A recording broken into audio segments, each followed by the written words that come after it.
make sure that everything is nice and stable all across the YouTube platform before we officially jump in. What's going on, Broncos country? It is day 3 of the 2024 NFL Draft, rounds 4 through 7. I am your host, Gage Madrid. We got a few people already starting to stream in here. We've got David in the house saying, already giving you a thumbs up. We got Fallen Angels in the house asking David who he wants today. And we got Lord Wu in the house saying, I want Bucky Irvin and Tez Johnson. Good pair with Knicks. What say you? Yeah, man.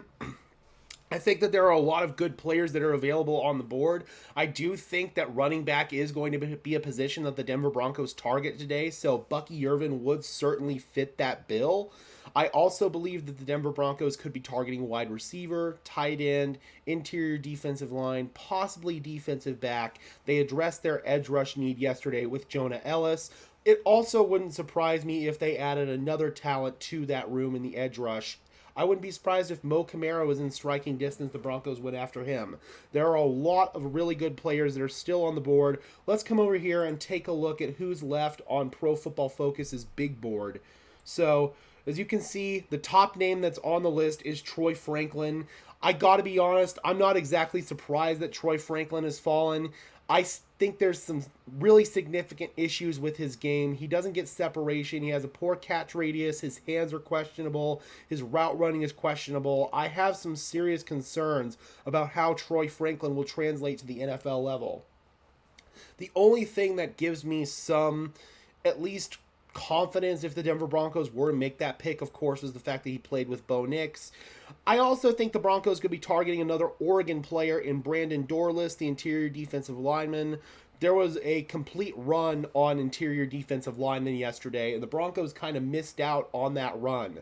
So Brandon Dorlus is probably the top guy that's still available in that category. And then when we look at the tight end position, we've got guys like Jatavian Sanders who are still on the board. We've also got a few other names as well. Eric All, Cade Stover, Jared Wiley, Theo Johnson, Jaheim Bell, Dallin Holker. So there are still some really talented tight ends on the board. Have you watched his film? Yes, I have naturally seen some of his film just by watching Bo Nix, but overall, man, I'm not impressed with what I saw. I haven't done like a full-blown evaluation, but what I saw just watching Bo Nix, and you can get a good idea just based on that. Yeah, not pretty. My tape grade on him would not be very high. I can tell you that for a fact. I'd probably have like about where he's going to go, honestly, a 4th, 5th round grade on him. So now I think he's actually going about where he would have gone on my big board. So, yeah.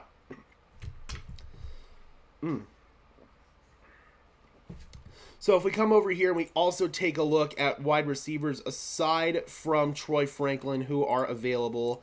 God, PFS thing is going to be so annoying sometimes. We got Devontae Walker. We've got Javon Baker, Johnny Wilson, Malik Washington, Jamari Thrash. I really think Johnny Wilson is an intriguing prospect. The dude is a physical freak, man. He's somebody that I like as a contested catch guy. 6'7", 230 pounds. He's got a huge radius, so I think that the dude could really be special. Well, I don't know what his wingspan is, but it's probably really high up there because he's got an insane wingspan. So Johnny Wilson's a guy that I would not mind the Denver Broncos taking a flyer on at all.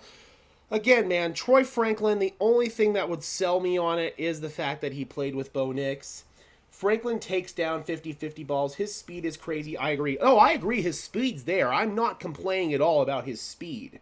It's more so his separation, just ability to separate from players. That's a difference between straight down the line vertical speed. I also feel like I just don't see a consistent 50-50 ball catch rate with him. I think that he does have a lot of drops. I believe he had 9 drops last year per Pro Football Focus. That's not good, man. Overall, there's some things to like on his tape for sure, but overall, I don't think that Troy Franklin is the best wide receiver that's still on this board. I'd rather take a chance on a guy like a Devontae Walker, Johnny Washington, or Johnny Wilson, or Malik Washington. Those are kind of my guys there. Johnny Wilson, after your video, I will look. Yeah, for sure, man, for sure. I quite like Johnny Wilson a bit. I think that he's one of those just physical freaks of nature that you take a flyer on at this point in the draft. This is a perfect time to do that. I know Broncos country is quite upset because a love child of many people here in Denver, Luke McCaffrey, who came off the board at pick number 100, the final pick in the third round to the Washington Commanders. How tall is Johnny? He's 6'7". 6'7" and weighs in at 237. So, yeah, I mean, he's got an absolutely huge wingspan. He's tall. He can go up in high point balls. I really, really like Johnny Wilson, and I actually think he could translate to tight end at the NFL level as well. I don't know how his blocking fares, especially in line at the tight end position, because he hasn't played that position, but I think that he certainly has the build where he could translate to the tight end position, and I think he's got the athleticism where he could translate to the tight end position as well. Other guys that continue to fall, obviously, is Spencer Rattler. Right here, this guy's calling a trade up for the Giants for Spencer Rattler. I could honestly see that. I think the fact that no quarterbacks have come off the board since Bo Nix at 12 is very, very telling about where teams had these quarterbacks on their draft board. Some people would argue that the Denver Broncos should have maybe not taken Bo Nix, should have taken a Brock Bowers, should have taken their top defensive player available. But you can clearly see that there is a big gap between how the NFL views Bo Nix and how the NFL views Spencer Rattler, Michael Pratt, Jordan Travis, all those guys. With that wingspan, he could contact so quickly. I think he can get off press coverage really, really well at the line. So, yeah, he can absolutely fight through that stuff. He's physical, and he just is kind of that prototype where you can mold him into almost whatever you want him to. I actually mocked Johnny Wilson to the Broncos at number 76 overall. So the fact that they have a chance to maybe get him at 121, that could be an absolute steal for the Denver Broncos. I really do believe that. So the first team that we have on the board here in about 5 minutes is the Carolina Panthers. They do have they have addressed some pretty significant needs on their roster with a Xavier Legette at wide receiver in the first round. They traded back into the first round to get him at pick number 32 overall. The Jonathan Brooks pick at pick number 46, I wasn't exactly thrilled with it, especially considering they traded up to get him, and then they also added a linebacker in Trevin Wallace. As far as needs for the Carolina Panthers now, tight end is a possibility here. This could be where we see guys like Jatavian Sanders come off the board. They also have a need at D-line, so I'm hoping that we don't maybe lose Brandon Dorless here. They also have a need at corner as well. Probably the top corner that's still available on the board is TJ Tampa. Yeah, his blocking if skilled could be devastating. I don't know where that stands right now. I don't know what he would be like as an inline blocker just because he hasn't really played that position. He's mostly been outside as like an X receiver, so I don't necessarily know what he would bring to the table in that regard. So yeah, we got the Carolina Panthers on the clock at pick number 101, followed by the Seattle Seahawks at number 102, the Denver Broncos pick at 121. So that is, I believe, the 20th pick or something like that it is the 12th pick here in the fourth round. So wait, no, it's not. 1, 2, 3, 4, 5, 6, 7, 8, 9, 10, 11, 12, 13, 14, 15, 16, 17, 18, 19, 20, 21. Yeah, it's the 21st pick. I was right. So, yeah, it's going to be a little bit before the Denver Broncos pick here in the fourth round, but it's going to be in the fifth round where we do some really significant damage. The Broncos have 3 picks within 11 of each other in the fifth round. So the Broncos have pick number 136 from the Carolina Panthers, pick number 145 from the New York Jets, and then pick number 147 in the fifth round. That is their own pick. So those are the 3 picks that I'm really looking for the Denver Broncos to do some significant work in. And then to round it out, they've got pick number 207 in the sixth round from San Francisco. That came from the Randy Gregory trade. And then 256 from the Jets. That was part of the Zach Wilson trade. This upcoming pick here, number 121, the fourth round pick, is the final residual pick from the Bradley Chubb trade. So that pick was originally from the Miami Dolphins. I have to look and see. Mike Kliss tweeted how all these picks came about. I'm trying to remember how that how that Carolina pick came to us. Because we have Carolina's 5th round pick. And Mike Kliss tweeted where all of them came from.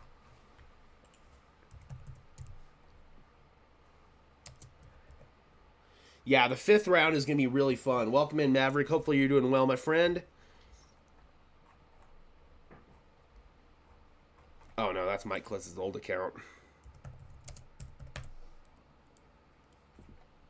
Somebody hacked Mike Kliss's old Twitter account back in November. Okay, here we go. So the round 5 number 145 or the number 136 was the Jerry Jeudy trade. So I guess maybe that's the 5th round pick that the Panthers picked up in the Baker Mayfield deal with the Browns, or that the Browns picked up with the Baker Mayfield deal.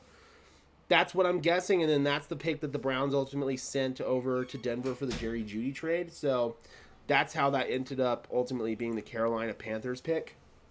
So we have the first pick in the 5th rounds, and we have picks like basically all throughout the top of the 5th round. We've got the first pick in the 5th round, the 10th pick in the 5th round, and the 12th pick in the 5th round. So that's going to be really, really nice.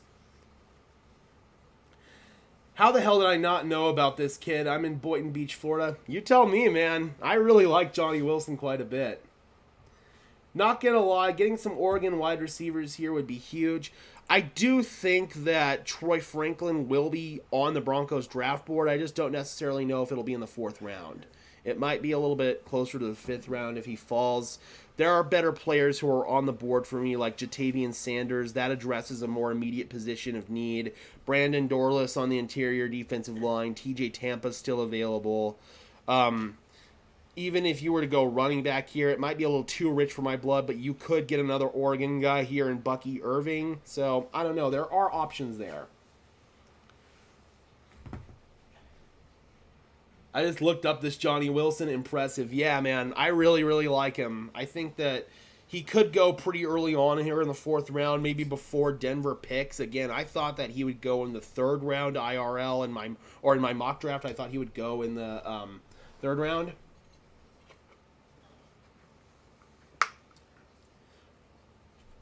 Franklin's not going to ball. He's the best remaining wide receiver. Should have went rounds 1 through 2.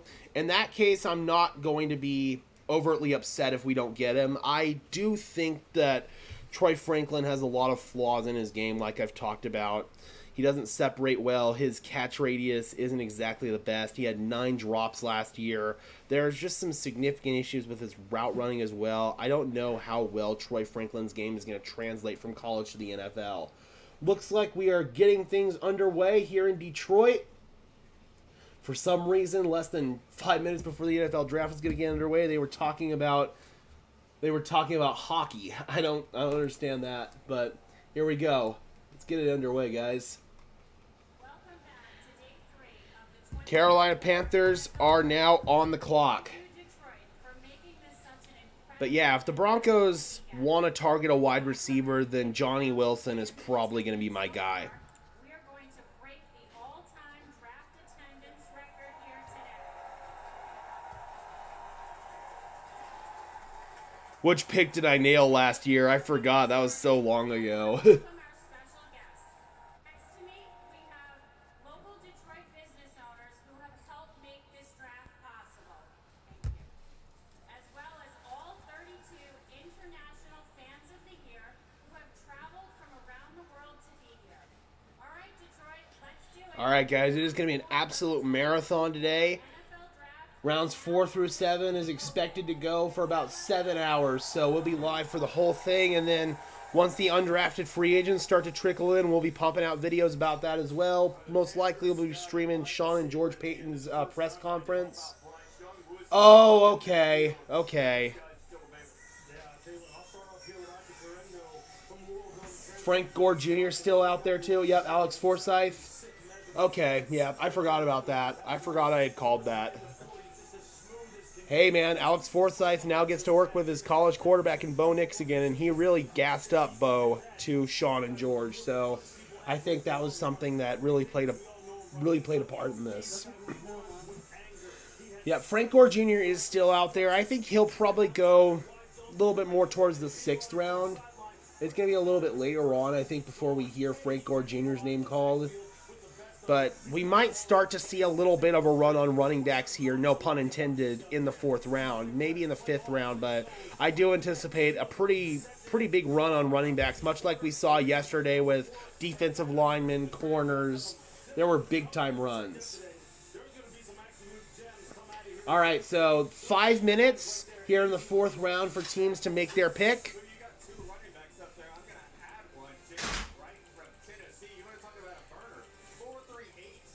Again, Carolina Panthers made a really questionable pick in the 2nd round with Jonathan Brooks. They also took Trevin Wallace, the linebacker, in the 3rd round. They still have a need at tight end. This could be where Jatavian Sanders comes off the board. They have a need on the interior defensive line, maybe center. Taylor Bortolini, the guy out of Wisconsin, is a guy I really like that could be starting to be in distance right here. Maybe they want to boost their D-line, go with a guy like Brandon Dorless. The pick is in for Carolina. Let's see if Twitter's got it. If you guys aren't familiar with how we do things around here, once Twitter has the pick, I will be spoiling it. We're not waiting for the TV to announce it.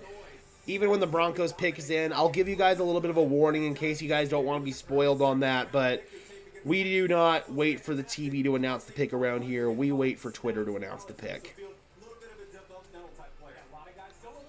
All right, so the pick is in for the Panthers. Oh, wow. Is this real? Darren Waller retiring?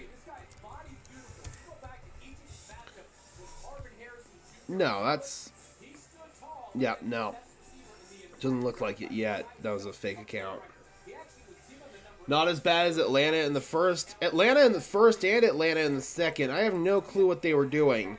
They, obviously, we all know about the Michael Penix thing by now, but they took freaking Ruke Ohoro yesterday when Johnny Wilson was right there on the board. Johnny Wilson should have went in the first, or Johnny Newton, excuse me. Johnny Newton should have gone in the 1st round. The fact that Johnny Newton wasn't drafted right there is out. Oh, Denver's on the clock! Denver's on the clock at number 102. The Denver Broncos have traded up, guys. The Denver Broncos have traded up. We're starting things off early and spicy. Let's go! Let's go! All right, let's go. Let's get this going, guys. The Denver Broncos are on the clock. G-Money says, I want Troy Franklin. Okay, first of all, we've got to see who Carolina's taking. Denver traded up. Jatavian Sanders is off the board, so that might have been Denver's top target at tight end. We might have a little bit of a run here. So the Carolina Panthers took Jatavian Sanders. All right, guys, I'm going to go into video making mode.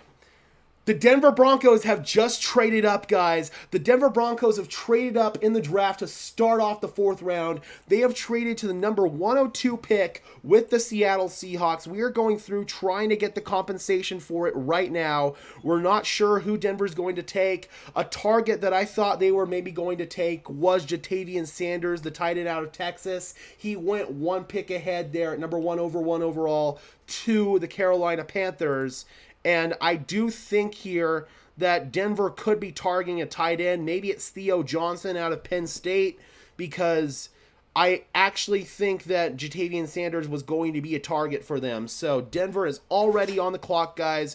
We're not sure who they're going to take yet. As soon as NFL Draft Diamonds has it, I will go ahead and spoil it for you guys. So, I'm actually going to stop this recording real quick. I'll restart it in 1 second.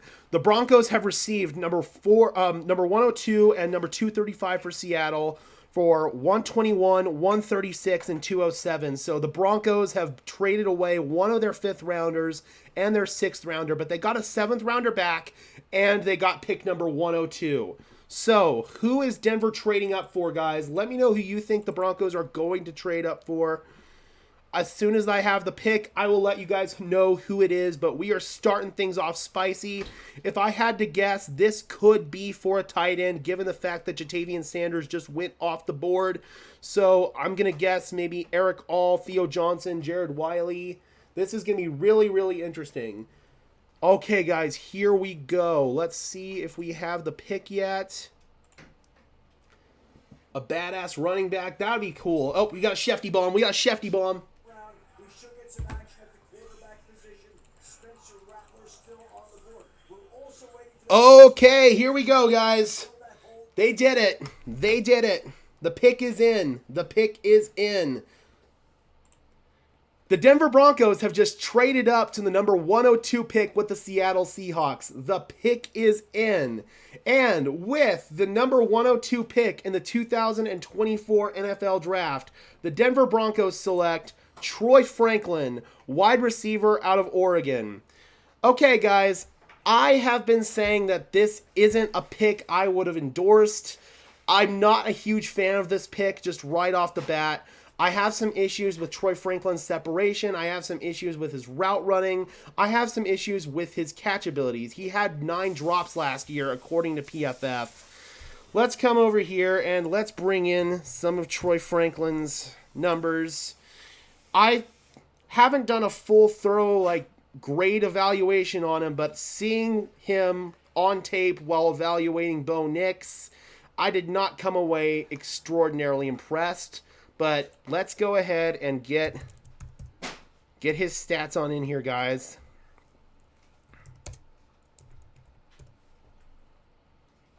Sorry, guys. Just bear with me here.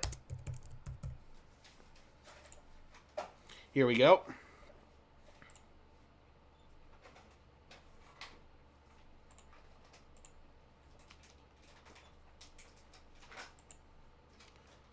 Oh, sorry, guys. You'll just have to bear with me here for 1 second.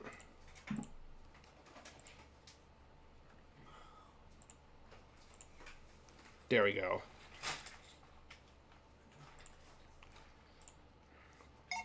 So looking at his stats from last year, he had an 84.9 PFF offensive grade. Receiving 6'3", 187 pounds. Last year, he had 1,383 yards catching balls from Bo Nix, 14 touchdowns. He was out wide for 355 snaps, or 80.9% of his snaps. 18.2% of his snaps were in the slot. His average depth of target, 12.8. Yards per route run, 3.32. So, again, they ran a lot of screens, a lot of short stuff there in Oregon. So, yeah, not exactly stuff that you can really take away from the stats themselves. 9 drops last year, which is, again, very, very concerning. A 10 drop percentage. His long catch was 84. Again, man, I do think that if there's anything that gives me some confidence about this pick, it's the fact that he played with Bo Nix, and Bo Nix has good chemistry with him, knows him well. The Broncos were willing to part ways with that draft capital to trade up, but let's just say it's not the move that I would have made. All right, guys, let me know your thoughts on this pick. Do you guys have a positive opinion on this, or do you guys feel like the Denver Broncos kind of reached here? I think the Broncos kind of reached a little bit here on Troy Franklin. There were better wide receivers on the board for me, including Johnny Wilson out of Florida State. But at the end of the day, this is a move that brings Bo Nix some supporting cast members, and it is a move that could potentially indicate that Courtland Sutton is on his way out the door. All right, guys, be sure to leave a like on this video as well as subscribe and ring the bell so these videos appear in your notification feed. And until next time, guys, I'm your host, Gage Madrid, saying peace out. All right, guys, the video is getting ready to go up on YouTube right now. I really, really am not a fan of this pick, guys, but again, if there's anything that gives me some confidence about it, it's the fact that he played with Bo Nix, but there's a lot of red flags on his tape. There really is a lot of red flags. His separation, his route running, his ability to come down with those contested catches. Oh, man, I'm not happy about this pick. I'm really not. I know that a lot of people here in Denver are happy about it, but I just have to be really straight up and honest where I feel about this. And I just feel like the Denver Broncos reached and burned unnecessary draft capital to make this move. But that's just my opinion. I'm hoping I'm wrong. I obviously hope that Troy Franklin pans out and he becomes a really good player for the Denver Broncos. But I don't know, man. This is the first draft pick for the Broncos that I'm not exactly thrilled with.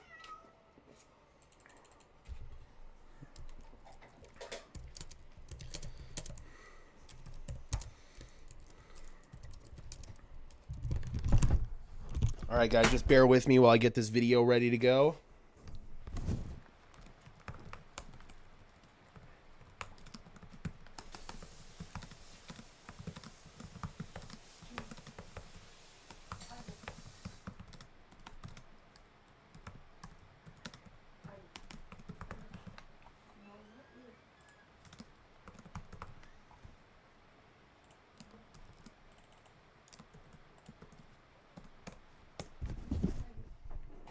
So after the trade, what picks do we still have?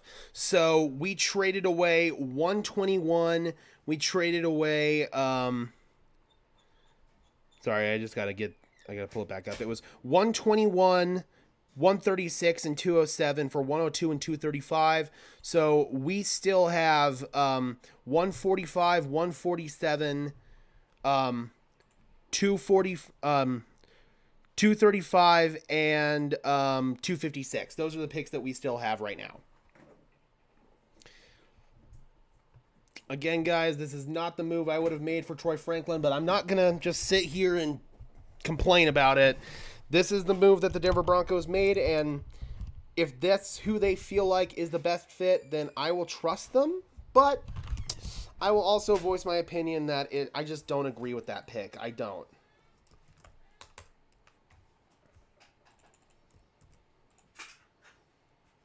Again, guys, just bear with me. I got to get this video uploaded. I would take a running back with our next pick. I would definitely agree with that notion. I think that a running back could very much be in play here.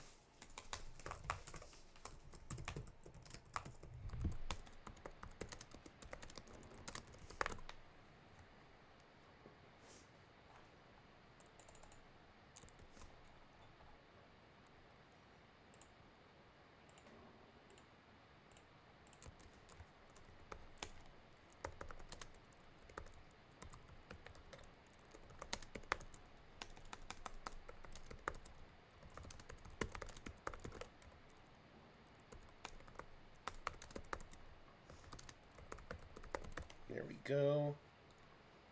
Maybe they still get Johnny. I don't know. I think they're probably done adding to the wide receiver room at this point. But you never know, man. If they really like Johnny.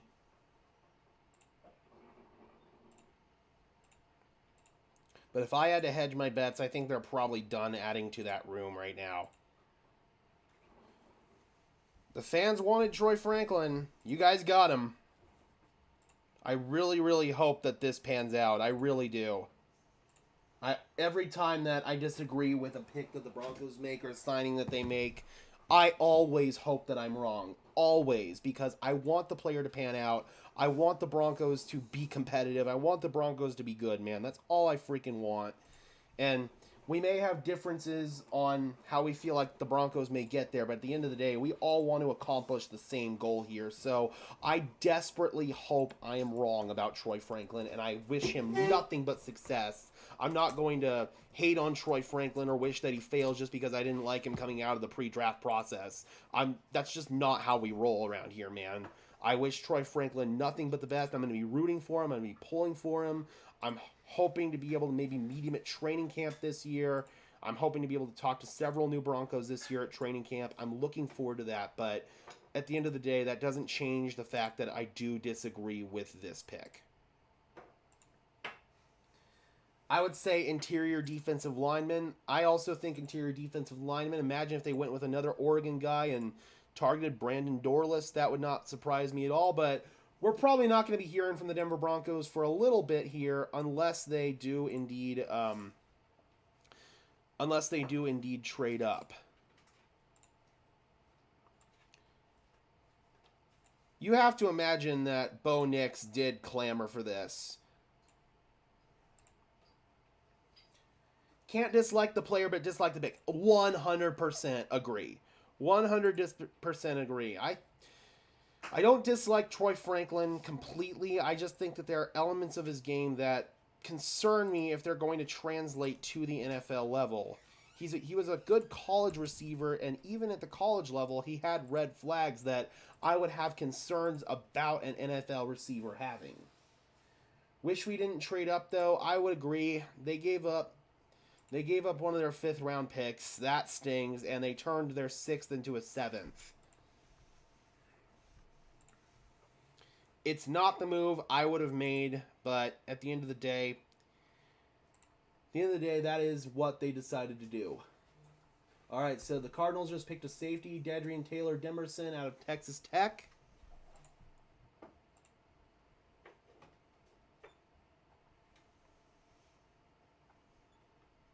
All right. Public. There we go. Video is out. Perfect. So now looking at the big board here, just who is still available.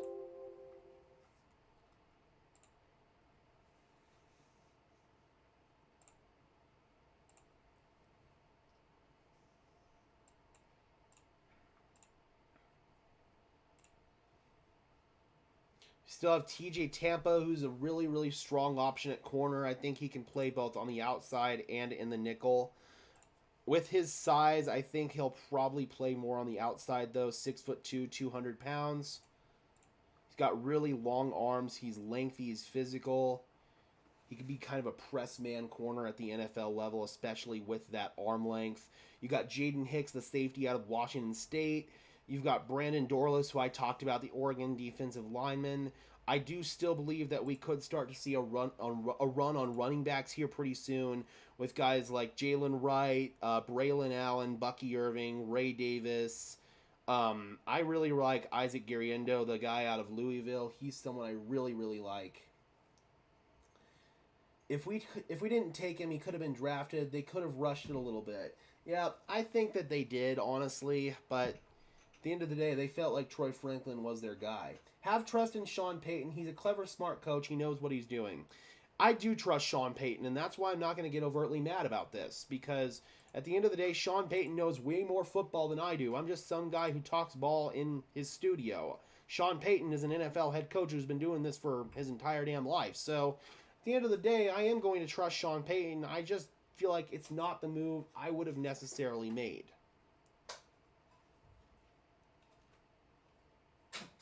All right, so the Chargers are on the clock at 105, followed by the Titans at 106, and the New York Giants at 107. The Denver Broncos are not going to be on the clock for a little while. They will be back on the clock at 147, or 145, excuse me, the 10th pick in the 5th round.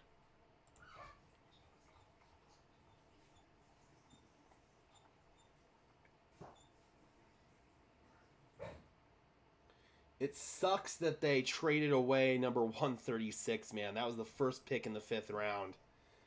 Yes, Shy, they did start.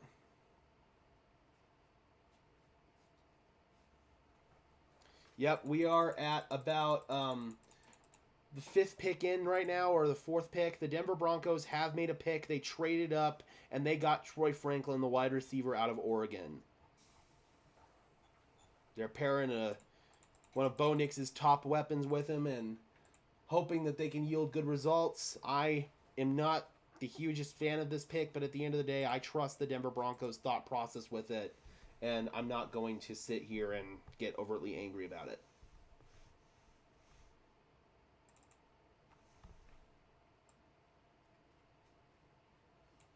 All right, so the last pick was 105, and the Chargers took... Who would they take? The Chargers, come on, load.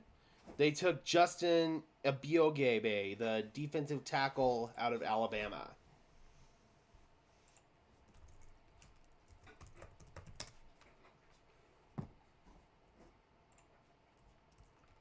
And the Tennessee Titans pick is in.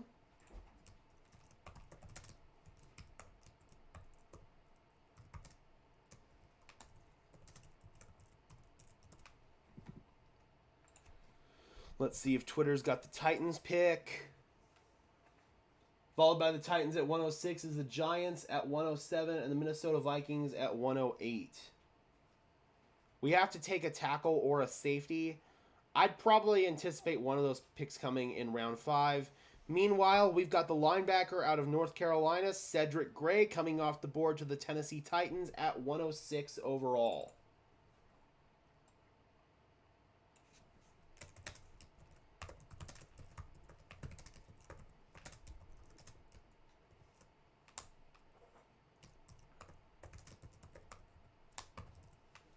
All right, there we go. Tomorrow I'm going snorkeling with manatees. Ooh, that sounds like a lot of fun. That sounds really fun.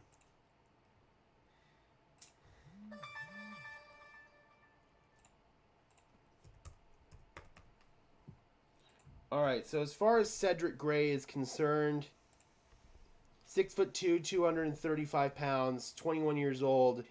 Adequate athlete for a will linebacker, a weak side linebacker in the NFL, but his play recognition must improve for him to become an NFL starter.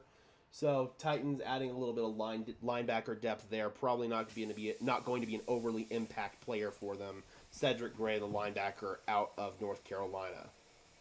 This is the part of the draft where you really start taking flyers on some of these physical freaks, some of the players who you feel like can maybe pan out just with some coaching in due time. Yeah, I definitely feel like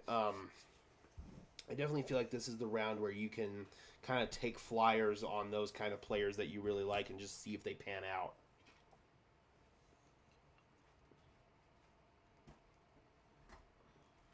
The water is so clear you can see 30 feet to the bottom. That's really cool. That is really, really cool. All right, do we have the Giants pick at 107 yet? Okay, damn, Theo Johnson comes off the board, the tight end out of Penn State. Right now, the Broncos tight end room is still status quo, and that is quite annoying to me. They have to address tight end at some point today.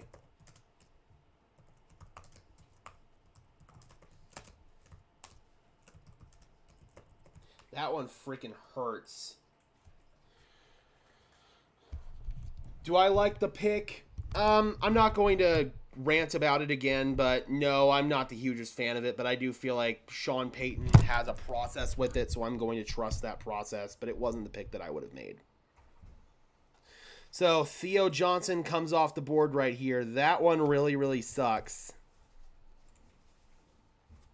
He's probably the best, one of the best tight ends that's still available on the board. 6'6", 264 pounds. He's got really good blocking ability. He's got good size and length. He can be a developmental tight end who runs vertical routes, thrives when blocking, which Denver really, really could use. I mean, at this point in time, Adam Troutman cannot be in their long-term plans. They've got to think about somebody who can replace Adam Troutman long-term, and I feel like Theo Johnson is Adam Troutman, but way freaking better.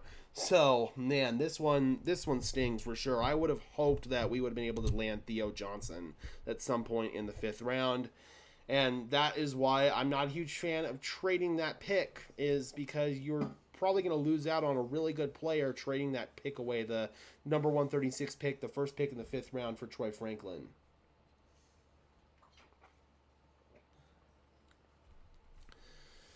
So what is our move now? Man, at this point, you're going to have to maybe hope that a guy like Brandon Dorlus falls. I'm surprised that he's continuing to fall at this point, or they could be targeting running back when they get to the 5th round. When did we pick? We traded up to the number 102 overall pick, so the second pick today in the 4th round, and we took Troy Franklin. Can we get a tight end? Boy, I sure hope so. There's still a lot of good tight ends available, even though Theo Johnson's gone.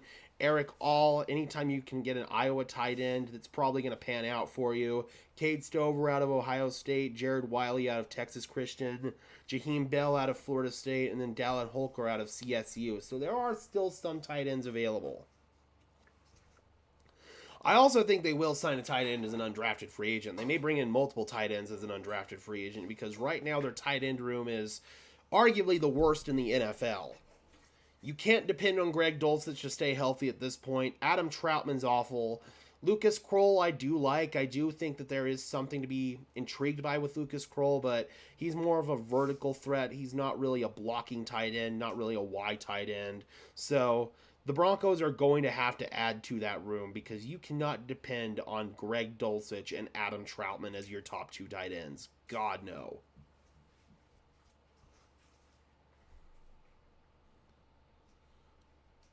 All right, the pick is in for the Minnesota Vikings. Let's see if we have it on Twitter yet. All right, the Vikings go corner. They go with Kyrie Jackson at number 108 overall. And damn, the Falcons at number 109 go with Brandon Dorless. That sucks, man. I was hoping Dorless would fall.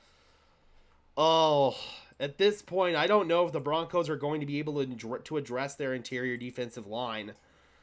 There's not much left. Maybe Mekhi Wingo out of LSU or Leonard Taylor out of Miami. Those are the only guys that I can kind of see. Oh, Christian Boyd. Okay, Christian Boyd. I forgot about him. I really, really like Christian Boyd. Small school guy out of Northern Iowa. I do think that if there is any saving grace is maybe the Broncos can get Christian Boyd, but that would have been maybe a good time to have that 6th rounder that you turned into a 7th, George. We rock with finding gems in undrafted, absolutely. So that's why I'm going to be covering undrafted free agents so heavily, because I was on guys very early last year. Alex Palczewski, and then I was also on Jaleel McLaughlin. You guys will remember I was one of the earliest members of the Jaleel McLaughlin fan club. I called it on draft night when we signed him as a UDFA last year that he was going to make the roster. And sure enough, he did. So we will definitely be covering undrafted free agents to a T. Hope we can get Kamara out of Colorado State. I do think that if there's any edge rusher out there the Broncos will still target after taking Jonah Ellis, it is going to be Mo Kamara because he got such a high upside. He really reminds me a lot of Shaq Barrett coming out of Colorado State, and that's not just helmet scouting. They really are very similar players.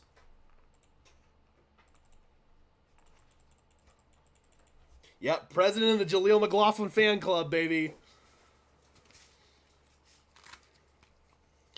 And I'll tell you what, I think Jaleel McLaughlin is going to really benefit from having Bo Nix on the roster. A lot of people don't take into account just how much it matters having an accurately placed screen pass or swing route or anything like that, getting the ball into a running back in space. And Russell Wilson had some issues with that last year, getting the ball on target to Jaleel McLaughlin on those very rudimentary throws. So I feel like Bo Nix will do a really, really good job actually getting Jaleel McLaughlin more involved in the passing game. So I think if there's one guy that's really, really excited about Bo Nix being here, it is Jaleel McLaughlin.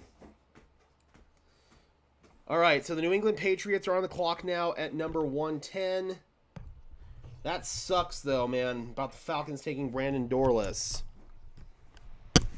We got D-Rock in the house. Good to see you, brother. Hopefully you are doing well.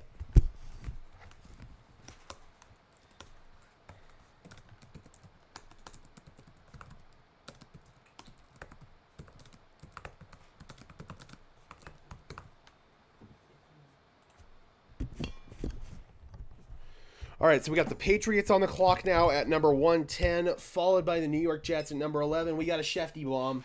We still have Jordan Travis. We still have Michael Pratt. And we are now entering the territory where we could see a quarterback go for the first time since round one. Okay, here we go.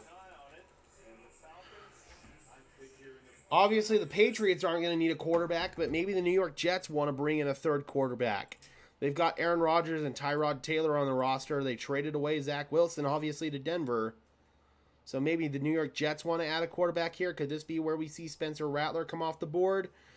Patriots go with Javon Baker, the wide receiver out of Central Florida. He was a guy that I did like, but I felt like Johnny Wilson was a little bit higher on my board. I'm surprised that this wasn't Johnny Wilson, honestly. He could have really replaced Devontae Parker really, really well.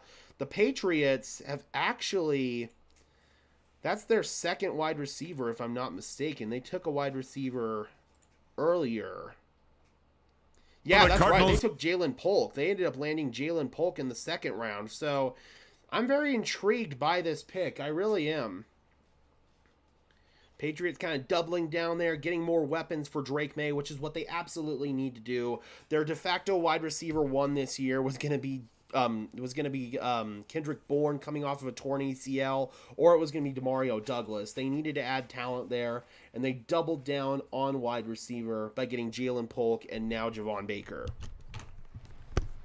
They also needed a quarterback. There was speculation they might trade out of that third overall pick. They don't. They take Drake. Quiet.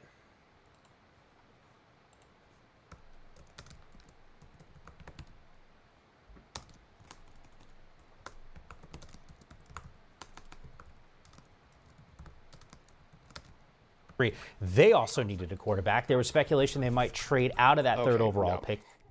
Shut up. Mute. Go away. All right, so we are now at number 111 overall, and just as Shefty hinted at, we might be seeing quarterbacks start to come off the board finally. Freaking commies took our Luke. I know, man.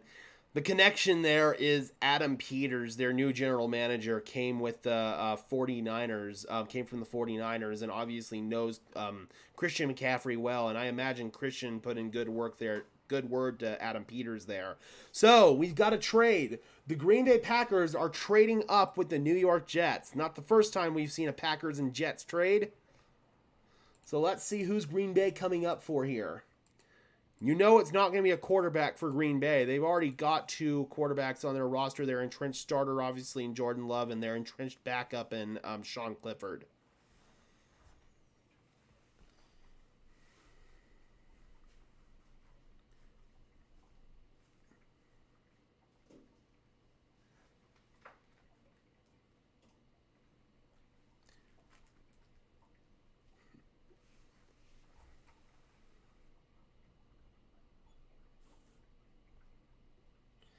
Thank you guys for helping out Truth there. I really appreciate it, Vaughn and I believe D-Rock.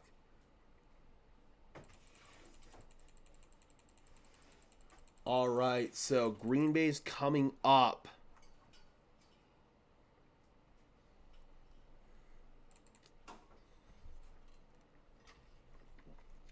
If you guys seen it, I have posted a little bit of a highlight reel of Bo Nix on the channel. Every throw and run from the Pac-12 championship game against Washington. So if you guys want to go check that out, I highly encourage you doing so.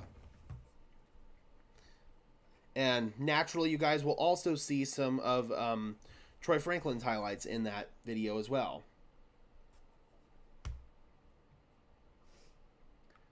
Thank you, Truth. I really appreciate that, man. The Broncos have been fixed with Bo Nix. That sure is the hope, man. That sure is the hope.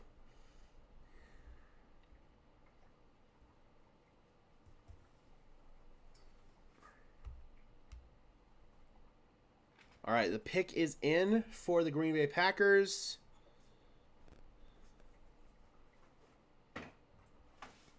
And it has not been leaked on Twitter yet.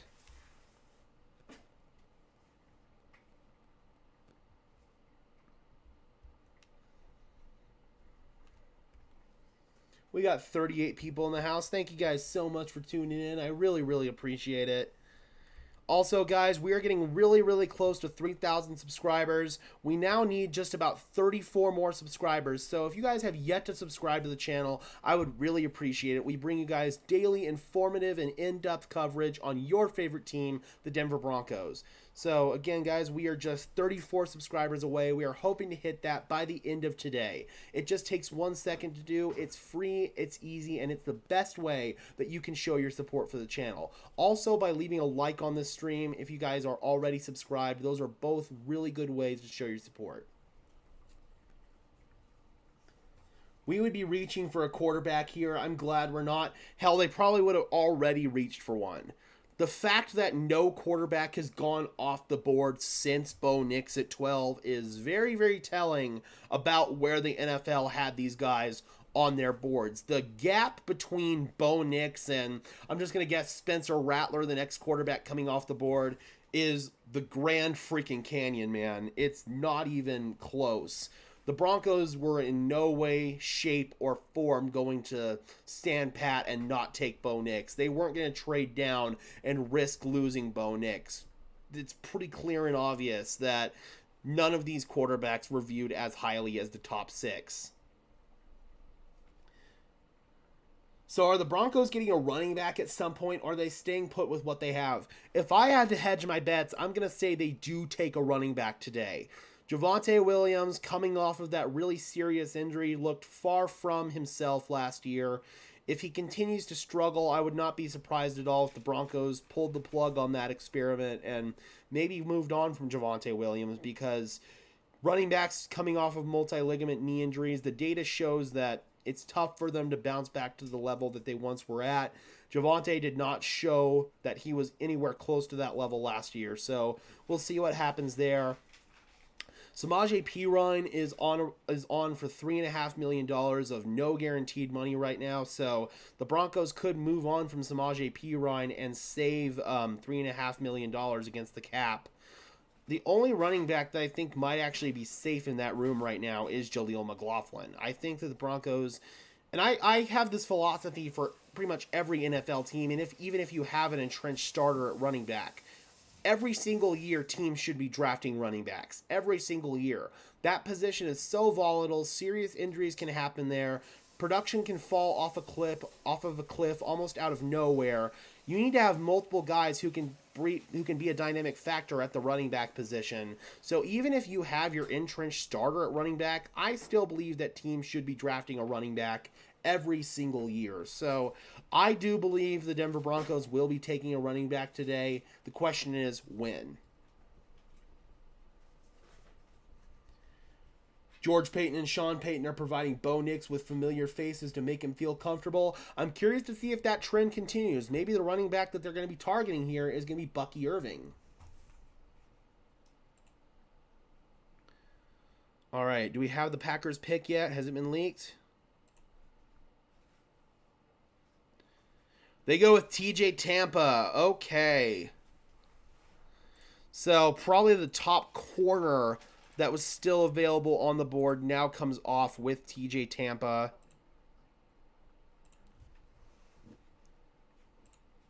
Six foot 200 pounds. Like I talked about, he has really good arm length. He could be a press man corner in the NFL. He's got to clean up some of his footwork and some little things with his overall technique. But if he can do that, then he can absolutely be a high-level corner at the NFL. In the NFL, and I do think that Green Bay had a little bit of need there at corner, so this makes sense through and through. So now the top corner that was still on the board is now gone.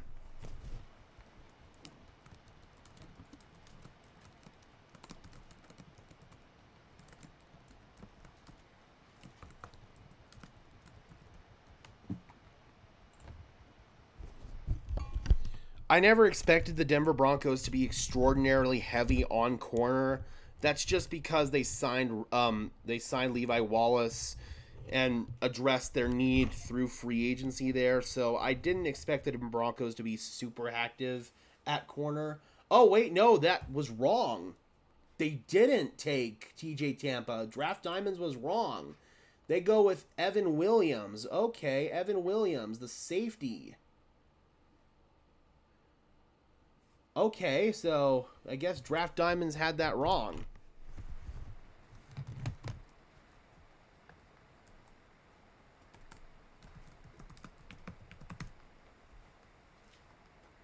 That is interesting.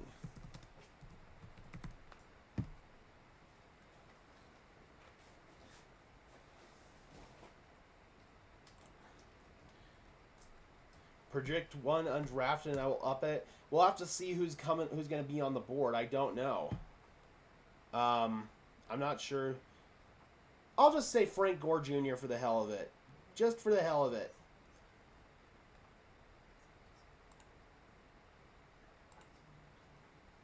Yeah, just for the hell of it, I will say Frank Gore Jr. Okay, so the Raiders go with DeCamerion Richardson, the corner out of Mississippi State.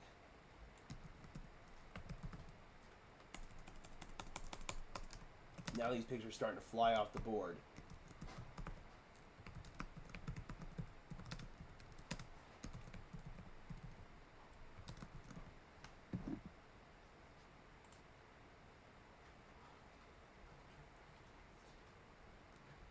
Yeah, I'm just going to randomly guess Frank Gore Jr. He seems like a player that Sean Payton would really, really like, especially if he falls through the cracks and goes as a UDFA. I think a lot of people will like him. Okay, I'm getting conflicting information now on the Raiders pick. Was it Richardson? Yeah, it had to have been, because that's what the TV freaking said. Because now NFL Trade Rumors is saying that they take Javon Foster.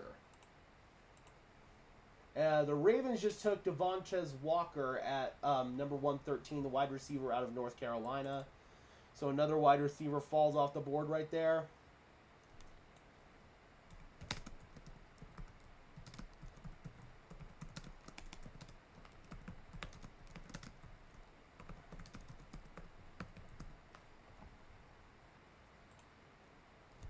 Hey man, I really, really appreciate it, truth be told. You don't have to do it at all, quite frankly. It's never a requirement here. Just, if you guys feel like you can, if you have the expendable income and want to support the channel, absolutely, please feel free, but it is never a requirement. Just liking the stream, sharing, subscribing, those are all free and easy ways that you can show your support. Okay, so the Jaguars have come up to number 114, and they take Javon Foster.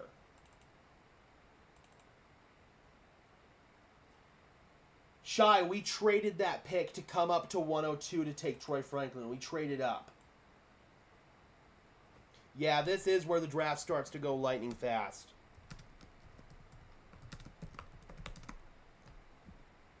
Alright, so the Jaguars got Javon Foster. The NFL Trade Rumors bot was kind of going haywire there for a second and had conflicting picks. But I believe Javon Foster is correct right here, the offensive tackle out of Mizzou. Ray Ann in the house. What is going on, my friend? Hopefully you are doing well. Thank you for stopping by as we continue our Day 3 draft shenanigans here. We're just rolling on through. It's going to be a little while before the Denver Broncos select again, as they traded pick 121 and 136 to the Seattle Seahawks to come up to 102 to get Troy Franklin. When's our next pick? It's going to be at pick 145. We're at 114 now, so probably I'd say within an hour or so. That's when I'd guess.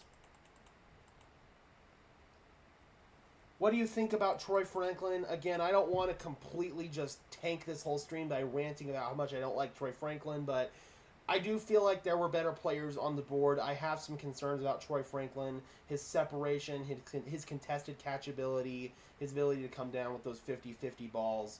His drop rate was really, really high last year. He had 9 drops according to Pro Football Focus. I didn't do a full proper evaluation on him. I just saw him while watching Bo Nix. I wasn't charting his plays specifically, but I do know if I were to chart them that he wasn't going to get an extraordinarily high tape grade. I probably would have given him like a 4th, 5th round grade, which is ultimately where he ended up, but I would not have traded up and burned a 5th round pick and turned a 6th into a 7th to get him. That's just not what I personally would have done. Oh man, the Milwaukee Bucks are done, dude. Dame Lillard suffered a strained Achilles, is in a walking boot, and there's serious doubt for his availability on Game 4. Uh-oh. Between Zion and or between Giannis and him, man. Jesus Christ.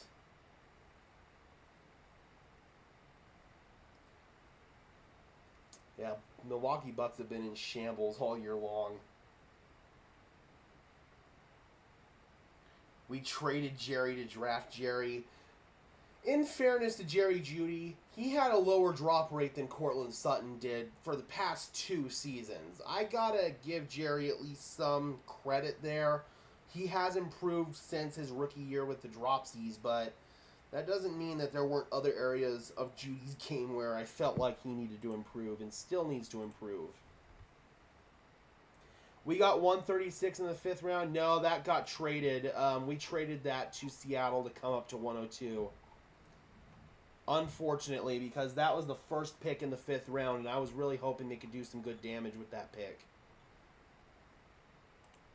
Yeah, definitely not overtly pleased about that. And we got a tight end off the board, number 115 overall. We got an Iowa tight end finally coming off the board, Eric All Jr. Pretty much anytime you select a tight end out of Iowa, you know that it's going to pan out.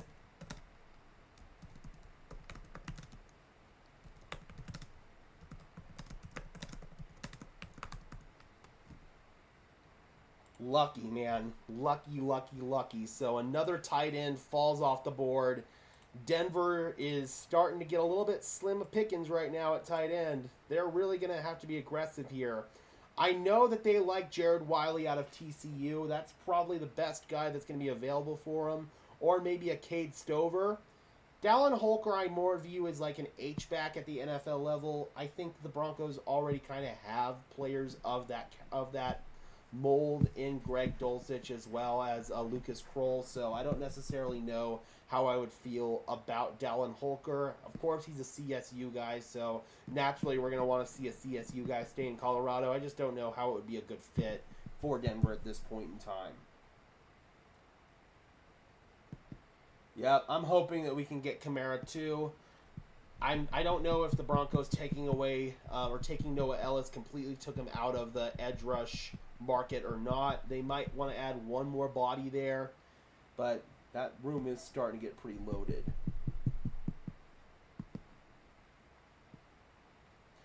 Alrighty, take care, Vaughn. Have a good one, man. Thank you so much for stopping by. I really, really appreciate it. All right, so the Jacksonville Jaguars are now back on the clock at number 116, followed by Indianapolis at 117.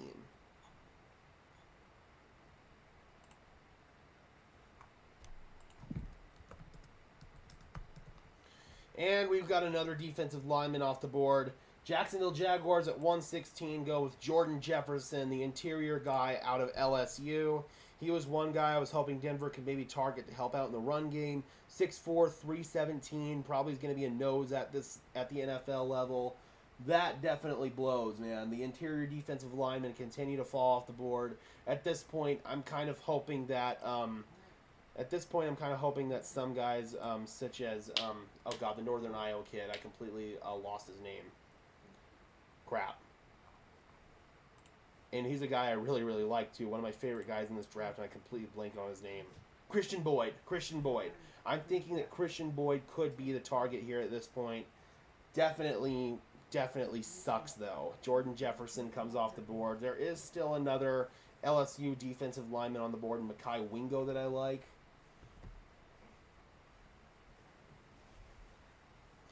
Yeah, man. I definitely think that we're starting to get a little slim pickings at this point on interior defensive line.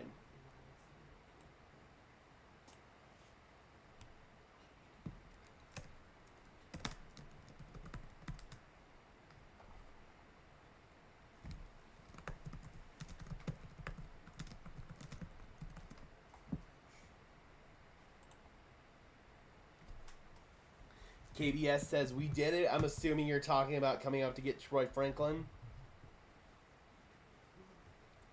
I'm still grabbing another edge rusher. Never hurts to have another one.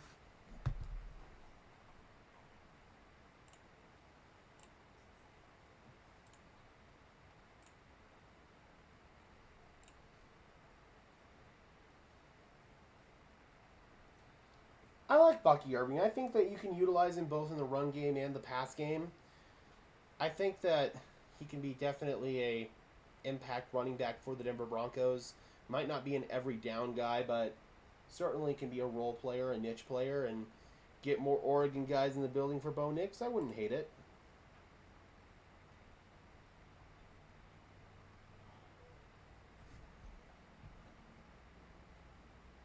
All right, so the Indianapolis Colts are now on the clock at 117, followed by the Seattle Seahawks at 118.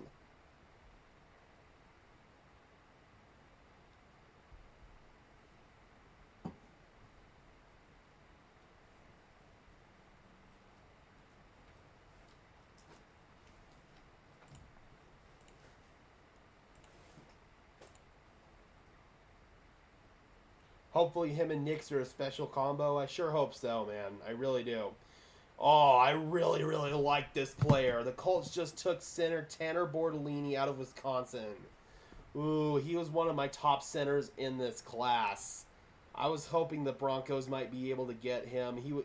He fell to the Broncos in my mock. The center isn't a direct need because we have Alex Forsythe, Luke Wattenberg, and Calvin Throckmorton. But if the Broncos were in distance to get Tanner Bortolini, he could solve that position for you for the next 10 years.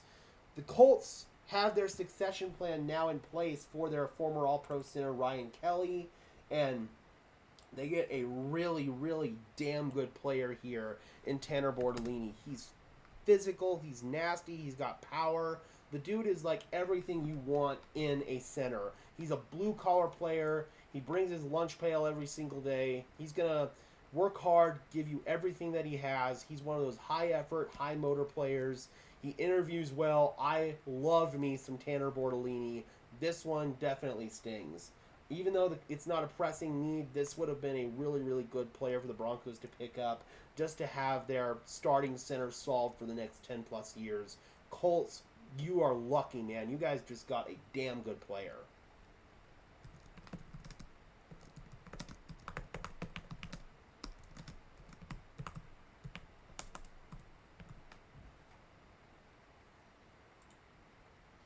I would love an extra tackle, preferably one that can pass block. I mean, right now, the tackles are a little bit slim pickings. There was so much depth at the early end of the draft when it comes to tackles. Right now, I just don't really know who would be available that could fit that bill. Like, I gotta be honest, all these lower-end tackles, I haven't even really evaluated. I've barely even seen these guys, so... Oh, man, I think if you wanted to get a tackle, it would have had to have been yesterday.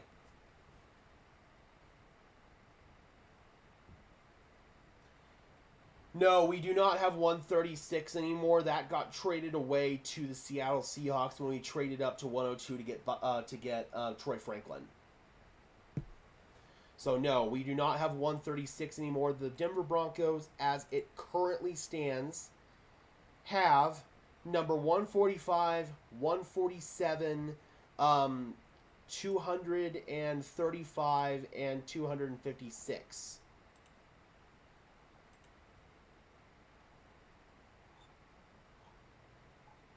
So they turned their 6th into a 7th. All right, so we got a UTEP player off the board, Tyrese Knight. I was born kind of near that area, Las Cruces, New Mexico, so I will always root for players coming out of the borderland. 118, Seahawks.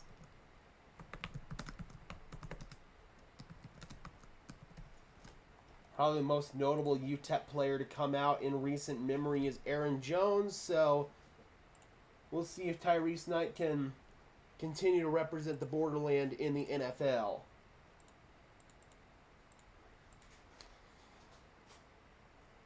Yeah, I don't like that Denver traded up to get Troy Franklin. I really don't. They must have really been concerned he was going to come off the board. Ugh. It's not my favorite move, guys. It's just not. On multiple different fronts, it's not my favorite move.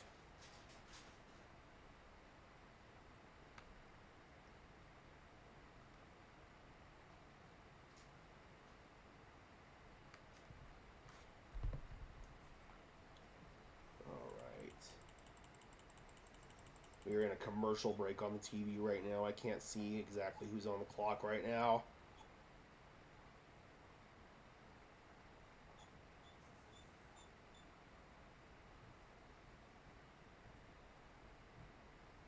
Someone screw over the Raiders and snatch Rattler. We'll see, man. Next two teams don't necessarily need to add quarterbacks in the Steelers and the Eagles. Troy Franklin tells Denver media on not going on day 2 of the draft, quote, "I was not disappointed. I just know I need an opportunity to get in the NFL and to show them what I'm capable of doing. For me, that's all it takes." And that's a good mentality to have, man. That is a really good mentality to have. One thing I will absolutely say for Troy Franklin, as much crap as I've given him, the dude go fast. The dude definitely go fast. You heard the Raiders were looking to take Troy Franklin, so maybe that's why Denver wanted to be aggressive to come up.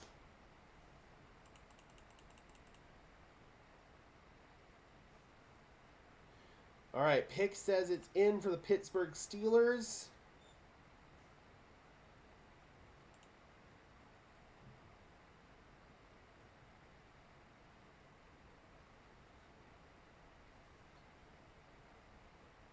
Daylight says Raiders don't want Rattler. We'll see, man.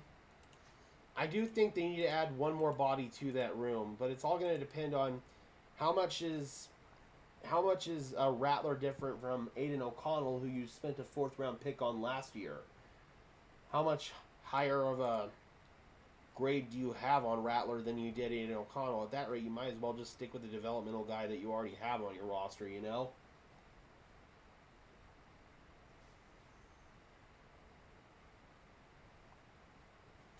I'm just glad we're not having this Spencer Rattler conversation for the Broncos. I'm just glad that we're not having any of these second-tier quarterback conversations for the Broncos. We got our guy, and we can focus on building the rest of this roster. It's a relief. It honestly was a relief because I was not looking forward to the Broncos just having to go through consistent hell. Whoa! The Eagles have traded pick number 120 to the Dolphins for a 2025 third-round pick. Okay, so wow, you traded a 4th for a 5th. That is interesting. So the Dolphins are coming up now to pick number 120. The Pittsburgh Steelers are on the clock right now. And they go with Mason McCormick, the interior offensive lineman out of South Dakota State. Pairs a mauling mentality with explosive athleticism. His hips are a tad stiff, which limits his flexibility, but he has the potential to be a starter in a zone blocking scheme. So there we go. Mason McCormick, South Carolina State, 6'5", 315 pounds, goes to the Steelers, adds some depth to their interior offensive line. Reminds me of McDaniels trading a 1st for a 2nd. That really does, doesn't it? It really does. All right, so number 119.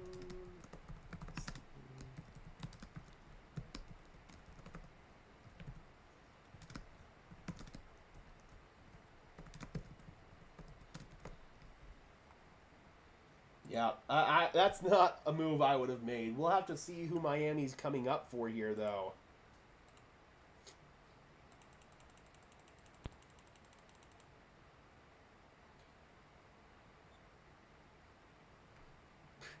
Why would you trade a future 3rd for a 4th? That makes no sense.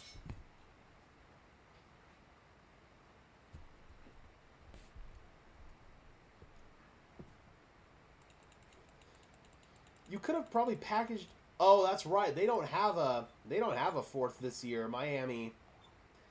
We have their 4th, or had it.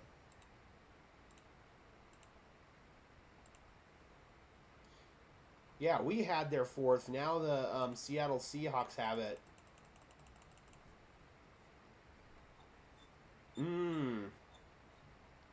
I don't know, Miami. I don't know about that one. And speaking of, that actually is going to be that pick that's coming up. Number 121, which is where Denver would have originally picked if they did not trade up to select Troy Franklin. That was the 4th-round pick, originally belonging to the Miami Dolphins, coming from the Bradley Chubb trade. So, if I'm not mistaken, the Bradley Chubb trade is now officially complete and through. Now that we know what we're getting player-wise from those picks. All right, it says the pick is in for the Dolphins. I don't have it just yet.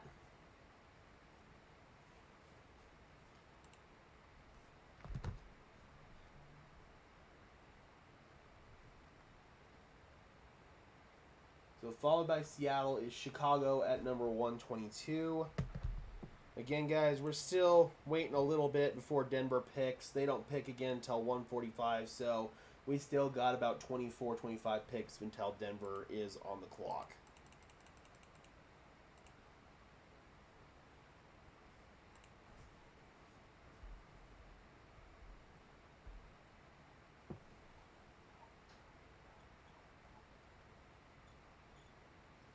All right, guys, we're getting closer and closer. Now we need just 33 subscribers to get to 3,000.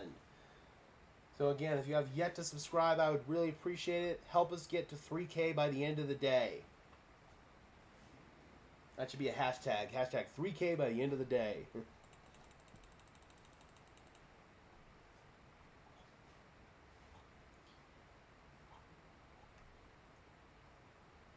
I wonder if the Dolphins are maybe coming up for a wide receiver here. There's going to be some long-term questions about if Tyreek Hill is going to be in their future plans, especially with the big Tua extension coming up. They may be in a position where they can no longer afford Tyreek Hill's services. Then they're going to have to think about paying Jalen Waddle as well.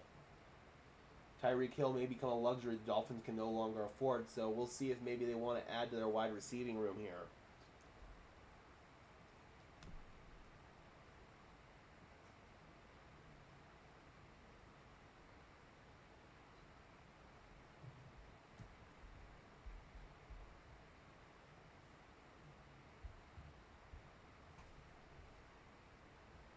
Thank you so much, Jeffrey. I really appreciate it, man.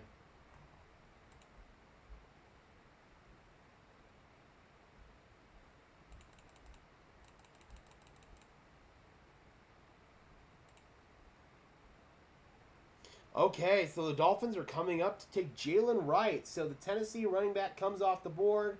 There were some rumors that the Broncos were interested in him. I know that they held a top 30 visit with him. So Jalen Wright coming off the board right here to the Miami Dolphins at, is it 120 overall? Yeah, 120.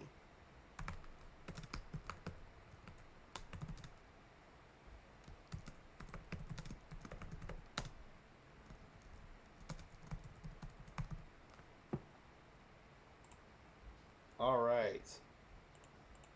Jalen Wright has got a really, really interesting build, man. I believe he's over 300 pounds.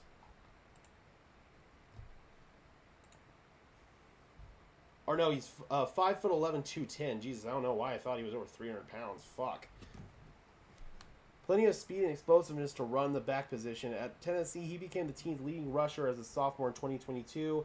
He wasn't even the Vols' leading back. His calling card is explosiveness. His first step, whether that appeared to be linear or lateral, is eye-popping. He follows that up with NFL top gear to eat up a ton of space. I could swear that there was a Tennessee running back out there that was approaching like really, really big build like that. I thought that I was right, but no, I guess not. I have not evaluated Wright at all. Because I actually did not think that he was going to be in position here. So the Miami Dolphins get him here at pick number 120. Who do you think drafts Pratt Mad Space?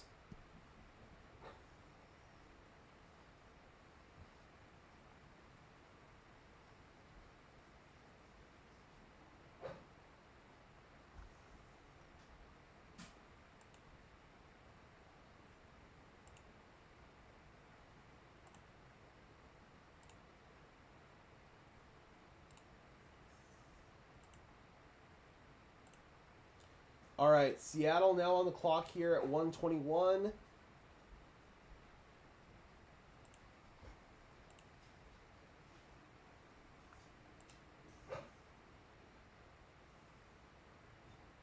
And Seattle takes A.J. Barner, tight end out of Michigan. Another tight end comes off the board.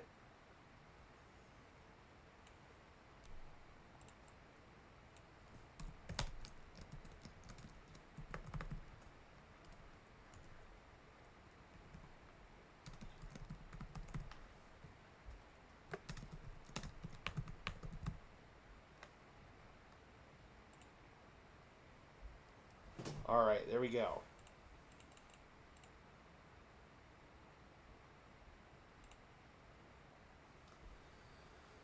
So now the tight end depth continues to dwindle. And, ooh, we got our first punter off the board. At number 122, Chicago is taking Tory Taylor. The top punter is now off the board, guys.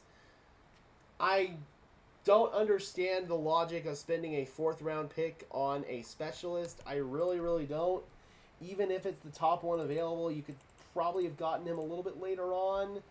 Oh, spending draft picks on specialists, man. I don't know.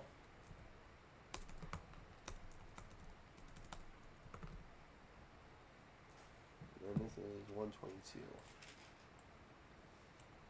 Yeah, that, I don't know about that one. They already have a pretty solid punter on their roster in Trenton Gill, too. I don't get that one.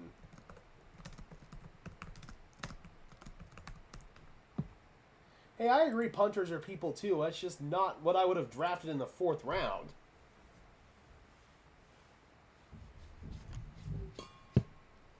Okay, so Tory Taylor comes off the board. And just as far as A.J. Barner is concerned, tight end out of Michigan. Not going to give you a whole lot in the receiving game, but ideal tight end 2, tight end 3, can bring you a lot as a blocker. 6'6", 251 pounds, almost like an extra offensive lineman for you. The Seahawks didn't really have that type of tight end on the roster, so that definitely makes some sense for them. But I don't get why the Bears would take Tory Taylor.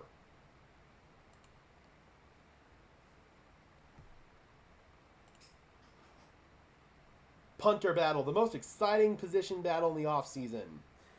Okay, the Philadelphia Eagles just traded down with the Houston Texans. Houston has come up to pick number 123.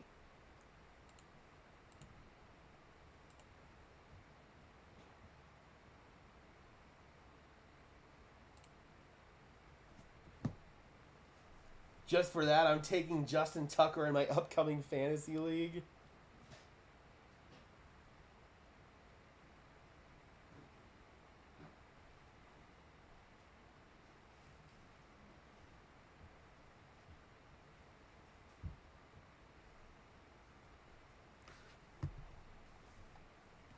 All right.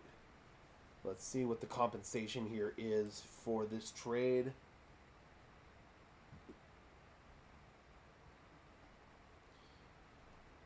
All right, we don't have the compensation, but it looks like we're having a little bit of a run at tight ends here because Cade Stover, the tight end out of Ohio State, just came off the board. Number 123 of the Texans, who just traded up with the Eagles. So we might be seeing our run at tight ends. If Denver wants to get one, they might have to come up. Oh, man, that sucks.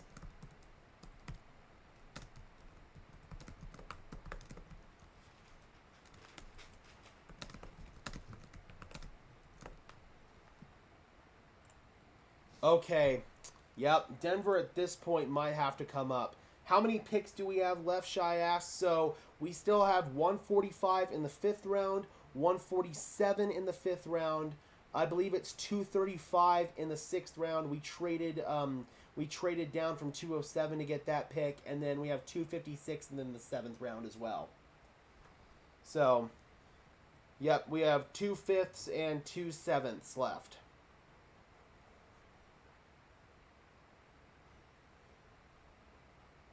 Man, Denver might have to trade up here if they really want to get a tight end.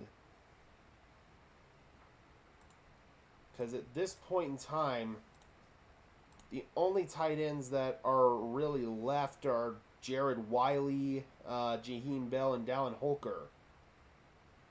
So, things are really getting slim here for Denver. If they want a tight end, they're probably going to have to come up and get one.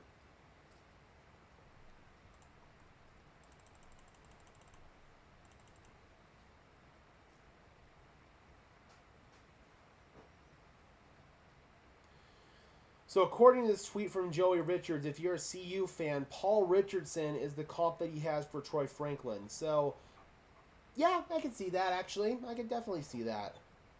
I think that they have really similar games. Again, they both go very, very fast.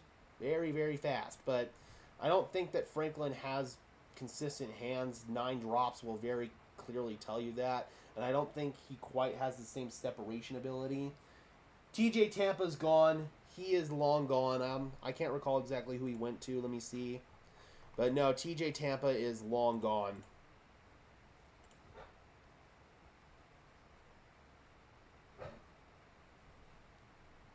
Oh, no, that's right. He didn't go. That's right. Draft Diamonds had that wrong.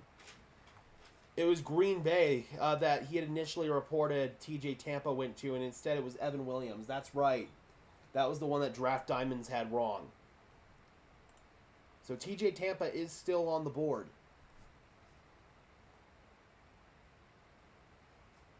We do very much need a tight end, Shy.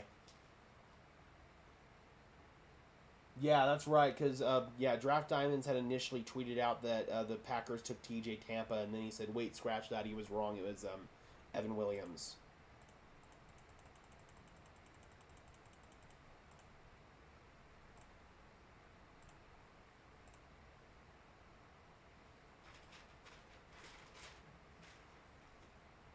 All right, 49ers are now on the clock here at pick number 124.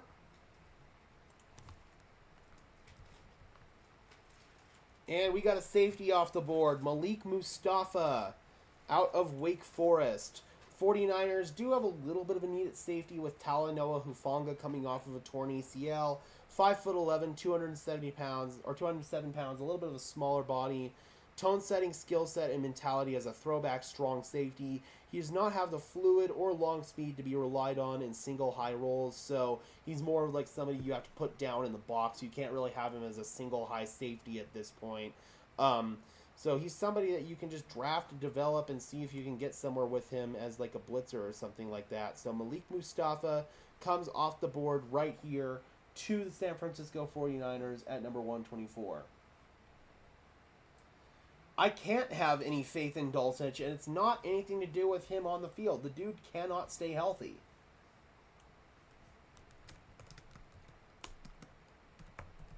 I want to have faith in him, but until he proves that he can stay healthy for a full season, then I just can't.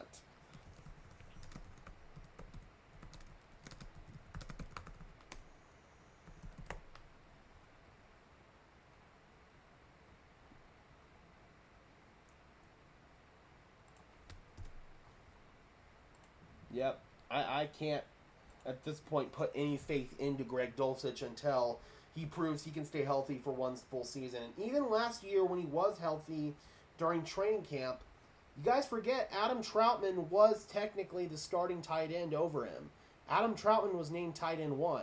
They were essentially utilizing Greg Dulcich as a big slot receiver in preseason and in training camp and in the first game before he got hurt. Greg Dulcich wasn't seeing much action as a tight end. He was seeing most of his action as a big slot receiver. So, at this point in time, man, I just can't depend on Greg Dulcich for the tight end position. Can he maybe carve himself out a role in this offense, either as a big slot or some other role? Then, yeah, absolutely. I think so, because he's got the athleticism, he's got the talent, but A, he's going to have to stay healthy, and B, he's going to have to become a much more willing and able blocker if he wants to see more snaps as an inline tight end.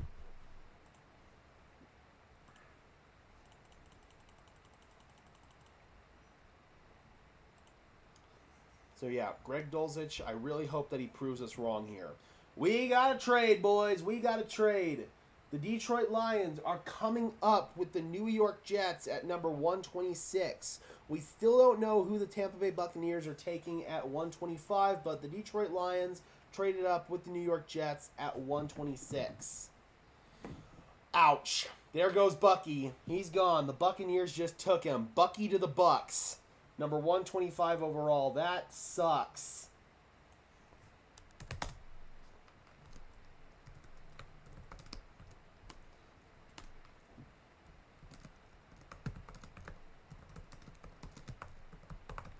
So the pipe dream of getting Bucky Irving to pair with Bo Nix and Troy Franklin is officially dead.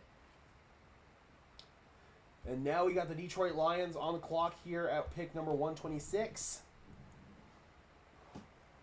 We still got Adam, though. That's the thing, though. Adam didn't really show a whole lot last year. Dude was borderline unplayable at points. He was really, really frustrating as a receiver. Had all kinds of drop issues. Freaking blocking was a problem with him. Adam Troutman was just an all-around liability last year.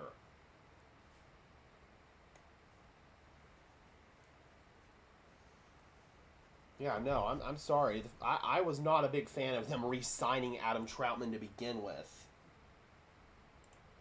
He was extremely frustrating to watch last year. Extremely frustrating.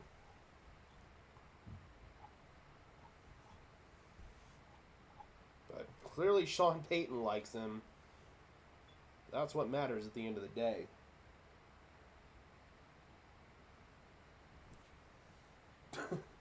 Stop smoking. Speaking of, guys, I think it's time for me to take a quick vitamin break. I'm going to step off screen for literally 30 seconds. I'll be right back, guys.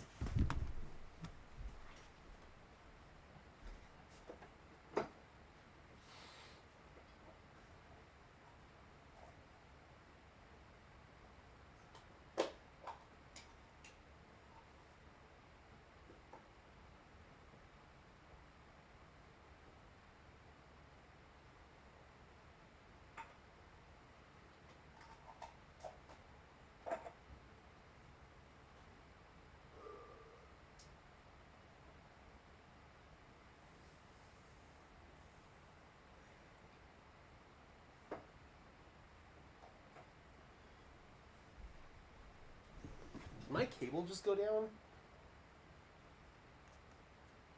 Oh no.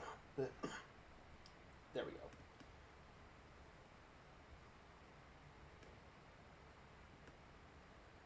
No, stop freezing. Well, we might have to rock this without the TV temporarily, guys.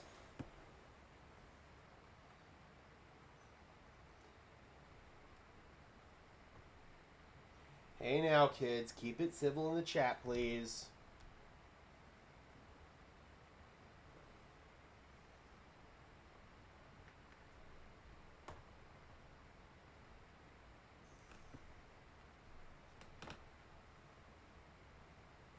We do not need any arguments. This is supposed to be a fun, entertaining stream.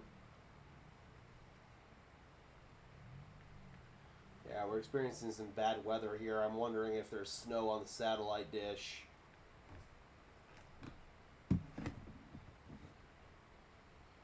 Roll call. Where are y'all viewing from? D-Rock says, I'll start North Carolina. He's out there in Panther territory. I am here in the Mile High City. Not too far away from Broncos training facility.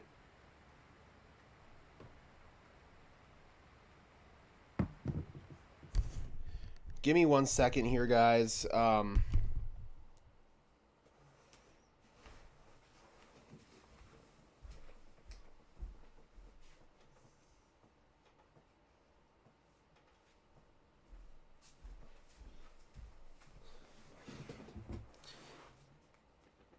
Note to self, never use Dish Network. They suck.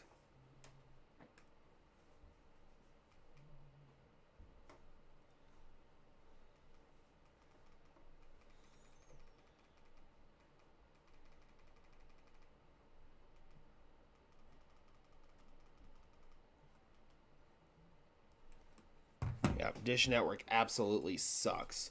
All right, guys, I guess we're just going to rock without the TV right now. All right. So we got a tackle from the University of British Columbia come off the board.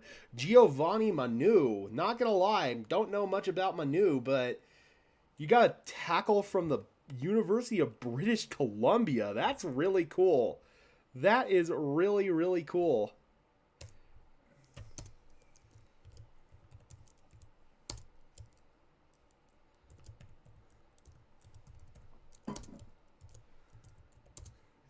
Yeah, I normally use YouTube TV. Like, that's what I primarily use. But when I moved into my apartment, I got the cable included with it. I don't want to use YouTube TV right now because we were having buffering issues with the stream, so I don't want to turn that on and use my internet for that.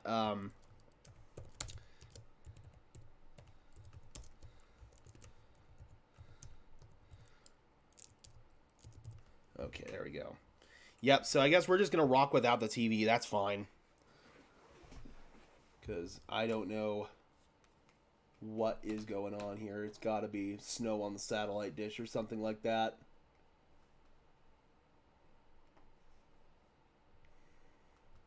Oh well, screw it. We don't need the TV. We're good. So we got the Philadelphia Eagles now on the clock at pick number 127, followed by the Bills at 128 and the New York Jets at 129.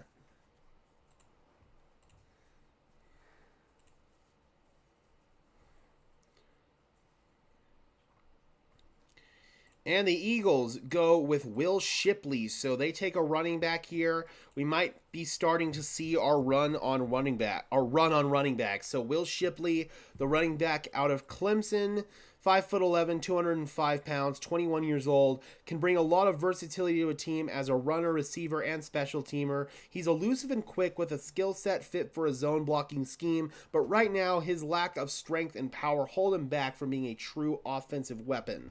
So we all know that the Eagles kind of like to take a running back by committee approach here. So I think that Will Shipley is going to be another guy that they bring into that committee. He'll fill a niche role. He's only going to be asked to do very specific things, but those are going to be the things that he does well. So this is, once again, Howie Roseman nails it as per usual.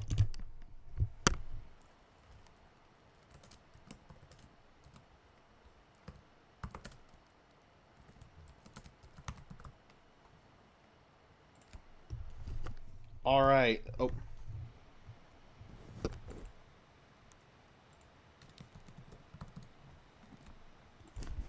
There we go. Will Shipley off the board.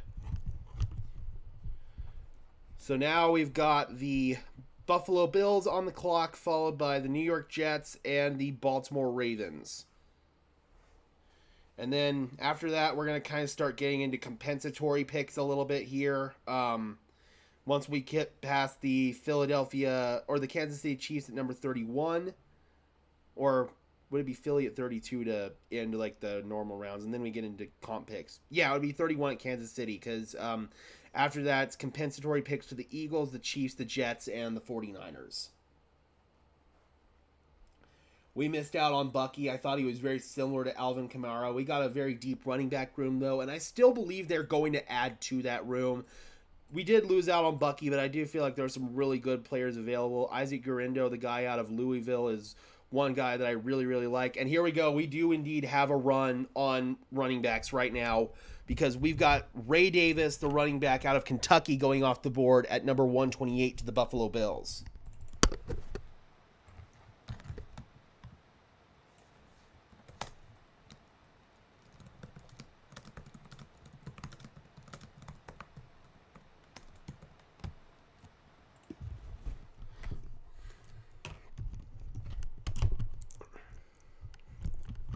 It was pretty funny, actually. Ray Davis and I go back a couple of years. I drafted him in my Madden franchise league, and dude became a really, really solid running back for me. But a little bit of a rundown here on Ray Davis IRL.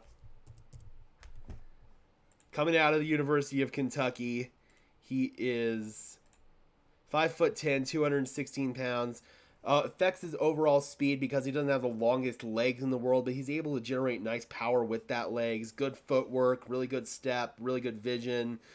He could be a third down back, good hands, is able to catch passes out of the backfield. So Ray Davis is somebody who could be used as kind of a niche player in the NFL level. I don't think that he's going to be a full down, 3-down back or anything crazy like that, but the Bills do need kind of that niche player in their backfield. They've got James Cook. I think they still have Latavius Murray in there, but they needed another one of those kind of niche players. So Ray Davis will fill that role for the Buffalo Bills. So now we've got the Philadelphia Eagles, we've got the New York Jets, I believe, that are on the clock at pick number 129, indeed.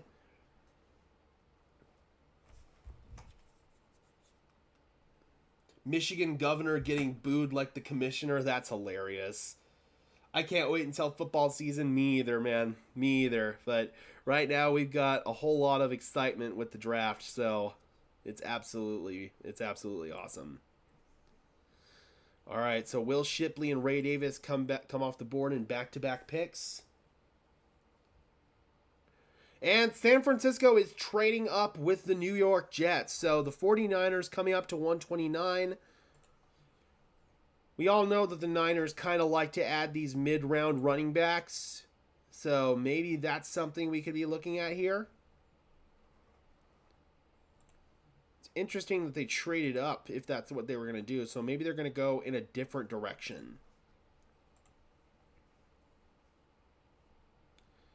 So the 49ers come up to 129.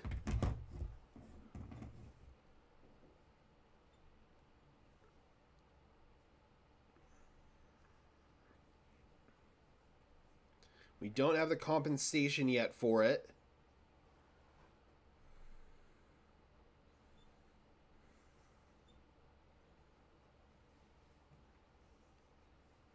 Is it Frank Gore Jr.? Oh, is it? Dude, if the 49ers go Frank Gore Jr., this feels a little rich for my blood for him. But imagine, dude, if the 49ers draft Frank Gore Jr.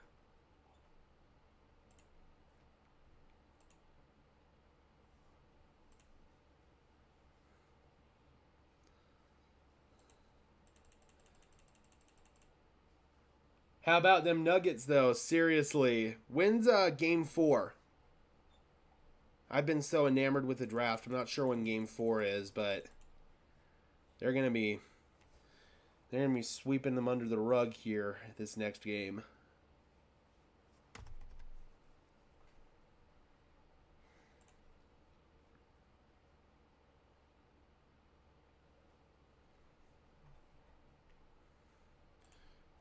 All right, so terms of the trade.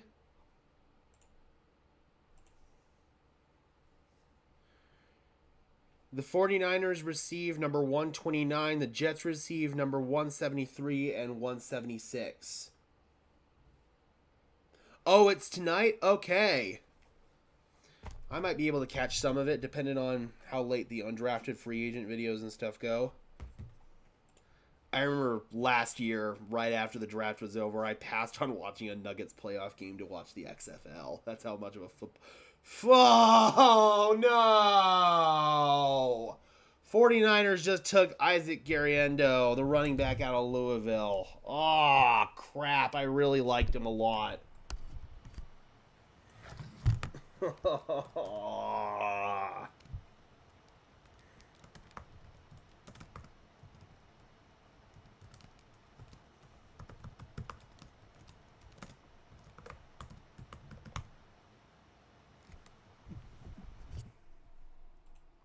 Oh, man. Oh, I really, really liked Isaac Gargiulo. I had him in my mock draft going to the Denver Broncos. That stings, man. He's so versatile. He's a real do-it-all back. He could be a 3-down back in the NFL. He's got really good vision. Oh, dude. 6'1", 225. Good speed. Is not a one-cut-and-run runner. He's somebody who can really break your ankles. Ouch. Freaking 49ers, man. Freaking 49ers. They just got a good one. 49ers and their eye for talent at the running back position is absolutely insane.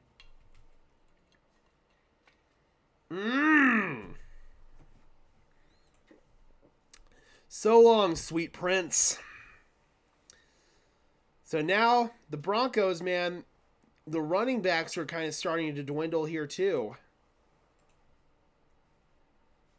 We're starting to get really, really low on quality running backs. Feels a little early for Tyrone Tracy to me. Maybe Braylon Allen, he's still there. I also quite like Dylan Laube out of New Hampshire. Shout out to my guy Glenn Hauser. But Oh, man, that one hurts. Isaac Garindo is one of my love childs in this draft. Doug says, TJ Tampa coming to Denver, calling it. We'll see. I'd argue that there are other positions of need aside from corner right now. They addressed that need in free agency by bringing in Levi Wallace. So, well, there he goes. TJ Tampa just went to the Baltimore Ravens at number 130 overall. The Baltimore Ravens, man, continue to have just an elite draft. Look at this. The Baltimore Ravens have landed Nate Wiggins, Roger Rosengarten, Adisa Isaac, Devontae Walker, and now they just got TJ freaking Tampa. That is why the Ravens are the Ravens, man. They are one of the best run organizations in all of football, and that is exactly why. Bro, I cannot believe the Ravens did it again. They are absolute thieves. They are thieves. They can't keep getting away with it, man.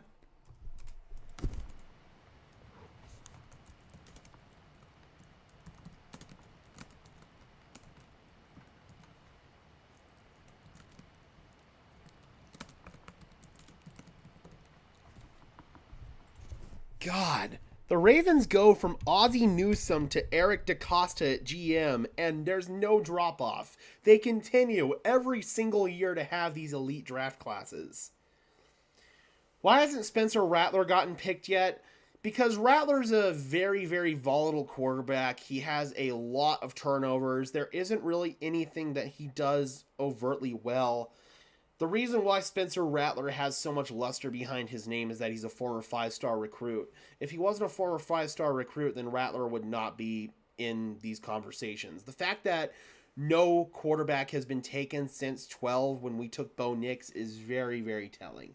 Very, very telling about where teams have Rattler on the board. I can't remember the last time we got this far into the second, third, fourth round and not a single quarterback has come off the board since the first round. I cannot remember the last time that's happened. Freaking Ravens, man. I swear to God. They can't keep getting away with it.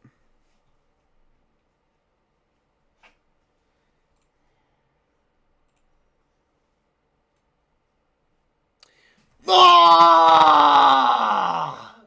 Bro, the Chiefs. Oh.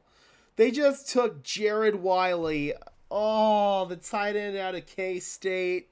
A guy that I know Denver liked. I know they liked him. No. No. Two of my guys coming off the board. Well, really three. Oh, Jesus. Literally 3 guys that I really, really like coming off the board. Back to back to back.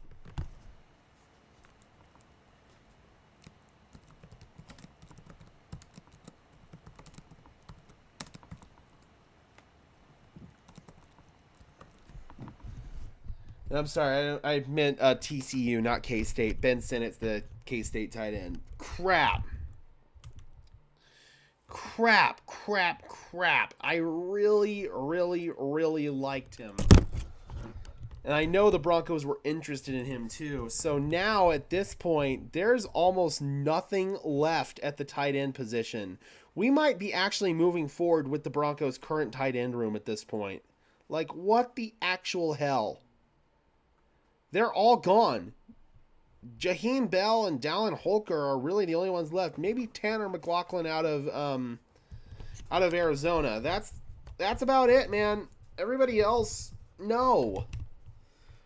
Denver fumbled the bag on this one. They really did. And you just let Josh Wiley go to the Kansas City Chiefs. Chiefs also having an absolutely elite draft. It's disgusting.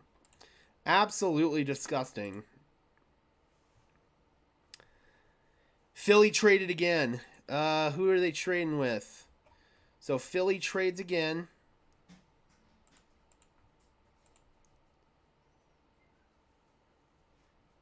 Draft Diamonds just reported it. Philly is trading down right here from 132. Oh, man. That literally hurts. Okay, so the Detroit Lions are now on the clock at 132. So the Detroit Lions traded up.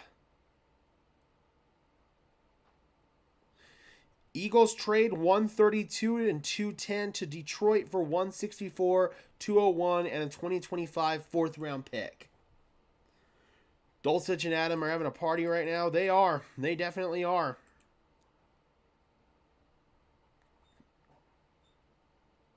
That sucks. That definitely sucks. Tight end is really getting thin right now, guys. Really thin. They're probably getting hurt having a party. Ouch. Say we bring Tebow back to play tight end. I mean, at this point, can't be any worse than what we have. Crap.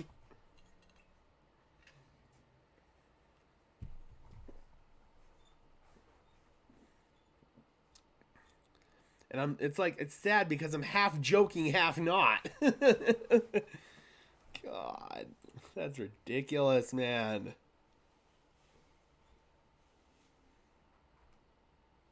All right, so the Detroit Lions are now on the clock at pick number 132. God, man. Freaking Chiefs. I'll say it right now. The three best front offices in the NFL are the Chiefs, the Eagles, and the Ravens, and it's not even close. What these teams are able to do in the draft year in and year out is absolutely freaking ridiculous. Their process is so sound. Oh, man.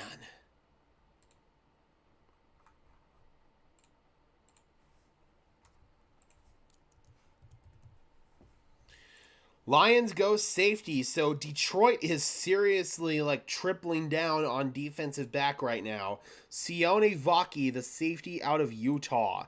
6 foot, 208 pounds.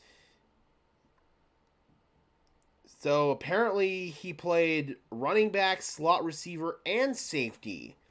PFF says if he's fully committed to playing running back in the NFL, he has the physical gifts, athletic ability, and playmaker's vision to be a contributing player out of the backfield.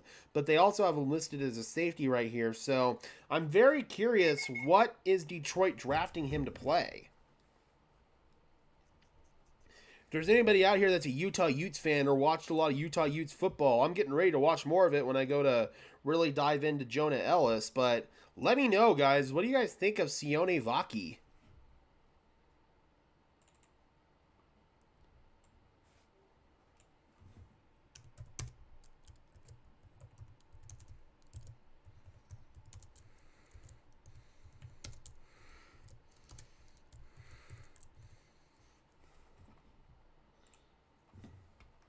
Maverick says, ooh, that guy's good. So there we go. Maverick seems to like him.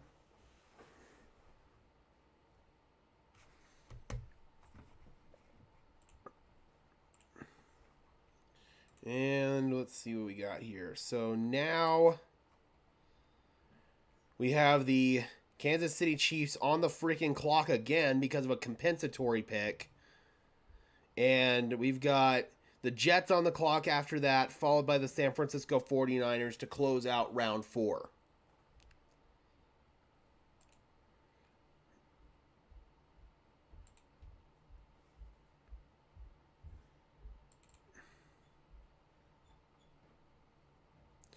And the Jets go with Braylon Allen, probably one of the top running backs that was still available out of Wisconsin.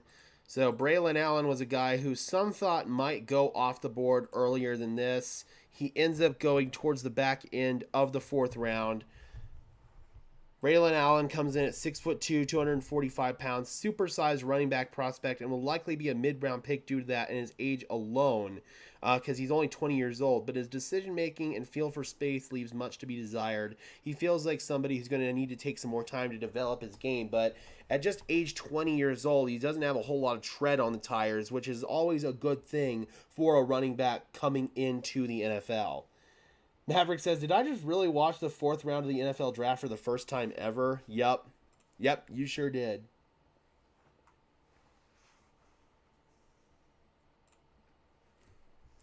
Yep, Jalen's gone. Jalen's gone.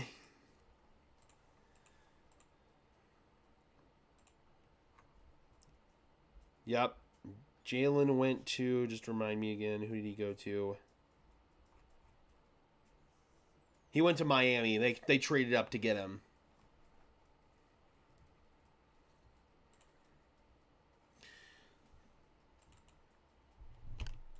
All right, 133.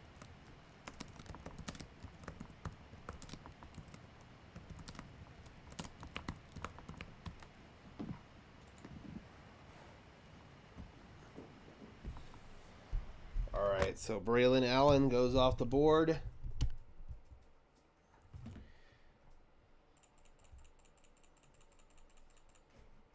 Yep, talent's flying off the board at a really incredible rate.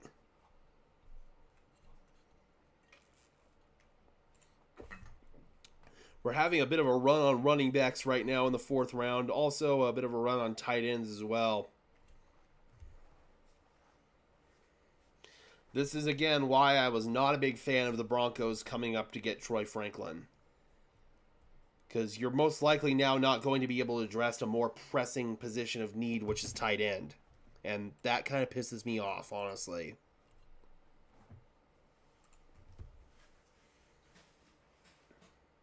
So, yeah, I'm liking this Troy Franklin trade up less and less, Broncos country. I really am. If this is what it means that we're not able to get a tight end, which is a position that we desperately need, then this is an L move for the Broncos, an absolute L move.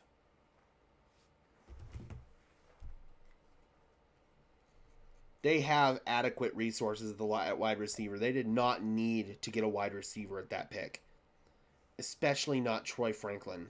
They didn't need to trade up to get him. It's freaking ridiculous.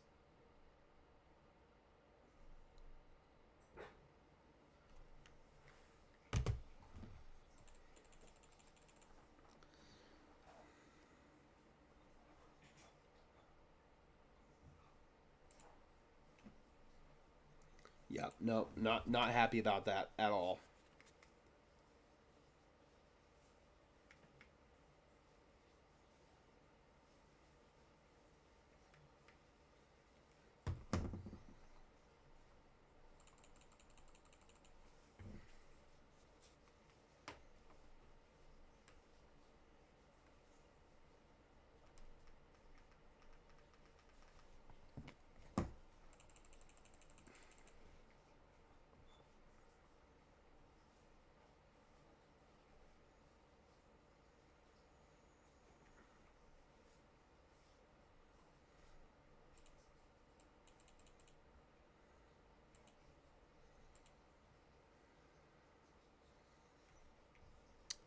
All right. So now we've got the 49ers on the clock here at pick number 135.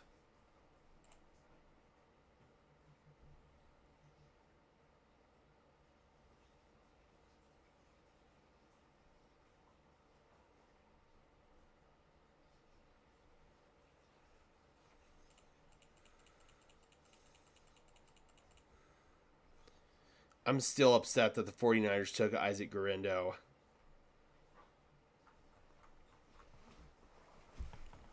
All right, just give me 1 second, guys. I'm going to go see if I can get my TV to come back.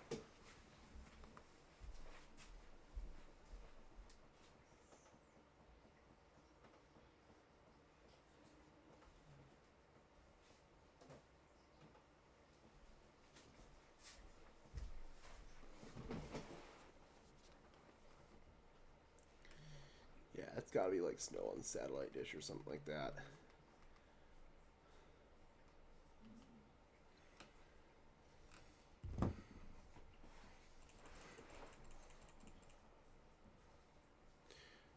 All right, 49ers select Jacob Cowing, wide receiver, out of Arizona. 5'11", 175 pounds, so it's got the build of a slot receiver. If creating a separation window for your quarterback is the name of the game, not many, if any, do it better than Cowing. His NFL role will be very niche in the slot, but there is a world where he can be a very productive player, as he's been his entire football career. So, sounds like just your very typical slot receiver who can get open quickly, operate underneath. This sounds like your typical Julian Edelman, Wes Welker kind of mold of players. So Jacob Cowing going off the board right there to the San Francisco 49ers at number 134 overall to close out the 4th round. And we are now officially moving into round 5. Or wait, no, I think we have one more pick in, we should have one more pick in round 4, right? Oh, no, this was pick number 135. This was pick number 135. That's why. So now we officially start off the 5th round. This would have been where Denver would have picked had they not traded to go get Troy Franklin. It's right here at 136.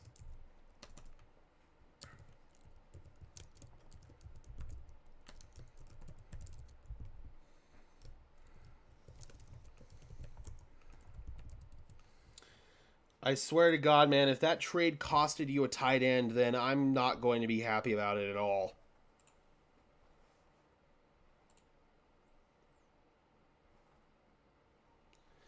So we do have about 8 picks here until the Denver Broncos pick. The Seattle Seahawks pick is in. The Los Angeles Chargers are on the clock right now. The 5th round is officially underway.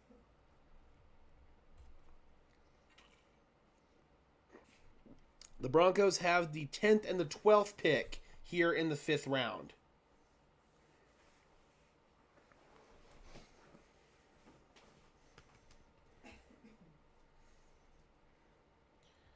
The next pick for Denver is going to be pick number 145. So we got 8 more picks to go. We're at pick number 137 on the clock right now. And that's the Chargers.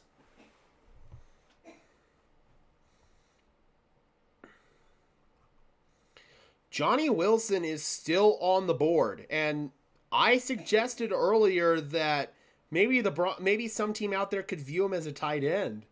What if that team's the Broncos? Oh, I'm getting excited now, boys. What if the Broncos view Johnny Wilson as a tight end? Oh, bro. Oh, I'm getting excited now. Oh, okay. That's a program that I could get behind. That is a program I could totally get behind. Yes. Yes. Yep, the Chiefs did get another weapon for Patrick Mahomes in Josh Whyle. All right, Nehemiah Pritchett, the corner out of Auburn, comes off the board right here to the Seattle Seahawks at number 136. Pritchett was pretty much projected to be a mid-round guy through and through. I will be so pumped if they end up with Johnny Wilson. I don't care what role they envision for him because he's just a damn good football player.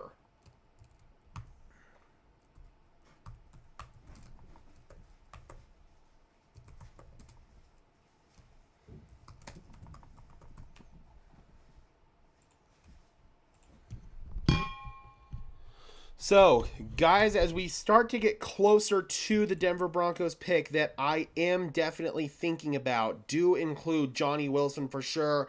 I also really like Malik Washington, the wide receiver out of Virginia. Jamari Thrash out of Louisville is certainly intriguing and interesting. Feels a little early for Brendan Rice at this point, especially with some of these other wide receivers that are on the board.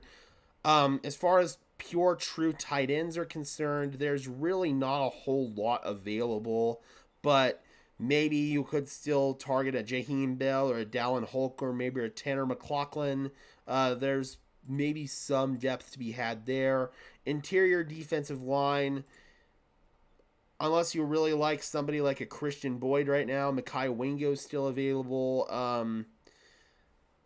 Miles Murphy is still available. Christian Boyd is still available. So there are some pieces there on the interior defensive line as well that the Denver Broncos could be looking at.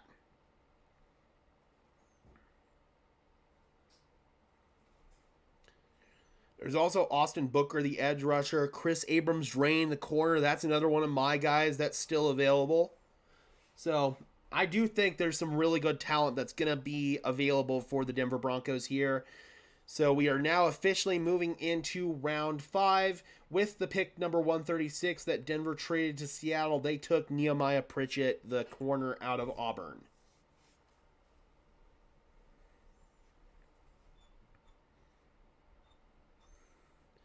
But right now, I strongly feel like the Broncos need to address D-line, tight end, possibly running back, especially after we've seen the run on running backs. That's starting to kind of slim down as well in terms of who's still available.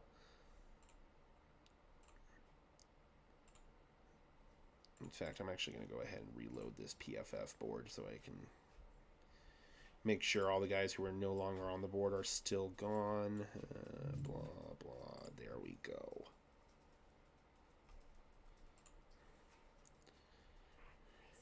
Xavier Thomas, edge rusher out of Clemson, still on the board. Austin Booker, the edge rusher out of Kansas. We talked about him. Javon Solomon. So there still are some good guys, some good edge rushers that are on the board here. Some guys that I really do like.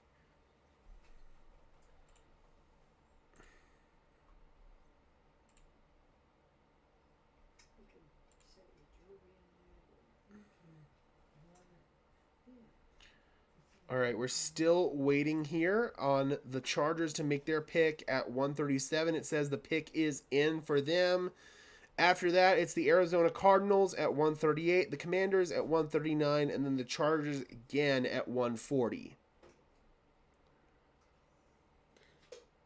I like Wingo. He could be a run stuffer, which is definitely what Denver needs right now, is help on that run defense.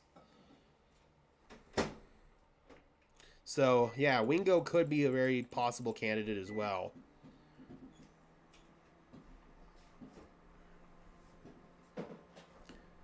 Who's available at running back? So, right now at running back, we still have guys like Tyrone Tracy, Blake Watson out of Memphis, Audric Estimé out of Notre Dame, Dylan Laube out of New Hampshire is somebody I really like, Isaiah Davis, South Dakota State, Jaden Sheardon out of Monmouth.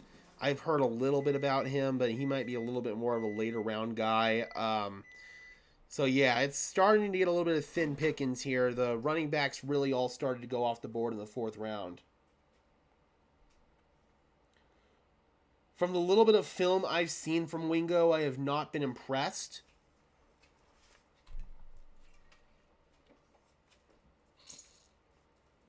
What don't you like, Maverick? Is he just not a lot of power? Or what don't you really like about Wingo's film? I'm genuinely curious. I haven't seen it, so I want to know.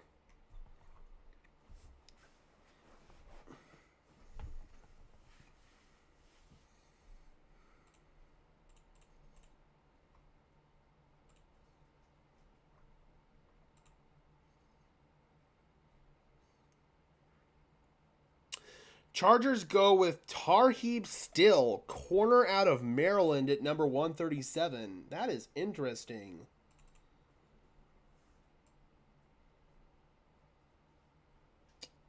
Okay, not a guy I would have expected to see come off the board right now.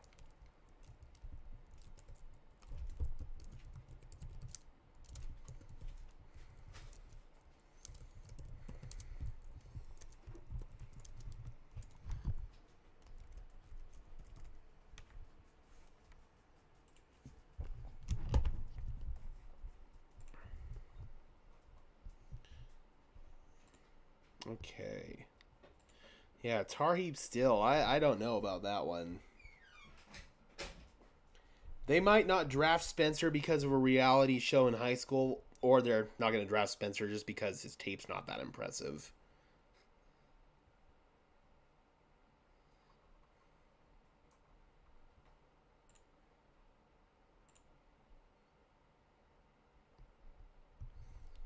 Still refreshing Twitter here, guys.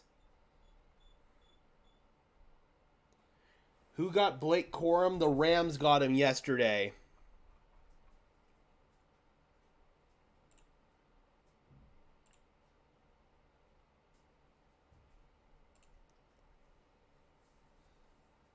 The show made Spencer Rattler look really bad. What few clips of that show I did see, yeah, it did showcase a lot of like immaturity stuff. Xavier Thomas finally comes off the board. Okay, the edge rusher out of Clemson finally comes off the board here. So Xavier Thomas, number 138 overall, to the Arizona Cardinals.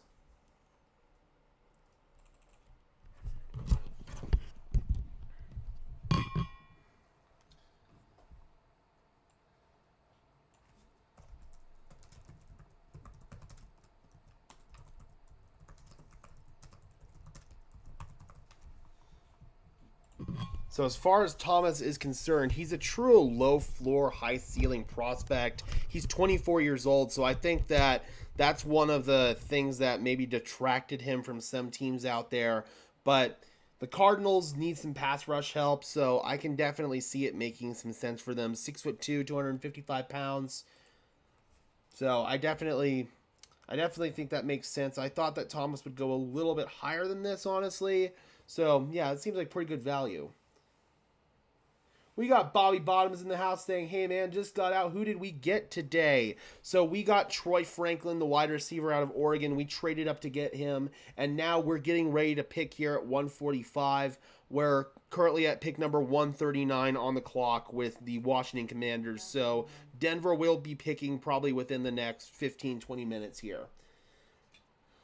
I know this is out of left field, Tom Lindsay says, but is Tim Patrick working out and will he be ready for the season opener? Yes, it does seem that way. It actually seems like he's going to be good to go for training camp. He'll be a year out from his injury around the time training camp starts, so odds do seem good. He'll be ready to go well before the regular season. He'll be good probably by the time we get to training camp. That's the one upside of the injury happening when he was in camp, was he gets ample time to recover and be ready to go for the start of this year.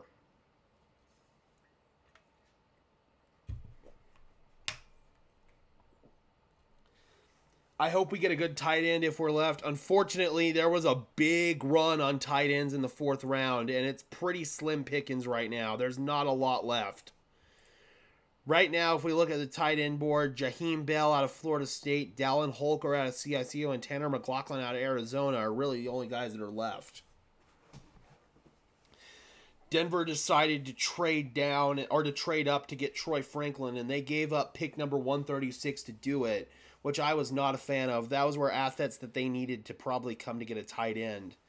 If Denver loses out on a tight end because of that Troy Franklin trade, I'm not going to be happy at all.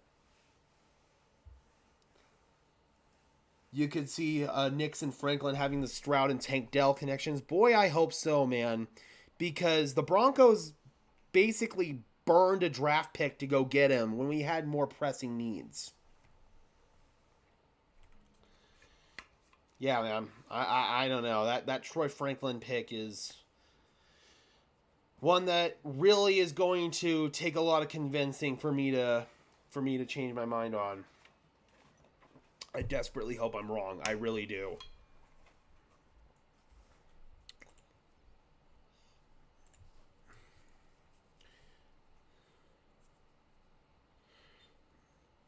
All right, Commanders go with linebacker Jordan McGee out of Temple at number 139. So we are now 5 picks away from the Denver Broncos making their selection.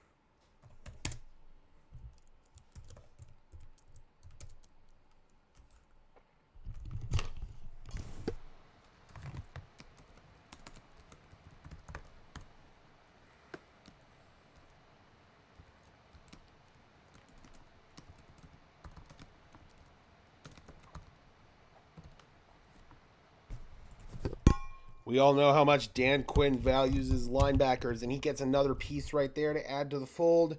Washington did lose one of their starting linebackers in Cody Barton to free agency to the Denver Broncos, so definitely can understand that move there. Again, guys, as we get closer and closer to the Denver Broncos making their pick, I think that Johnny Wilson could be very intriguing, especially if the Broncos maybe view him as a tight end with his size and his athleticism. It's all going to be about if he can be a inline blocker at the line of scrimmage. That's going to be what sells teams on if they can transition Johnny Wilson from wide receiver to tight end full time. Austin Booker, the edge rusher out of Kansas, is still on the board. I also really like Malik Washington out of Virginia. There's Tyrone Tracy, the running back out of Purdue, that's still there. So it's going to be really interesting to see what direction the Broncos elect to go. Also, one of my guys, Chris Abrams-Drain, the corner out of Missouri, is also there. So there are a lot of directions that the Broncos can go. If Patrick is mostly like his old self, then the trade up is questionable. Yeah, I can't disagree with that. I really can't. You signed Josh Reynolds in free agency. I don't think Courtland Sutton's ultimately going to get traded, because we're at the point right now where it probably would happen if Courtland Sutton was going to be on the move. Oh man, if your logic behind this Troy Franklin move was just that it was Bo Nix's college weapon, then that's bad freaking logic. Yes, Mo Camara is also still available. So somebody else that I really, really like may not last much longer here in the 5th. So the Broncos might need to be aggressive if they want to get him. Boo, man. I'm trying really hard not to be salty about that Troy Franklin trade. I'm trying. But the more and more that these players continue to go off the board, it just stings. It's like a knife in your heart, man.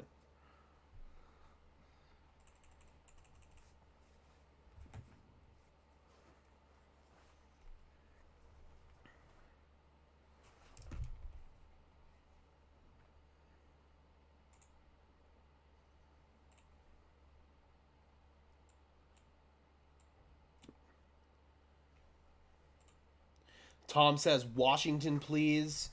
I would definitely be pleased with Malik Washington. I definitely would. But you did just get a wide receiver in Franklin, so I don't know about that one.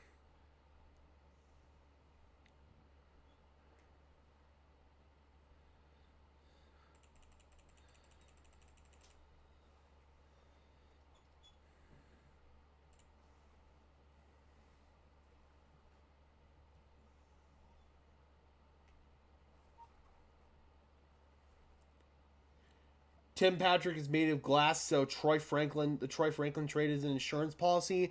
I'm not going to say Tim Patrick is made of glass just because he suffered back-to-back fluky injuries. I literally was right in front of him when he suffered that torn Achilles. I was 20 feet away when it happened. The dude just took a bad step and planted his foot in the ground. And while I wasn't there the day he tore his ACL, my tire blew out on the way to training camp. From people who were there, it was a very similar thing. It was just him 2 times being in the wrong place at the wrong time.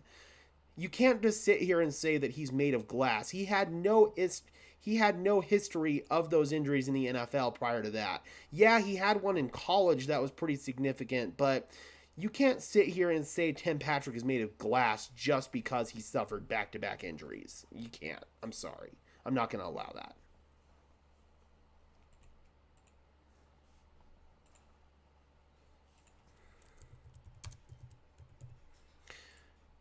All right, so Los Angeles Chargers just selected Cam Hart, corner out of Notre Dame.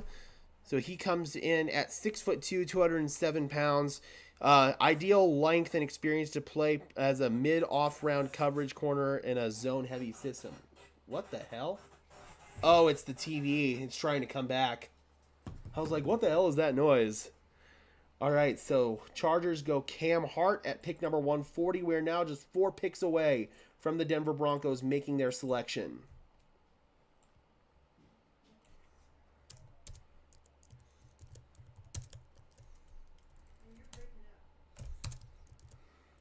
Okay, there we go. The TV's kind of back.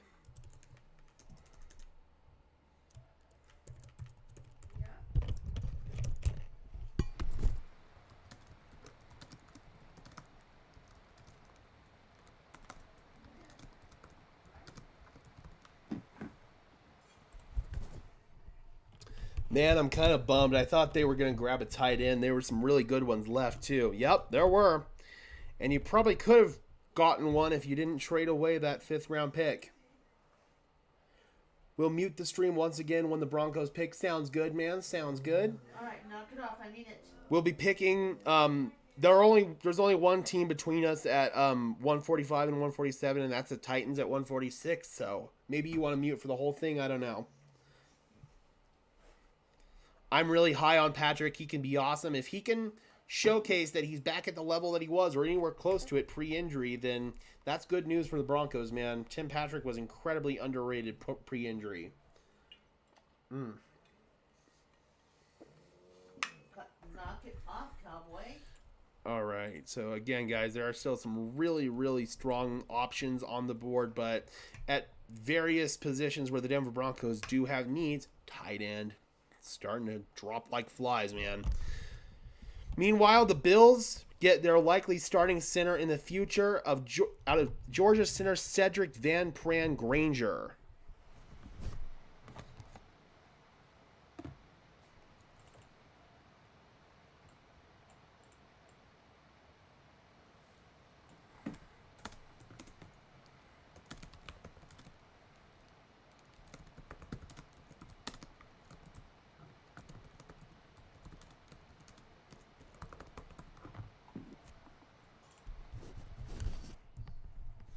All right, so for Cedric Van Pran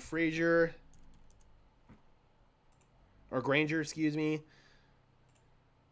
6'4", 310 pounds. Despite some athletic limitations, Van Pran is a high IQ center prospect whose acumen, experience, and physical mentality warrant a shot at a starting role, center only, in a man/gap heavy scheme, which is pretty much what the Buffalo Bills run. So he is a scheme fit there. They had a need at center after parting ways with their longtime starter, Mitch Morse. So, yeah, this one makes complete sense for the Buffalo Bills. They're trying to get younger. They're trying to get cheaper, and this is exactly how you do it.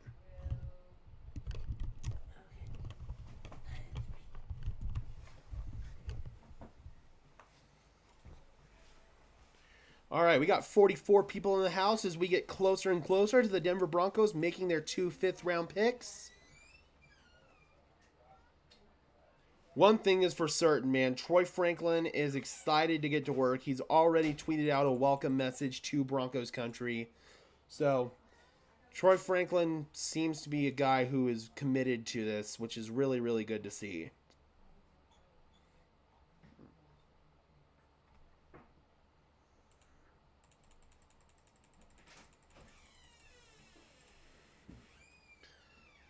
All right, so at pick number 142, the Indianapolis Colts are on the clock, followed by the Atlanta Falcons, the Buffalo Bills, and then the Denver Broncos at pick number 145. So we are getting super duper close, probably within maybe the next 10 minutes. And of course, CU decides to hold their spring game today because, of course, they decide to make it on the day of the NFL draft when I can't go. Gotta love that. Gotta love it.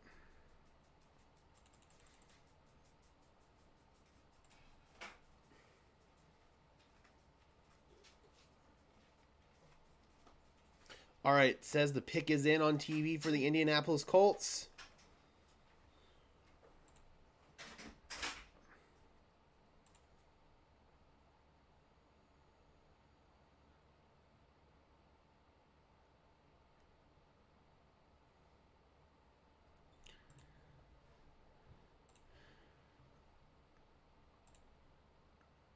Caleb Williams just sent a text to new Bears punter Torrey Taylor saying, "You're not going to be utilized much." I just realized when they flew out to Eugene to see Bo throw those amazing throws, it was probably Franklin catching for him and looked great doing so. I'm not sure. It might have been. I don't know for sure, though.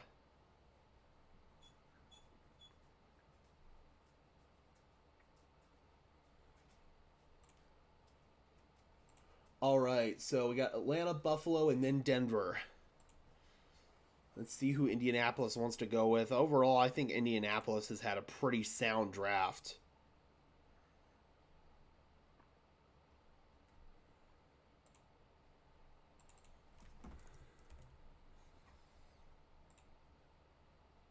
Okay, so Indianapolis, they go with Anthony Gold, the wide receiver out of Oregon State.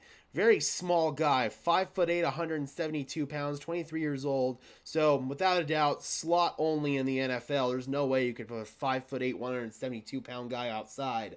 But Indianapolis picks up a developmental slot receiver in Anthony Gold, and we are now just 2 teams away from the Denver Broncos making their pick.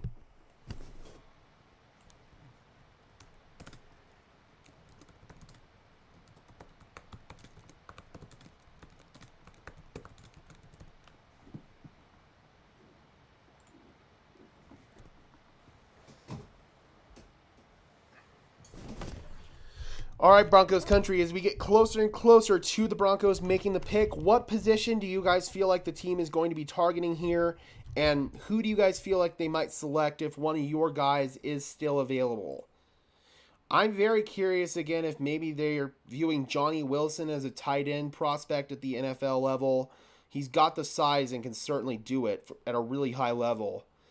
There's also guys like Austin Booker, Malik Washington, but Washington is more of a true wide receiver at this point. Tyrone Tracy is still available at running back. Edge rusher, you got Austin Booker who's still there. Bobby says running back, okay. So if the Broncos were to go in the direction of running back at this point, you have guys like Tyrone Tracy, Blake Watson, Isaiah Davis, Audric Estimé, kind of guys of those flavor that are still available. There was a big-time run on running backs in the 4th round, and tight ends as well.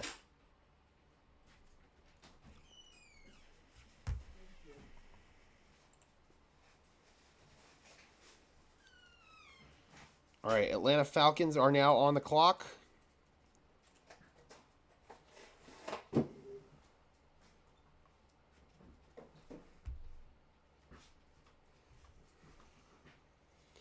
So right now, guys, if I had to take my selection, I'm going to say Johnny Wilson, viewing him as a tight end.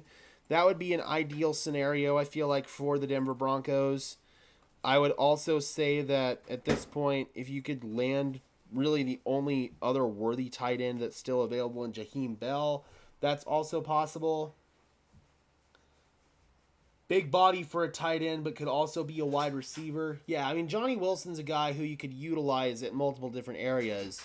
There's a lot of NFL executives who seem to think that he could convert to tight end at the NFL level. Yep, tight ends and running backs are very, very slim right now. That is definitely for sure. All right, the pick is in for the Atlanta Falcons.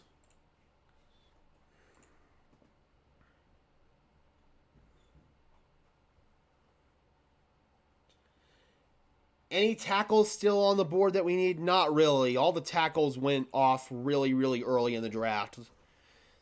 The only tackles that are left are real second-tier guys that I don't expect panning out as tackles in the NFL. A lot of them are move inside to guard type of candidates.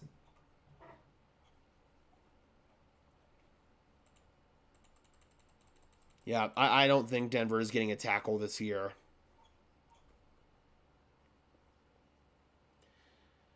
Wilson was sacked a lot last year, RC, but if you look at the advanced statistics, 70% of those sacks were on Russell Wilson. It was him spinning into pressure, walking back into pressure, bailing from clean pockets. A lot of those sacks weren't on the offensive line. They were actually on Russ.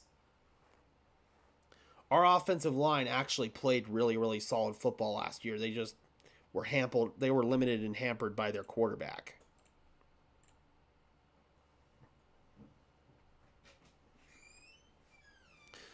Oh, Denver is trading back. They are using a future pick to get on the clock at number 144 with Denver. Wait, no? Denver's at 145, not 144. Ian, I think, got that wrong because Buffalo's on the clock at 144. I'm confused. Did they trade up with Denver or did they trade up with... Because Denver was at 145, not 144. Did the Bears just come up here with Buffalo to jump Denver? Yes, okay, Rappaport had it wrong. Rappaport had it wrong. It was with the Bills. So the Bears just came to jump Denver. They are now on the clock at pick number 144. All right, who are the Bears targeting here? I hope it's not... Oh, man. Clearly, they felt like Denver was going to take somebody that they liked.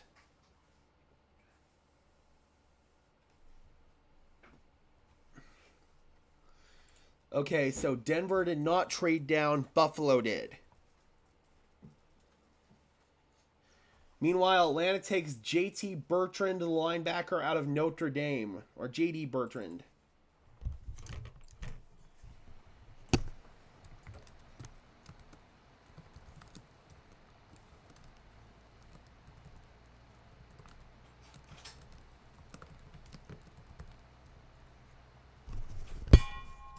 I thought it was so crazy we got Forsyth so late last year. Hopefully we get someone like that this year. That would be ideal. That would definitely be ideal.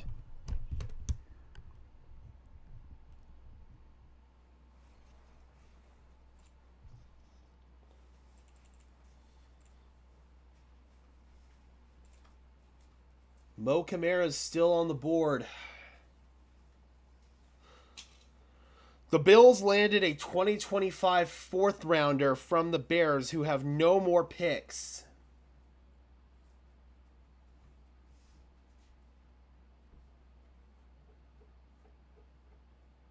Tom says, I bet it's Washington.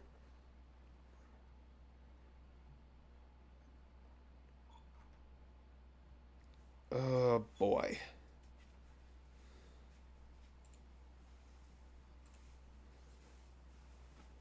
I'm waiting right now for the Draft Diamonds notification for the Chicago Bears pick. And then after that, the Denver Broncos will officially be on the clock at pick number 145. What I think I'm going to go ahead and do is probably stay... just go ahead and record the video for both picks at one go. I think those are going to be easier. Because it's almost back-to-back picks with... 145 and 147. There's only Tennessee in between us with those two picks, so I'll probably just go ahead and do it like that. What pick does Denver have? They have pick number 145. Oh, man. So they just got Austin Booker, the edge out of Kansas. The Bears did. The Denver Broncos are now on the clock, guys, at pick number 145. Broncos are on the clock.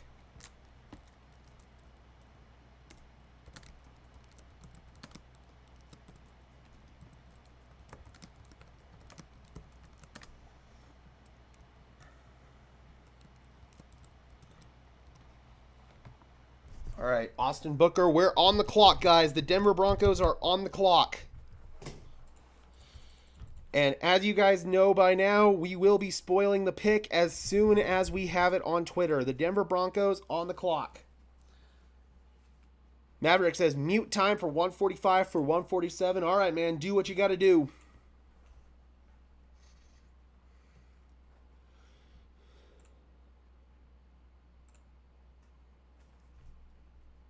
I'll be right back, guys. I'm going to go use the restroom real quick before the Broncos get on the officially announce the pick.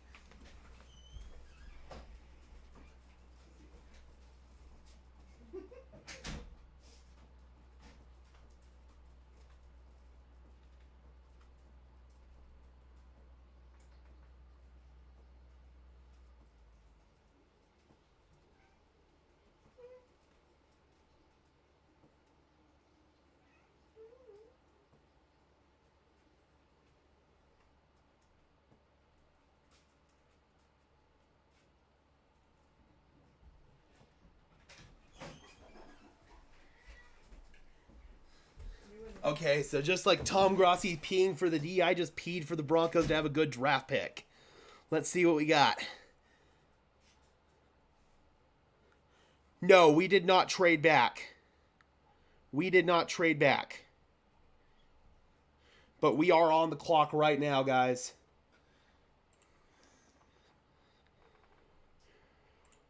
Okay, here we go. The pick is in, according to the TV.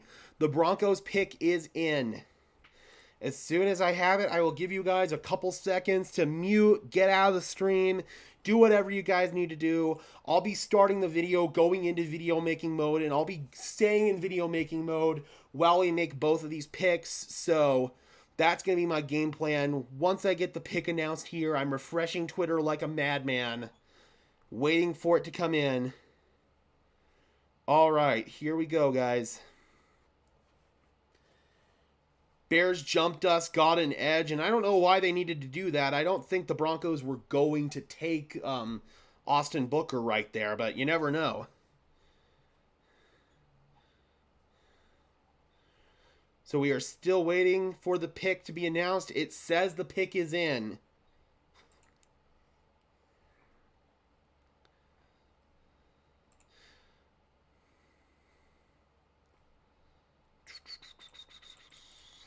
Is it going to be running back? Is it going to be tight end? Is this finally going to be Johnny Wilson right here?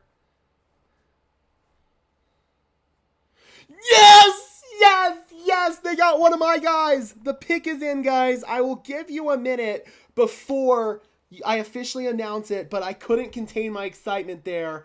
Broncos fan just said it. It's Chris Abrams-Drain, the corner out of Mizzou. Let's go. We're going to go into video making mode right now. I love this guy. I love Chris Abrams-Drain. I had the Broncos taking him in my mock draft. I even have a graphic ready for Chris Abrams-Drain.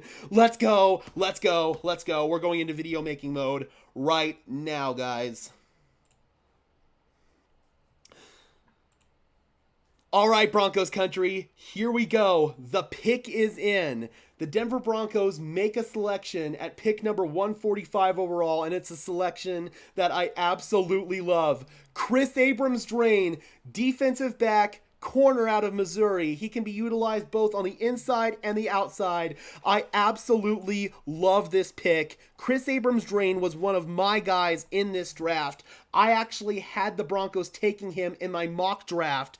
I prepared this graphic for that video, so here we go, guys. Chris Abrams-Drain is a Denver Bronco. I am absolutely pumped by this pick. 5'11", 178 pounds, so a little bit smaller for an outside corner. I think this could be more as like a dime roll right away. That's the best role for Abrams-Drain, but he can be utilized literally on the outside as well as inside in the slot. The Broncos may have found their starting dime backer right here with Chris Abrams-Drain. He started his career at Missouri as a receiver. The three-star recruit even played quarterback in high school as a senior. He moved to defensive back as a sophomore at Missouri and started on the outside in each of his past 2 seasons.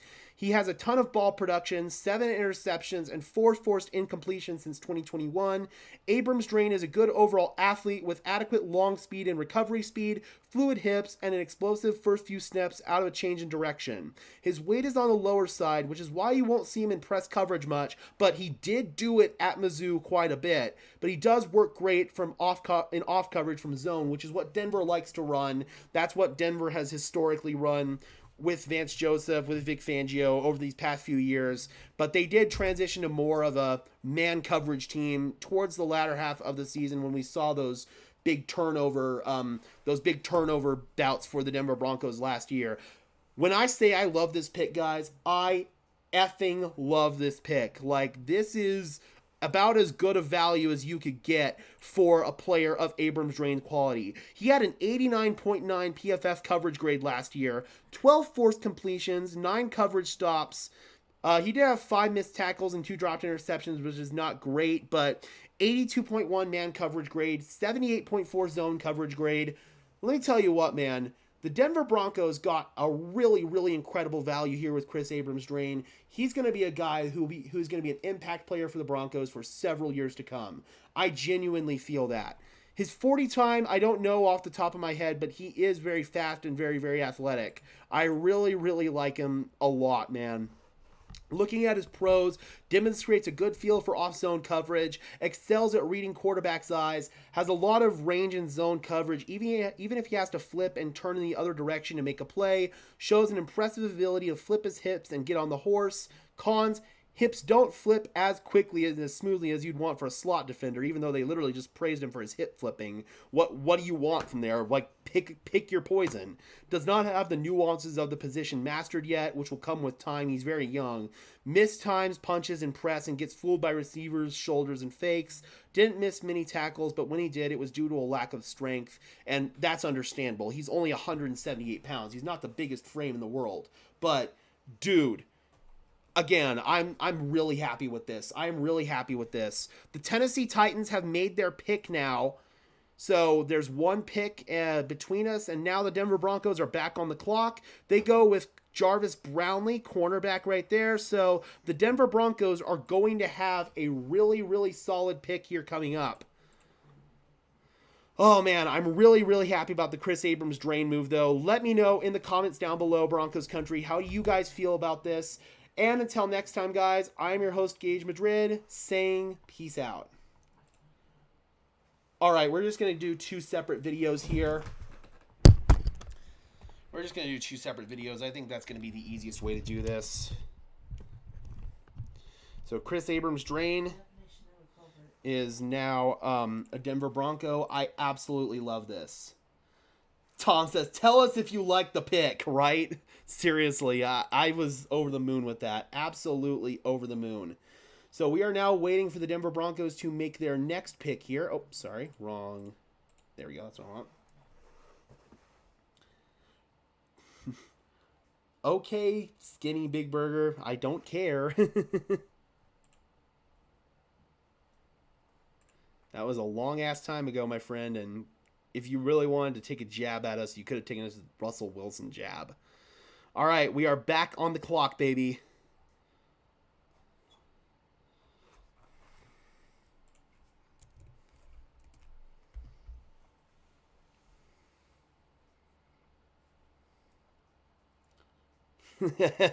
Right? That's what happens when we get one of my guys, man. I get excited.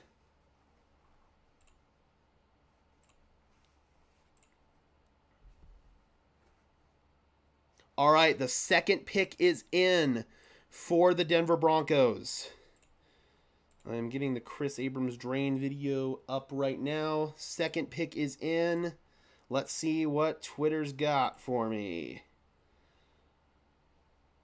Okay, they go with a running back here. I knew that they were going to take a running back at some point, guys.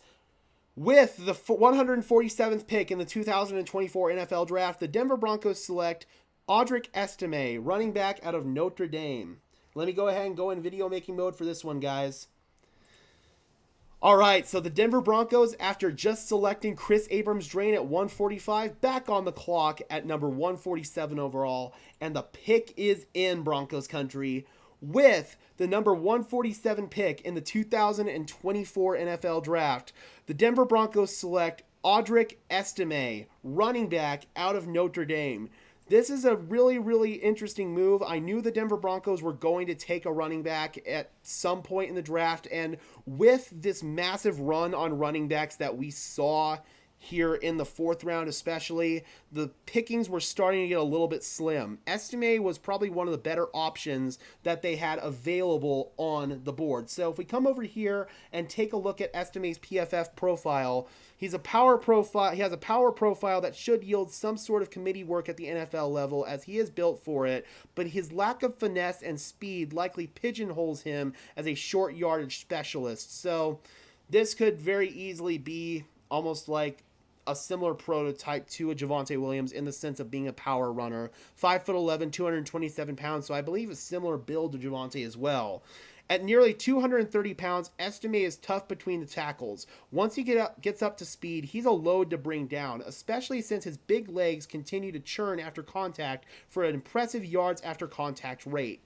The finesse parts of his game are limited. His burst and long speed will be merely average compared to other NFL backs, though he is nimble behind the line of scrimmage. Changing direction once up to speed takes multiple steps. As for third down, he was not used much as a receiver, but his pass protection potential is good due to his size and strength. That's a plus for the Broncos. A big plus is he will be just 20 years old on draft weekend. Big time. I absolutely love that. He's got the world ahead of him. The Broncos made a really, really sound selection here, I feel like, with Audric Estimé. His overall PFF grade in 2023 was 94.2, a 94.0 rushing grade. That is absolutely insane. He had 88 zone run attempts last year to 121 gap runs, 892 yards after contact, which was 9th in college football, 64 missed tackles forced, 22 carries of at least 15 yards, and then in the receiving game, just 1.3 yards per route run, so nothing exactly nutty there. 1,341 rushing yards last year, 6.4 yards per carry on average. That was after 2022 when he had 5.8 yards per carry, 906 yards. So, yeah, kind of like what Broncos fan says here. He's almost like an A.J. Dillon light. That's basically what the Denver Broncos got. And I know that the Broncos did have some interest in A.J. Dillon as a free agent. So maybe this is the thought process here behind the Denver Broncos selecting Estimé. All right, Broncos country, let me know your thoughts in the comment section below about this pick. I would really appreciate it. Be sure to leave a like on this video as well as subscribe and ring the bell so these videos appear in your notification feed. And until next time, guys, I am your host, Gage Madrid, saying peace out. All right, guys, got that video done. Perfect. So, let me go ahead and get these videos uploaded, guys. Overall, I love the Chris Abrams-Drain pick, and I really like the Audric Estimé pick. So, I'd say the Broncos had a pretty good third round of the draft overall. I really think that, or a good fifth round of the draft overall. I think that they came away with two really solid players that I had highly ranked. Yeah, I'm happy. I'm definitely happy.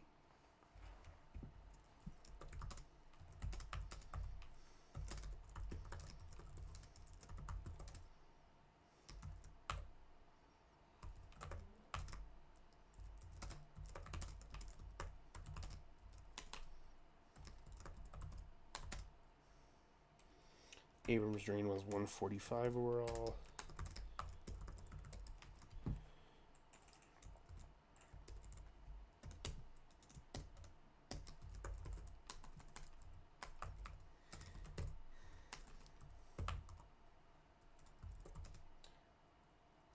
Could one of the mods deal with Skinny Big Burger, please? Could you put him in timeout? If you're not going to be respectful, then get out of here, seriously. If we have a mod in the chat, could one of you guys take care of him? I would really appreciate it. If not, then I will in 1 second. We're all adults here. We're just trying to be civil and respectful and enjoy the draft together. Just because you're a fan of an opposing team doesn't mean you have to come in here and be an absolute asshole. Nobody wants to deal with that crap.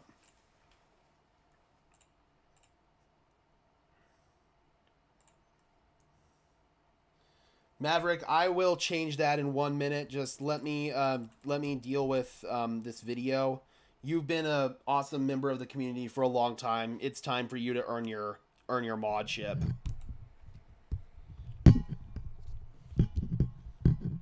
You have absolutely earned it, my friend, but you'll have to bear with me here. I'm just trying to get these videos out. All right, so the Bengals pick is in.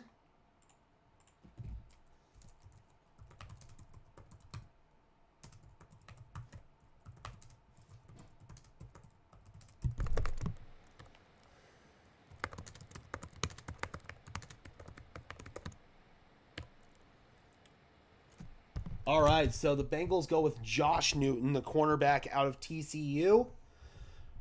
We do have a little while before the Denver Broncos pick again, guys. We're not going to be picking again until the 200s.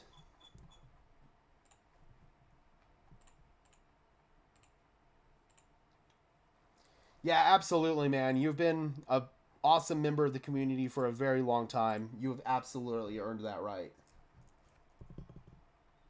I'm also very interested to see how Franklin does. And again, I really hope that I'm wrong with the whole Troy Franklin thing. I really am. But the fact that the Broncos missed out on the tight end position does hurt. They made up for it in the 5th round. They did. Getting Chris Abrams-Drain makes me feel really good.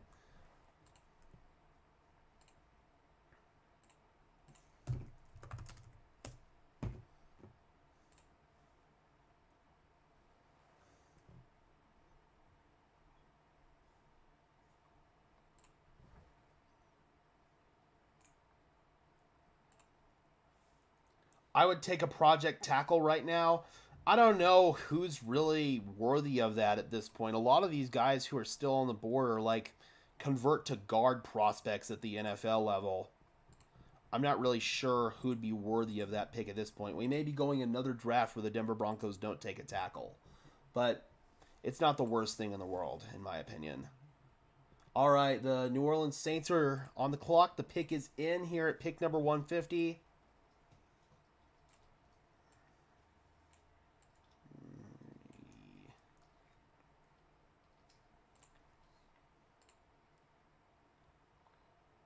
So we're going to ignore middle linebacker again. I don't think they necessarily have to address it. They've got Jonas Griffith. They've got Alex Singleton. And they signed Cody Barton as a free agent. I think they feel they're pretty solid at that position.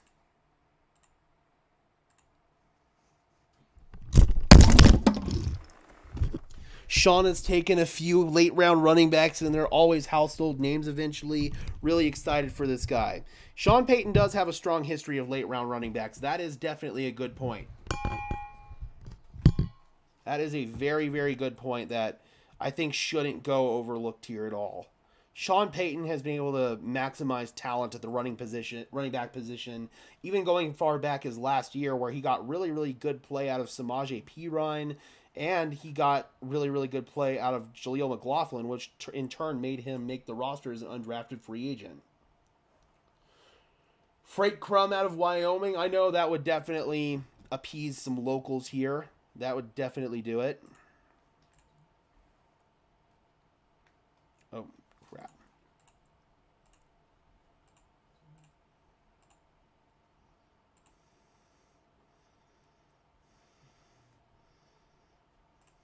There we go.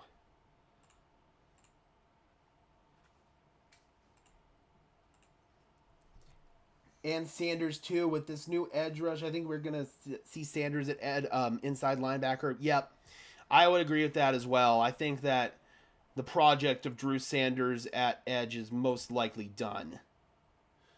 Saints go Spencer Rattler. So Spencer finally comes off the board. Okay, I actually like that fit a lot. They're gonna have to answer some long-term questions about Derek Carr. So, yeah, I actually really like that fit a lot. They lost their backup quarterback in Jameis Winston as well. That makes sense. That makes sense.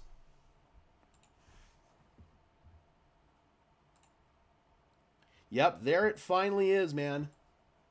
And Indianapolis Colts pick is in and now at 152, followed by Philadelphia and Jacksonville.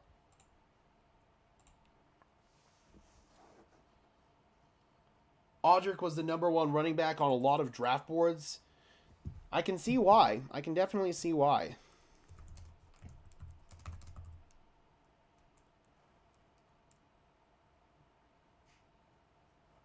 Good luck for the Saints.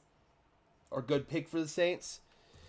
I definitely think that that's one of the better destinations that Spencer Rattler could go.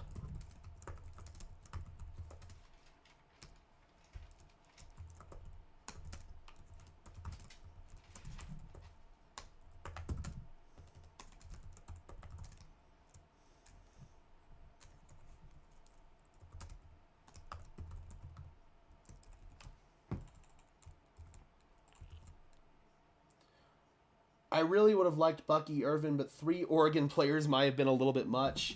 Hey, man, if you liked him, you liked him. But Broncos get their quarterback. Have the chance to compete for a backup job. If he's as good as he thinks, he's going to get an opportunity there. Yes, Perine is still on the team. Just now added to the quarterback room. This is the first quarterback to go since the first round. All right, so the Colts go Missouri safety Jalen Carleys. So couple of Missouri players off the board in relative quick succession.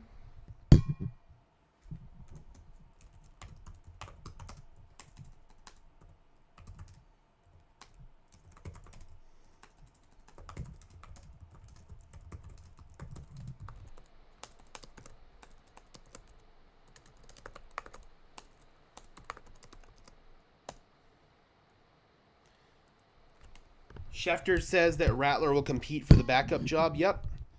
They're eventually going to have a decision to make on Derek Carr in a couple of years, though, or by the end of this year. So I think they're kind of maybe getting a bit of an insurance policy right there in the event that Carr plays poorly again next year or deals with more injuries.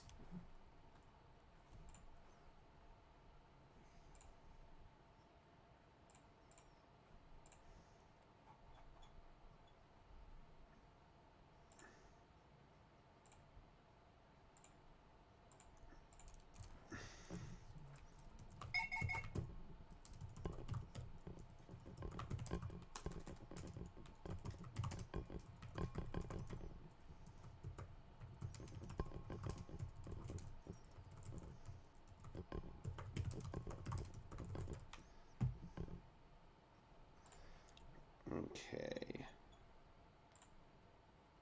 Oh, gotta do the thumbnail. Thank you for bearing with me here, guys, while I get these videos up. Eagles pick is now in at 152, followed by the Jacksonville Jaguars at 153 and the Rams at 154.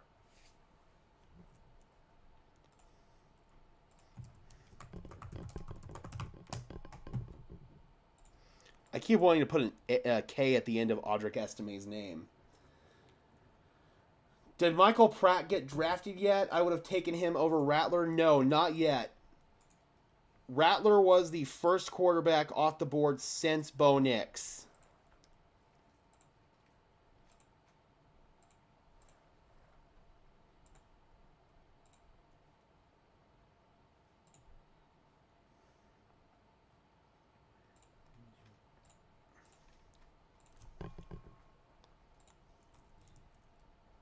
Pick is in for the Eagles.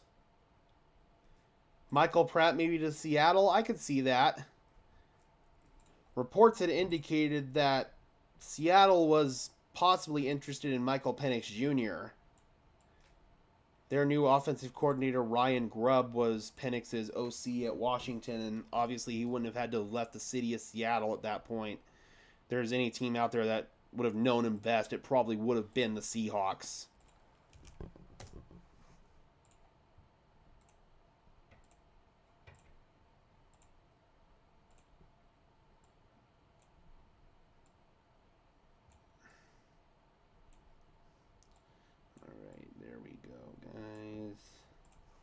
Thumbnail is done. Yeah, seriously, a massive gap. Grand Canyon-sized gap.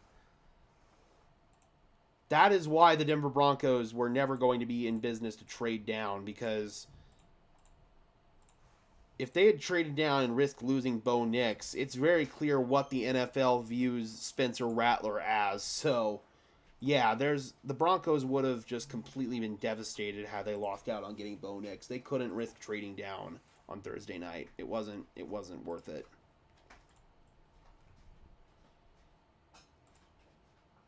All right, so after the Eagles, we have the Jaguars at 153, followed by the Rams at 154. All right, there we go. Audric Estimé video is now live. Draft is pure background noise for me now, 100%, but this is also the part where you can find some really, really damn good players. This is the true meat and potatoes of the draft right here. This is my favorite part, personally. All right, guys, I'm going to step off screen for just 30 seconds. I will be right back.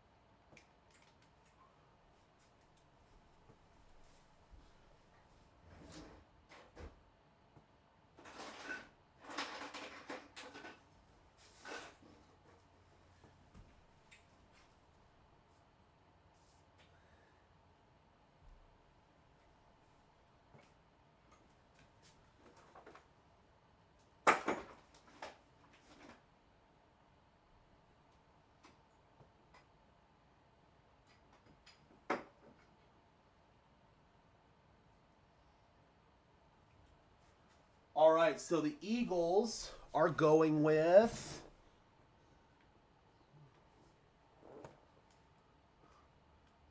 Let's see, at 152...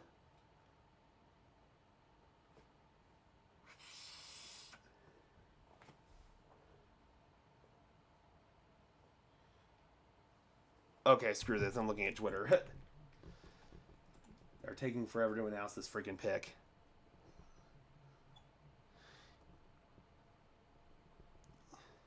Aeneas Smith, okay. Wide receiver, running back out of Texas A&M. They're calling him as a wide receiver right there, but he apparently brings a lot of position versatility. So now we got the Jacksonville Jaguars on the clock at 1:53 and the Rams on the clock at 1:54. BRB.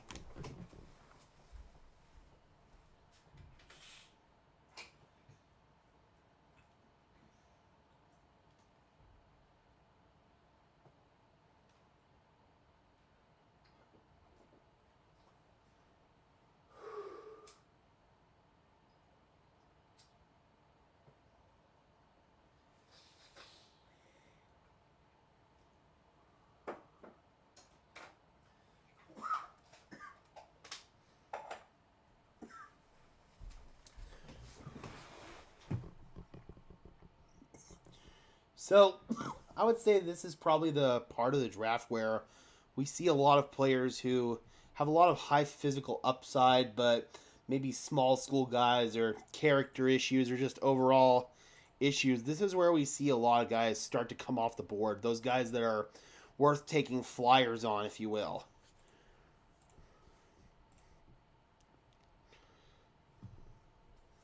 I think there's still a lot of really good players the Denver Broncos can come away with. I think about Bo Limmer, the safety or the center out of Arkansas.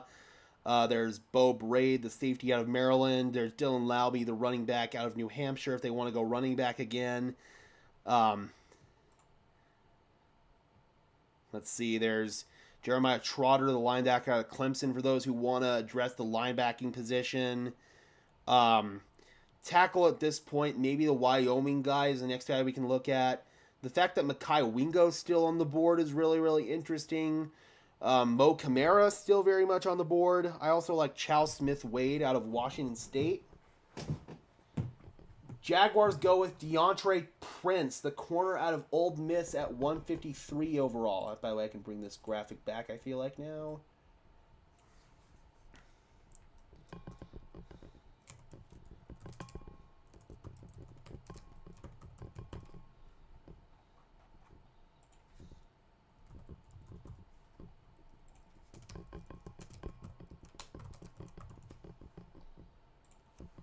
All right, so DeAndre Prince to the Jacksonville Jaguars at 153. The Los Angeles Rams are now on the clock.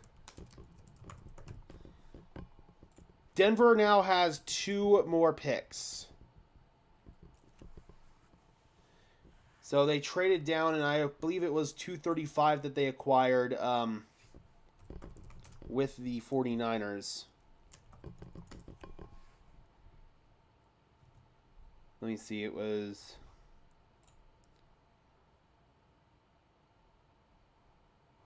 Or no, it wasn't the 49ers they traded down with. It was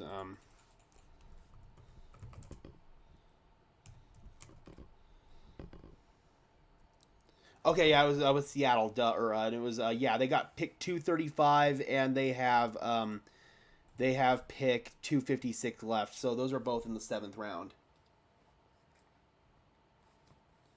So yeah, Broncos have 2 more picks left, both in the 7th. Brennan Jackson, the edge out of Washington State, to the Rams at pick number 154. Again, the draft board's really starting to fly right now.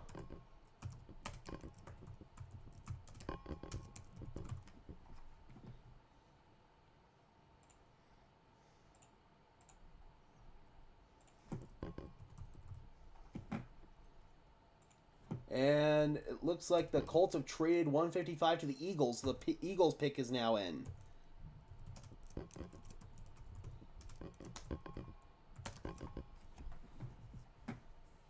All right, let's see if the pick is leaked for the Eagles yet. Eagles just traded up with the Indianapolis Colts. Felt like the Colorado State tight end was talented. Well, he is still on the board. He is still there. Yep, Eagles come up to pick number 155, followed by the Cleveland Browns at 156, and then the Carolina Panthers at 157.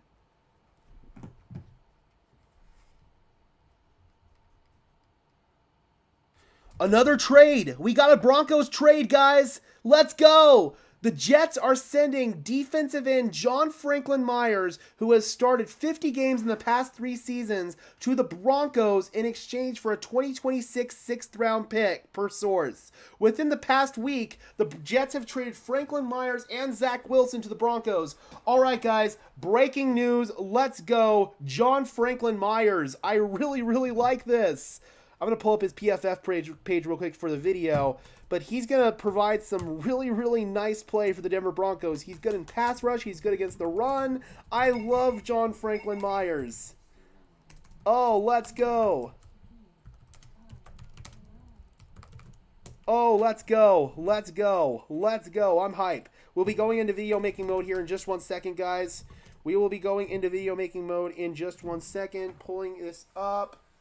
Absolutely love that move. I absolutely love it. He operates well both as a run defender and as a pass rusher. Oh, let's go. Let's go.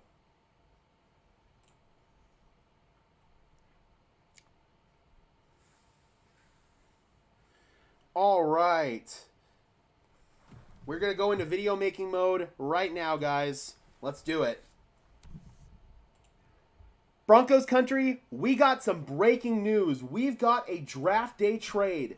It was just announced by Adam Schefter that the Jets and the Broncos are doing another trade. The Jets are sending John Franklin Myers, who has started 50 games these past 3 seasons, to the Broncos in exchange for a 2026 6th-round pick. Franklin Myers is an interior defensive lineman that I think is going to provide really, really good play for the Denver Broncos. I have liked Franklin Myers ever since he joined the Jets. He was with the Rams previous to that. He's 6'4", 288 pounds. He's 27 years old, and I think he can be an impact player both as a pass rusher and as a run defender. Last year, he had 3 sacks, 12 QB hits, 35 hurries, 2 batted balls. He had a 64.3 overall PFF run defense grade, which was really, really solid. He played, I'm curious to see what technique he's going to play. I'm thinking he's going to play more like defensive end, probably like, I don't know, maybe 5 technique, maybe 4-eye. I'm not sure where they're going to put him on the interior defensive line here in Denver, but he is a really, really solid interior defensive lineman. Had 7 sacks for the Jets in 2022. He had 23 total tackles in 2022, 9 assists, 11 QB hits, 33 hurries, 38 hurries in 2021, 38 hurries in 2020. So a really, really consistent player across the board. I really love John Franklin Myers' game. He's somebody who puts up some really impressive highlight level plays, and he's going to showcase that here in Denver, as I can't talk today.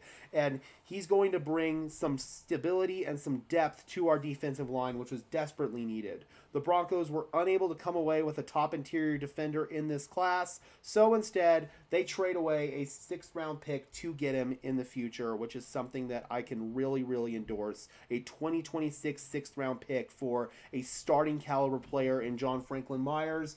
That is absolutely insane. All right, Broncos country, I'm curious. Let me know in the comments section below how you guys feel about the team trading for John Franklin Myers. All right, guys, and until next time, I'm your host, Gage Madrid, saying peace out. Perfect. Video is done. Video is done. Let's get that uploaded. Broncos making moves, man. Broncos making moves. Let's see what other moves they may have made. That may have been made while we were gone. Browns got Jamari Thrash, the wide receiver out of Louisville. That's a good one for them. And then Rams took Brennan Jackson. So I think we're all caught up in terms of where we are with draft picks. So I am going to get this video uploaded right now, guys. Just bear with me. We've had to upload several videos right now. Let's get her done. So, the Denver Broncos, feeling like they weren't able to adequately address the interior defensive line today, they decide to make that move for John Franklin Myers.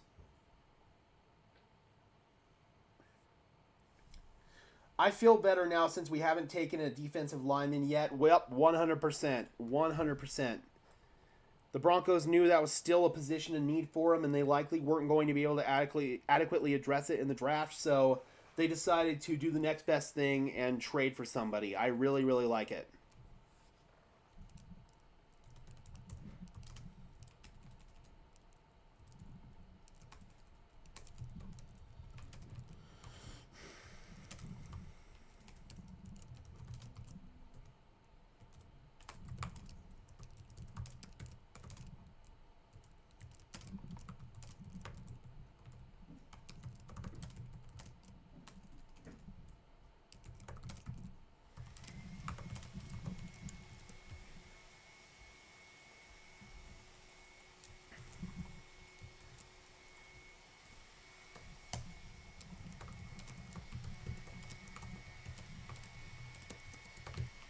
This is big, guys. This is literally big. John Franklin Myers is a physically large human being.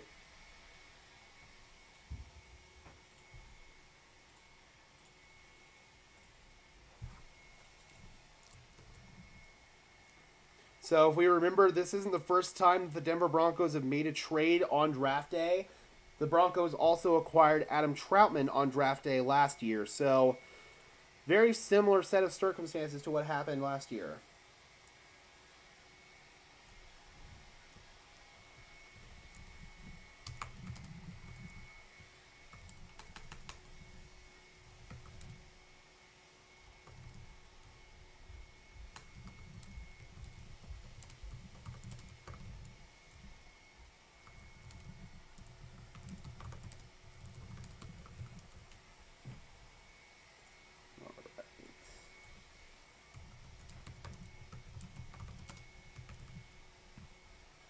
Perfect. It is true. We got John Franklin Myers. We did trade for him.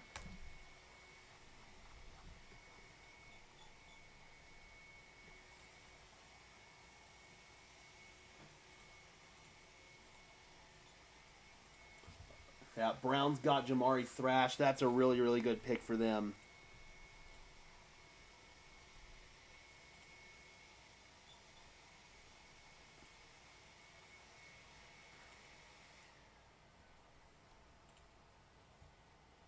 Now we need an undrafted free agent to make the roster. Given the Broncos' track record, they had 4 that made the initial 53-man roster last year. Wouldn't be surprised if they got at least 1 this year. It's almost a given for them.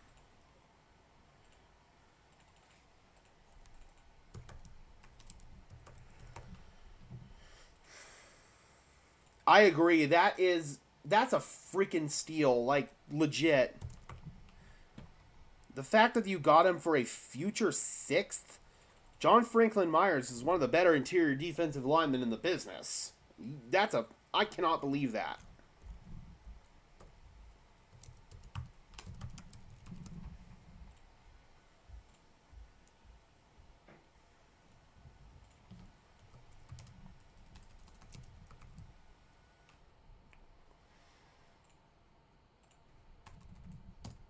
All right, I'd say the Denver Broncos overall, despite the rough start to the day for me getting Troy Franklin, I'd say the rest of their draft, and I'd throw this John Franklin Myers trade into it, it's a big-time win. All right, the pick is in for the Carolina Panthers,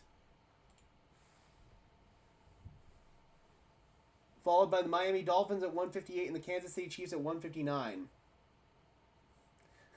Thanks, Mike, for the $10. I really appreciate it, dude. Says for all the videos within a video that you're making. Yeah, man, you got to do what you got to do. That's how it goes when you're a one-man show. I'm the editor. I'm the producer. I'm the main analyst. I wear all the hats around here.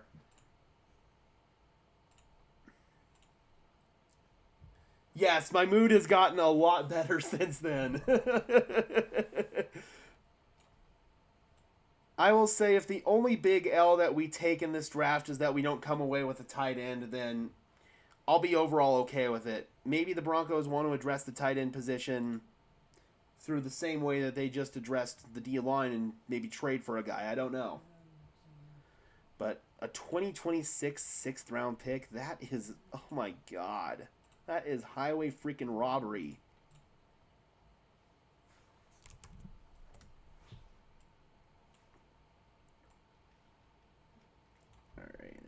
thumbnail. Oh, reading the selection from Munich. Okay, so the Panthers go Charles Smith-Wade, the corner out of Washington State. He was somebody I did do a little bit of evaluation on when I thought the Broncos were going to be in market for a later round corner in the draft. They instead went ahead and signed Levi Wallace, so that kind of took away that need for him. I'm already getting our Super Bowl tat. Mundungus again with the $5 saying, when is Broncos Syndicate starting in OnlyFans? Asking for a friend. I'll start an OnlyFans when we hit 100,000 subscribers. I'll do pictures of my feet. I know that'll at least get some traffic to it. What a fleece by the Broncos front office. I could not agree more. Why do you think the Jets traded him? I don't know. I'm very curious about that. I don't know. Maybe he wanted out of there. He wasn't happy with his role, or maybe they just felt like they were ready to move on. They have other guys to take that role. I have no clue what motivated the Jets to do this. I would not have done this if I were the New York Jets. That's just me. Yeah, no, like John Franklin Myers is a damn good player. A really damn good player. The Broncos got an absolute steal.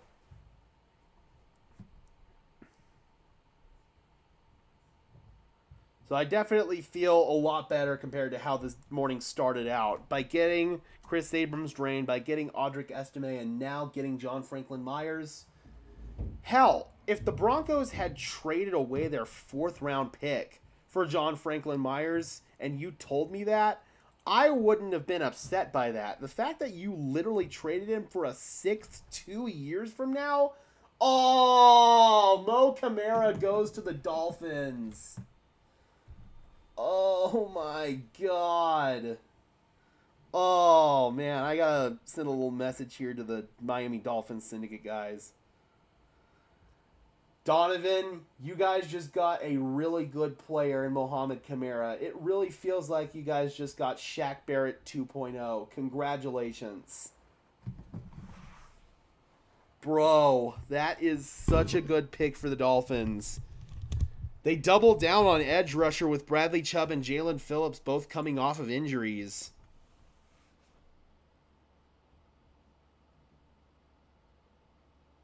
He ruined us during that Jets game. Yep, and you have to imagine that Sean Payton remembers that too.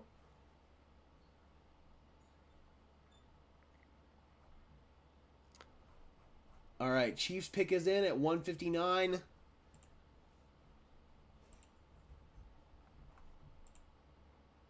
And the Chiefs are going with...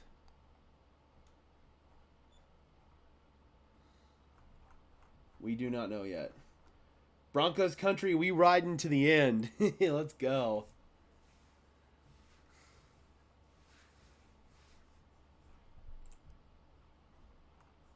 All right. I'm very glad that the Broncos addressed interior defensive line. There was really nobody that was available left on the board. Chiefs go with Hunter Nourzad, the center out of Penn State. That's interesting. They already have a bona fide starting center in Creed Humphrey. Maybe they either view him as a guard or a possible developmental project. That's an interesting pick right there from the Chiefs. Now the Rams pick is in at pick number 160. Yeah, that is really interesting right there from the Chiefs. But going back to the Broncos, looking at their interior defensive line, who is left? Mekhi Wingo, Leonard Taylor, Tyler Davis, I guess. But there's just not a whole lot left. All good, Maverick. All good. Thanks for rocking it out with us all day long. Really appreciate it, man. Chubb being hurt is nothing new. It's unfortunate with Chubb, man, because he's really, really talented. He had such a good year last year before the injury. It's just super unfortunate, man. I really wanted things to work out for him here in Denver. Absolute booty cheeks. I really wanted things to work out for Chubb here in Denver, but... okay, pick number 160. The Buffalo Bills pick is in, and they are going with... oh, dear God. Ede Fuan Ulo Foshio, a linebacker out of Washington. Yeah, that's I'm not even gonna really try to pronounce that. Like, bro.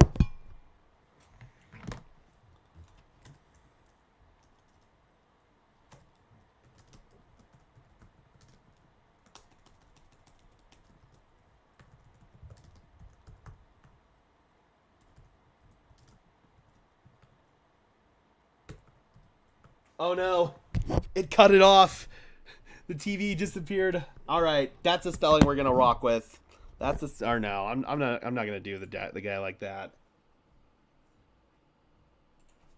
E-D-E. Okay, I got it almost right.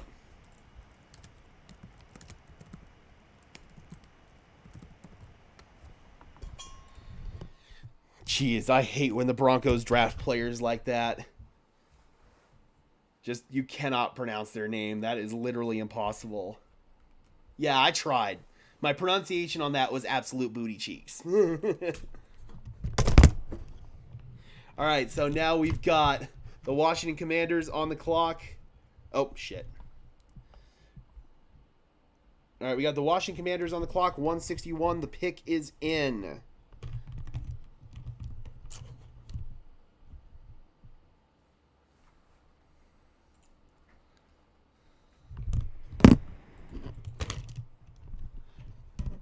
Man, what a great draft. And we finally have our quarterback. Next year is going to be way better than we thought. I think so, man. I really do. That's one of those hooked on phonics names. Yeah, seriously. All right, let's see if we have the pick for the commies yet. Not yet. That wasn't a bad pronunciation. Thank you. I tried.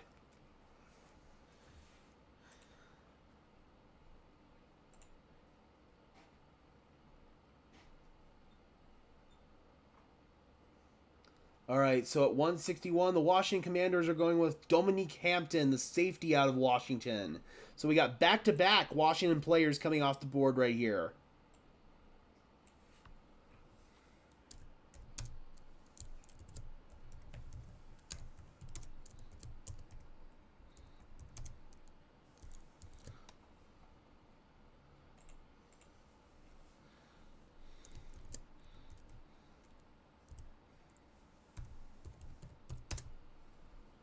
Commanders.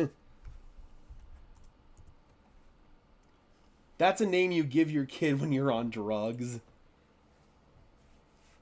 All right, Arizona Cardinals now on the clock at pick number 162. Followed by the Buffalo Bills, Indianapolis Colts, Baltimore Ravens, and New York Giants. I like Bo Nix because he's so fast to get the ball out of his hand. Absolutely. One of the quickest. And that's something that Sean Payton really, really covets in a quarterback.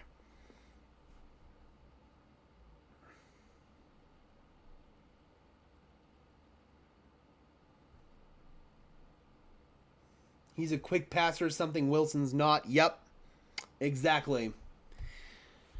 Russell Wilson was literally the antithesis of a Sean Payton quarterback, the exact opposite of what Sean wants.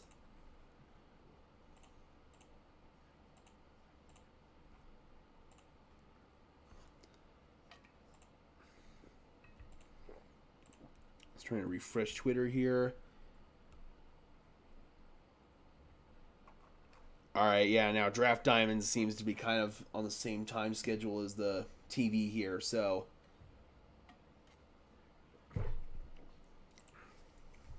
this is kind of the part of the draft where things start to go really, really quickly, especially once we start to move out of the fifth round and get into the sixth round. That's when things just fly.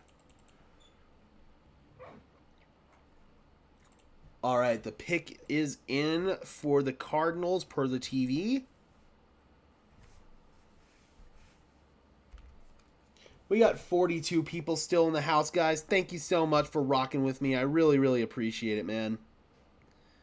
We're getting so close to 3,000 subs, guys. We need just 29 subs. If we work really, really hard, I think we can get there tonight. So if you guys have not subscribed to the channel, I would really appreciate it. It's free. It's easy. It takes just 1 second to do, and it really, really helps us out. The nurse asked what's his name, and they heard that name because you're drunk and slurring because they thought you said he was Brian. Thank you so much for the $2. I really, really appreciate it, Mad Space.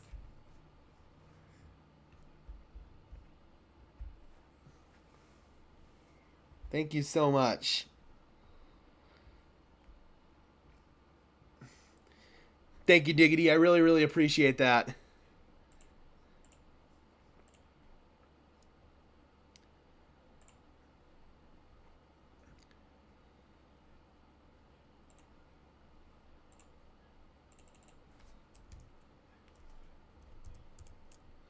All right, so the Buffalo Bills are taking tackle Christian Jones out of Texas, adding some more depth to their offensive line. Their line's been a little bit in shambles this offseason. Spencer Brown, their right tackle, has looked like a borderline bust for them. So we'll see if Christian Jones is going to be nothing more than a developmental player or if they maybe have more of a long-term vision for him. Christian Jones to the Bills at pick number 162. Or pick number 1. I'm sorry, wait, we missed the Cardinals pick, didn't we? Oh, the Cardinals took Christian Jones. Draft Diamond said it was the Bills. It's actually the Cardinals. All right, so 162 Cardinals take Christian Jones.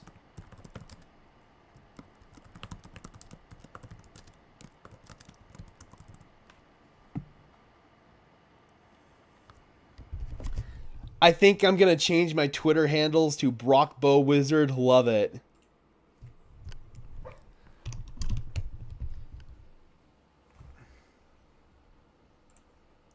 All right, so now Buffalo's on the clock at 163.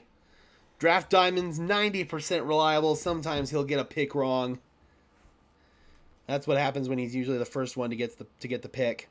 Okay, so Jeremy Fowler just tweeted this. The Broncos and the Jets have agreed to a new 2-year the Broncos and John Franklin Myers have agreed to a new 2-year $15 million deal as part of the trade from the Jets. The deal will pay a total of $10 million guaranteed, including $8 million fully guaranteed and a $4 million signing bonus. So what this tells me is that the Jets didn't want to pay Franklin Myers, and that's why he was so dirt cheap, because Denver was coming calling with a contract. That makes a whole lot of sense. That makes a whole lot of sense.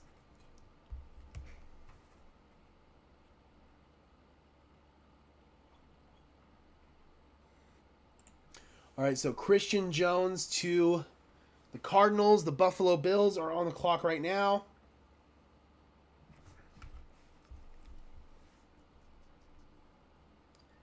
Yep. Cheap, man. Broncos got one of the best interior defensive linemen in the business. And they got him for very little draft capital and a relatively cheap contract. Yes, please.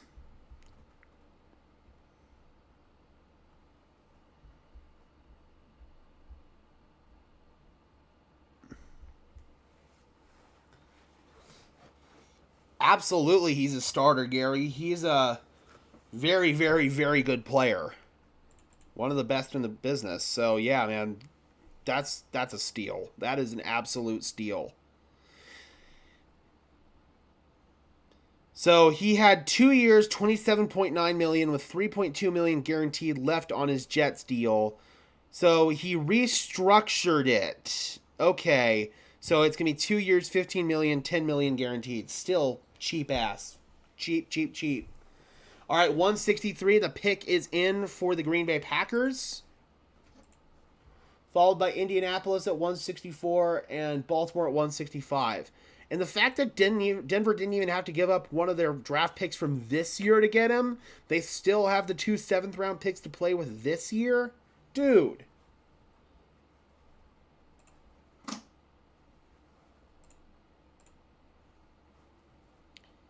Yeah, that's absolutely nuts.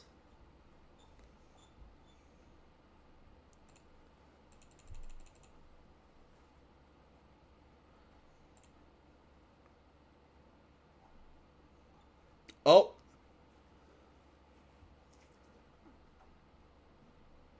You got a trade? Did the... Okay, I think the Packers came up with the Bills.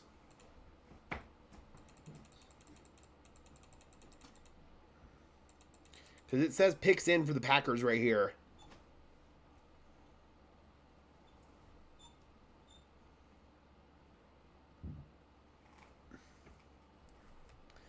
Oh, yep, it is the Packers making a pick, and they are taking... Come on.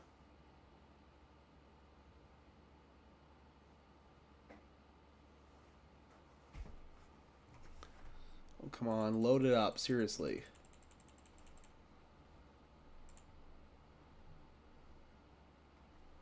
Commanders with a very strong draft. Jaden Daniels, Johnny Newton, Mike Sainstrill, Ben Sinnott, Brandon Coleman. Absolutely, that's a damn good draft. So the Packers are going Jacob Monk, the center out of Duke. Haven't heard a thing about this guy. No clue. No clue whatsoever about him.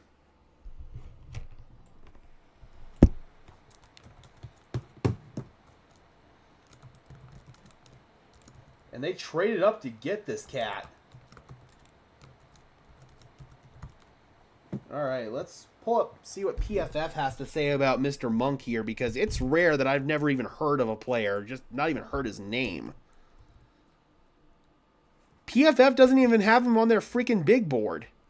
We're going to have to go to, like, NFL draft analysis or something. What the hell? PFF doesn't even have this guy on their big board.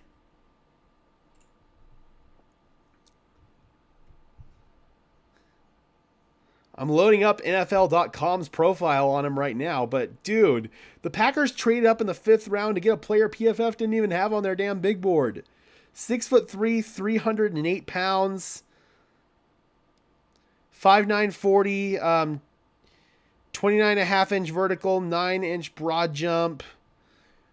Rare 5-year starter and 2-year team captain with explosive power and plus athleticism. Right off the bat, Monk will be dinged for his lack of ideal size as a center. He's going to have trouble with bulky two-gappers who can snap a punch into him and quickly separate. So, Lance Zierlein had a 6th round grade on him, and PFF didn't even have him on the big board. And here we have the Green Bay Packers trading up in the 5th round to get him. I don't understand that at all.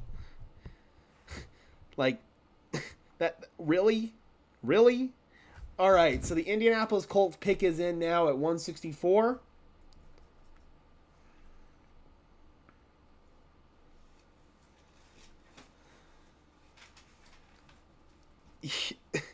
I don't get that, man. That guy definitely was not going to not be available here. You didn't have to trade up to get him. They ran out of time and let the CPU pick. That's why I always pause my Madden drafts.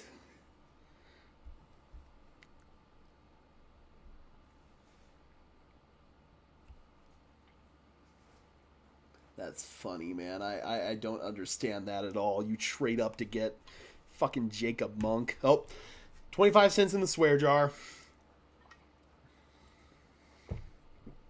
We've actually done pretty good. I haven't had to make very many contributions to the swear jar here in this draft. All right, so we've got the Baltimore Ravens on the clock at number 30. The Giants after that are at 165, 30 in the 5th round, and then 166 is the Giants, and then 167 is the Jacksonville Jaguars. So who do we got here for the Indianapolis Colts? Jalen Simpson, the safety out of Auburn.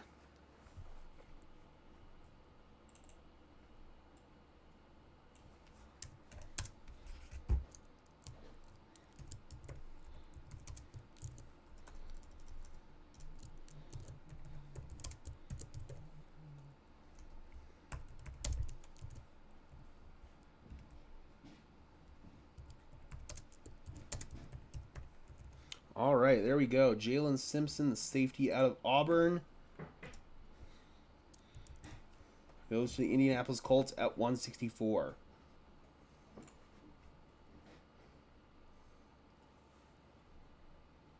One sack allowed. Okay, that's solid. I've just never heard of the guy before, and he was not on PFF's big board. That still leaves us with multiple second-round picks to grab. Sam Hartman, baby. To be fair, though, that would be a sexy QB room. It would. It definitely would. Bo Nix, Sam Hartman, Zach Wilson, Jarrett Stidham. That would be a sexy QB room, but no, man. Fucking... Oh my God. Another 25 cents in this wire draw. Freaking Sam Hartman. He's probably going to be a UFL quarterback. I don't think that Sam Hartman... Thank you so much for the other 2 O's, Mad Space, saying I'm both sexual. But appreciate it for the $2, man. Really do. Thank you so much. Ravens still on the clock. Twitter is kind of slowing down with having the picks early. So we'll see. Yeah, we're still on Jalen Simpson here.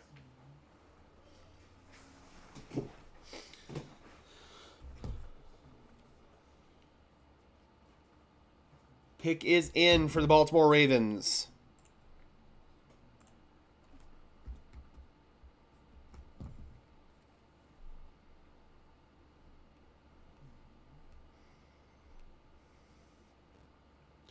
All right, guys, we have just 25 subscribers until we hit 3,000. We're at 2,975. We're getting so close. So if you guys have yet to subscribe, I would really appreciate it. We're going to keep pushing it because we're trying to hit hashtag 3K by the end of the day.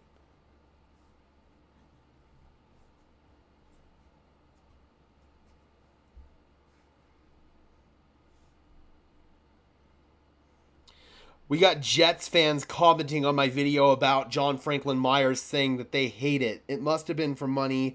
JFM is a freaking beast. So, you know it's a good move if the opposing team is hating it. Love it, man. Love it, love it, love it.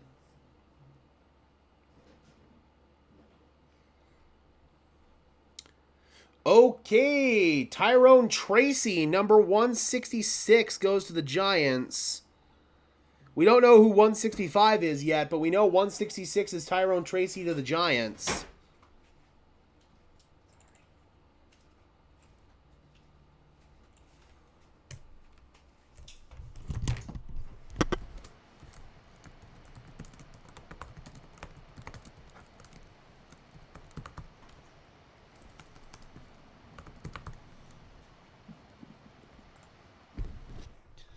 I know that there were a lot of people that liked Tyrone Tracy here in Broncos country. Pretty much whenever Estimé came off the board, I knew we probably weren't going to get Tracy. So he goes to a overall good situation there in New York for a running back because they kind of don't have one right now. They need somebody who can really step up and be their true 3-down back. And I don't necessarily know if Tracy is a 3-down back, but he's going to have that opportunity, that's for sure.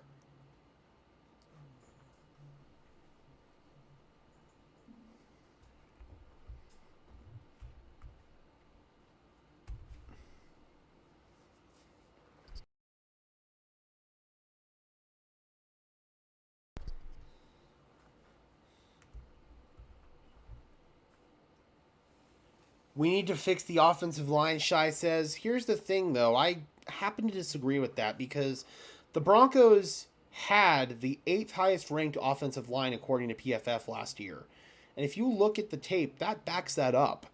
Their problem was they had a quarterback who was consistently spinning into pressure, spinning into sacks, spinning into trouble, getting himself sacked.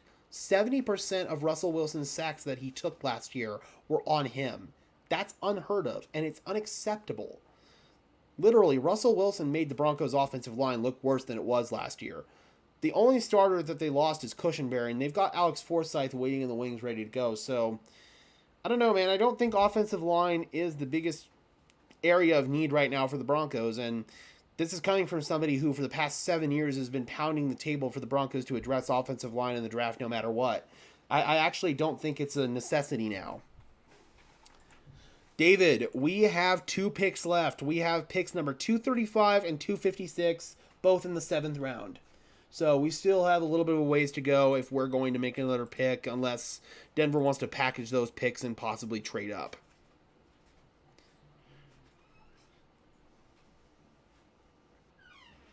Safety with any of our last picks, Trey Taylor maybe? I definitely think that's possible. I definitely do.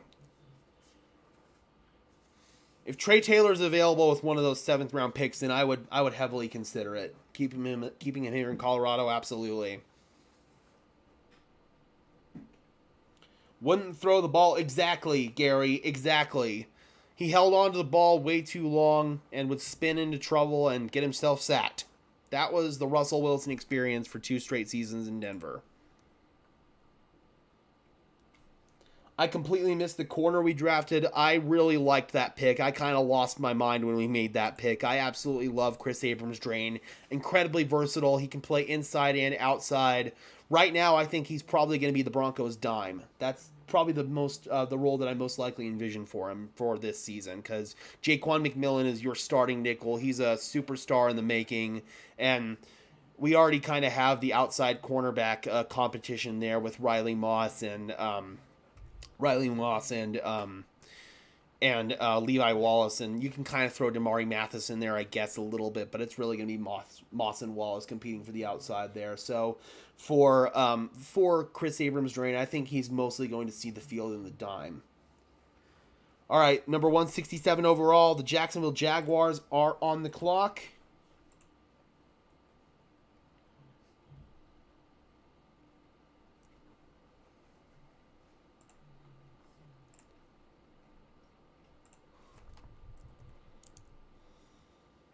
Keaton Oladapo still on the board, the safety out of Oregon State. Yeah, that's another possibility as well. I know that Broncos country would kind of like Trey Taylor, though, just because of that Air Force connection and connection to the state of Colorado.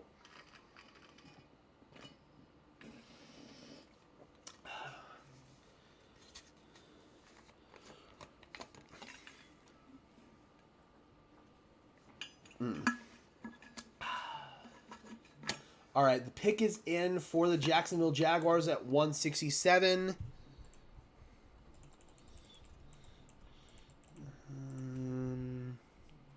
Let's see here. We do not have the pick yet for Jacksonville.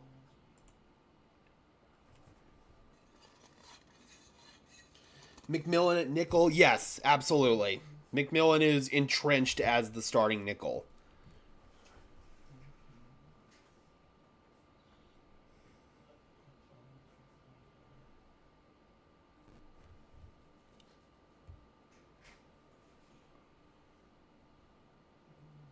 Sipping on that gin and juice, a.k.a. Pepsi.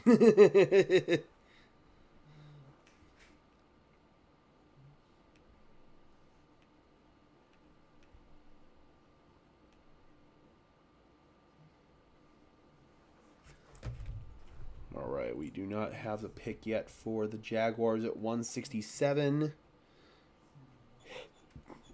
Again, guys, it's going to be a little while before we see Denver make another pick. They don't pick until the 7th round.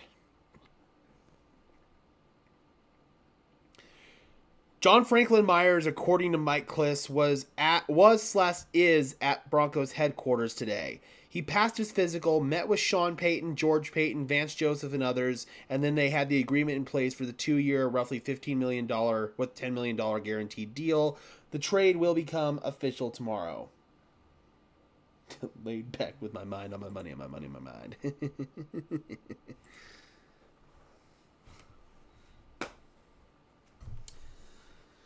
All right, here we go. We got Jacksonville's pick, and I don't know if you guys have seen the prototypes for Jacksonville's new throwback uniforms, but those immediately are in contention to be some of the best in the NFL. All right, so they go Keelan Robinson, the running back out of Texas. Last time the Jaguars had a running back with the last name of Robinson, it worked out pretty well for him.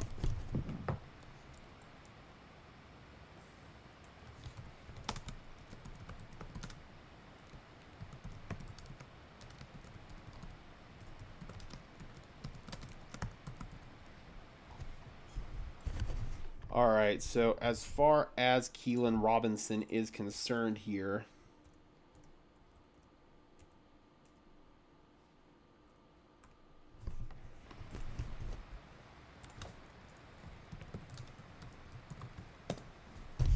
He's another one PFF didn't have on their big board. They're about to, Mike. If you go and look at Antonio Brown's Twitter account, CTESPN, I hate saying that freaking out loud, but CTESPN, go look it up. They released it about a week ago when all the uniform leaks were coming out. Jaguars are going to have like these really sick throwbacks. The Jags social media team announced that they were coming, but they haven't revealed the uniforms yet. It looks like Antonio Brown leaked them. Okay, so Lance Zierlein here has Robinson as a potential priority free agent, and they got him in round 5. Okay. Yeah, no, not necessarily what I would have done right there. Not necessarily what I would have done at all right there. The Jacksonville Jaguars getting Keelan Robinson. So now we got the pick in for the Buffalo Bills at 168. Packers are now on the clock at 169. Yep, Luke McCaffrey went pick number 100. He was the final pick of last night. He went to the Washington Commanders. Breaking the heart of Broncos country collectively.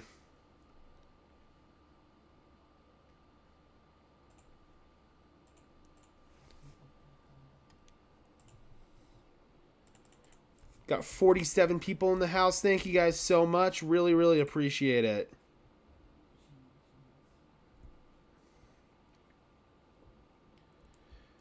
All right, the pick is in for the Buffalo Bills. I don't know. I want to know what happened there with those whole uniform things with Antonio Brown, because literally he got all of them. I don't know if maybe some representative with Fanatics decided to send them to him, or maybe someone through a clothing distribution company like a Dick's Sporting Goods or something like that. I don't know. I have no clue how they got that, how he got that, and also why whoever sent that to him decided to send it to Antonio Brown of all media outlets. Yeah, I would love to know the story behind how Antonio Brown got those leaks. We got another edge rusher off the board to Buffalo, Javon Solomon out of Troy.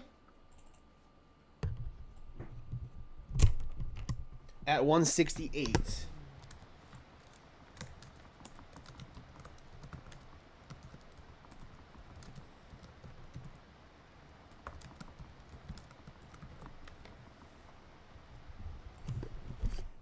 I agree. Damn commies.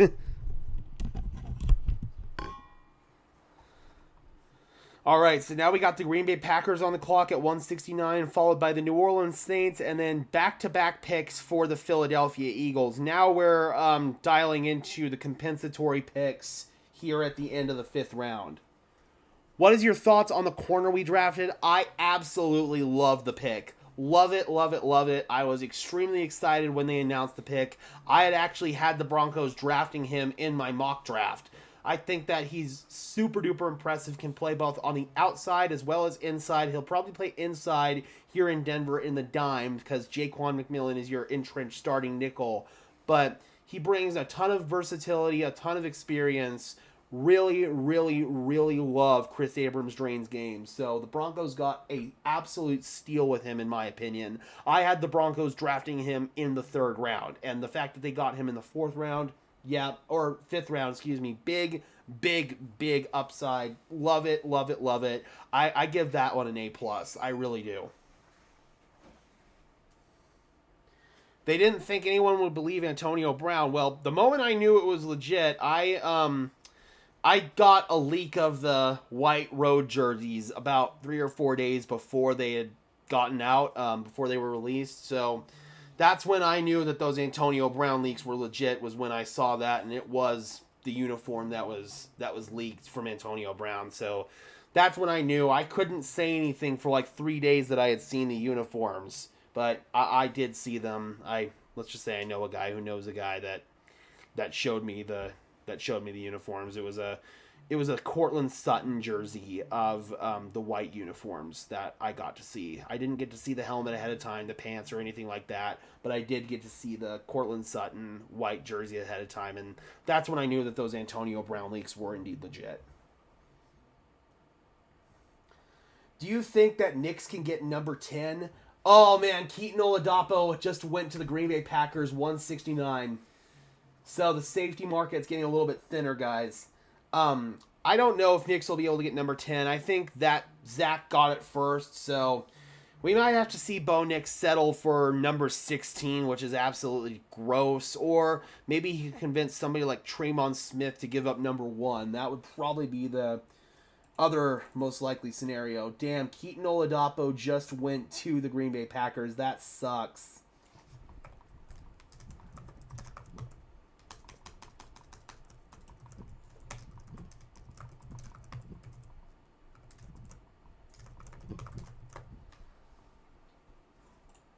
So now, if the Broncos are targeting safety at this point in time, your options are getting very, very limited here.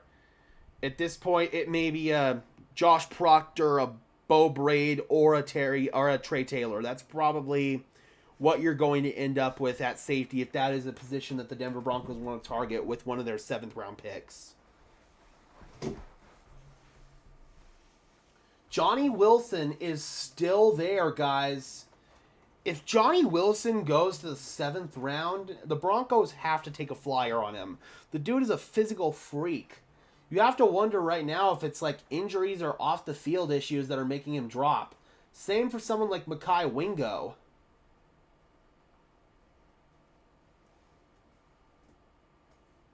If he's Sean's guy, I'm sure he'll give him whatever he wants. Well, here's the thing. The Broncos knew they were going to be drafting Bo Nix, and they still let Zach Wilson take number 10.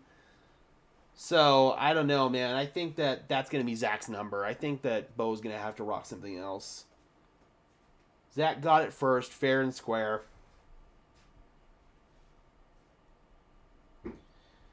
Or I could see a scenario where if Traymon Smith relinquishes number 1, maybe Zach would go back to number 1. I believe that's the number he wore at BYU. So maybe Zach would go to number 1, and then Bo Nix would go to number 10. So the Saints at 170 go Bub Means, the wide receiver out of Pittsburgh.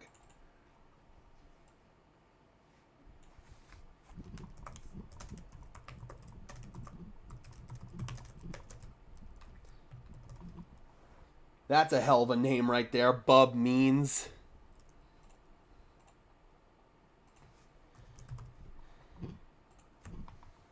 Little bit of a write-up on him. He was 238 on PFF's consensus big board.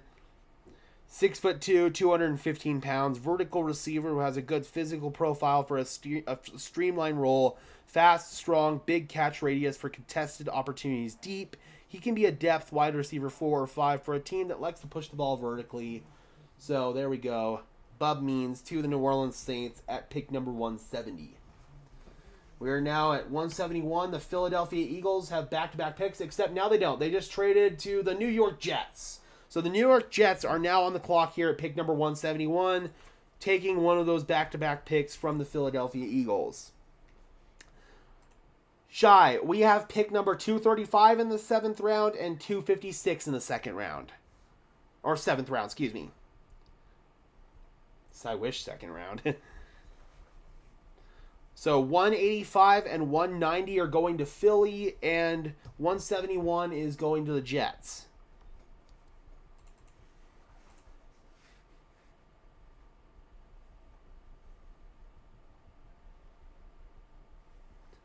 Ooh, there's a highlight reel play right here of Oladapo absolutely laying the wood on Caleb Williams.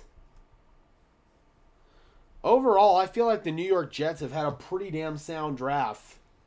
Let's see what they do here. I am bummed about Oladapo, man. That sucks.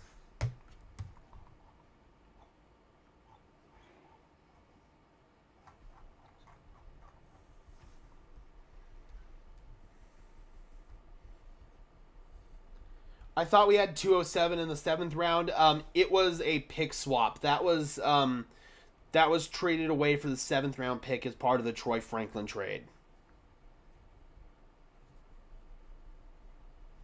So they swapped that for a 7th.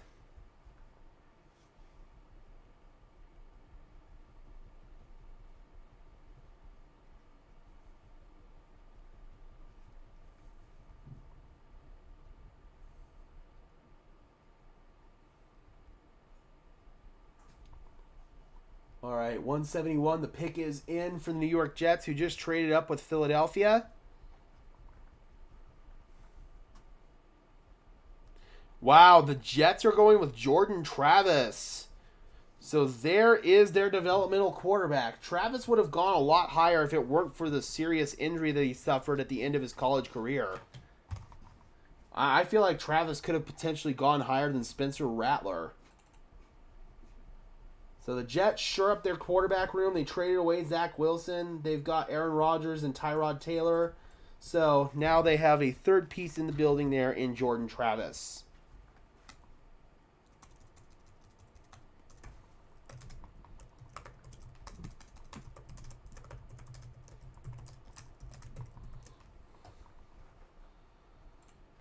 We were all wondering when Travis was going to go off the board, and he indeed does go off the board ahead of Michael Pratt.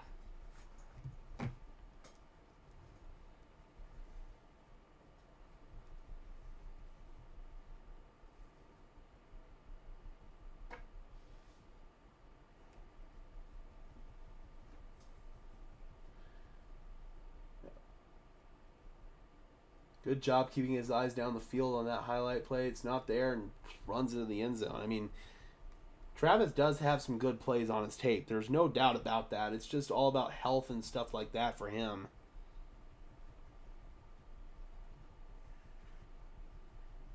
All right, so the Eagles are now back on the clock. They traded down one of their back-to-back picks. We are back in for Philadelphia right now at 172, and then the New York Jets pick once again here at 173, followed by the Dallas Cowboys at 174. So perhaps Philadelphia was interested in Travis. That's why the Jets decided to trade up and pounce.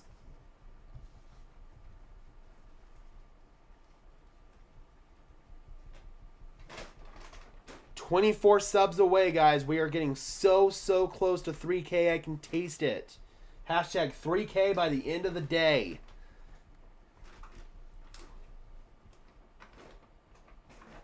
Well, Jets draft room is happy. They like the Jordan Travis pick. Eagles selection is in.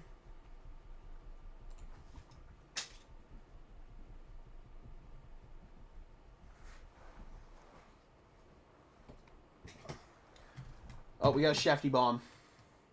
With the Jets, This is Travis. The last year of his contract, Tyrod Taylor is the backup quarterback right now, and they don't have another young quarterback. And this was somebody that the Jets looked at and identified and considered taking in the 4th round today. But when There we go. They didn't have to. They get him in the 5th. to sit back, get him later on in the 5th Thank you, Be Humble. I really appreciate that.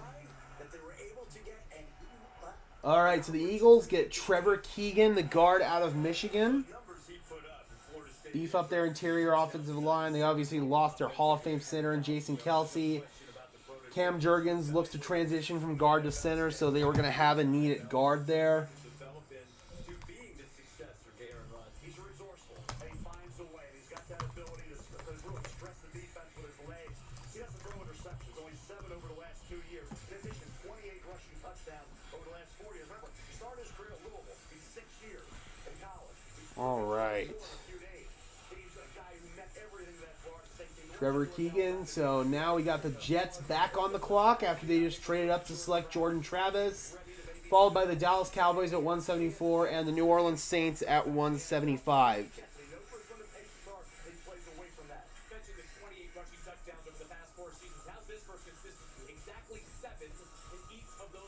Still got 48 people in the house. Let's go.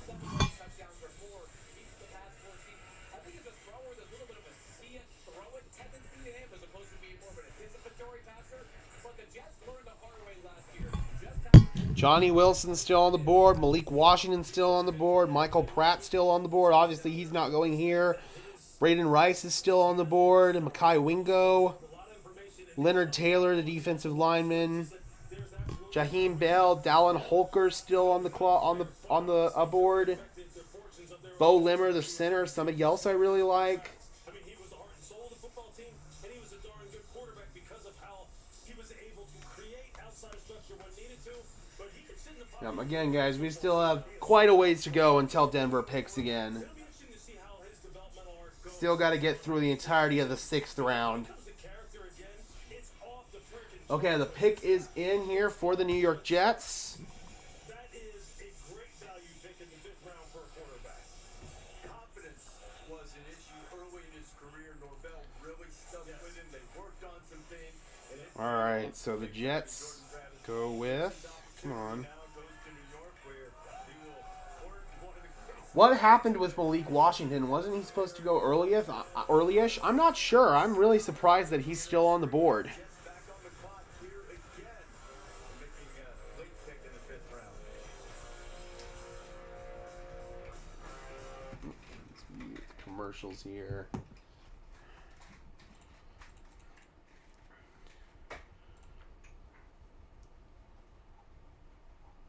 All right, so we're at pick 172. We still have about 100 selections left to go here in the draft.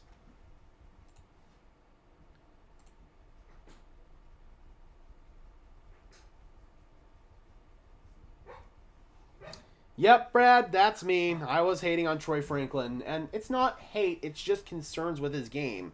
I want Troy Franklin to be successful, and I'm going to be rooting for him to be successful here in Denver. I want Troy Franklin to be a Bronco for the next 10, 15 years alongside Bo Nix. I wouldn't want that more than anything. Or I want that, yeah, I wouldn't want that more than anything. That's absolutely what I want to see. It's just, I have some concerns about Troy Franklin translating to the NFL level. I do. And I also feel like it wasn't a good business practice to trade up for him because you likely cost yourself a chance to get a tight end. But at the end of the day, I'm really happy with the rest of the picks so far. I think that the Broncos have done a really, really good job aside from that move. So if that's the one move in this draft that I'm going to disagree with, then I will absolutely take it. Absolutely take it. All right, New York Jets, 173, go with South Dakota State running back Isaiah Davis.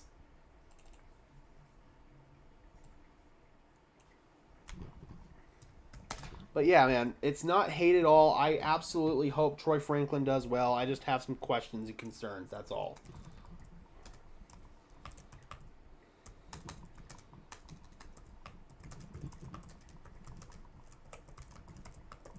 We got Broncos in Virginia in the house. Good to see you. Hopefully you're doing well.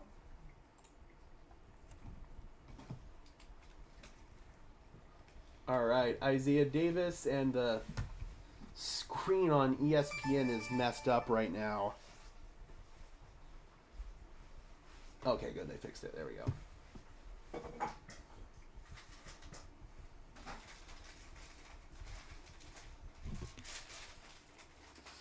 Oh, that's right. I'm going to grab that, guys. I'm going to go grab something to drink.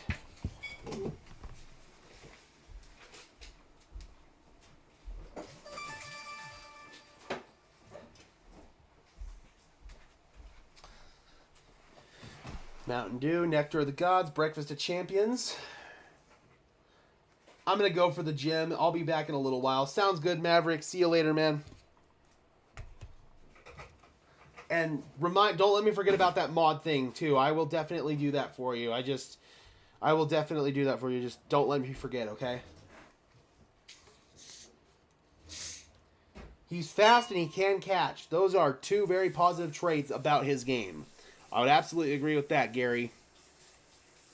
No matter what negatives I have to say, at the end of the day, Troy Franklin, go fast.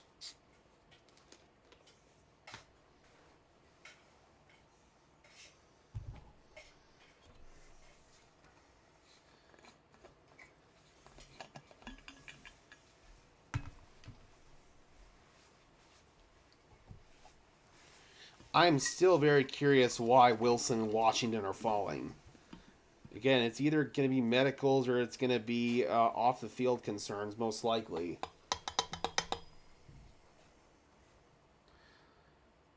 I think if Troy stay healthy when he gets hit hard, he'll do well.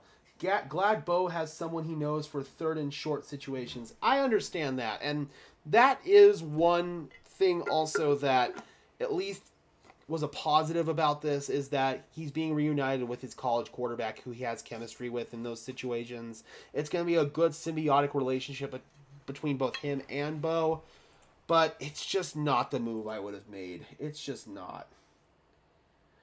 just joined, do you think that Cortland Sutton stays? Probably after this point. Now that we're getting through the 5th round and that he hasn't been dealt yet, I think that that was probably what you were going to realistically get for him in return. Now that we're through the 5th round and he hasn't been dealt yet, I'm going to go out on a whim here and say Cortland Sutton's not going to get traded.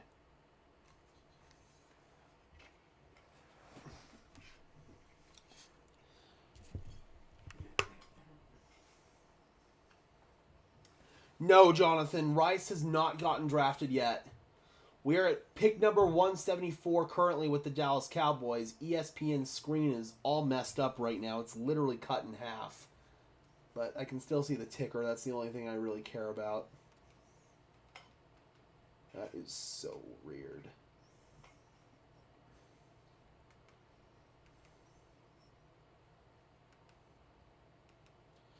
I don't think that the Broncos are going to be in the services for Braden Rice, though. That's one team that I just don't feel like is going to go in that direction. The only reason I say Johnny Wilson at this point is because he's a natural wide receiver from Florida State, but with his size and his athleticism, I think he could translate to the tight end position pretty well. So that might be my logic there if the Broncos were to somehow get Johnny Wilson. We'll see if he falls, though. We still have quite a ways until Denver picks. What's going on, Joaquin? Good to see you, my friend. Hopefully you are doing well. Says, hello, Gage, and all wonderful members of Broncos Syndicate. Let's go, Broncos. Do you think Cortland could become happy naturally with a restructured deal, but with Bo Nix at the helm? Absolutely. Absolutely. I definitely think that Cortland Sutton will be happy if he gets a restructured deal. It's just going to be more about getting more guaranteed money. That's what he wants at the end of the day. Question becomes, will Denver want to give it to him? All right, Wake Forest corner Kalen Carson off the board to the Dallas Cowboys, 174 overall.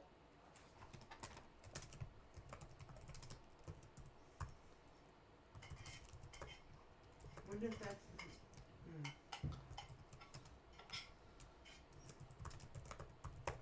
All right, Kalen Carson. So now we are at the New Orleans Saints at pick 175, followed by the New York Jets again at 176. So a lot of activity here at the end of the 5th round for the New York Jets. Bronco fan says, I'm annoyed with Sutton and his attitude. And I can totally understand that argument, man. If you guys don't want Cortland Sutton here because of the attitude, I can totally understand that argument. But at the end of the day, what he's looking for is more money. It's all about if the Broncos want to give it to him or not. All right, we don't know who the Cowboys took, but according to Draft Diamonds, the Saints just took Jalen Ford, the linebacker. So we've got that pick, but we don't know who the Cowboys are going with at 174.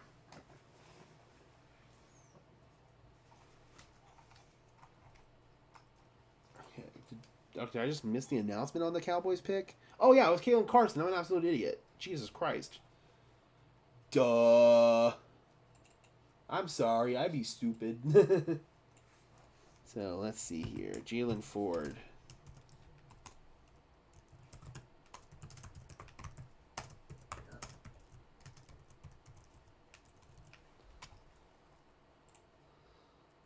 All right, so Jalen Ford off the clock, 175 to New Orleans. New York Jets, for the 3rd time, are back on the clock.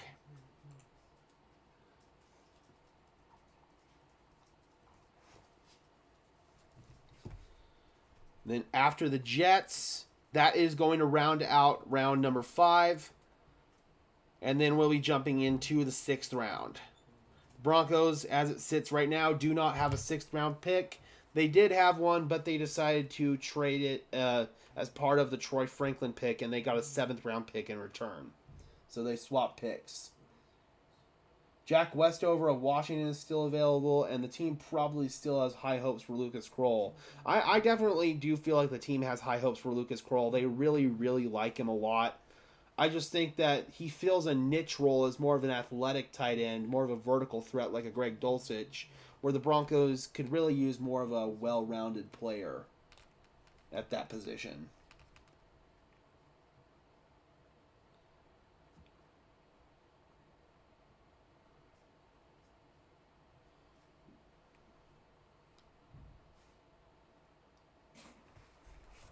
All right, so we've got one last pick here in the 5th round, and it is the New York Jets.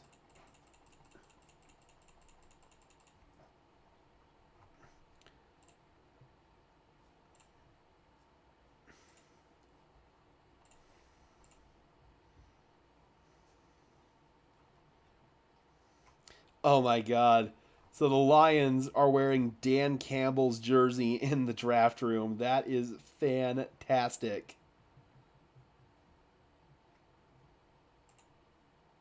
That is fantastic. We got Crumble Cookies in the house. How you doing? How do you feel about this draft so far, Gage? Personally, the Broncos crushed it. Yep. I think so far they are doing an absolutely fantastic job. The only pick that I've had a problem with so far was the Troy Franklin one. That's it.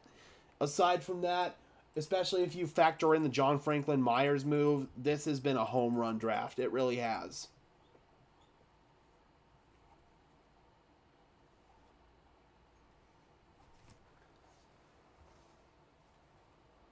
Blocking or receiving tight end, we need somebody who can realistically do both.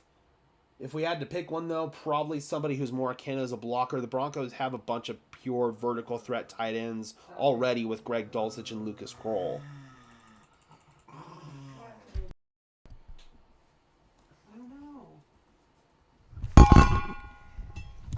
Okay, he needs Oh, to go. jeez, my grandma's Chihuahua is absolutely crazy. Get off.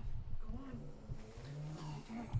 I don't feel the doom and gloom that some have felt with this team. We got the quarterback. There's no reason why we can't win 7 to 10 games, as my grandma's Chihuahua goes absolutely nuts.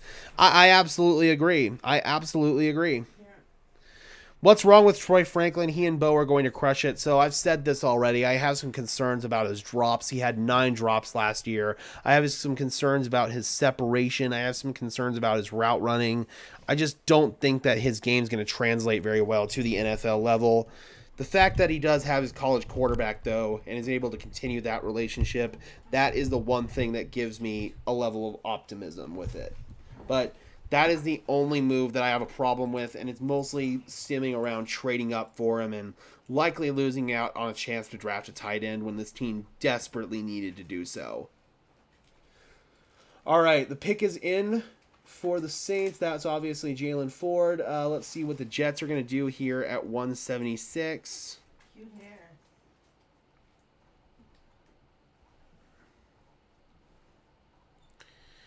All right, we still don't quite have the Jets pick yet. After the Jets at 176 is the Minnesota Vikings at 177. I'm telling you right now, he's already an upgrade over Judy. I don't know. I think that right now I'd actually put Troy Franklin and Jerry Jeudy about on that same tier. That's just me. I actually think that some of the same issues that plague Jeudy plague Troy Franklin. Franklin the number 2, or would Mims become the slot? So I think that in 3 wide receiver sets, it's likely going to be Sutton, Reynolds, and Mims. Then you have Josh Reynolds, and you have Franklin that you still have to factor in and find roles for.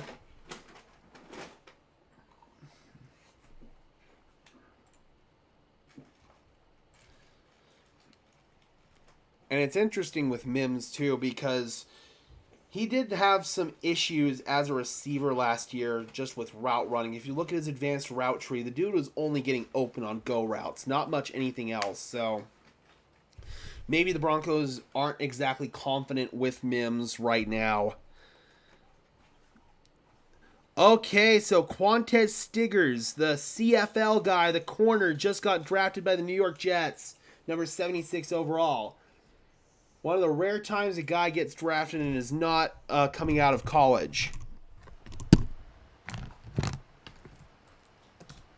Very fascinating story with him. Patrick will kind of serve as almost like a backup ex-receiver, kind of like Cortland Sutton's backup, but that doesn't mean he's not going to serve a role in this team. He will serve a role. It's just, what will that role be?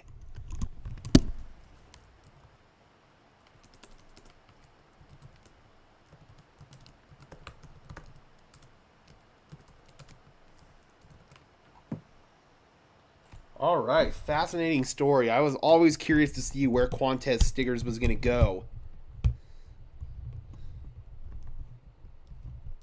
I'm liking how our wide receiver room looks. I do too. I think overall it's a well-rounded room. It's just, I just, again, have a lot of questions and reservations about that Troy Franklin move.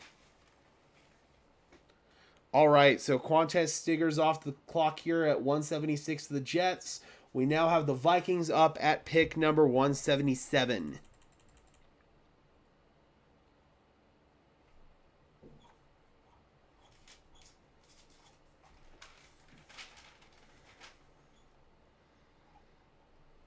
But again, when you take that move out of it, I think this has been an absolutely phenomenal draft. I mean, getting Bo Nix, getting Chris Abrams-Drain, being able to get John Franklin Myers for virtually nothing. I really like the Caden Ellis pick, and I also really love Audric Estimé.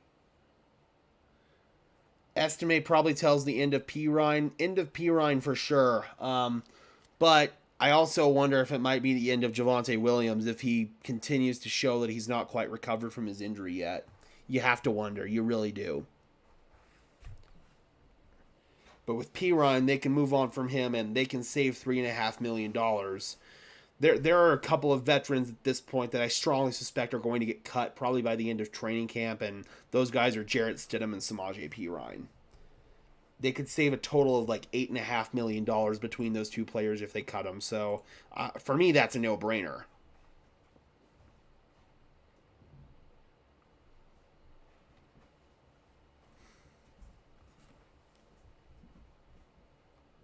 I know. I absolutely know, Crumble.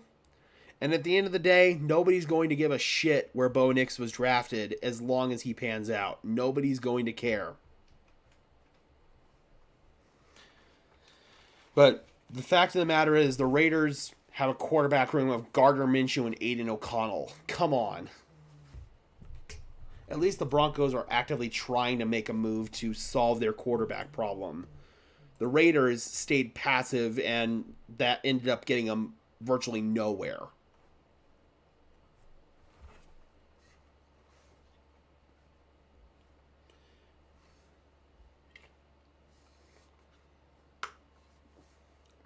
All right, we got the Vikings on the clock at 177, followed by the Pittsburgh Steelers at 178.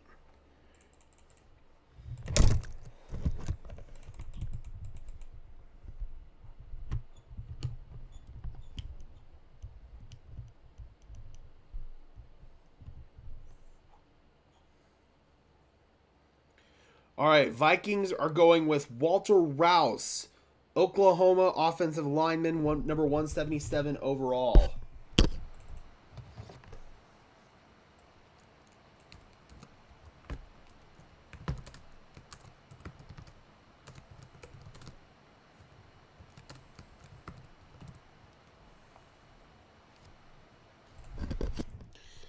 It's true, but my thing here is that with Stidham having to with Wilson having to beat up Jarrett Stidham, it's all about if Sean Payton thinks Wilson can be a competent backup for them or not. If he does, then I think he's going to have no reservations about moving on from Jarrett Stidham. But if he shows in training camp a lot of the same flaws that he showed with the New York Jets, then I don't think Payton's going to be confident with Wilson as his backup, and maybe at that point they do carry three quarterbacks. At this point in time, I'm pretty damn certain Bo Nix is going to be the Broncos' Week 1 starter. You drafted him at number 12 overall. I don't think that he's going to have a very short leash. I think they're going to allow him to play through some of his growing pains and stuff like that. The dude's already 24 years old. He's already played a lot of football. I just don't think that there's a whole lot that can benefit from Bo Nix sitting. You have to play him, and you have to play him now. I'm very surprised that Johnny Wilson is still on the board. Absolutely. I'm hoping that he maybe falls to the Broncos in the 7th round. If he does, that would be an absolute dream come true.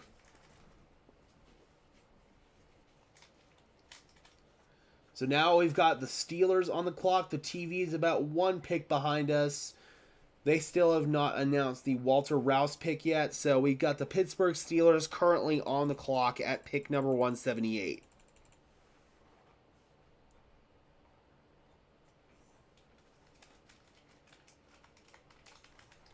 That's cool. We've got 2 Canadian players that have been drafted this year.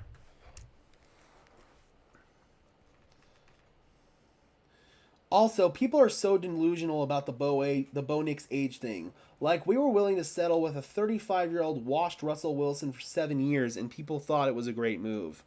Don't call him washed. Hey, I didn't. He did. Yeah, no, I totally agree with that. I totally agree with that notion. Is there another one, Mom? Oatmeal. I had some already. All right, number 179. We got the Seattle Seahawks on the Black clock. bean soup. It's good.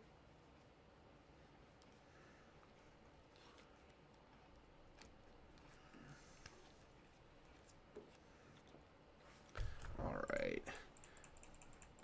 I'll be right back, guys. I'm going to go use the restroom real quick. I'll be back in like 30 seconds. Are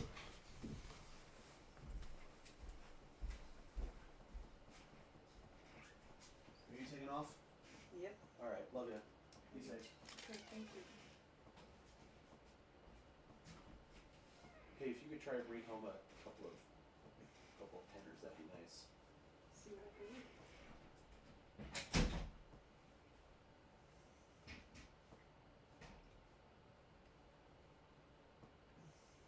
I've taken the dog out a couple of times. You got food in the corner. I'm sure I do. I've taken him out several times. He should be okay. Good, because I won't take him out without a leash anymore. Well. I just won't. He went under a car. I'm terrified that something will happen to that dog. And it sucks, because I feel terrible. Well, he's a Roger Road, Roush. And that guy walking yesterday sure was pretty.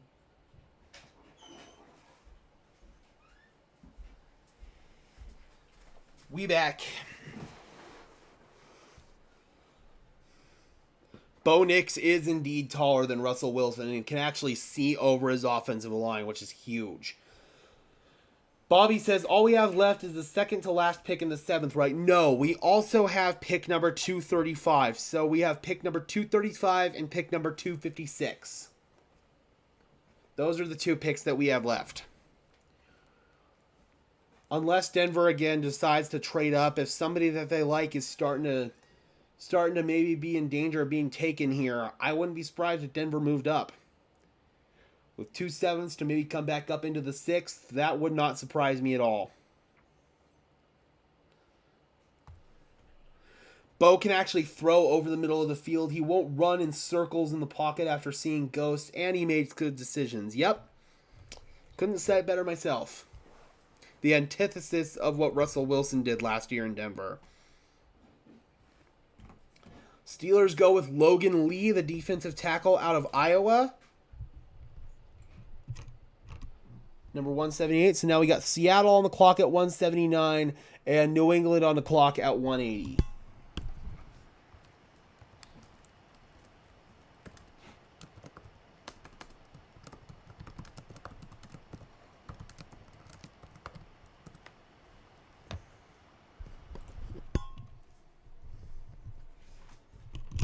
Yeah, I would also be surprised, Gary, if Bo Nix doesn't start week 1.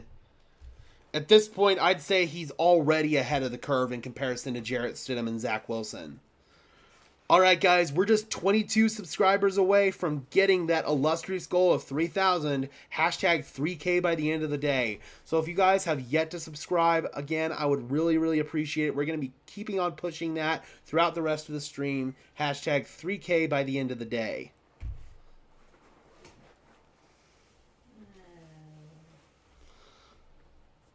All right, pick is in for Seattle.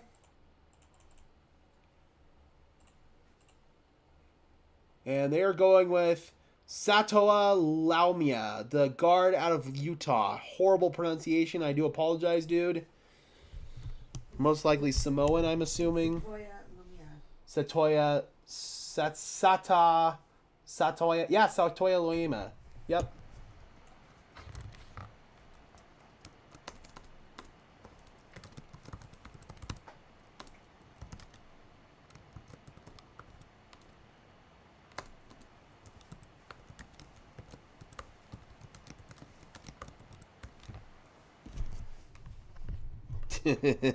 That's funny, Crumble Cookies. That is funny. All right, pick number 180. The pick is now in for the New England Patriots as well. And the Patriots... Cable over there if we need it. Okay.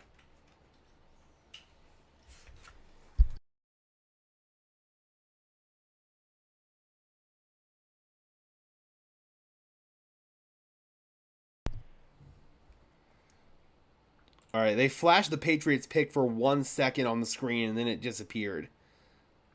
They went to commercial break. I don't understand why they can't put the draft ticker on during commercial breaks. Seriously. So we're still waiting to see who the Pittsburgh Steelers took. Or I'm sorry, it was the Patriots on this pick, and it was Marcellus Dial, South Carolina corner. So we got another corner off the board.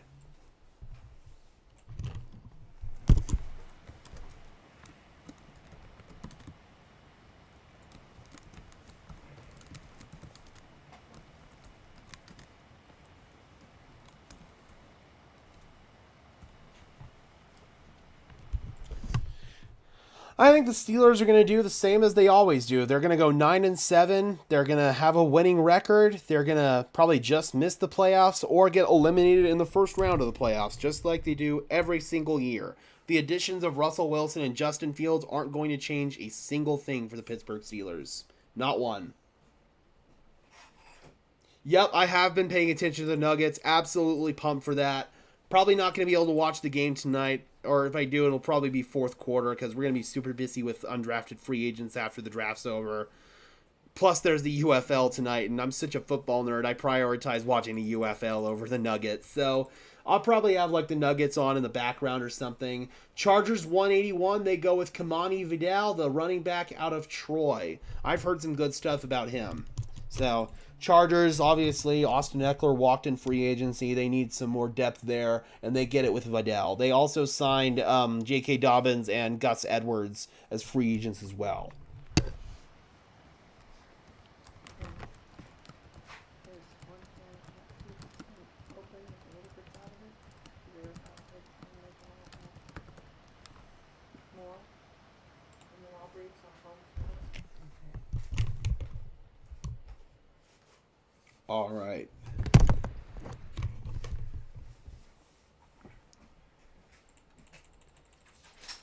So now we got the Tennessee Titans on the clock at 182 and the New York Giants at 183. Again, we still have probably quite a ways to go until Denver picks again, assuming they don't trade up.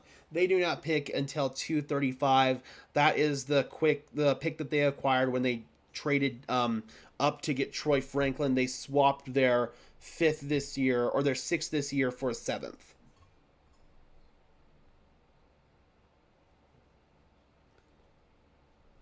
All right, the pick is in for the Tennessee Titans at pick number 182.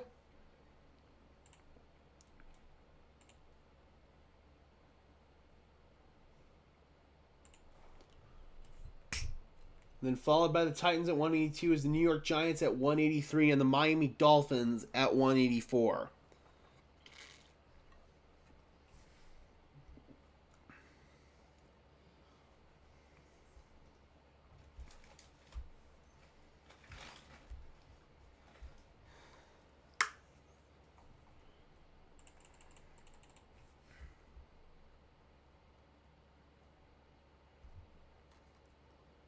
All right, for the Titans, they are going with, come on, you stupid TV, Jaquan Jackson, the wide receiver out of Tulane. All right, so could we be having another bit of a run on wide receivers? Johnny Wilson, Malik Washington still on the board.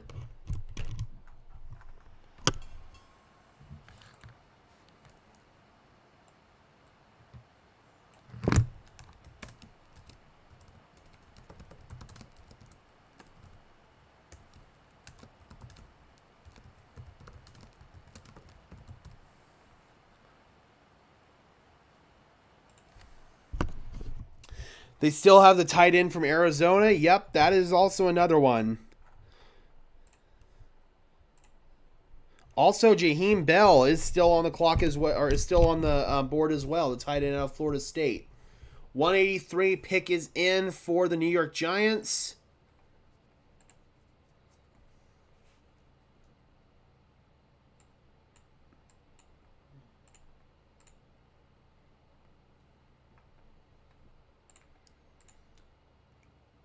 And the Giants are taking Darius Masau, the linebacker out of UCLA. So now we have the Dolphins at 184, followed by the Eagles at 185.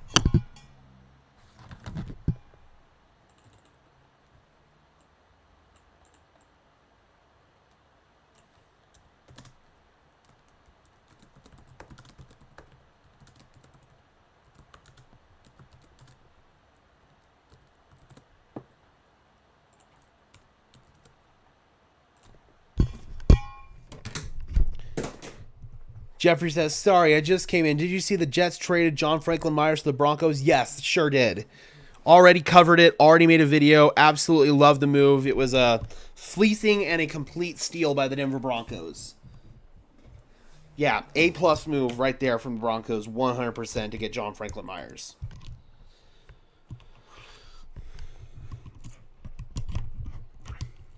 All right, here we go. Miami Dolphins are on the clock here at 184.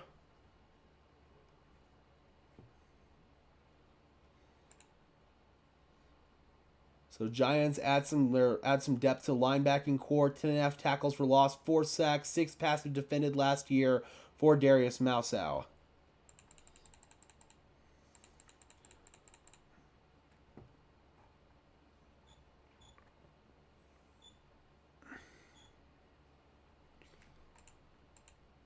Yeah, I'm seriously wondering at this point what's going on with like Johnny Wilson, Malik Washington, Mekhi Wingo. It's got to be like medical or off the field concerns at this point in time. Appreciate it, Jeffrey. We try.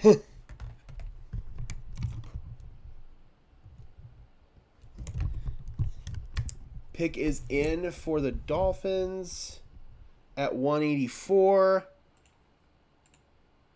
Could the Dolphins be maybe targeting a wide receiver here?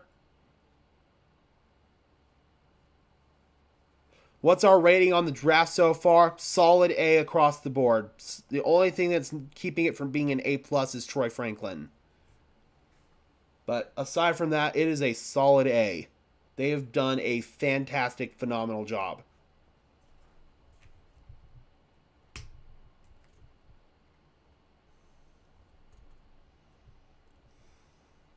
And there goes Malik Washington. So the slide is finally over for the wide receiver out of West Virginia. Finally. I was expecting Malik Washington to go a little bit closer to the 4th round. 5'8", 194 pounds. Tough slot receiver to defend. Absolutely tough. 23 years old, so a little bit older.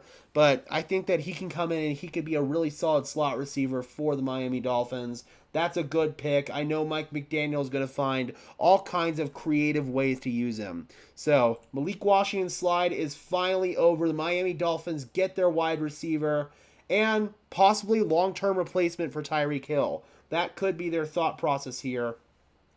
Tyreek Hill, with the Dolphins having to pay Tua Tagovailoa and Jalen Waddle, may become a luxury that they can no longer afford. So this is a solid pick right here by the Miami Dolphins. It makes a whole lot of sense.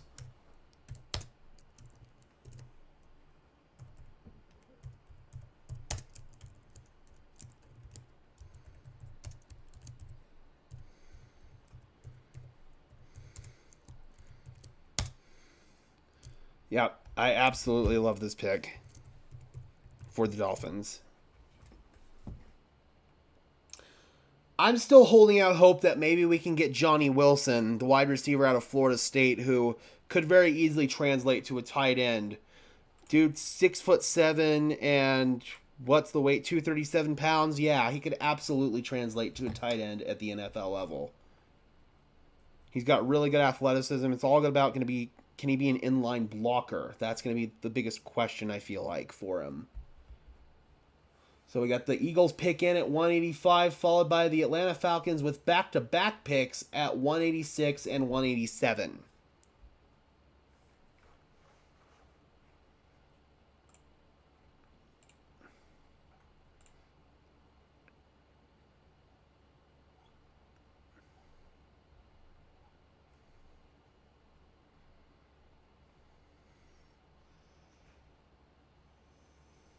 Yeah, he is huge. He is huge. He's got good size. He's got good athleticism. I think that he could translate to be a tight end.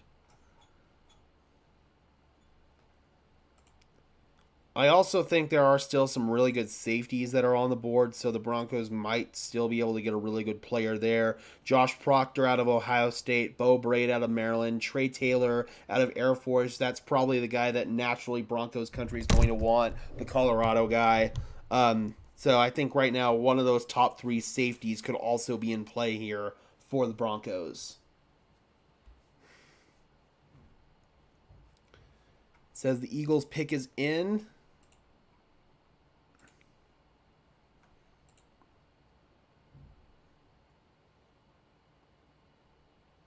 Yeah, it hasn't been leaked on Twitter yet, Gary, or on TV. We're still waiting to see who the Eagles are going to take.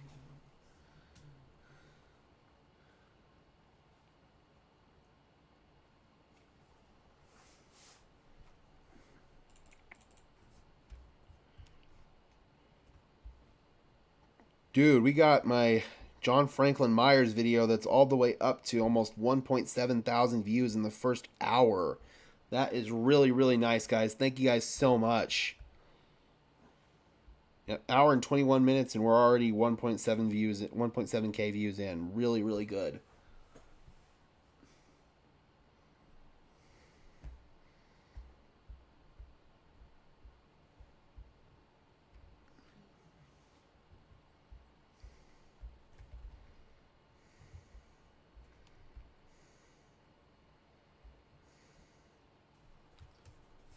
All right, do we have the Eagles pick yet?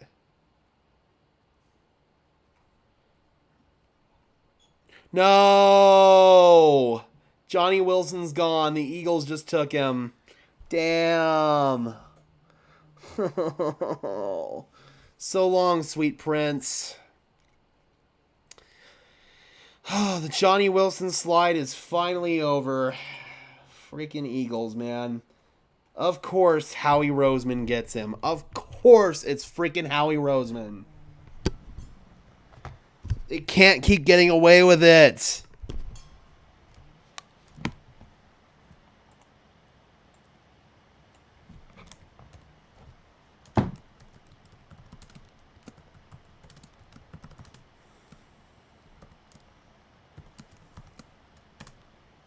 Oh, that hurts.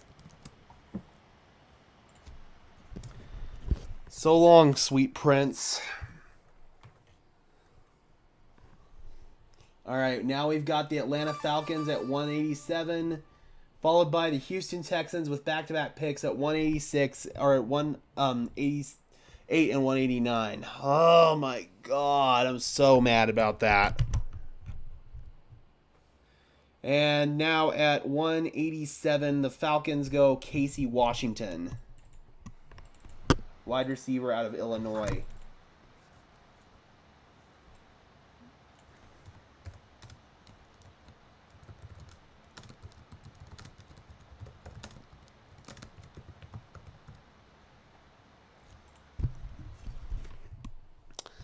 Yep, that hurts. All right, so first of back-to-back picks is in for the Houston Texans. And the Falcons adding to their running back room. That is interesting. They're going with Jason McClellan. So finally, the Bama back comes off the board.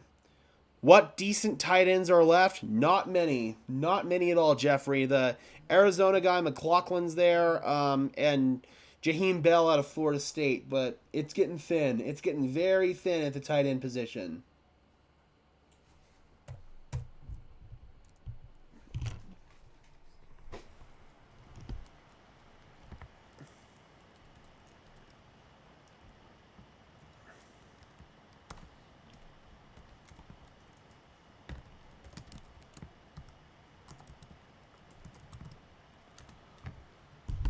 again, that's why I'm very upset about the whole trade for Troy Franklin, because the Broncos could have probably used that first pick in the 5th round as, if not a selection on a tight end, they could have used it as trade bait to go up and get a tight end, and that did not happen.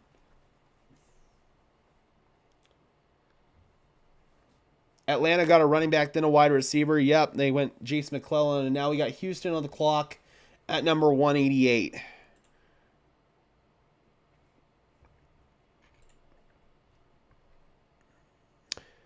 Okay, so the Houston Texans are making a pick here at 188, but the Lions are now on the clock at 189. Or is it 190? Because Tom Pelissero said Philly trades again, but Philly doesn't pick till 190. So I think Pelissero got something wrong here. But it looks like the Lions might be trading up. The question is with who?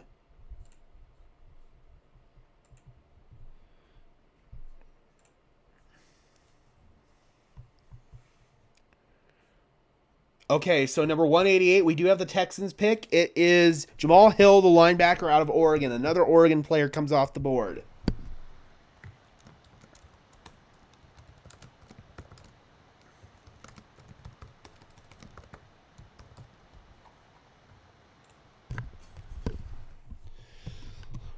All right, so let's see what happens here at number 189.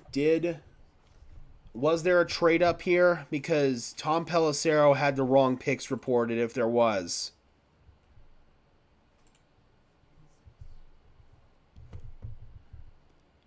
Okay, Draft Diamonds just says that the Lions trade up, but with who? Houston at 189 or Philly at 190? That's what we don't know so far. We don't know who they're trading up with. But the Lions do seem like they are coming up.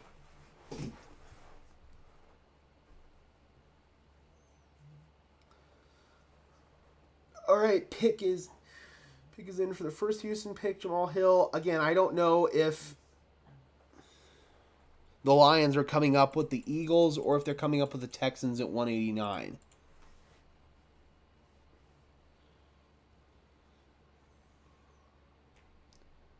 Who's the next tight end target? There aren't many left. Jaheim Bell out of Florida State and maybe McLaughlin out of Arizona. Other than that, there's not much left. The Broncos' best opportunity was to get a tight end in the 5th round, and they likely traded away their best asset to do it when they came up for Troy Franklin.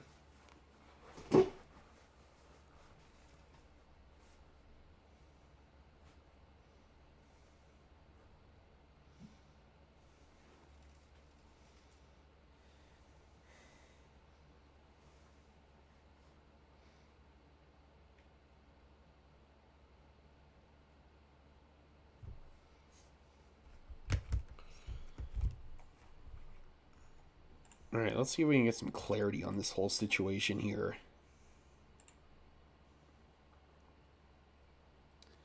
What'd you miss after we traded for the D-line from the Jets? Not much. Not much. Unfortunately, my guy, Johnny Wilson, did get off the board just now. But aside from that, did not miss a whole lot.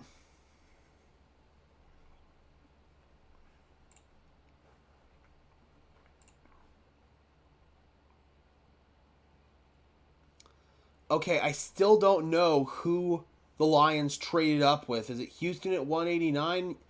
Okay, here we go. They're showing a trade alert. Okay, it is Houston. It is Houston. So the Lions are coming up to 189 with the Houston Texans, not the Philadelphia Eagles, as Tom Pelissero had reported. Lions and Houston Texans trade. Lions are on the clock now at 189. Houston had back-to-back picks, and just like the Eagles did when they had back-to-back picks, they decided to trade one of them.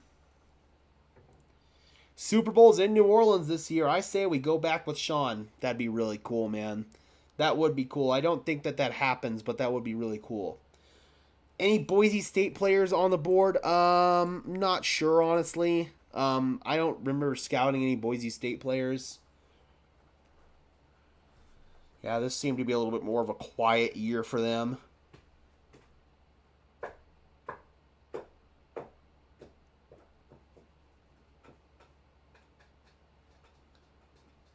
man. No, Philadelphia already got Johnny Wilson. They got him, and they just got him right now. Lucky, lucky bastards.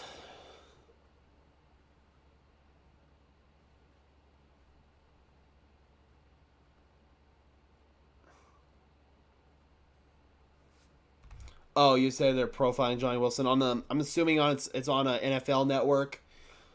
I don't get NFL Network on this TV, so I'm using ESPN. Oh, and there goes Mekhi Wingo. Okay. Yes, Maverick, the damn Eagles took Johnny Wilson. Of course, Howie Roseman got him. All right, so the Detroit Lions, they come up and they select Mekhi Wingo, the defensive tackle out of LSU. A possible target I had for the Broncos, but they solved that need by getting John Franklin Myers. And they got a much better player in John Franklin Myers, so woohoo!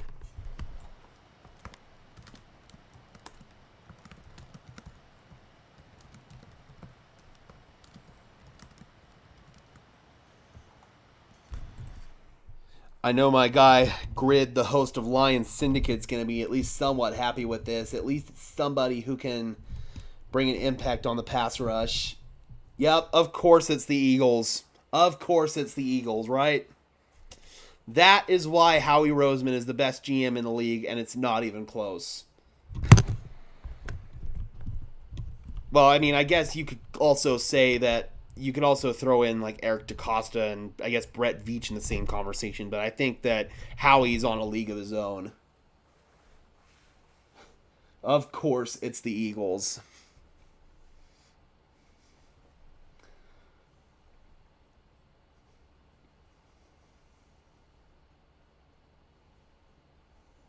All right, Arizona Cardinals on the clock, or I guess we're waiting on Philly to announce their next pick. Let's see if that's been leaked on Twitter.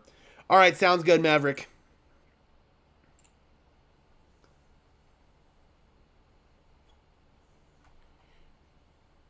All right, so in the trade for Mekhi Wingo, the Lions traded 189 for 205 and 249. Yep, damn Eagles, man. They don't need anything, so they just take best player available over and over.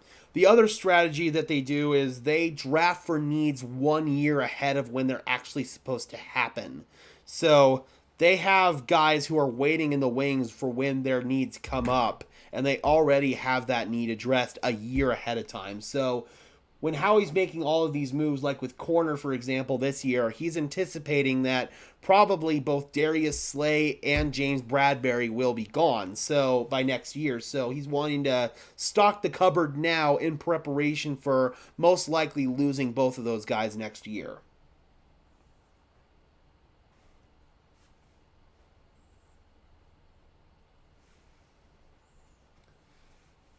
All right, let's see what Philly does here. Pick is in for them. They've just been ripping the knives, or they've been ripping a knife through my heart this whole time. And they get another good player, Dylan McMahon, the guard out of NC State. And that's another situation where they're drafting for potential future needs on the offensive line. It makes complete and total sense. Freaking Eagles, man.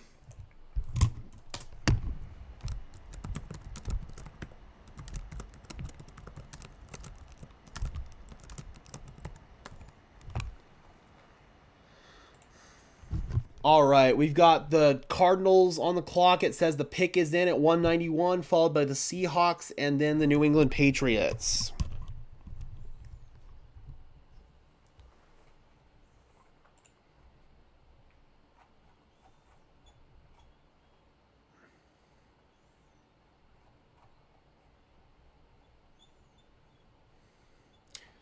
Yeah, we still got a long way to go, guys, until the 6th round is over. We're at pick 191. The 6th round goes till 220. What's the possibility of the Broncos making a deal for Brandon Ayuk? Pretty slim now that we've added Troy Franklin to the room. Our wide receiving room is pretty loaded at this point. It was already slim, and I'd say it's even slimmer now. So, yeah, no, the Broncos are not going to be a team in on Ayuk, and I don't think Ayuk gets traded at this point. If he were to get traded, it probably would have happened on night 1. So, the fact that it didn't happen, I highly believe that Brandon Ayuk's going to stay put.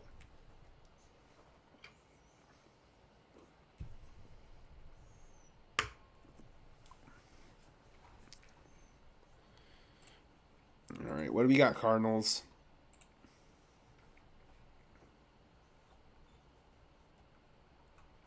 All right, looks like Twitter and the TV are about caught up with each other right now. They still haven't leaked the Cardinals pick on Twitter. I'll be back in like 30 seconds, guys. Just give me 1 second.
Tajuan Palmer, the wide receiver out of UAB, goes to the Cardinals.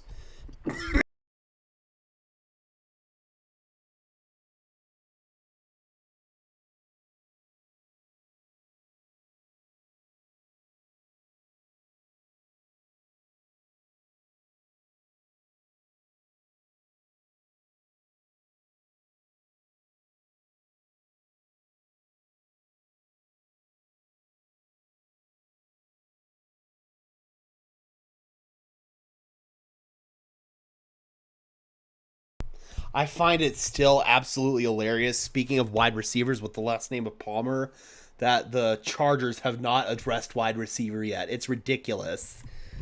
So right now you're depending on Quentin Johnston and Joshua Palmer.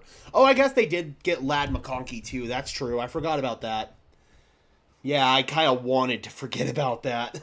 So I guess, yeah, they did address wide receiver. They got Ladd McConkey, so... What's going on with Cortland Sutton, Shai says? At this point in time, I would say that he's probably not going to get traded. It would have probably happened at some point during the 5th round. I don't think the Broncos are going to be content taking a 6th or a 7th round pick at this point in time for Cortland Sutton. So I think that he's probably going to remain in Denver. All right, number 192. It just barely flashed up on the board. I think it said DJ Adams for the Seahawks. I believe it said DJ Adams. Yeah, it was. Was it? Pretty sure that said DJ Adams.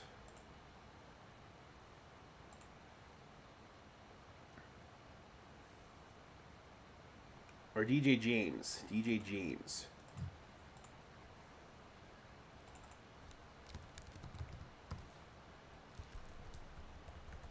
Don't know much about him. What position does he play? Corner Auburn, okay.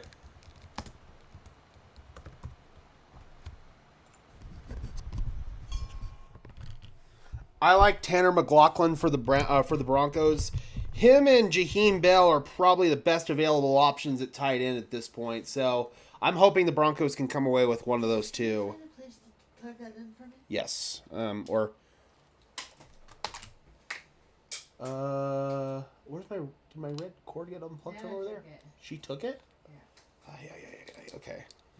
I gotta be honest, no, I actually don't. Not for any amount of time? No. My phone said you better find something for me to do for hours. Okay, well, here's that. Okay, here, go check that, that gray one that's plugged into the computer. Oh, Patriots just go Joe Milton. They just went Joe Milton at 193.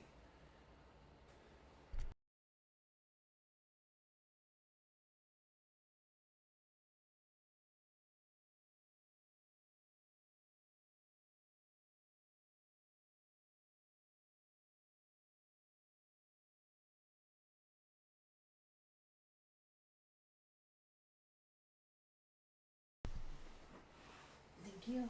Yep. Between John Franklin Myers and Angelo Blackson, our defensive line has already improved leaps from last year. Absolutely agree. C. Chang, we have 2 more picks left. They are both in the 7th round. We've got pick 235 that we acquired in a pick swap when we traded up to get Troy Franklin. And then we have 256. It's not charging. Okay, guys, just give me 1 second.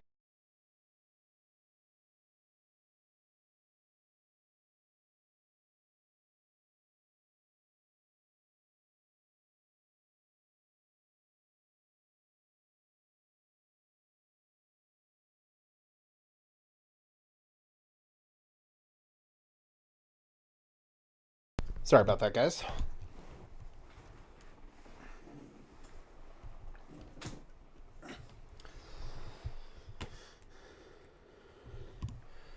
Yep, Brock Bowers for the Chargers and Ladd McConkey are both going to give us headaches. I would definitely agree with that, but at the end of the day, Denver had to get their quarterback, and it was worth the price of passing on Bowers for me.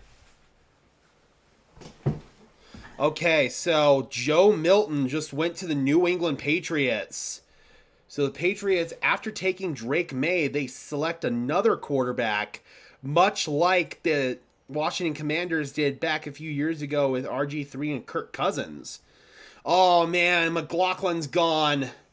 The Cincinnati Bengals just took Tanner McLaughlin, the tight end out of Arizona. Oh, blah.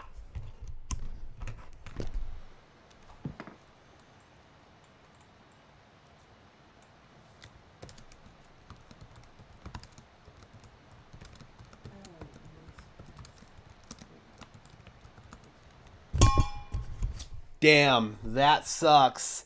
So now the only tight ends that are really available for the Broncos are Jaheim Bell and Dallin Holker. It's looking like it's going to be another year of the status quo in the tight end room for the Broncos, and that really pisses me off. That really pisses me off. Oh, that sucks. That absolutely sucks.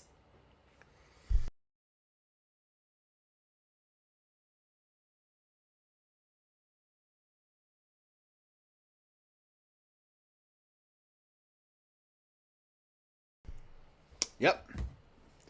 Absolutely blows.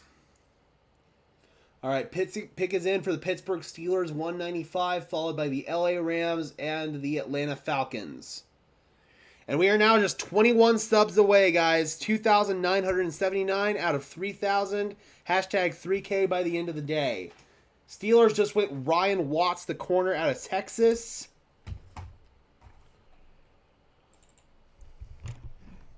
At number 195.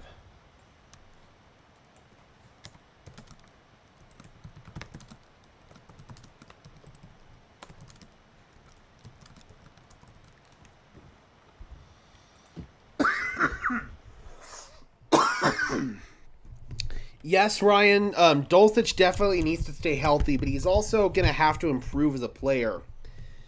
There's a reason why Adam Troutman, prior to the season starting last year, was named the starting tight end over Greg Dulcich. And the fact that Adam Troutman is your starting tight end over you is not a good look, man. Greg Dulcich has to improve. He literally cannot block right now. That's a big element of his game that takes him away from being a true inline tight end. At various points when he was healthy, I mean, last year when in training camp, preseason, and week 1 before he got hurt, Greg Dulcich was being utilized as a big slot, not as a tight end. So, at this point in time, the Broncos cannot depend on Greg Dulcich to be a contributor at the tight end position. At best, they're hoping that he's going to develop as a big slot receiver for them.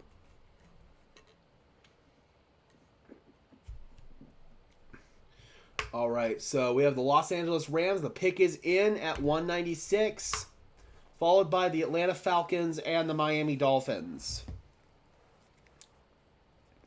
So yeah, Dulcich has a pretty good ways to go. You have to wonder also just how much not being on the field for the first 2 years of his career is stunted his growth, you know? I think that Greg Dulcich is kind of a player at this point the Broncos are looking at. If we get high-end production out of him, great, but it's not something that we can depend on or expect.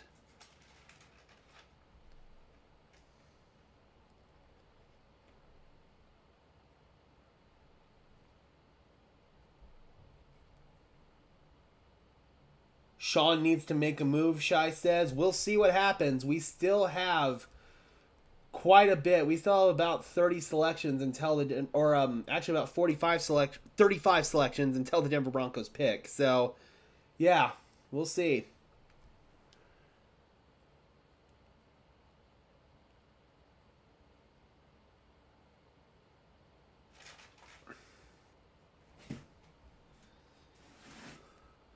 Pick is in for the Rams.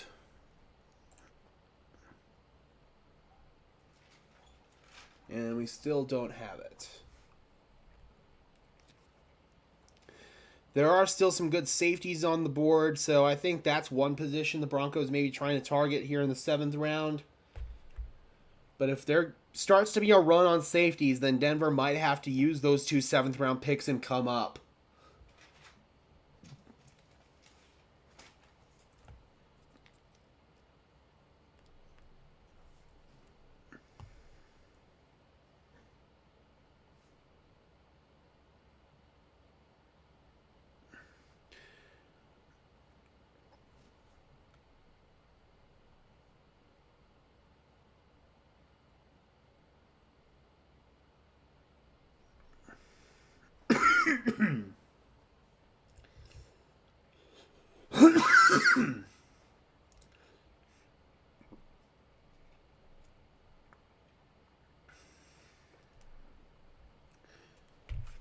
All right, they are taking their sweet time announcing this Rams pick.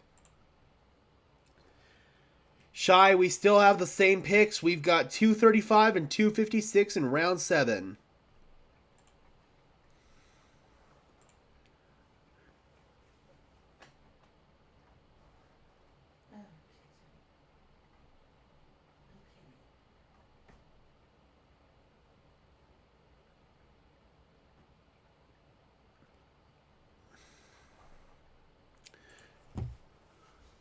Geez, seriously, what's taking so long with this damn Rams pick? It says the pick's in.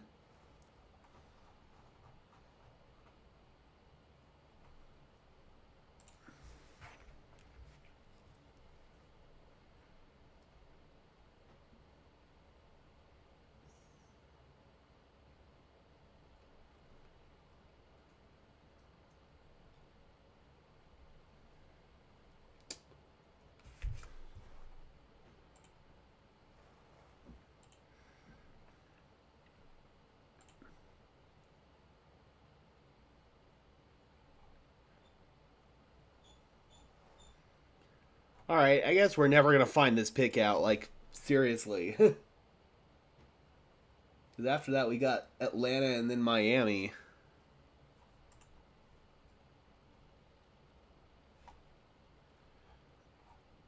And Miami just tweeted the picks in, so they're just taking their sweet time with this Rams pick.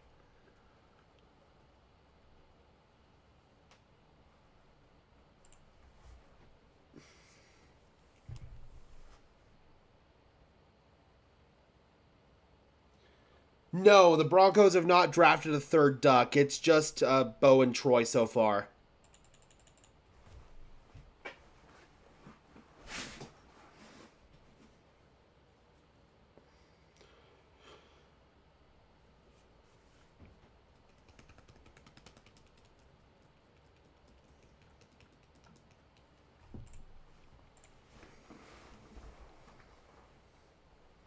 Yeah, it's like we've just come to a standstill right now.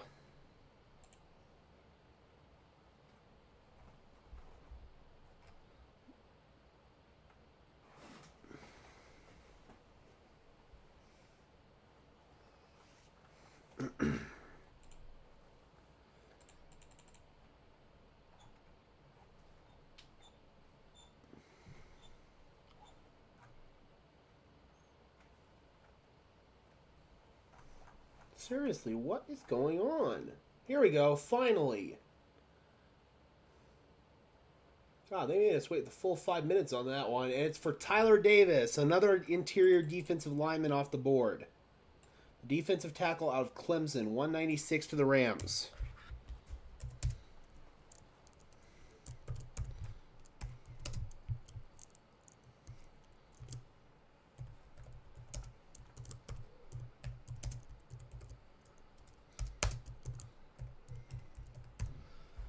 I agree, Bronco fan. Excuse me. As of right now, the Broncos easily have the worst tight end room in the NFL, and it's not even close. You've got a vertical threat tight end in Greg Dulcich who can't stay healthy. You've got a blocking tight end in Adam Troutman who can't block. And then you've got Lucas Kroll, who's just a relative unknown right now. All right, and the Falcons, we're starting to have a little bit of a run of defensive tackles here. Zion Loudgy, the defensive tackle out of, I believe that said Georgia.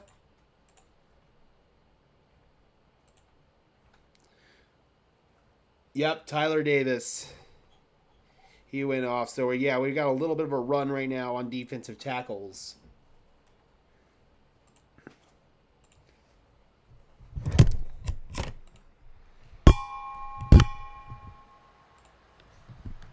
And it says the Dolphins pick is now in at 198.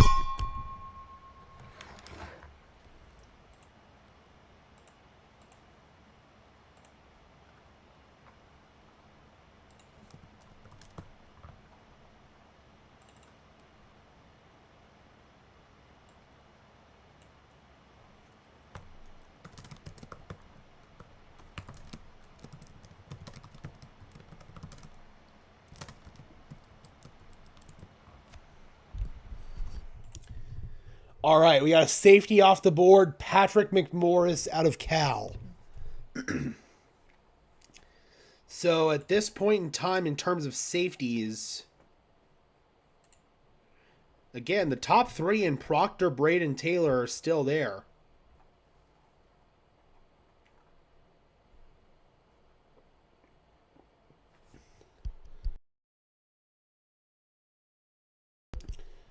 Chris Odell says we should have traded into the second for defensive line. We didn't have to. We got a proven commodity on the defensive line in John Franklin Myers for a 6th-round pick in 2026.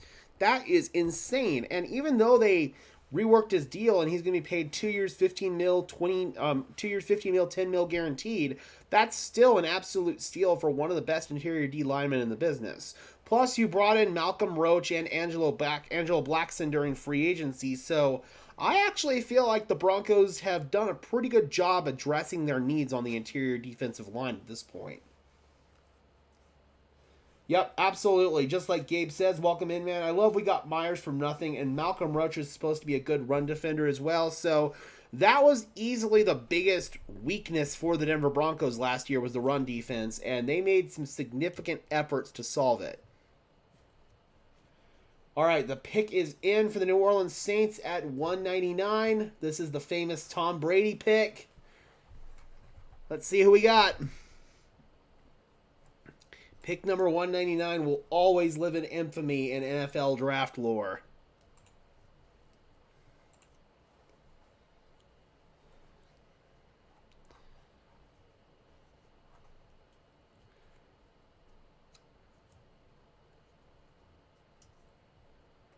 All right, looks like the media does not have it yet.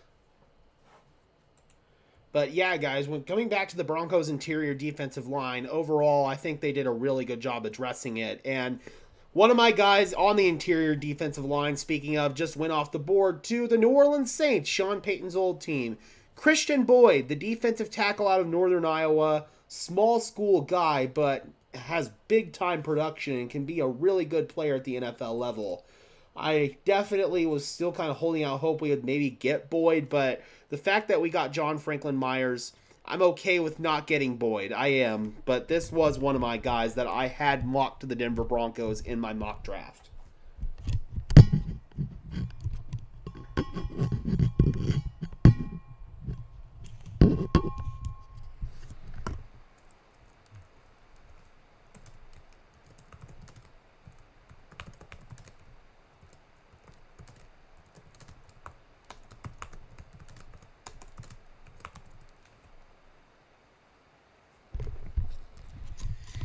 He didn't have a ton of snaps, but Roach was very highly rated versus the run. Very exciting. Oh, when you look at his tape, he was a really, really good run defender last year. Like, really, really good. I think there was a lot to like with Malcolm Roach's tape. He's really going to be an anchor up front for us. And I'm still thinking that they might not be done on the interior D-line either. They still could bring back Mike Purcell as depth. Purcell's already expressed interest in wanting to come back, and he lives here in Denver. He's from here. He's right here in our backyard. So I think Mike Purcell coming back would definitely make a lot of sense. All right, we're now in the 200s, guys. We are coming into the home stretch of this thing. So we've got pick number 200. The Carolina Panthers are on the clock. We've probably got about 2 more hours of draft coverage. I wish we had pizza. I do too, Mom. That would be good. That would be good.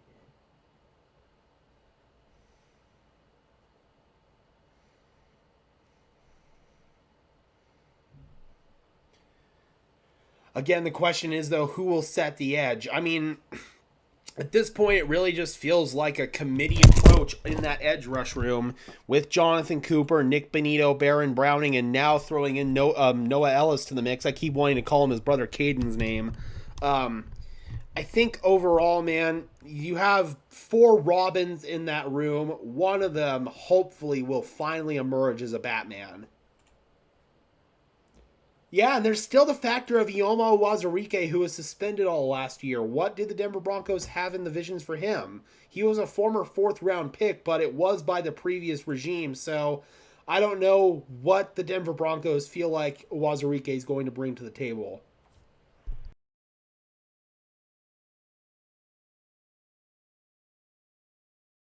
Because I remember I really liked Uwazurike coming out. He didn't really get a whole lot of playing time in 22, and then he was suspended in 23. So I don't think the Broncos really know exactly what they have in Ioma Uwazurike yet, because he wasn't even in the building during training camp last year. He'd gotten suspended before camp and wasn't allowed to participate. So I think right now Uwazurike could walk in there with a relatively clean slate with this staff, and he'll have the opportunity to either make or break his roster spot in Denver at this point, I feel like.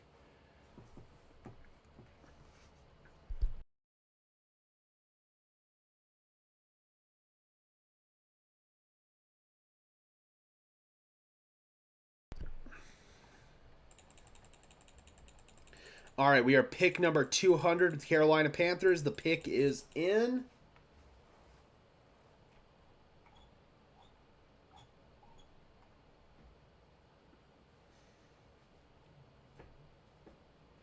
Yeah, man, if Ioma Uwazurike can step up on the interior defensive line, then it's very possible that a once weakness for the Broncos will turn into a strength. All right, we got a run on defensive tackles here, guys. Mississippi State's Jaden Crumedy is going number 200 overall to the Carolina Panthers. So I believe that's 3 straight defensive tackles off the board. We've got a run going.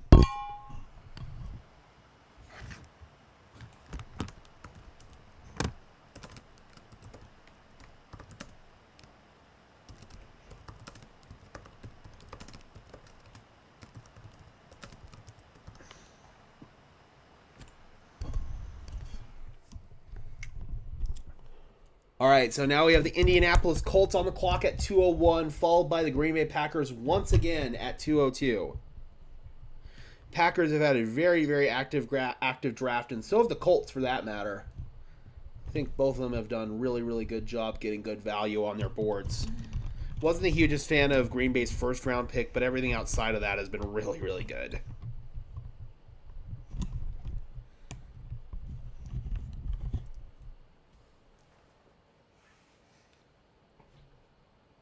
All right, the pick is in for Indianapolis.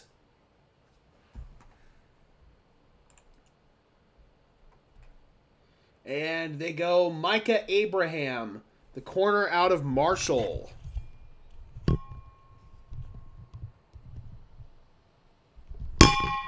Stay. There we go. All right, so we got another corner off the board, ending our 3 straight defensive tackles coming off.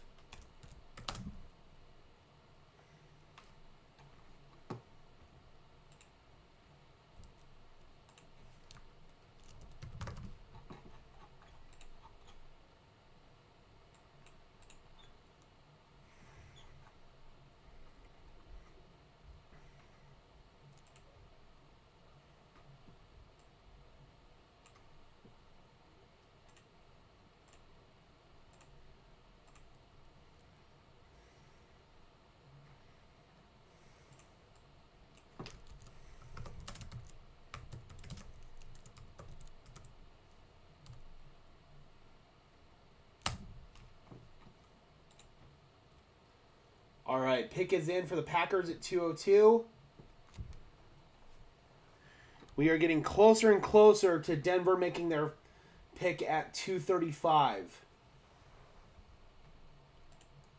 They were once in possession of pick number 206, but they swapped picks with the Seattle Seahawks when they traded up to get Troy Franklin.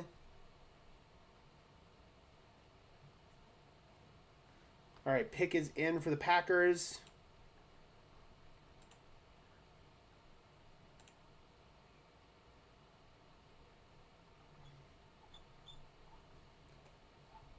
Needs for them still include DB and offensive tackle.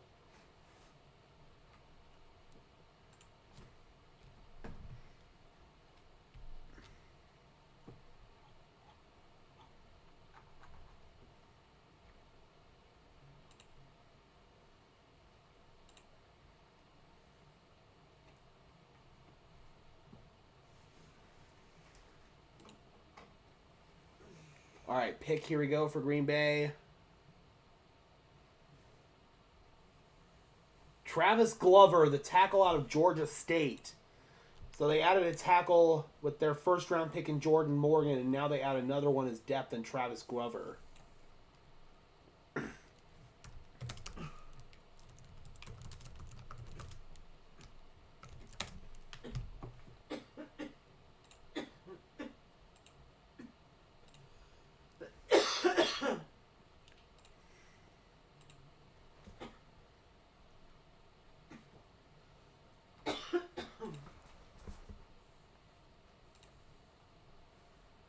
All right. Another Hula Bowl alum out of Georgia State. So now we've got the Minnesota Vikings on the clock, 201. Buffalo at, or 203, Buffalo at 204, and Houston at 205. So for Denver, if we take a look at the big board just to kind of see who's still available here, we look at our top three safeties, Taylor, Braden, Proctor. Those guys could still very easily be in striking distance for the Denver Broncos. I do think safety is a position of need. Jaheim Bell, tight end, is still there, so that is definitely some good news there. If the Broncos still feel like they need to address the tight end position. Also, Dallin Holker and Trey Knox are a couple of other guys that they might be interested in. Then also we take a look at the offensive tackle, where things are getting really, really thin right now, but I do know that the tackle out of Wyoming could be a potential option here. That would be Frank Crum. So maybe he's a guy who's right in the backyard of the Denver Broncos, somebody that they could have a little bit more inside intel on than some other teams out there. That's a very interesting possibility. Interior O-line, there's still a couple of guys like Bo Limmer, Christian Mahogany. And the Vikings go with their kicker of the future, Will Reichard, the kicker out of Alabama. So we got a kicker off the board. We had a punter drafted earlier and Torrey Taylor to the Bears. Now the Vikings are going with Will Reichard.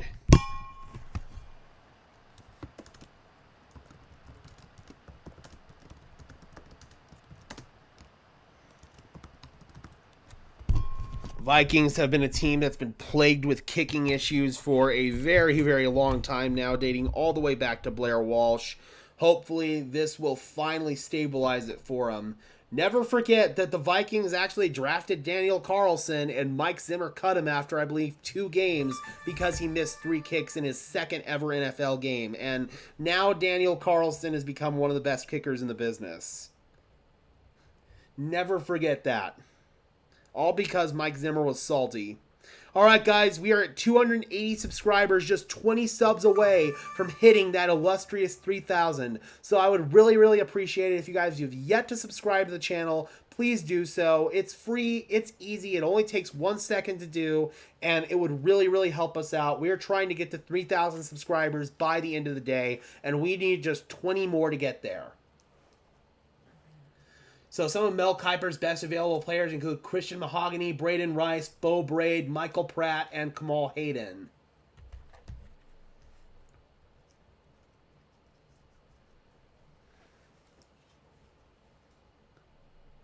All right, the pick is in for Buffalo at 204. Vikings just took the first kicker off the board in Will Reichard, or Reichard, I'm not sure how you pronounce that.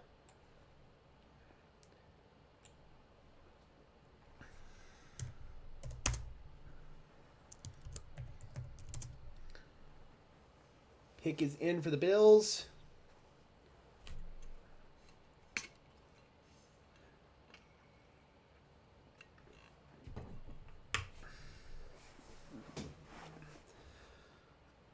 Oh, man.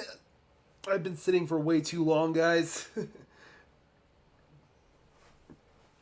Last year, my day 3 stream was about 7 hours, so I anticipate this one being about the same. We're 5 hours and 22 minutes in.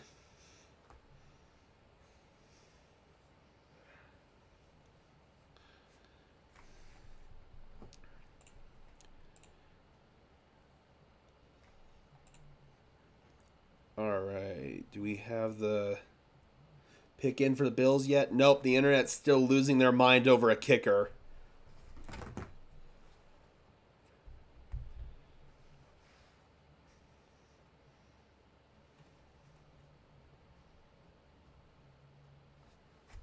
All right, so after Buffalo, we've got Houston at 205, then Cleveland at 206.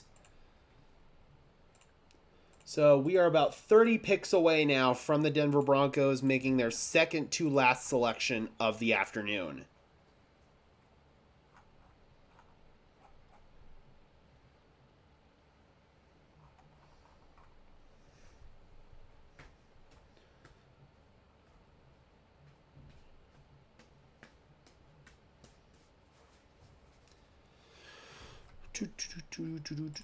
Come on, Bills, and announce your pick, please, so I can evaluate it. And with Draft Diamonds, man, you'd think he'd be all over that, being a Bills fan.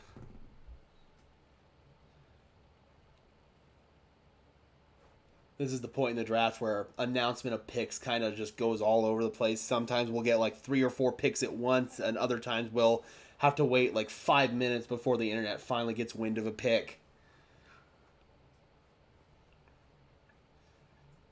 All right, who we got, Buffalo? Tylan Grable, the offensive tackle out of UCF. I believe that's the third offensive lineman off the board for the Buffalo Bills.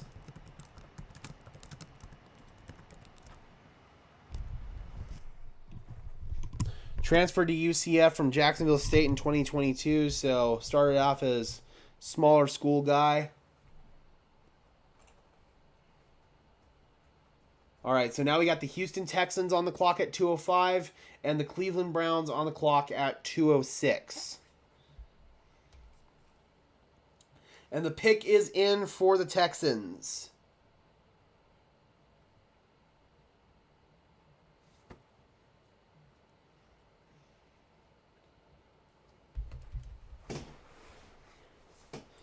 Feels like the TV's kind of trying to slow all these leaks getting out just to milk it a little bit for time slot purposes.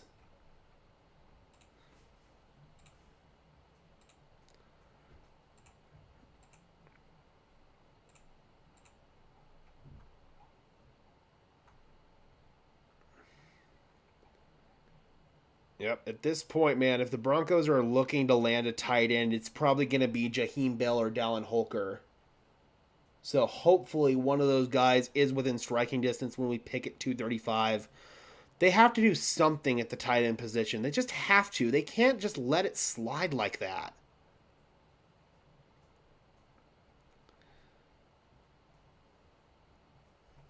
All right, pick is in at 205 for the Texans. Hurry up and announce it, please.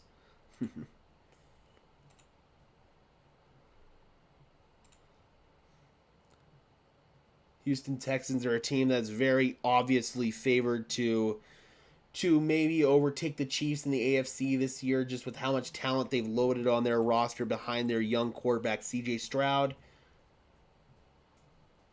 According to Mel Kiper right now, some of their needs still include defensive tackle, offensive line, and corner.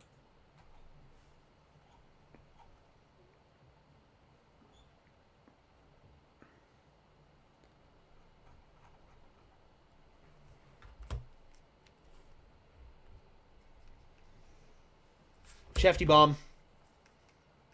He could actually use a little bit. You think you're going there? Let's go. A trade that was made to team today, the 2020. The Deshaun Watson trade is complete, and Texans go Jawar Jordan, the running back out of Louisville, the other Louisville running back. On linebacker Jamal Hill. That closed the book.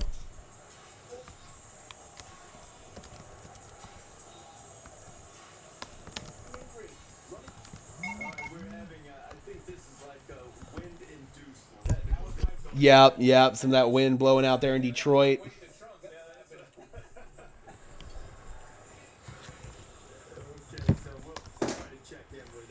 So the Deshaun Watson trade is now officially complete today with the players being selected. Wynn's been getting after a set, now it's getting after our microphones as we get deep in the 6th round. Are there any tight ends that'll be left that we can maybe get after the draft? Let me mute that here. Shut up. Cleveland Browns, they are taking Nathaniel Watson, the linebacker out of Mississippi State. As far as some tight ends that could maybe be available as undrafted free agents, Brevin Spanford is one. Isaac Rex out of BYU, and maybe Marshall Martin out of Sacramento State are some guys that I'm looking at as UDFAs for tight end.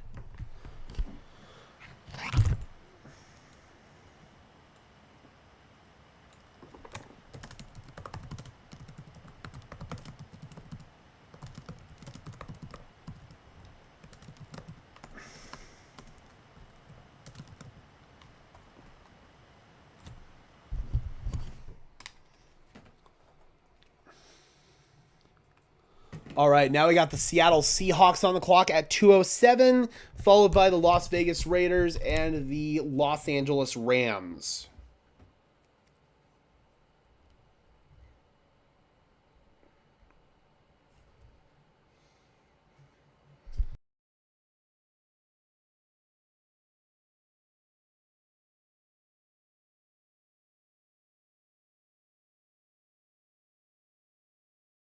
Oh, wow. So this is interesting. I just heard from the co-host of Miami Dolphins Syndicate that Chris Greer, Dolphins GM, says Taulia Tagovailoa is on their board. So they could possibly reunite Tua and Taulia in Miami. Maybe Taulia could become Tua's backup.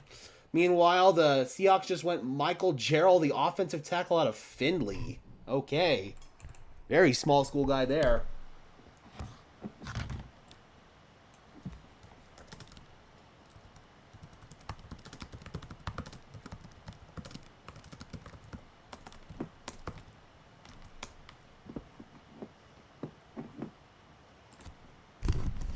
Yeah, I'm not even sure where Findlay is. That is a very, very small school. Let alone know who this prospect is. Jeez. Sorry, Michael. I'm going to guess maybe Ohio. I know there's a Findlay, Ohio out there. Yeah, I have no clue where this college is. And I'm not willing to look it up either.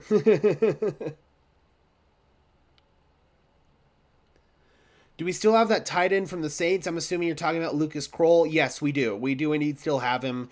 The Broncos really like him. He's just a pure vertical threat tight end that doesn't really bring much as a blocker, though, and that's probably why the Broncos are being so hammered down to address tight end, because they need a true do-it-all guy at that position, somebody who can be both an impact player in the receiving game as well as the blocking game. Oh, and it's Michael Jarrell, not Michael Farrell. Sorry, dude. There you go. Oh, and now I want to call him Michael Carroll. Jesus Christ. There you go, buddy. Fix your name for you. All right, so Michael Jarrell off the board here to the Seattle Seahawks, 207. Feels like a bit of a reach to me. 208, we got the Las Vegas Raiders. And let's see what direction they go. Oh, they took Dylan Laube, the running back out of New Hampshire. My guy Glenn over on the 5280 podcast is going to be devastated. Oh, man. I got to text Glenn real quick, guys. Dylan Laube to the Raiders. That hurts.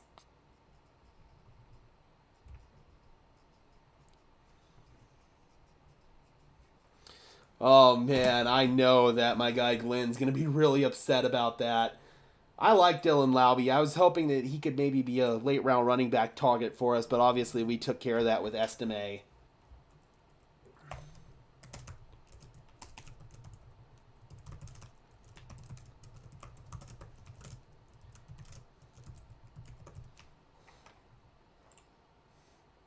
Yeah, Dylan Laube, a fantastic young man. He interviews really, really well. Really does. But, oh man, it sucks. Division rival gets him. And Glenn just responds in the text.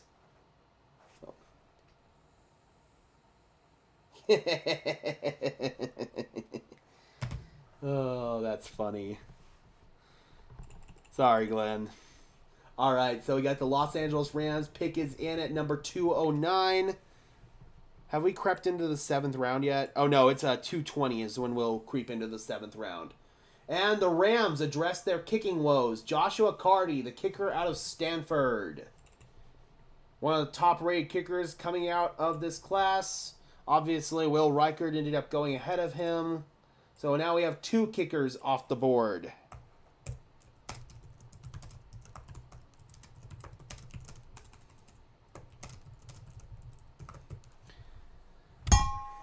All right, so Rams solved their kicking woes after going through most of the year with Brett Maher as their kicker. I believe they also had a couple of games of one Lucas Haversick. But yeah, the Rams needed a kicker, and they get one here. Probably should have been the one who went first in Joshua Carty. All right, number 210, Lions pick is in.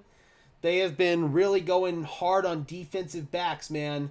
They got 2 corners and a safety. They also picked up Giovanni Manu, the tackle out of British Columbia, and then Mikai Wengo, the defensive tackle out of LSU. So, for the most part, the Lions have been prioritizing the defensive side of the ball in the draft, which is what they definitely needed to do. But they still have a pretty glaring need at edge rusher right now. Let's see who is available at edge rusher that they could maybe target here, because that's starting to get pretty thin. They do have guys like Nelson Caesar out of Houston, Javonte Jean-Baptiste out of Notre Dame. But outside of that, man, edge rush is getting really, really thin. Following Detroit at 210, we have the Chiefs at 211, and then the Jaguars at 212. And we're down to the last final picks here of the 6th round. So we'll be moving into the 7th and final round, unless you want to count undrafted free agency as the 8th round, which I gotta be honest, I do. It really is like the 8th round of the draft. And we'll be covering all of the undrafted free agents as they come in. Once the draft starts to wind down, all of these players are going to be getting on the phone and trying to get in touch with some of the guys that were on higher in their boards. The teams will that slipped through the cracks as an undrafted free agent. All right, Christian Mahogany is now off the board. The guard out of Boston College, one of the top-rated players that was still available. He just went to the Detroit Lions. Is the sound still out? Is the sound still out? Let me know. It says my mic's on, so let me know if the sound's still out, guys. Still no sound?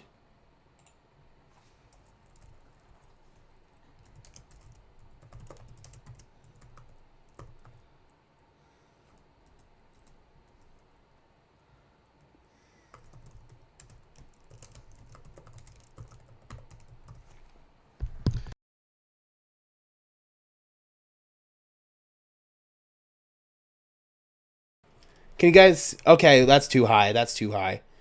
It says my microphone's working. Am I still muted? Okay, Monster says he can hear me.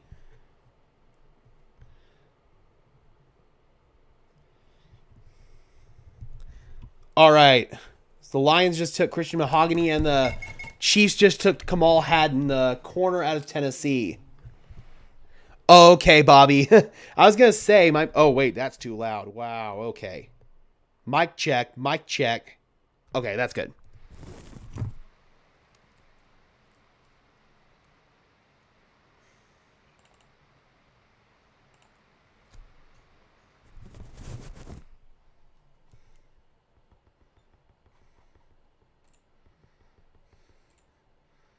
All right, so the Chiefs took probably one of the top corners that are still available in the class, and Kamal Hadden out of Tennessee, 211.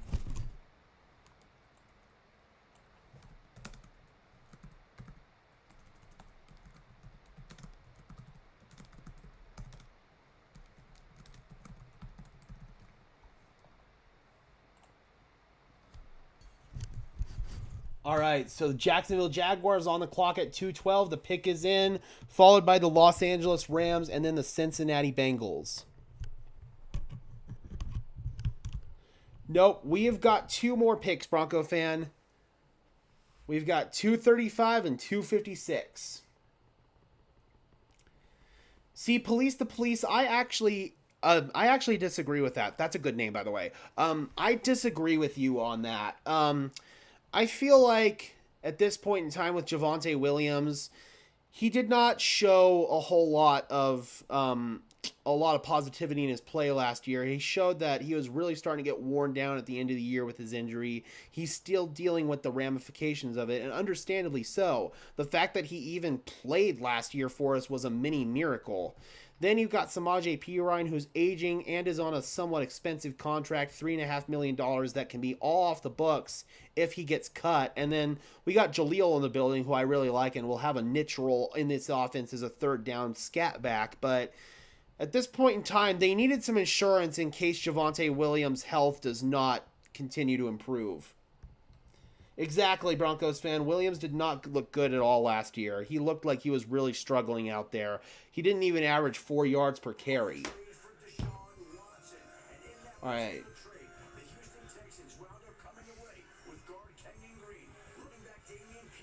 Jaguars take a kicker, Cam Little out of Arkansas. They missed out on signing Will Lutz. All right, there we go.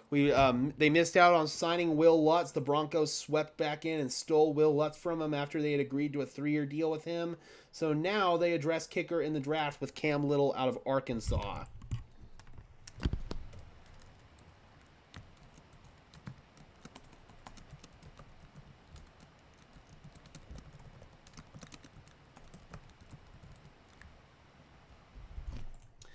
Exactly what Gabe's saying here as well. Williams has poor vision already, and the fact that his burst might not come back and his explosiveness might not come back because of his injury, at this point, what more does Williams really have to offer, unfortunately? I'm hoping that he's able to show strides and show that he is recovered from this injury, but right now he hasn't shown that. 213, Rams pick is in. Mike Tomlin is talking to ESPN. The Steelers are done for the night. Exactly, I really do, because Javonte Williams pre-injury was an absolute beast. And I know Broncos country embraces and loves Javonte Williams as a person. I do as well, but at the end of the day, if his play is not where it needs to be on the field, then we have to get somebody else in that position who can perform the job at the level that we need it to be performed at. It's nothing personal, but it's business at the end of the day.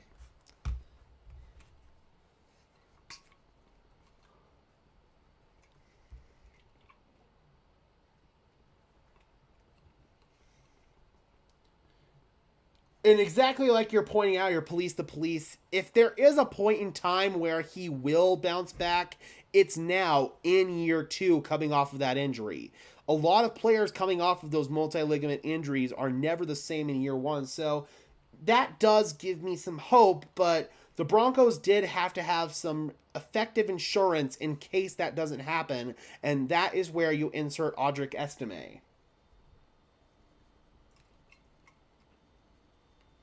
Yep, I agree. I hope this is a Pookie bounce back year. I really do, man. Because I love me some Pookie. No, it's very clear he wasn't 100% last year. I mean, I remember when we were in training camp last year and he took the first carry coming out the gate, and I was absolutely shocked and surprised that he did. The fact that Javonte Williams was able to play in every single game last year is really, really good, but the fact that he didn't play well is concerning. I wanted Braylon Allen so bad. He looked like Javonte with an extra speed gear. I'm trying to remember, where did Braylon go? Who ended up taking Braylon, guys? Remind me.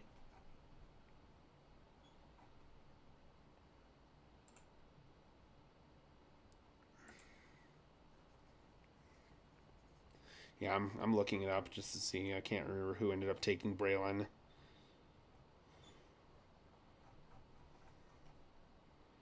He went round 4, right? All these picks kind of get jumbled together at some point. Well over 150 players are hearing their name called today. Yeah, Braylon Allen did go. He went to the Jets at number 134. That's right. If we don't get a tight end, I really think we'll grab a free agent or trade. No way they go with this tight end room. In fact, I think that's actually a good opportunity to maybe look at some of the available free agents at tight end.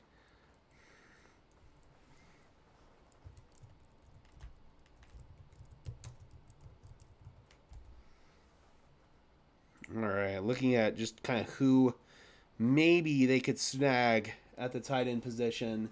Pick is in for the Rams, 213. It still has not been announced yet.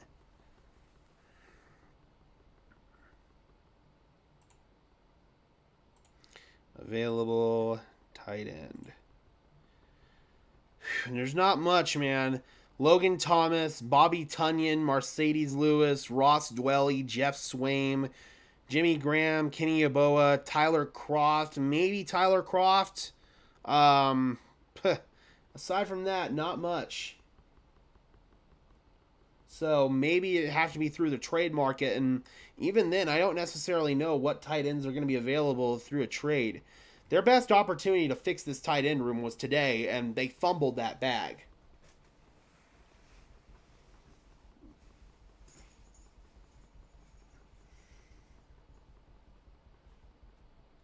Why haven't the Broncos gone after linebackers so they can get that pass rush attack again? So, if you're talking about like outside linebacker, edge rusher, like what the position Von Miller plays, they did address it in the draft. They went and got Jonah Ellis. I don't think that that's going to be a alpha pass rusher like Von Miller is, but still. Jonah Ellis does address a very big position of need on the edge there, and now they have 4 Robins that hopefully one of those guys will step up as a Batman. Nick Benito, Jonathan Cooper, Jonah Ellis, and Baron Browning. Hopefully one of those guys will step up. They could also wait until preseason cuts, D-Rock. That is very true. See who's available. Would not be surprised at all if that's what happens. Because you cannot move forward with this current tight end room. You just can't.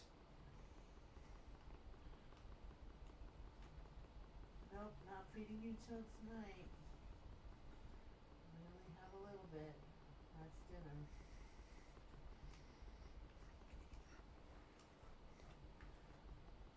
But MNZ, if you're talking about like inside off-ball linebacker, that position has kind of dwindled in importance over the last 5 years, especially when the NFL switched over these pass-happy concepts where teams are coming out in a lot more 3-4 wide receiver sets. That's where you see teams coming out in sub defenses, which is nickel or dime defenses, where you're taking out a linebacker and you're bringing in a DB to match up speed with speed. That's why it's always been said over the last 5 years that nickel defense is the new base defense, because the new base offensive personnel is 11 personnel, which is 1 tight end, 1 running back, and 3 wide receivers. I agree, Gabe, but neither one of those guys are going to give you much in the run game, and that's my biggest problem. We need edge rushers who can be contributors in the run game, and right now I just don't think they really have one. Maybe Cooper.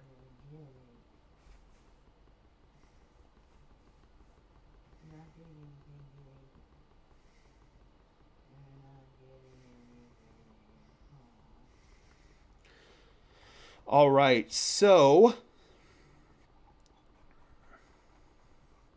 the pick is in for the Bengals at 214.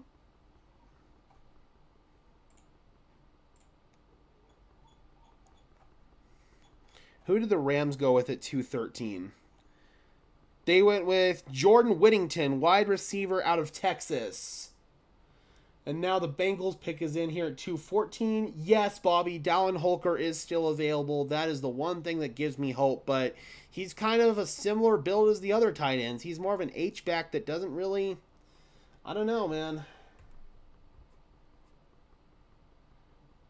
If Browning can stay healthy for once, he can be great, Gabe says. And that's a big if. Has NIL contracts had impact on this draft and further drafts in the future? I don't think so. I think that that's kind of overblown a little bit. Guys are still going to declare for the NFL when they feel like the time is right for them to do so. Some guys, a few, may have financial incentive to stay in college, but it's not that many. At the end of the day, especially these later round guys, their finances are going to be a lot better if they go to the NFL than if they stay in college and make lower end NIL money. Unless you're like a superstar in your town, then you're not going to make a whole lot. So Cedric Johnson, the edge out of Ole Miss, goes off the board to the Cincinnati Bengals, 214. We are now about 20 picks away from the Denver Broncos making their second to last selection of the afternoon.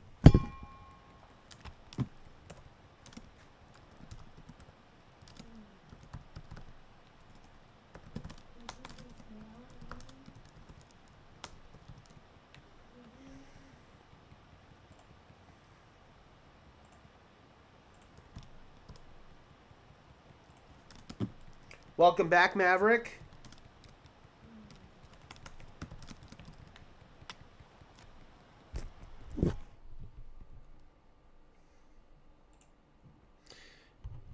Off-ball linebacker was a big issue. How many times did Alex whiff on a running back or a tight end or let a quarterback scramble for a first down? A lot. We need an athlete. That's where I'm hoping Jonas Griffith can come in if he can stay healthy. That's another one of those big ifs on if he can stay healthy. But ideally, Jonas fills that role. Jarrett Kingston, guard USC, goes to the 49ers at 215.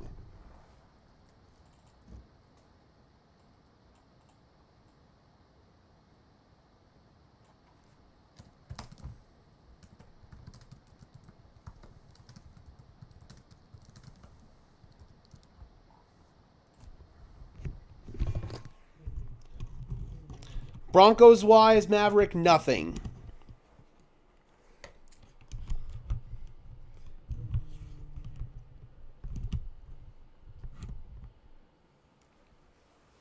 All right, pick is in. Dallas Cowboys 218, or 216 rather.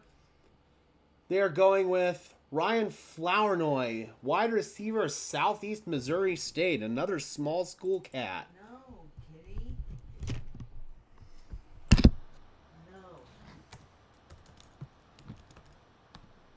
I appreciate that you love me, but no.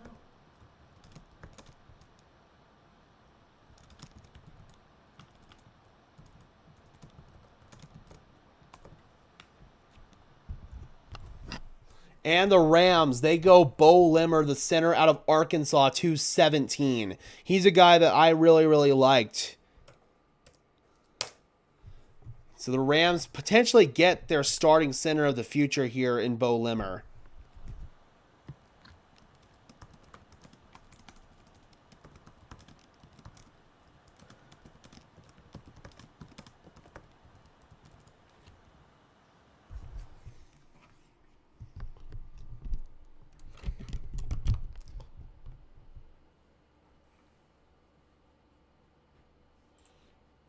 Griffith was great in Fangio's scheme, but looked lost under Evero.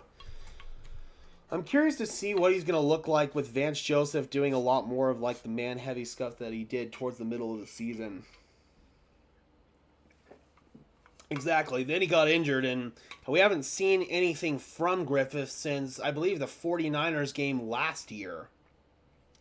So, or in 2022. So, again, it's in an ideal world where Griffith fills that, and they also brought in Cody Barton too, but he doesn't really scream athlete at that position.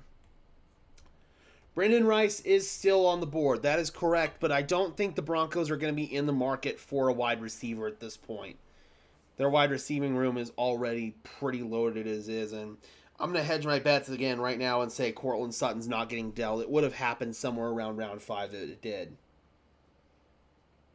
We did draft a corner monster. We drafted Chris Abrams-Drain, the corner out of Missouri, a player I was absolutely in love with. I mocked him to the Broncos in my mock draft. So, yeah, I absolutely love Chris Abrams-Drain. That was an A+ home run pick for me for the Broncos.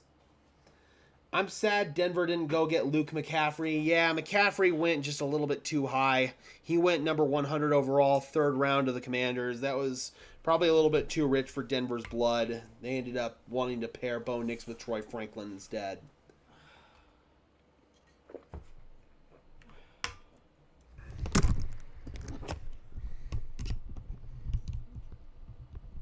All right, pick is in. Baltimore Ravens, 218.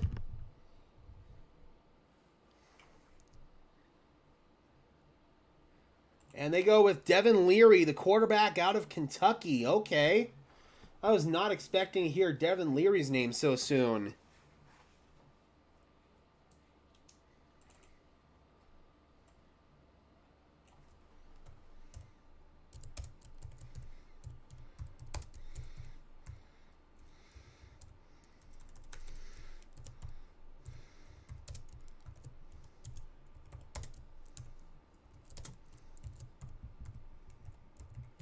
All right, so Devin Leary goes to the Ravens at pick number 218. Add some depth to their quarterback room after they lost Tyler Huntley in free agency to the Browns.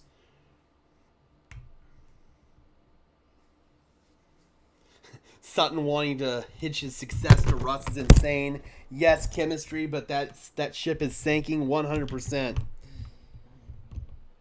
At this point, I say let him go to Pittsburgh if he wants, but you're probably not going to get the compensation that you want for him, so I think Courtland's going to stay here by default.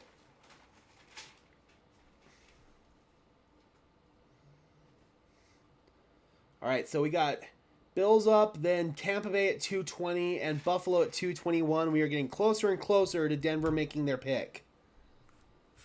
Some guys that are still falling down the board that Denver could be interested in here. You know, Dallin Holker, Jaheim Bell, they're both going to be available. All the top 3 safeties at this point also seem like they're going to be available. Proctor, Braid, and Trey Taylor.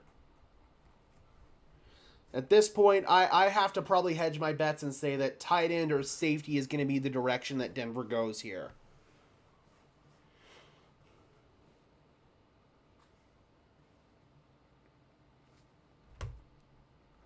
And also, we are approaching the end of the 6th round, moving into the 7th round.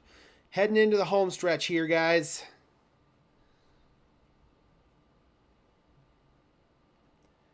How do you feel about the cornerback we took? Really, really, really good. He's extremely versatile. He's very physical. He can play man and he can play zone. I absolutely love me some Chris Abrams-Drain. Again, I had mocked him to the Denver Broncos previously. Love him. Absolutely love him.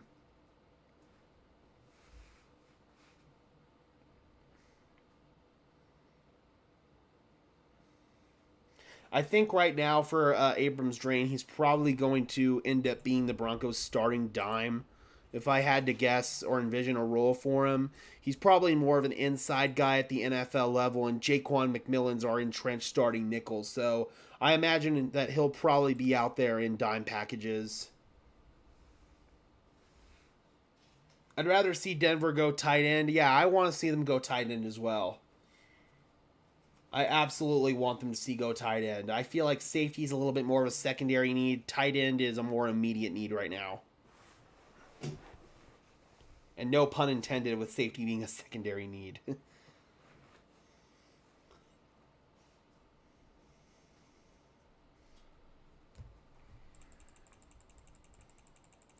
All right, we are just about 6 hours in to this live stream, guys.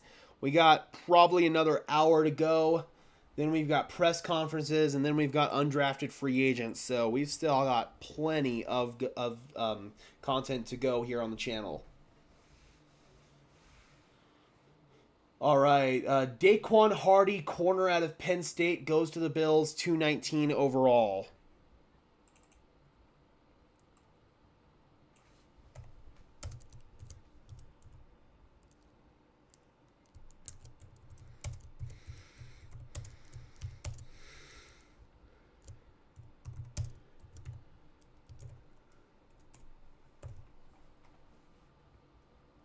Yep, Jack Westover is still on the board.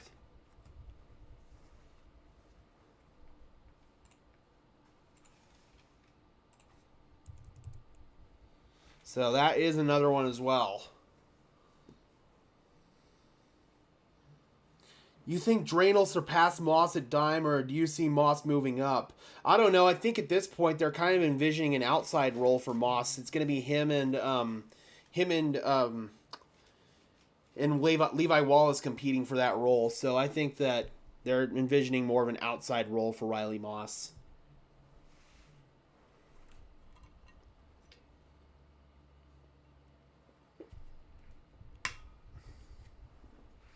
Yeah, I'm thinking that they took Drain with the intentions of him being the dime.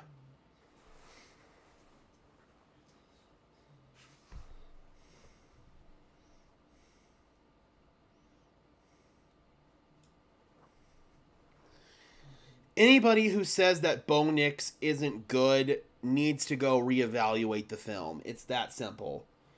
A lot of people, I feel like, are basing some of their notions on Bo Nix on the quarterback that they saw play at Auburn. And as far as I'm concerned, I'm not going to watch that Auburn film. I haven't watched that Auburn film because Bo Nix is a completely different player than who he was at Auburn. He's evolved his game. He's really turned things up to a completely different level. He's a much safer, more conservative passer. Was the least turnover-worthy played quarterback last year in college football. The dude has really completely turned his game upside down in the best way possible, quite frankly, from the guy that was at Auburn. Anybody who says that Bo Nix was a bad pick really needs to reevaluate things.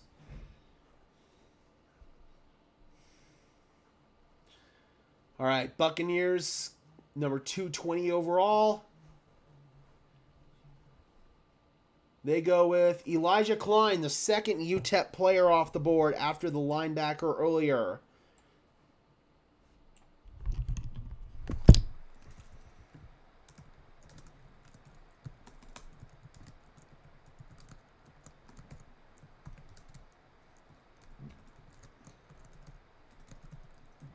we go.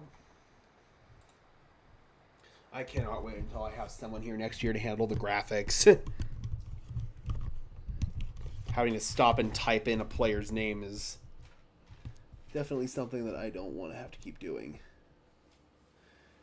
We already got our running back, KBS. We took Audric Estimé in the 5th round out of Notre Dame. Big, bruising back, physical dude. He's a bowling ball. He really is.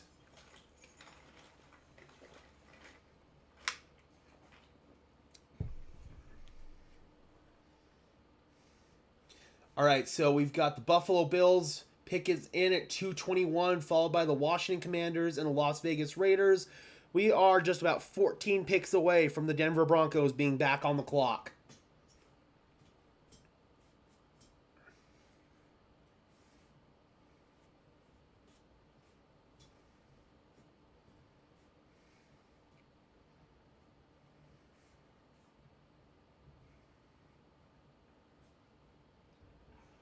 Are we going to carry 4 running backs? No, I don't believe so. One of those guys is going to be the odd man out.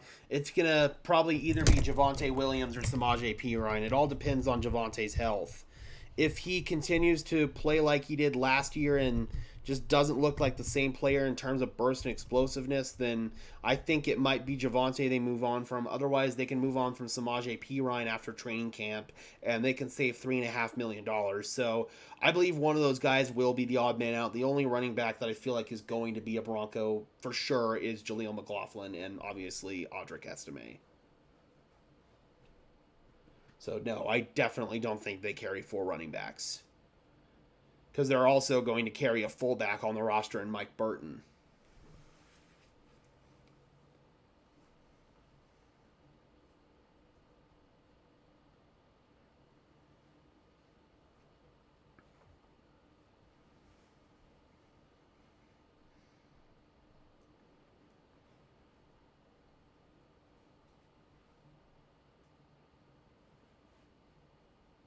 All right, let's see if Twitter's got this pick here for the Bills. Number 221.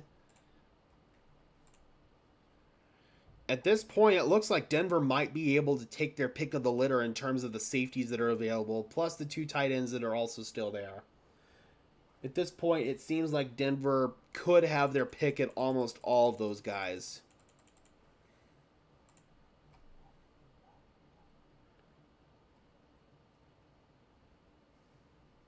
I've been getting on comment boards about Bo Nix telling naysayers that maybe Sean Payton, all the analysts that like Bo to Denver, should have first called and scouted and consulted with them first. Yeah, absolutely. KBS says, I was expecting Javonte to have a down year coming from a torn ACL. He's going to bounce back this year.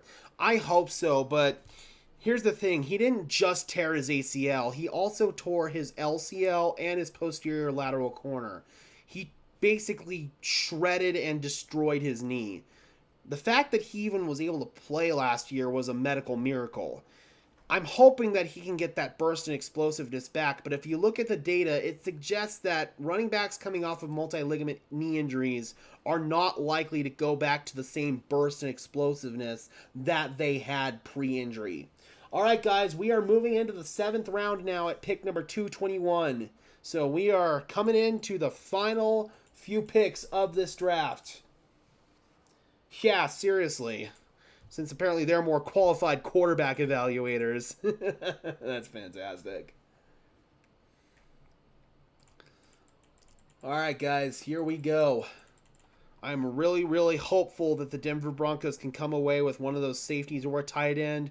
And the last time the Denver Broncos took a tight end, or one of the last times they took a tight end in the 7th round, it worked out pretty well. That would be one Shannon Sharp.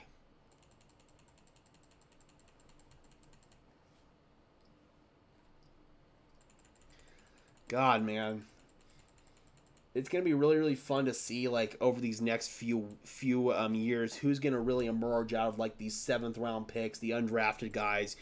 There is going to be a superstar amongst at least one of the players that are taken in the 7th round. I can guarantee it. There will be at least one household name in there that you will know for the next 10 to 15 years. A true superstar is going to come, at least one player in that 7th round. I guarantee it. Absolutely, Maverick. It is a grind. Day 3 is always a grind.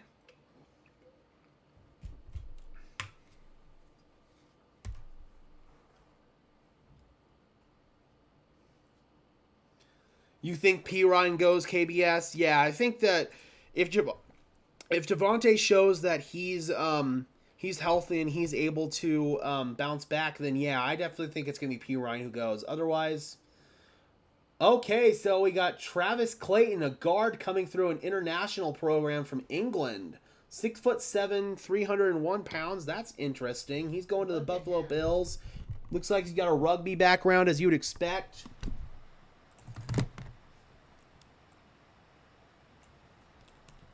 Look at how huge he is compared to everybody else. I know. Damn. And rugby players aren't small. No, they're not. Yeah, without a doubt, he's going to play offensive line at the NFL level. That's crazy. He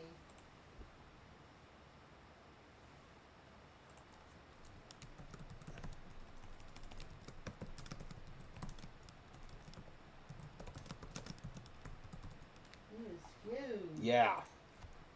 6'7", I believe it was 315 pounds or something like that. Yeah, he's big. Yeah. Oh, Scott Henson, let's go.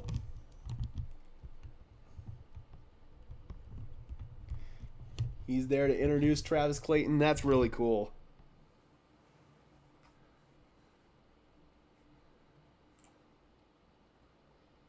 Ryan, yes, Michael Pratt is still on the board. He has not been taken yet.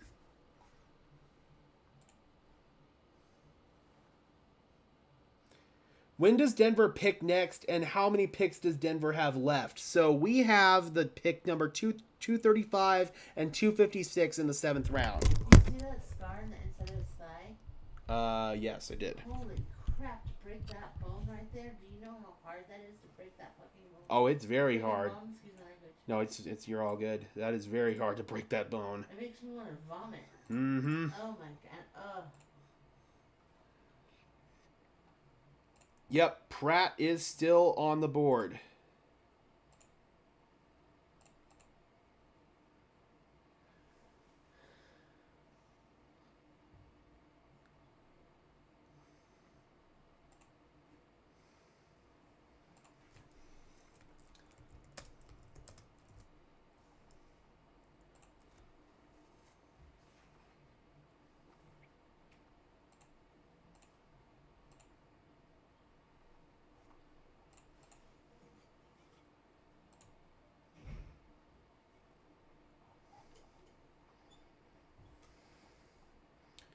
Yep, at this point for the Broncos, I'm probably looking at like a Jaheim Bell, a Dallin Holker at tight end. Maybe a Trey Knox. That's also a possibility.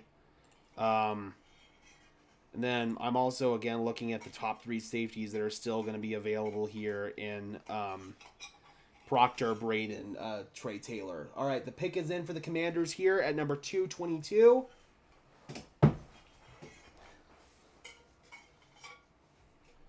Commanders. We got 45 people in the house. Thank you guys so much for tuning in. I really appreciate it.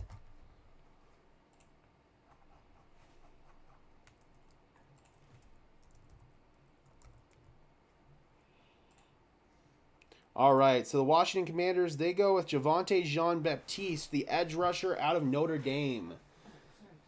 Commanders parted ways with both of their edge rushers this offseason at the trade deadline last year in Chase Young and Montez Sweat. So now they got another body there in Javonte Jean-Baptiste. There's nothing for you. Oh, nothing for you. Nothing. Spencer Rattler went to the Saints, KBS.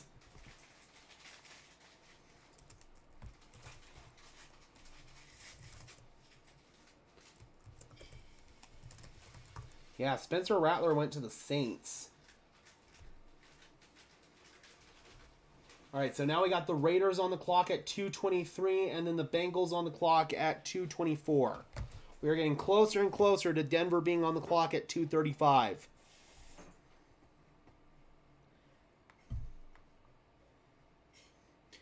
Maverick did a mock that had Holker to the Broncos in round 7. I could see that. I definitely could.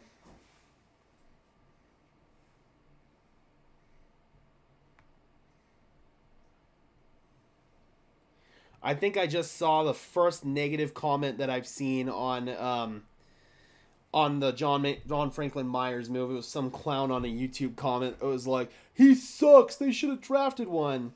Yeah, you probably couldn't tell me anything about John Franklin Myers' game, buddy. So I'm not going to listen to your opinion and have it qualified as saying that he sucks. Tell me why he sucks. Tell me why you think he sucks. Some of these people, man, they make these statements, yet they have no evidence to back it up.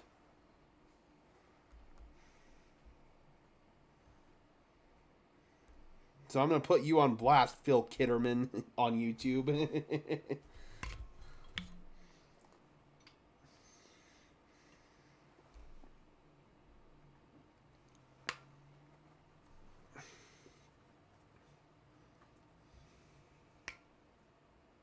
Yeah, John Franklin Myers is a more than solid player. He's one of the better interior defensive linemen in the game, and if you actually watched football, you'd know that.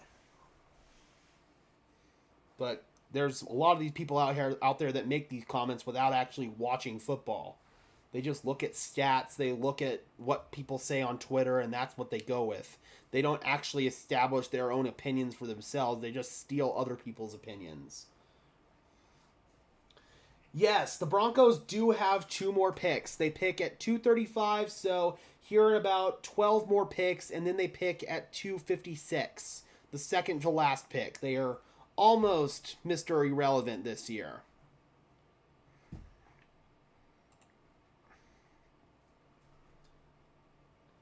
I would not go as far as to compare him to Aaron Donald because Aaron Donald's one of the greatest defensive players to ever play this game. But I do think that John Franklin Myers is a very, very good player, a very underrated player that the Broncos literally stole for free from the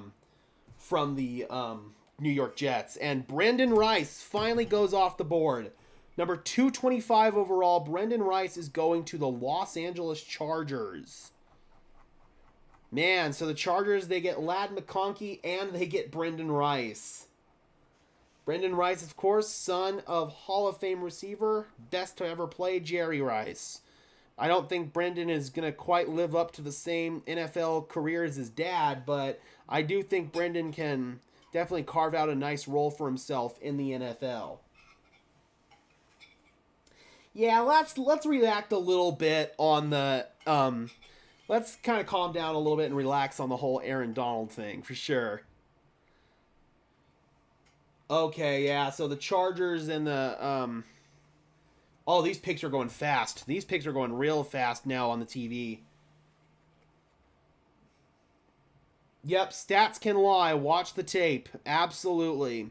Stats are a good tool to use alongside the tape, but you can't exclusively use one or the other. All right, so Brendan Rice just went off at number 225 to the Chargers. I believe in the 7th round, you only have 2 minutes to make your selection, so this is all going to go really, really quick.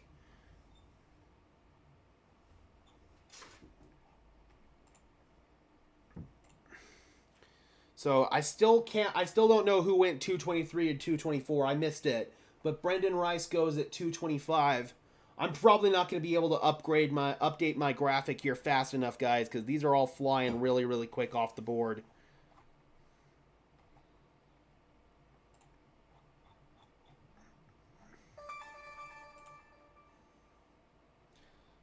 All right, so Brendan Rice goes at 225 to the Los Angeles Chargers.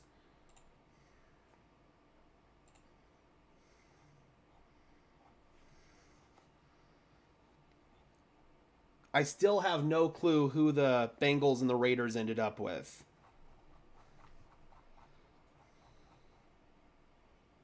Raiders take Trey Taylor. Okay.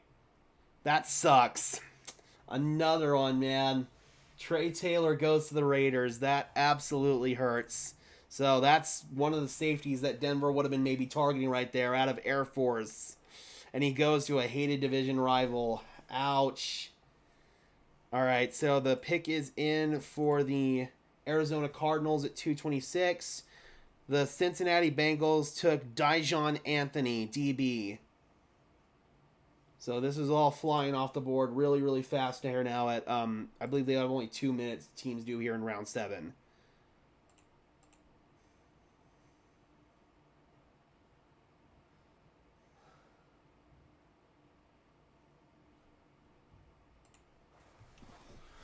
Okay, so Arizona Cardinals, we still don't know who they're going with. That sucks about Trey Taylor, man. That definitely does suck.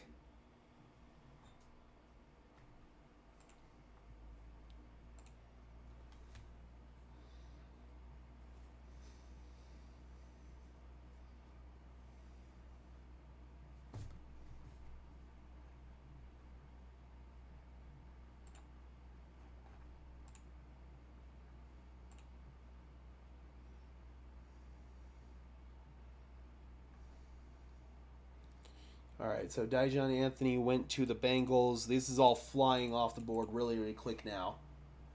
Yeah, the Raiders have had a good draft. I can't lie. They have had a good draft.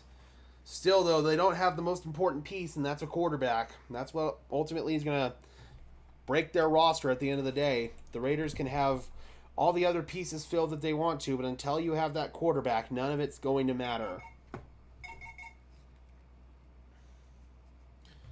All right, they still haven't announced the Cardinals pick yet.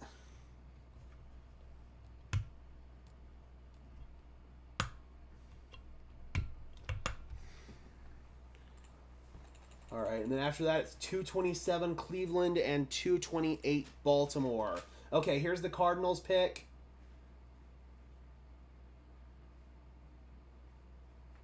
Yeah, I'm probably just going to hide this graphic at this point, because we're not going to be able to keep up with this. So Jaden Davis, the corner out of the University of Miami. All right, so Jaden Davis goes to the Cardinals at 226. Now the Cleveland Browns are on the board at 227.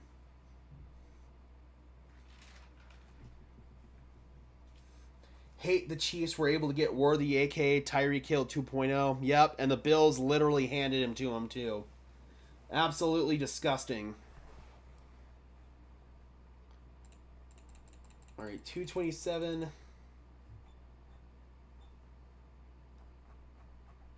Cleveland Browns, the pick is in.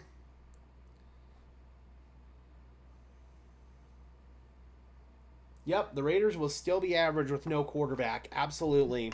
Gardner Minshew is only going to take you so far. Aiden O'Connell is only going to take you so far.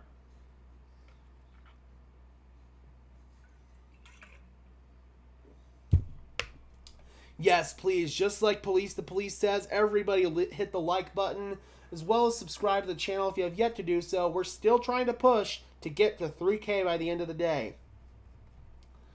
And we're getting really, really close, guys. I believe we need just 19 more subscribers to get to 3,000. So if you guys have yet to subscribe to the channel, I would really, really, really appreciate it.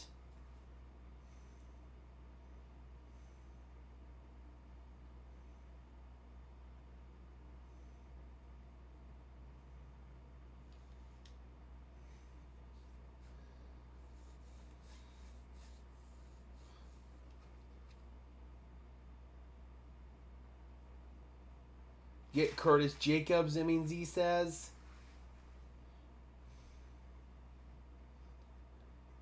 Oh my God, Victor.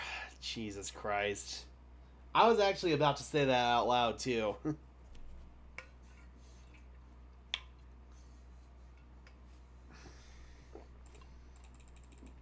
Alright, let's see. Do we have the Browns pick yet?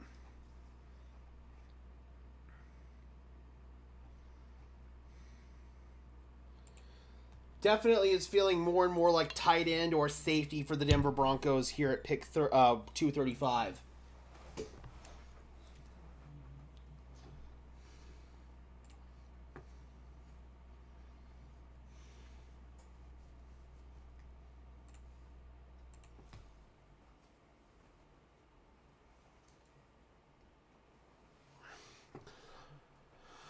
All right, we're still waiting, guys.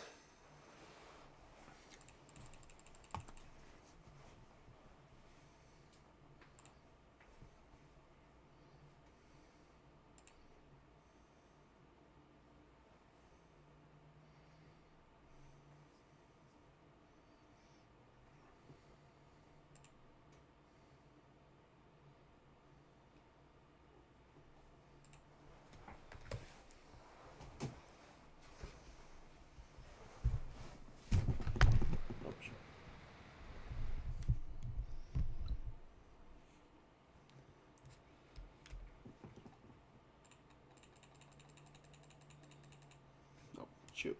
There we go.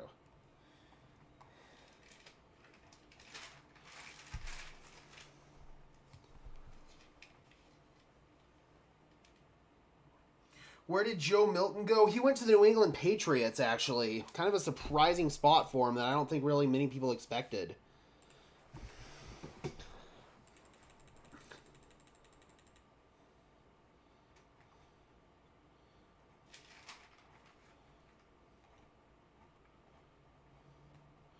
Sorry, guys. The TV is just going through a bunch of like tributes of people at ESPN who've passed away this year.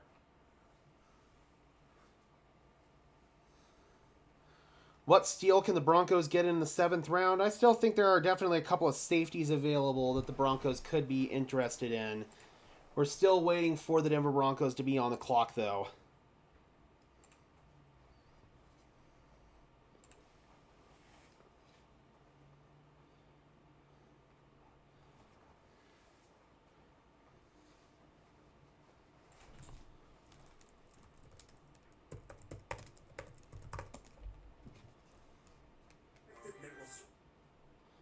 They're still doing tributes. I'm kind of stuck on picks right now. I have no idea because the TV's not showing it. Right now, it's still saying Arizona Cardinals here at 226. Okay, we don't know who the... It says the pick is in for the Cleveland Browns, but we don't know who it is.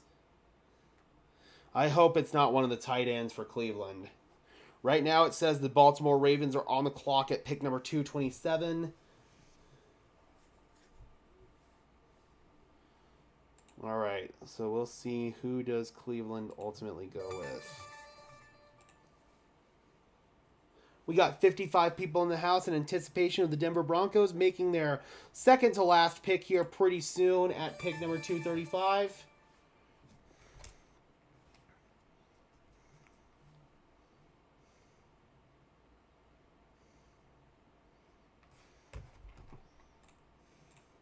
Back to back for the Denver Nuggets. Let's go, man. Yep. What time does that game start?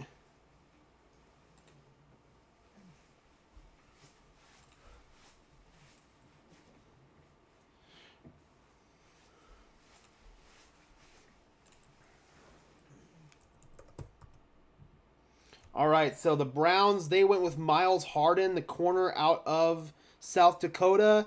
Doesn't have much experience in the slot, but a nickel role would emphasize his strengths at the NFL level and mitigate his concerns with long speed and length. So he could be a starting nickel at some point. Cleveland Browns get Miles Harden. The Baltimore Ravens are now on the clock at 228, followed by the Las Vegas Raiders at 229.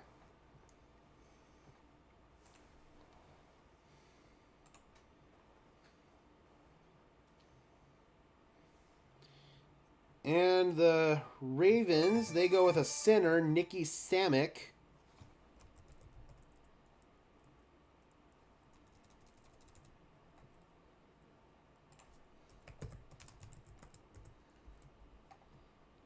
The center out of Michigan State. Do we have a center, David asked? Yes, we do. Alex Forsyth, our 7th round pick out of Oregon last year. He was Bo Nix's college center. And the Raiders, they go with MJ Devonshire, the cornerback out of Pitt at number 229. Currently, the New England Patriots are on the clock at 231. The pick is in from the Minnesota Vikings at 230. We got just about 60 people in the house waiting for the Denver Broncos to make their pick here at 235. Thank you guys so much. If you guys could just do me a big favor and subscribe if you haven't done so. We're going to keep pushing that, trying to hit 3K by the end of the day. We're currently sitting at 2,981, so 19 subs to go.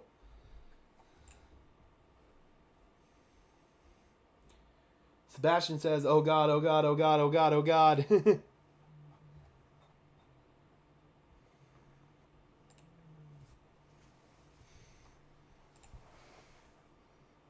All right, so the pick is in for the Minnesota Vikings. The New England Patriots currently are on the clock.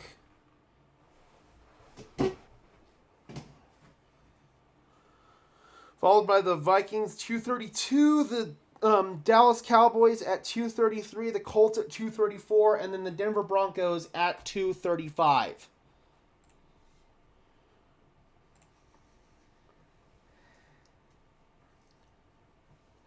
The Nuggets start their game at 6:30 Colorado time. Okay, sounds good. There goes Nick Samick to the Ravens.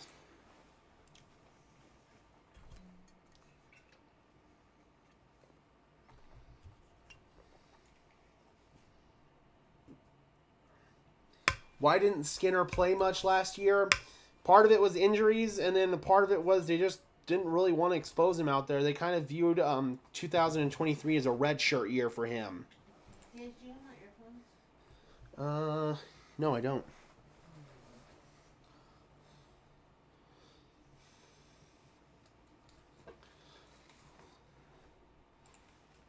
All right, so for the Vikings,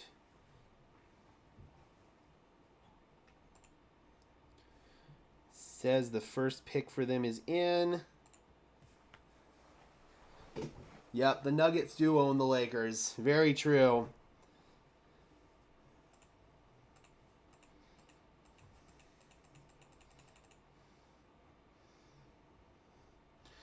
Yeah, it sure feels like they're milking these selections right now for TV time purposes.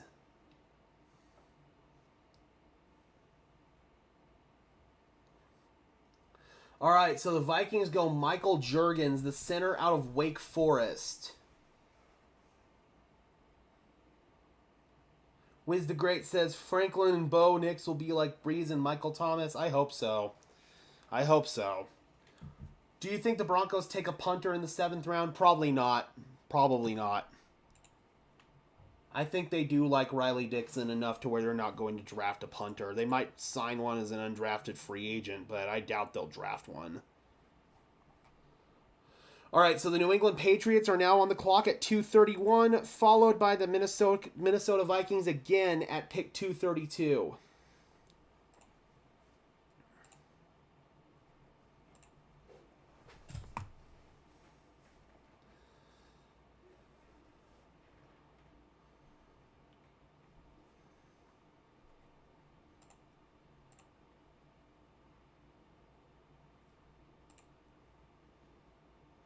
Let's sign Justin back. He wants to be here. I'm not so sure that's true, to be honest. I'm not so sure that that's true. I think Justin is ready to move on to greener pastures.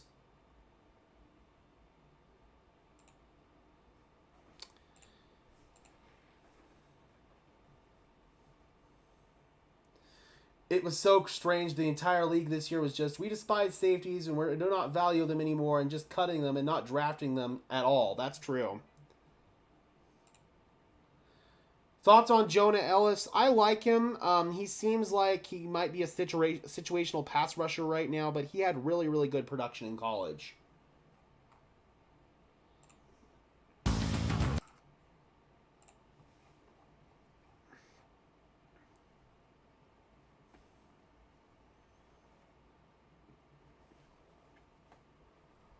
All right, the pick is in for the New England Patriots at pick 231. And they go with Jaheim Bell, the tight end out of Florida State. So now if the Broncos want a tight end, probably the only one that's going to be in position for him to take is going to be Dallin Holker.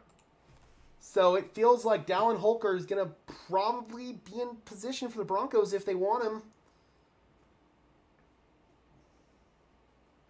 Okay, so Jaheim Bell goes off the board to the New England Patriots. Minnesota Vikings are now back on the clock at pick 232, and it says that the pick is in.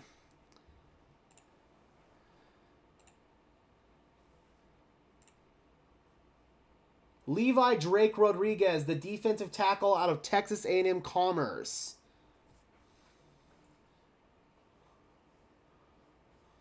All right, so the Dallas Cowboys now on the clock at 2:33, followed by the Indianapolis Colts at 2:34. What happened to Jake Butt? Injuries just kind of forced him out of the NFL. He tore his ACL once in college, and then he tore it twice, I believe, in the NFL. So, yeah, no, unfortunately, knee injuries just kind of derailed Jake Butt's career. All right, pick is in for the Cowboys, followed by the Indianapolis Colts, and then the Denver Broncos. All right, at this point in time, when it comes to the Denver Broncos, I think that safety could still be a target here. I still think that tight end, if they do want to go with Dallin Holker, could be a target here. So that's where I'm probably looking at right now.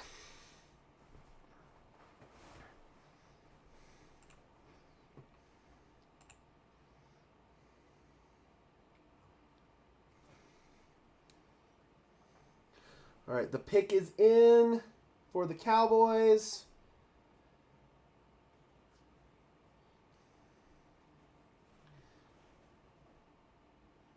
Oh, come on, show it. Nathan Thomas, the defensive tackle the offensive tackle out of Louisiana. All right. So the Indianapolis Colts now on the clock at 2:34, followed by the Denver Broncos at 2:35.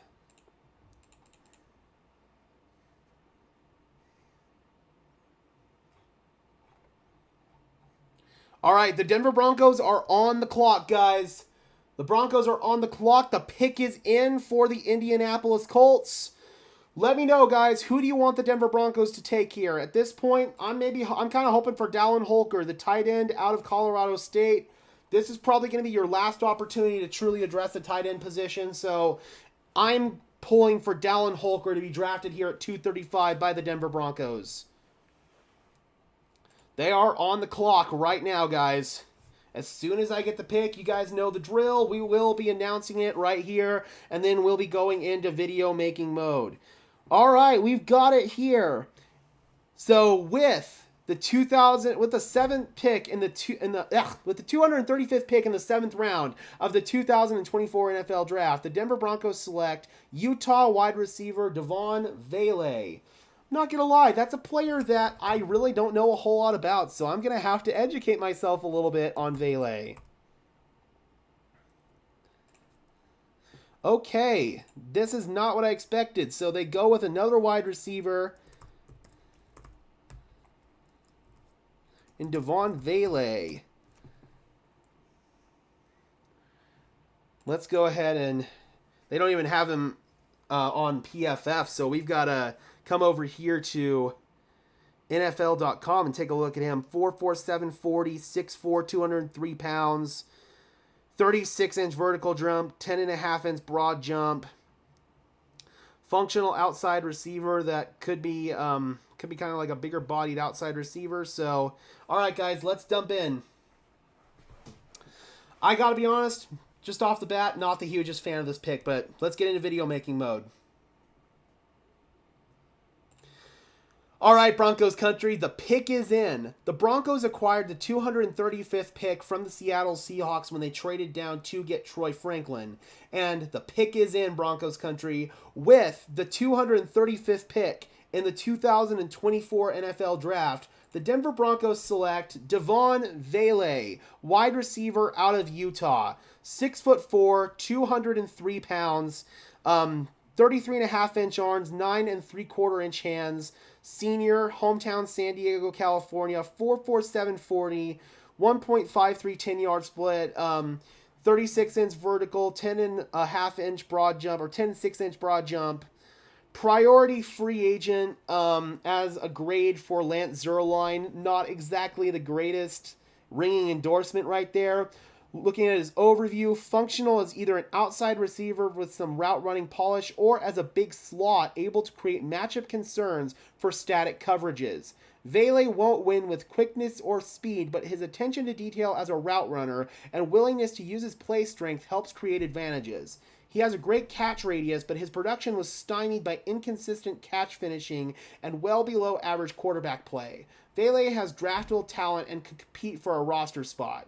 Strengths: uses hands and play strength to fight through clean coverage, ran an expanded route tree operating with good timing, sells routes drive phase and disguises his break intentions.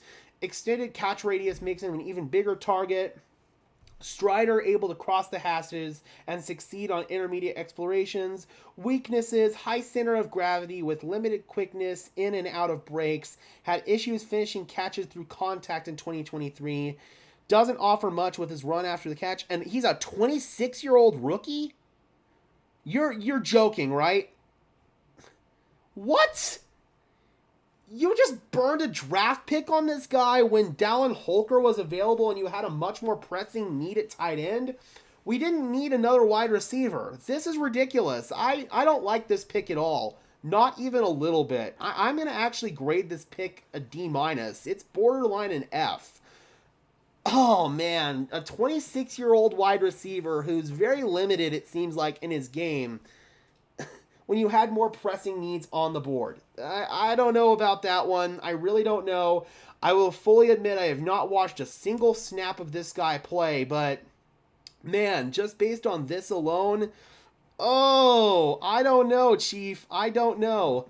Let's at least look at some raw statistics here, because PFF had nothing on him. Good Lord, man. I don't know how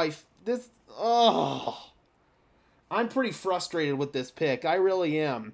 They did so good in the 5th round. They did so good getting John Franklin Myers, and then you just screwed it with this. Oh, man. I don't know, man. A 26-year-old rookie? Are you serious?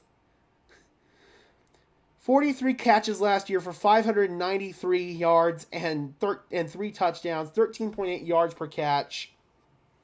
I don't know, man. This is going to have to be one that really gets sold on me a little bit more long term, because right now I don't like this pick at all. But I'm curious about your thoughts on this Broncos country. Let me know if you guys like the pick in the comment section below. I'd love to know, as always. Please be sure to leave a like on this video, guys, before we dip out of here, as well as subscribe and ring the bell so these videos appear in your notification feed. I would really appreciate it, guys. Those are 2 free and easy ways to show your support. Helps tell the old YouTube algorithm to push us out and helps us get seen by more and more members of Broncos country, just like you and me. We are getting so close to 3,000 subscribers. I'm hoping that we can hit it by the end of the day with all the content that we are pumping out. And until next time, guys, I'm your host, Gage Madrid, saying peace out. All right, video is done. Video is done. Oh, man. I do not like this pick at all, Broncos country. You just burned draft capital on a 26-year-old wide receiver. Are you freaking serious? A 26-year-old wide receiver seemingly is limited in his ceiling, too. It's like, what is the point of this? You didn't need another wide receiver. Literally, what are you trying to accomplish here? Just like the police says, this man could have been on his 2nd contract by now. Jaguars go edge rusher Miles Cole. What the? Oh my God, I'm pissed. I'm legitimately pissed with this. Like, what is your line of thinking here? What actually is their line of thinking here? I don't know. I don't know. And it's not just that it's another receiver, Maverick. That's the 26-year-old rookie that seemingly has a limited ceiling.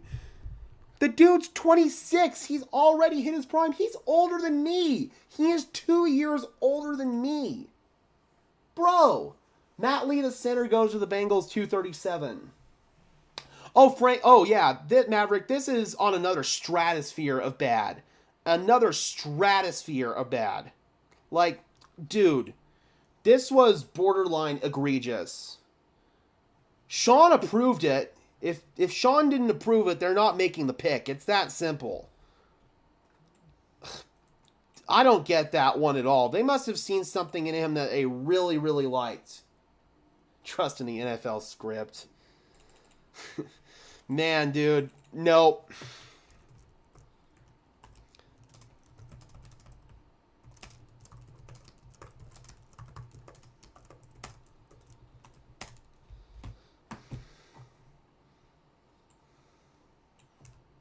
I'm going to put that in my title, too. 26-year-old rookie? And people thought Garrett Bowles was old when they drafted him. My God. It is. It's like freaking Brandon Weeden at wide receiver. That is an excellent comparison, Broncos fan. That is an excellent, excellent comparison.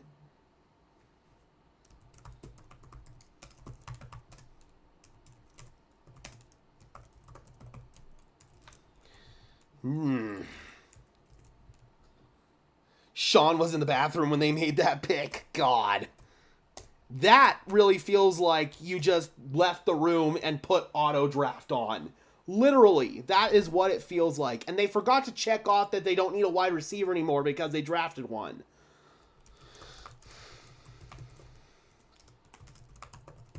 Overall, I'm still happy with the Broncos draft. They came away with some of my favorite players. But both wide receivers I am not happy about. Leonard Taylor, anybody, one of the safeties, freaking Dallin Holker, right there. Bro, what are they doing?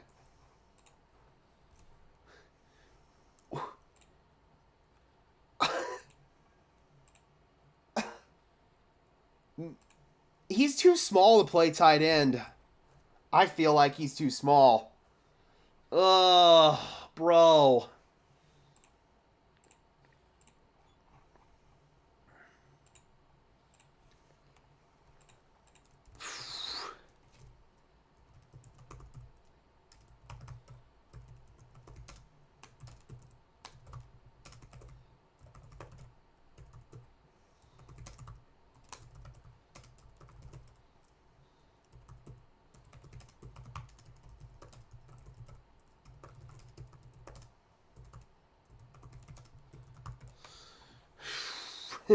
A 26-year-old rookie. I agree, Maverick. That one's an F.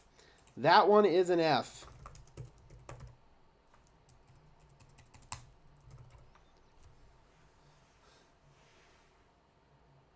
I mean, oh, God, dude. This is another blemish on George Payton's record, but Sean doesn't go without the blame for this one. Not at all.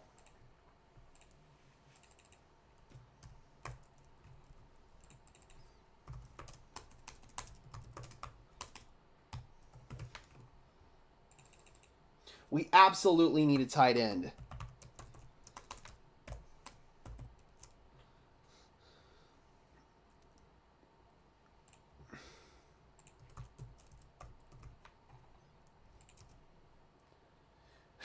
Man, I'm pissed. I am legitimately pissed by this. Solomon Byrd, edge rusher out of USC, goes to the Houston Texans. Yeah, here in a second, guys. Once I get this video up, I'm gonna need to go take some vitamins. I am ticked. I can't believe I'm getting this fired up over a 7th round wide receiver, but still, you elected to not take a position of dire need right there in tight end. And Dallin Holker was right there. You better hope, I'm trying not to cuss right now. You better hope your ass that freaking Dallin Holker's there in the 7th round. You better hope your ass he's there. Oh, man. I am pissed.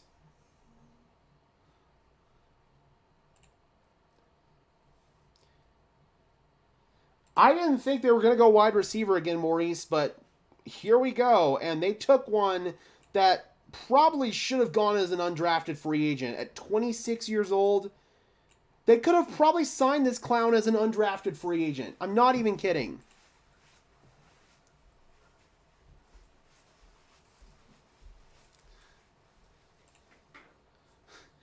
Literally, they could have signed this clown as an undrafted free agent.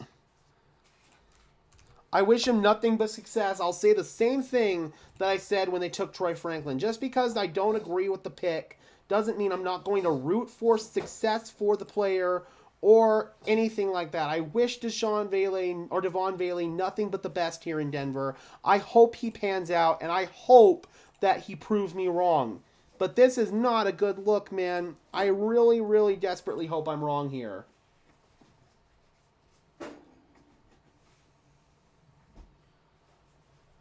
If Sutton were to get traded, I feel like it would have already happened. At this point, you're accepting that you're going to get capital next year for him, which I don't think I'm okay with.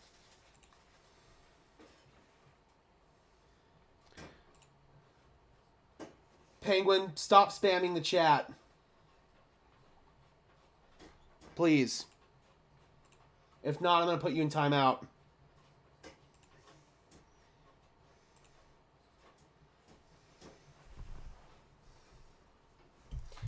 Or I'll make Maverick a mod and I'll have him put you in timeout. All right, yeah, no, I am going to put you in timeout, Penguin, or I'm gonna have make Maverick a mod and then put you in timeout.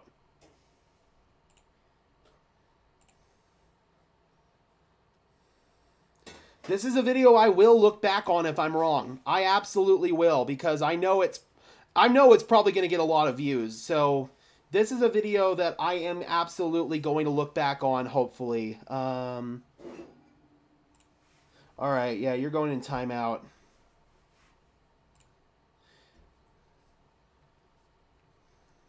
Five minutes should do the trick for you, buddy. Meanwhile, Maverick, where are you? There you are. Maverick, welcome to the mod club, buddy. You don't have to do anything with it if you don't want to, but if you want to, you can put idiots like this in timeout. You can do stuff like that, so, yeah. Listen, yeah, the guy was spamming in the chat, so I had to put him in timeout. You can get your message across by just putting the message in the chat once. You don't have to put it in there 5 times. Yeah, this is not a move that I would have agreed with at all, man. Devaughn Vele, ugh. Absolutely, bro. Mad Space, in a little, I will definitely consider making you a mod here in a little while.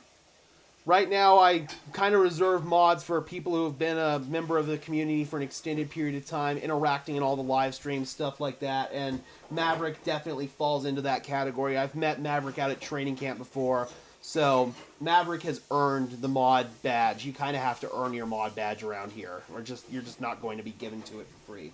All right, guys, I'm going to step off screen real quick and go use the restroom and take some vitamins. I'm not a fan of this pick at all, but hopefully they prove me wrong, and hopefully I can go back and revisit that video and be wrong. Guys who have fallen off the board since then, well, we've been distracted. Michael Barrett, the Michigan linebacker, goes to Carolina at 240. Somebody I really like. Other than that, nobody extremely noteworthy pertaining to the Denver Broncos. All right, guys, I'm going to go step off screen for just 30 seconds. The next pick for the Denver Broncos will be at 256, the second to last pick overall in the draft. Hopefully, Hoker will be there. Having a small bowl of beans. In the home meal. I washed a pan.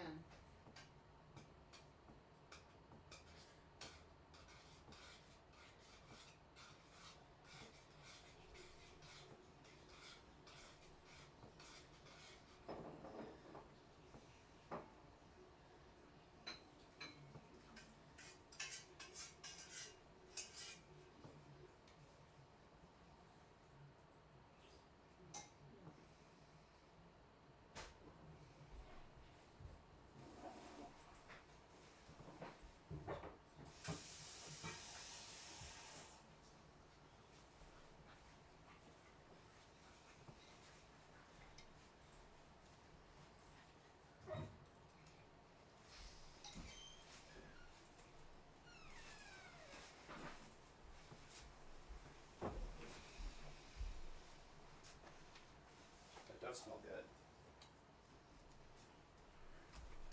All right, Titans select James Williams, the safety out of the University of Miami.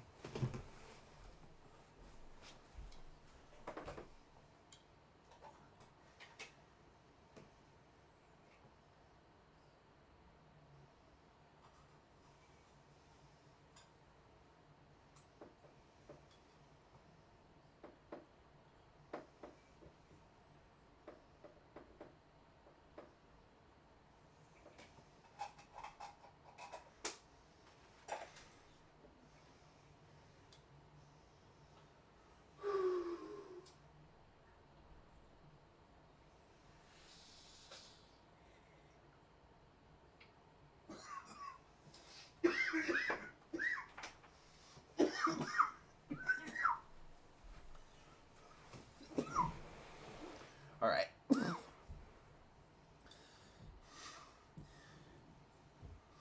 Denver was rolling until this pick. I agree.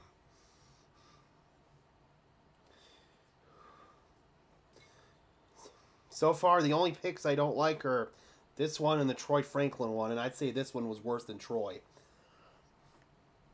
KBS says, I went to check out his highlights. He actually gets good separation on his route. Excuse me. On his routes. Well, I'll have to go look at his film, man. I haven't seen a single down of this guy play, but the optics of the pick sure don't look good. And, of course, I am out of focus. Bear with me here, guys. There we go. You need a shot after that terrible wide receiver pick. I don't drink, but I just went and did something else. You could probably figure out what it was by the coughing. Don't write yourself out online. Mom, everybody on this stream knows that I do. Trust me, I make it no secret on here. It's a meme. I'm still not convinced that Sean Payton is the genius that a lot of people think he is. Some good picks today, but also some questionable ones, especially the last one. He damn sure bet he'd be right. At the end of the day, this man is latching his legacy onto this draft with the Bo Nix pick, and by extension, the Troy Franklin pick as well. So, he's latching his legacy on this.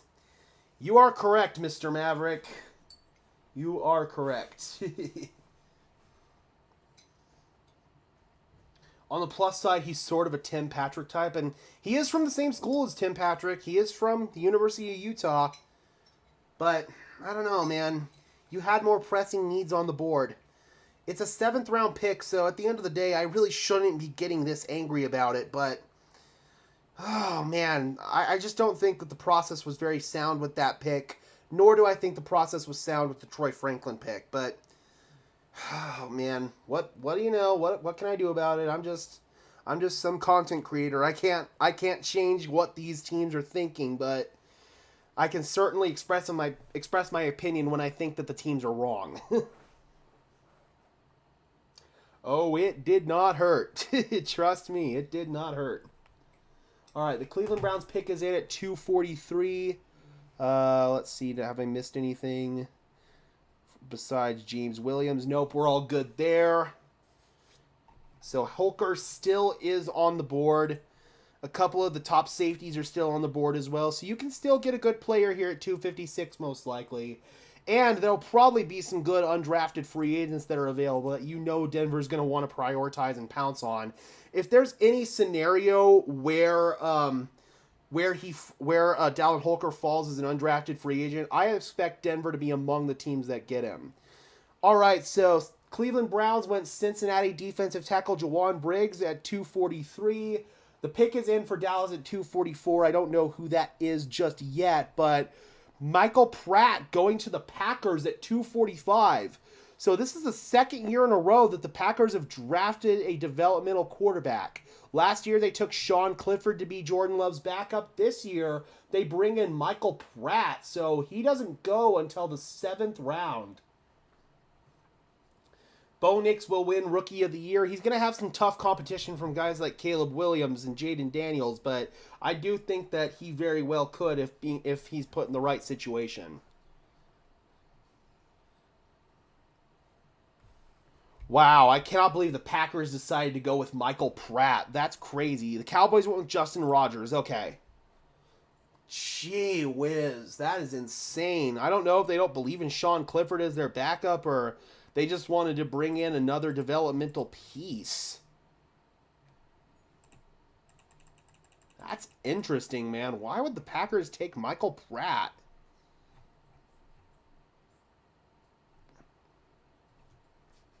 All right, so next up we have the Tampa Bay Buccaneers and then the Houston Texans.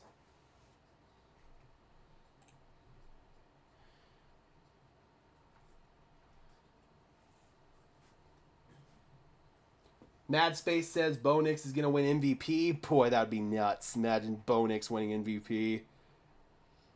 Not saying it's out of the realm of possibilities. I just don't know necessarily about rookie season.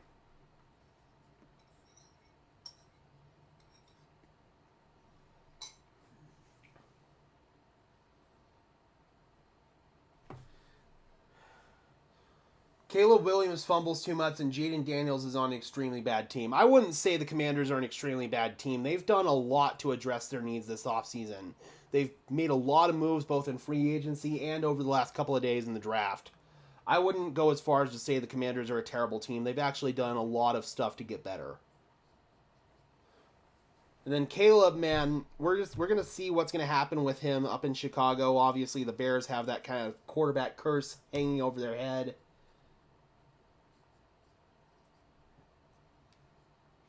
Yep, the Commanders are on the rise. I actually really believe in what the Commanders are doing for, like, the first time ever, basically.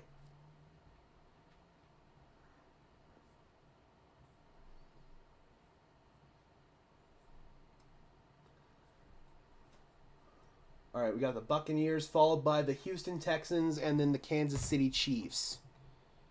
The Broncos have the second to last pick of the evening. It is pick number 256. The New York Jets hold the Mr. Irrelevant pick at 257.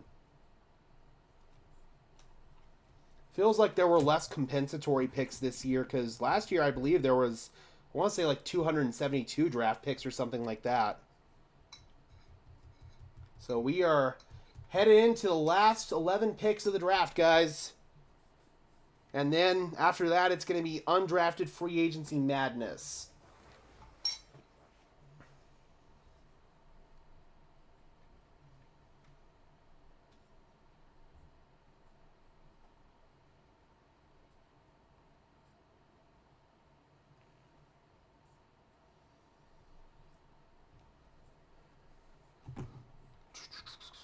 If there's any scenario, man, if that Dallin Holker falls as a UDFA, you have to prioritize getting him.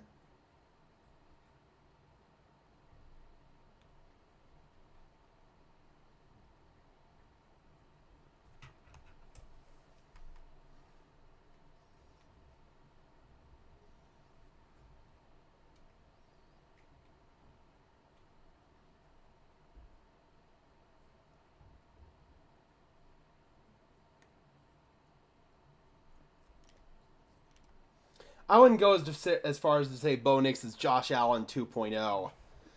When I look at Bo Nix, the current pro quarterback that I actually have a comp for him on is Brock Purdy. I see a lot of Brock Purdy in Bo Nix's game.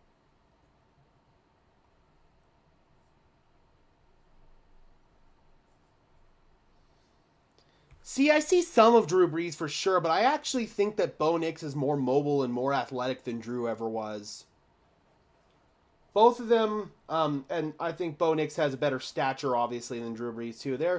There are some qualities of them that are similar, but I actually think that the Bo Nix comparisons to Drew Brees are a little bit far-fetched, personally.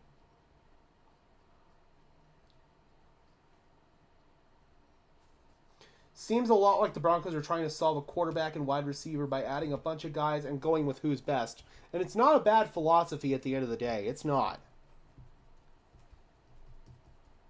It's just passing on other guys who are available on their board at other positions of need to get those receivers is a little bit of a questionable process.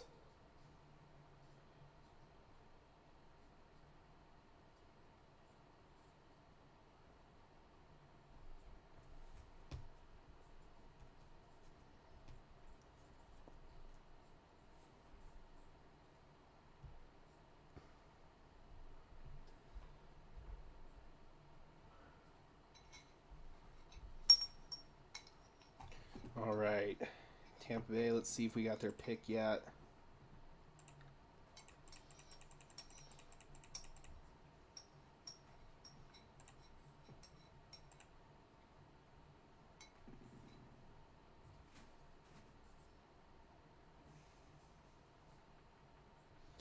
Okay, so apparently, according to Devaughn Vele, the coaches were telling him that he was kind of giving Tim Patrick vibes. So maybe they view this as their succession plan for Tim Patrick. I don't know.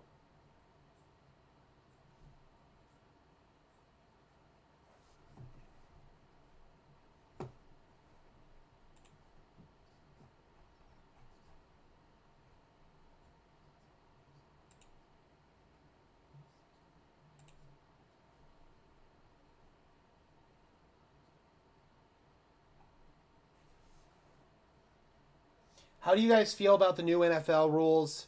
I mean, the kickoff rules, I can understand why they did it, but it's going to take a little while for me to get used to. Let's just say it like that.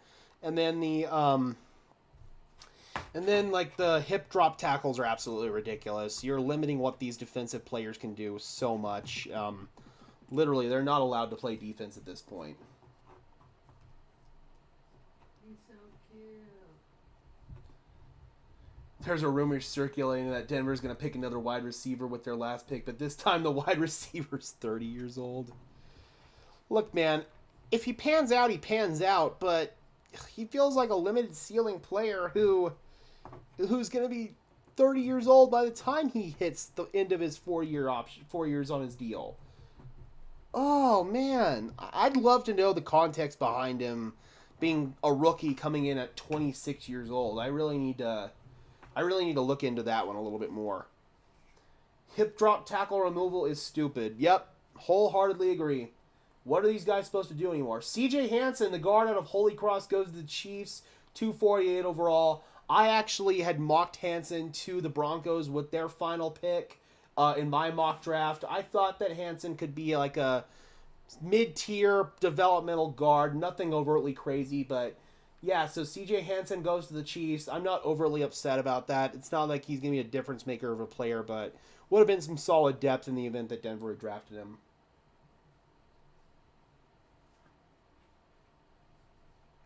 Penguin, only one message at a time, please. Otherwise, I'm going to have to ban you. No repeating messages in the chat, please. It's a rule that everybody's got to follow. Oh yeah, Wiz the Great. I do believe Abrams-Drain is going to be good. I love Abrams-Drain. Like, I was over the moon when they made that selection. He can play man, he can play zone. He's really good on the inside. I think he's going to be the Broncos' dime backer, but he can also play outside as well. I just think that his size is a little bit more akin to the inside at the NFL level. But yeah, I love me some Chris Abrams-Drain. Love him.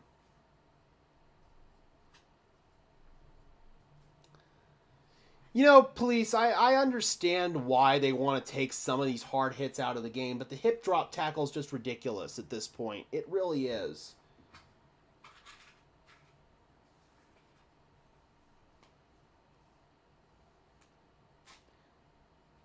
Ban him, he said, go Chiefs. Nah, man.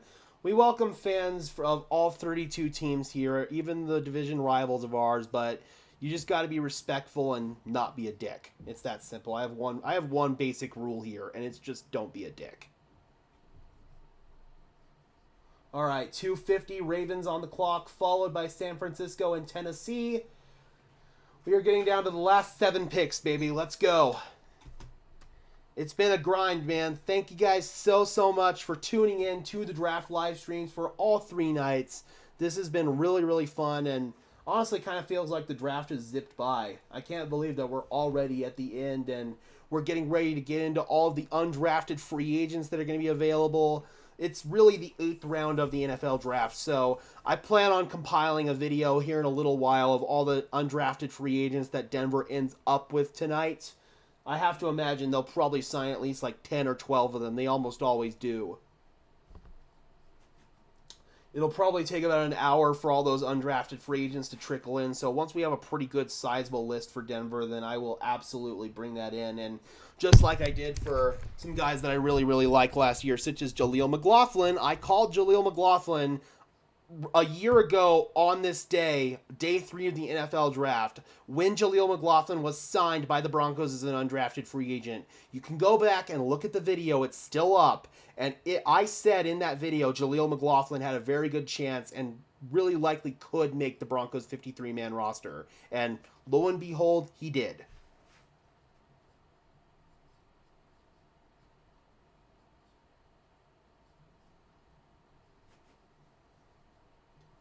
Four wide, Franklin and Mims on go routes, Sutton and Patrick on crossing routes. Yep, you'll definitely see play design like that. You definitely will.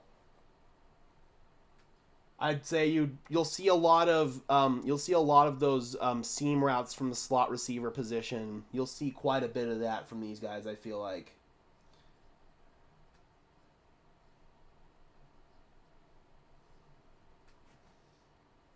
Can't say we didn't overload our offense. Running back and wide receiver is loaded. Yup. It is. And it's all about throwing as many darts on the board as you can and seeing which guys can hit. But you've neglected another position for me, and that's tight end. That's why I'm really hoping that Dallin Holker will be the pick right here at 256. Chiefs' best players for the refs.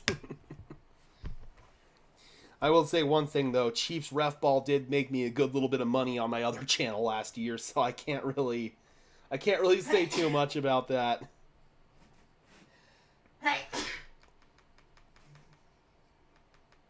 Yes, I do believe Bo Nix will be the week 1 starter. I think he's already ahead of the curve in comparisons to guys like Jarrett Stidham and Zach Wilson. I think he will end up starting week 1.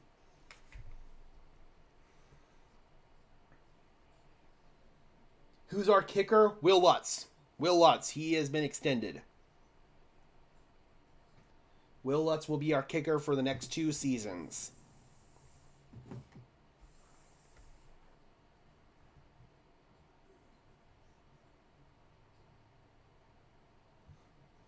That's my mom, Maverick.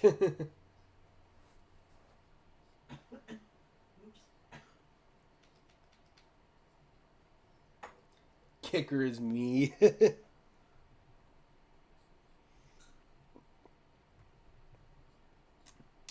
All right, 250. The pick is in for the Baltimore Ravens. Let's just go make sure I didn't miss anybody real quick. These picks are all kind of flying off the board in rapid succession of another.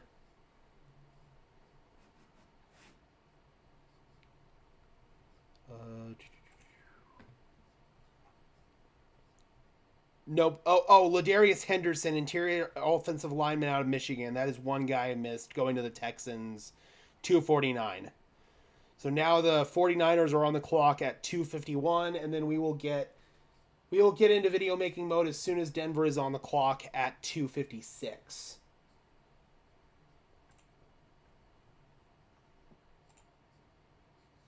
Who are we thinking, Gary says? I'm still holding out hope that it's Dallin Holker. I really am.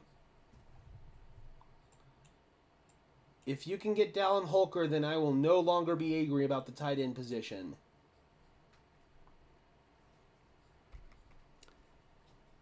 Because thus far, the fact that you've neglected it might come back to really bite you.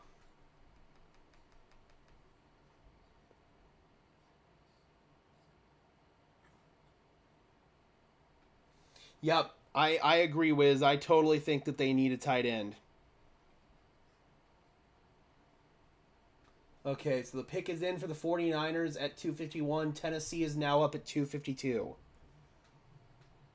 And already teams are on the phone with some of the undrafted free agents that they feel are going to slip through the cracks right here. And you can bet that the Broncos are already talking to guys trying to recruit them to come here. That's how we were able to get guys like Alex Palczewski, Jaleel McLaughlin last year, Jaquan McMillan the year before that. This is how we can get these undrafted free agent guys, is by getting on the phone right now, say, hey man, it looks like you might not get drafted here. Just in case you don't, why not come with us and sign here as an undrafted free agent?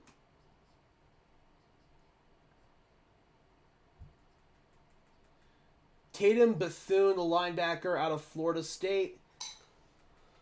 Listen, man, if the Broncos can feel like they can get Holker as an undrafted free agent, then I'm okay with them passing if they really feel like there's someone they like here. But otherwise, just don't be stupid and take Dallin Holker. It's that simple.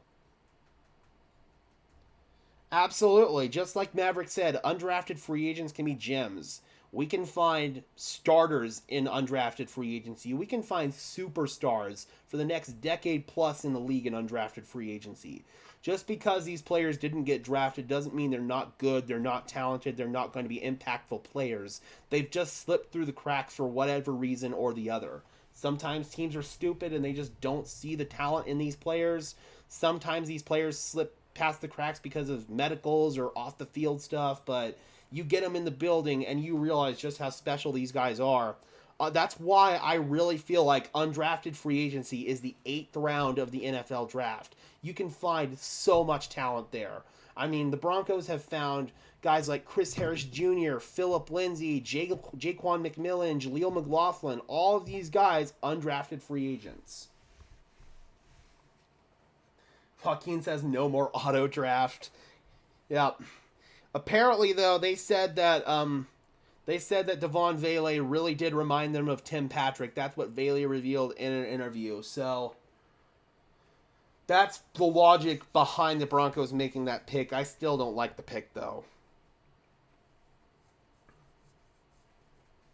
All right, pick is in for the Chargers at 253.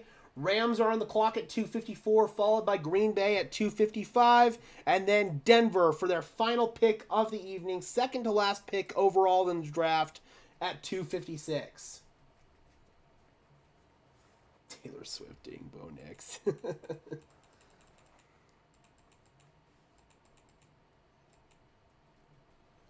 All right, pick is in for the Chargers. Please don't be Dallin Holker. Please don't be Dallin Holker. And if it's not Holker, then I'll be okay with one of the safeties that's still left. That would be my consolation prize.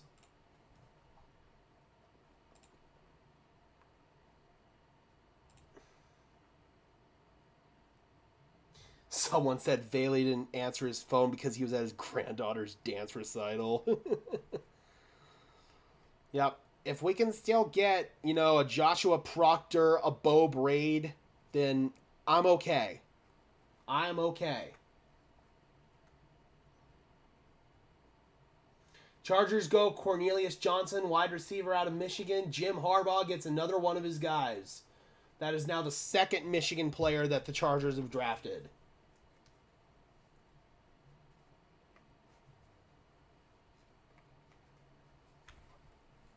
All right, Rams are on the clock, followed by Green Bay, followed by Denver.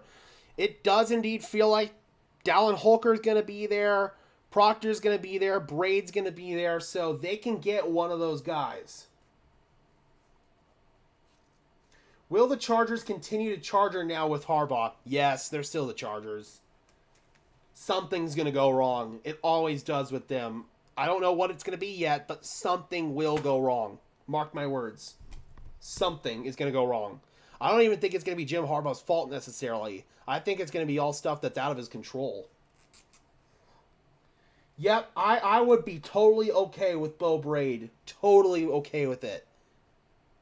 Because that would probably mean whoever you don't get in the draft, you can probably prioritize as a UDFA at this point.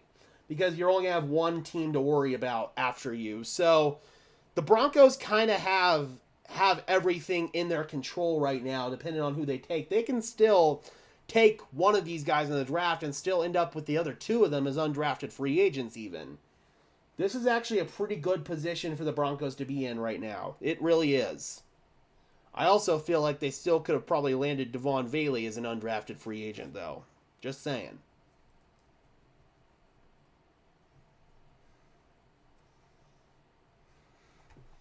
All right, let's jump on Twitter here because I bet they're already almost on the clock.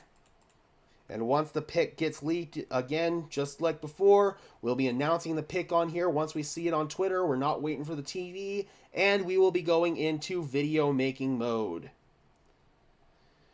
Wow, man. Andrew Mason pointing out this fact. There's a decent chance that Devaughn Vele will be the last player the Broncos ever draft who was born in the 20th century.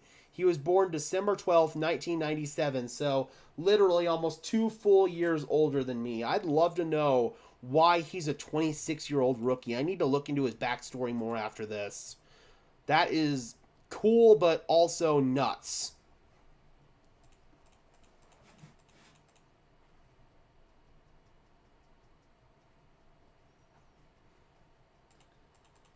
All right, pick is in for the Los Angeles Rams. This is the first time that the Denver Broncos have drafted multiple wide receivers in a draft since Jerry Jeudy and KJ Hamler in 2020. That did not pan out for him. Hopefully this time it pans out.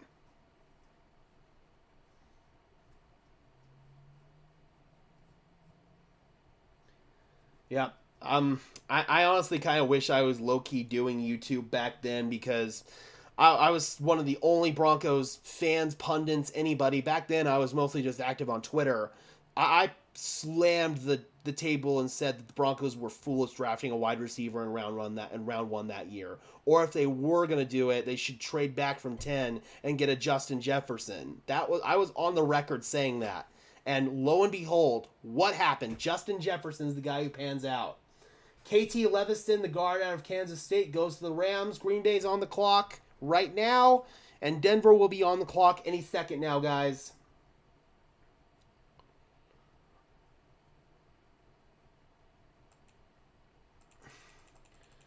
All right, Green Bay on the clock. The pick is in. So that means that Denver is now on the clock if the pick is in. So here we go, guys. The Denver Broncos are on the clock for their final pick of the 2024 NFL Draft. Kalen King, the corner out of Penn State, is off the board for the Green Bay Packers. So that means that the Broncos are going to have an opportunity to get pretty much all of the guys that I think about that I like. They can get one of the top safeties. They can get a Bo Braid. They can get the safety out of Ohio State. They can get Dallin Holker here because whichever one they don't draft, they'll likely be able to sign them as an undrafted free agent. They are in really, really good shape here, and I mean really, really good shape.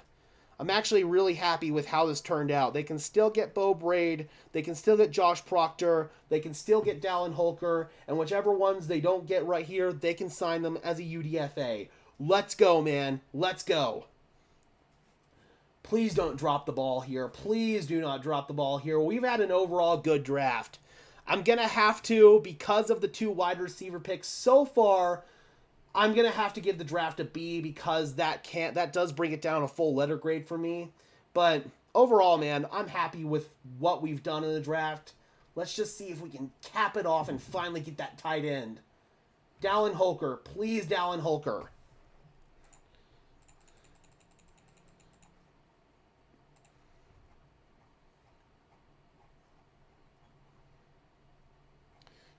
Please, Dallin Holker.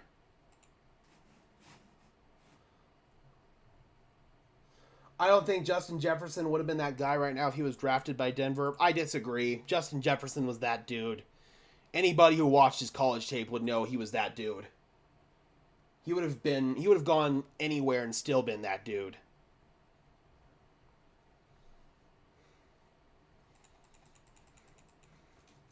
All right, here we go, guys. And then once again, we'll be going into video making mode.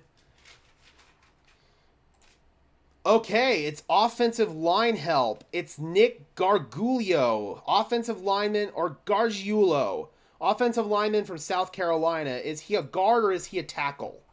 That is my question. Is he a guard or is he a tackle? Nick. He is a guard. Okay. Strong 3 seasons at Yale before transferring to South Carolina. Struggled in his lone season in the SEC, which might give teams pause about his NFL prospects. 6'5", 200 or 327 pounds. We're gonna go into video making mode right now, guys. Here we go.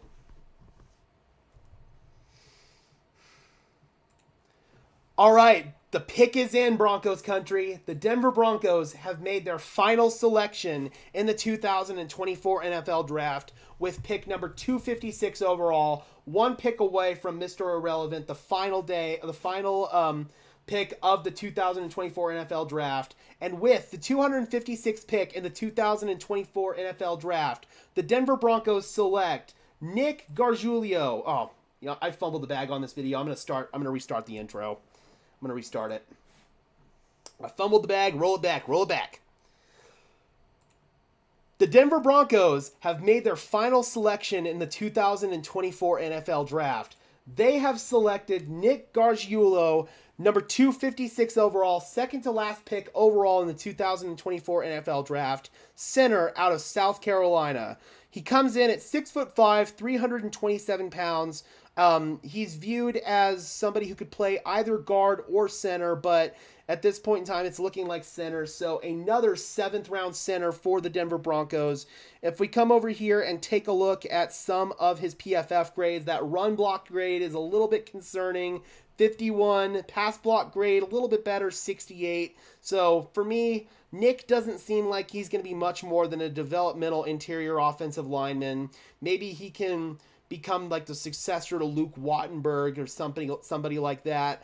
I don't necessarily feel like we should depend on Nick to start any games for the Denver Broncos anytime soon.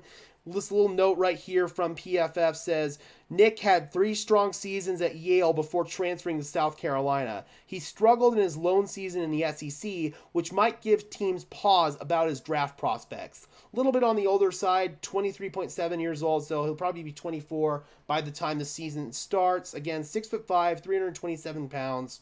This isn't a move that is expected to move the needle or anything like that, Broncos country. And in terms of players that the Broncos can still get as undrafted free agents, they can still probably get Bo Braid, the safety out of Maryland. They can still get Dallin Holker, CSU tight end. There are still several guys that the Denver Broncos can get at the end of, or during undrafted free agency, and they can probably make up for some of their losses not getting a tight end, for example. Safety still needing to be addressed a little bit.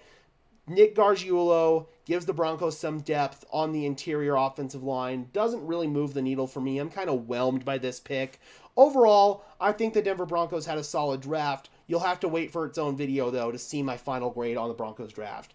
All right, Broncos country, be sure to leave a like on the video as well as subscribe and ring the bell so these videos appear in your notification feed. And until next time, guys. Oh, also, please be sure to subscribe because we're getting really, really close to 3,000 subs, hoping to hit it by the end of the day. And until next time, guys, I'm your host, Gage Madrid, saying peace out. All right, video done. So, yeah, man, this doesn't really move the needle for me. I'm kind of just whelmed here by the Nick pick. But I do think that the Broncos have an opportunity to get pretty much all the other guys who were on their board in undrafted free agency. So I am totally cool with that, man. All right, Holy Diver, have a good one, man. We got Glenn Hauser in the house, my co-host on the 5280 podcast. Congrats on an incredible 3 days of streaming, Gage. Thank you so much, dude. I really appreciate it. Sign Holker as a UDFA, please. I hope they're already on the phone with him. I really, really do. Let's just hope that the Jets don't snag him right here as Mr. Irrelevant. I will be devastated if they do. All right, let's get this video up, guys. You already know the drill by now, and now that the draft is officially going to be in the books with its final selection, it's all about starting to prioritize those undrafted free agents. Yep, I'm just whelmed. I'm not overwhelmed, I'm not underwhelmed, I'm just whelmed. Thank you so much, Tito. I really appreciate it, man. Who is Mr. Irrelevant going to be? Jalen Key, the safety out of Alabama. Bo Braid, undrafted free agent. Josh Proctor, undrafted free agent. Dallin Holker, undrafted free agent. The Broncos can still get some really good players. Just because these guys didn't get drafted doesn't mean they're not good. Once I get this video going, we will go ahead and take a look at the board for some of the top UDFAs that are available. I imagine literally any second now we'll start hearing about some UDFAs that are going to start rolling in.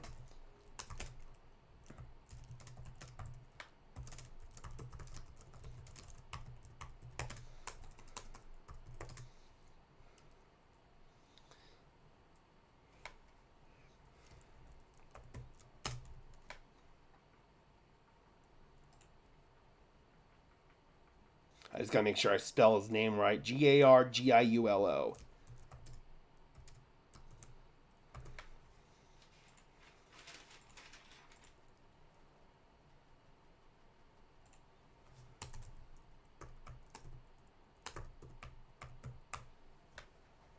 Curtis Jacobs, linebacker, Penn State, not drafted. Another possible priority position the Broncos could target. Maybe sign a couple of undrafted free agent linebackers just to add some depth to that position.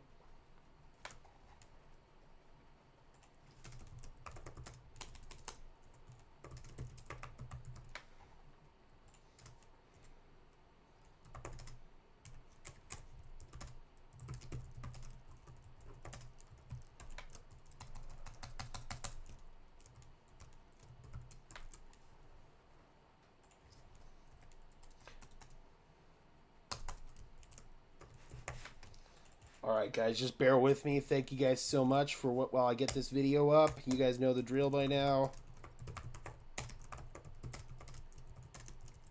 So, let me know, Broncos country, what would you give an overall grade for this draft class? I'm going to reserve mine for its own video, but I think you guys can figure out right now. It's going to be pretty high. There's going to be a couple of moves that ding it, but I think overall you guys can figure out that it's going to be pretty high. Let's bring back the winning franchise. Go Broncos. Police the Police says, I don't like Denver's last two picks. Appreciate it, Glenn. Thank you so much. We're doing the best that we can, man. All right.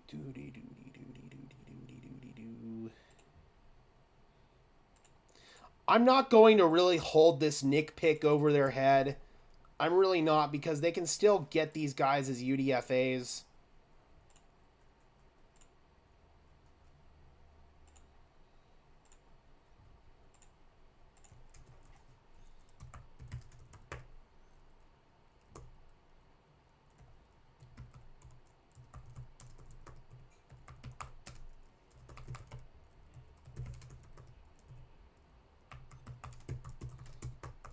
Gargiulo, that's how you say his name.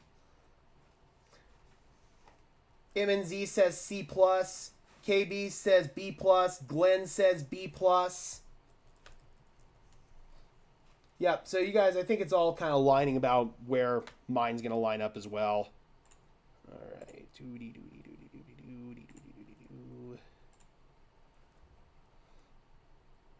Gotta do a thumbnail real quick. Get a video up for him.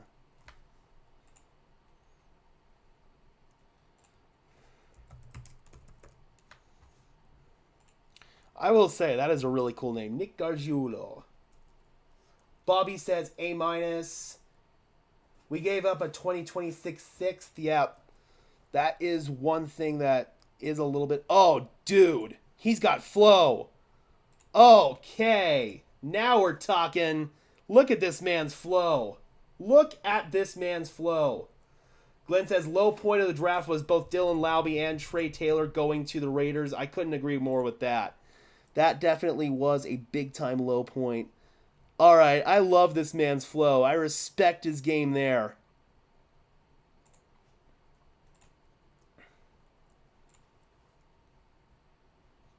All right. And I'll jump on Twitter here in a second because I imagine UDFAs are already starting to roll. We just got to get this video out here, guys. We'll go over some of my top UDFAs that are available. Yep, I just saw him. I just saw him, Glenn. Absolutely fantastic.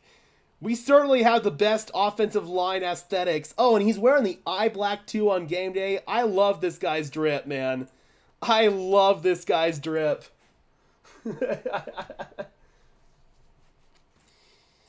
It made me mad too, but at the end of the day, that's one I can get over a little bit quicker because it's a 7th round pick, and some of the guys that I wanted them to target in the 7th round with that pick, or really almost all of them, are still available as undrafted free agents, so I can't get overtly angry about that. They can still get those guys. Oh, crap, I forgot to change the text on this.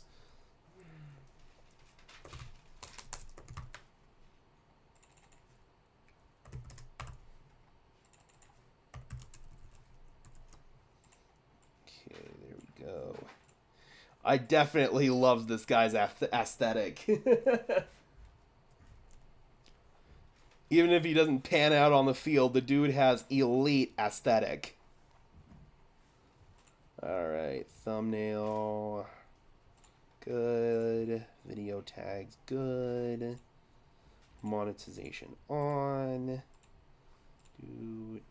Ad suitability. Yes, it's suitable for ads. Thank you guys for bearing with me here, guys. We'll go through some of these undrafted free agents here in 1 second. What's going on, Biggie Bronco? Good to see you, my friend. Hopefully you are doing well.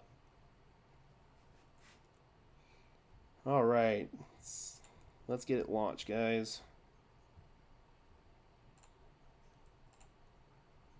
All right. Nick Gargiulo video is live. Let's go.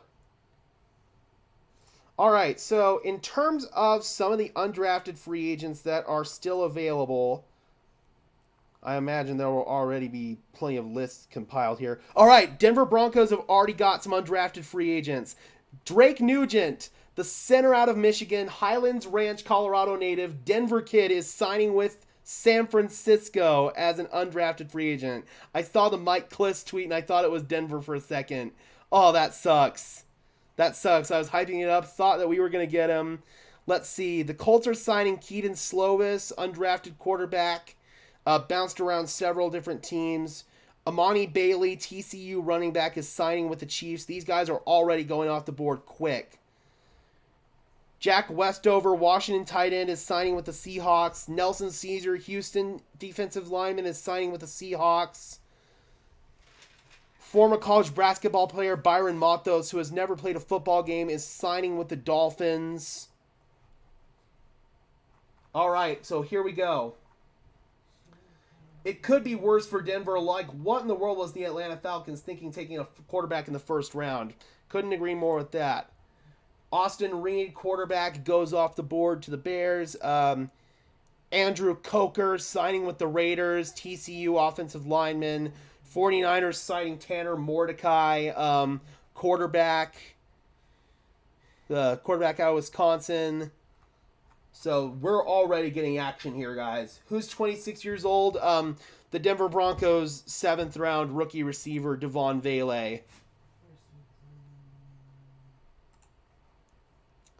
All right, so here we go, guys. Again, I'll keep this live just for a little bit while we get these undrafted free agents starting to already roll off the board. And once the Broncos sign a few undrafted free agents, then I'll go ahead and make its own video about it, because I anticipate they will get several guys. Sam Hartman, Glenn, he's going to the Washington Commanders.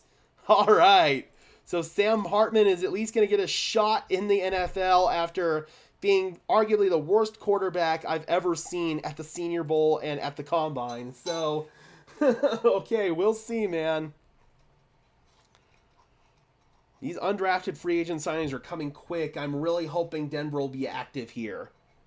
I thought that they had signed Denver native Drake Nugent, but Mike Kliss baited me. It ended up being the 49ers.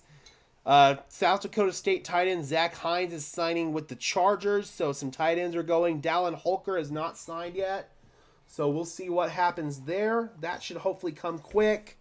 Minnesota Vikings are signing Doug Nestor, guard tackle, West Virginia.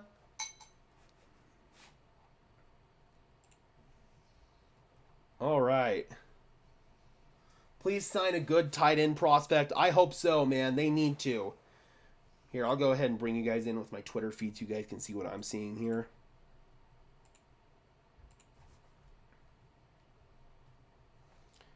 Nebraska safety Omar Brown signing with the Broncos. So there we go. First undrafted free agent. I know Cam Parker, my other co-host on 5280, is going to be really happy about that.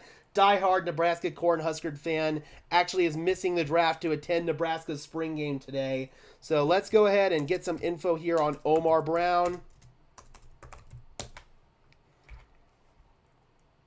Let's see if PFF has a page on him.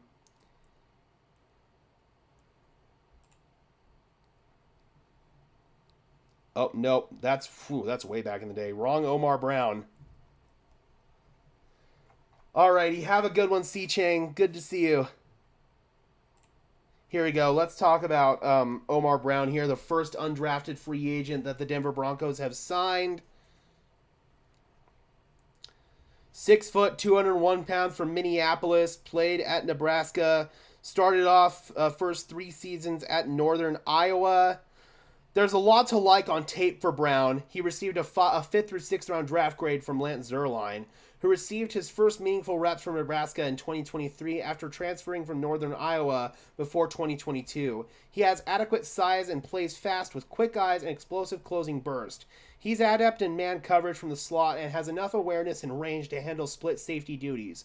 His urgent demeanor guides him towards playmaking opportunities and away from defaulting into consistently safe options. He's both a striker and a tackler, but will need to improve his approach as he tends to come in too hot, leading to misses.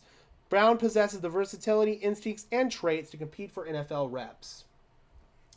So we've got Glenn asking, Gage, what do you think where Justin Simmons goes now that the draft is concluded? I'm still going to say probably like Detroit or San Francisco, somebody like that. But Detroit did heavily address safety, so I don't know, man.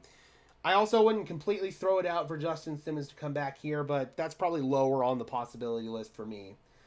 I give the draft an A. Crumble Cookie says, Oregon kicker invited to rookie minicamp for the Broncos. All right, let's go. So there we go. That's our first big undrafted free agent signing right there in Omar Brown. Let's see here.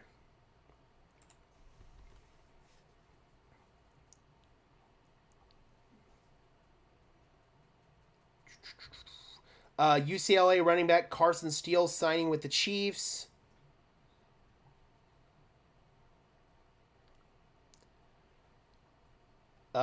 Boise State running back George Holonai signing with the Seahawks. Colorado Zay Weaver signing with the Arizona Cardinals as a UDFA. He got $255,000 guaranteed. So a little news there for you CU fans. Former Toledo defensive tackle Judge Culpepper is signing with the Bucks. Raiders signing UDFA quarterback Carter Bradley. The Broncos still have not drafted an offensive tackle for the first time since 2017 with Garrett Bowles. Let's see here. Willis Patrick, Chargers going there.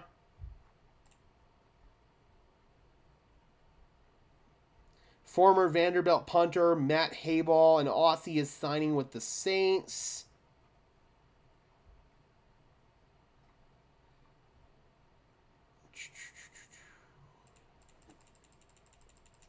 Still no news on Dallin Holker. Still no news on Bo Braid.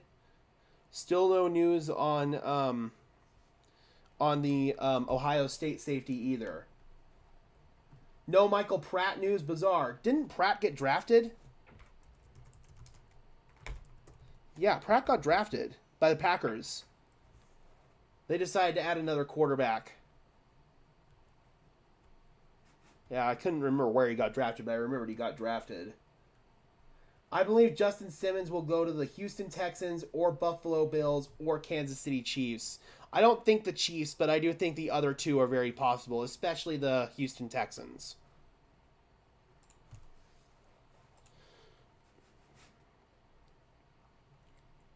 Okay.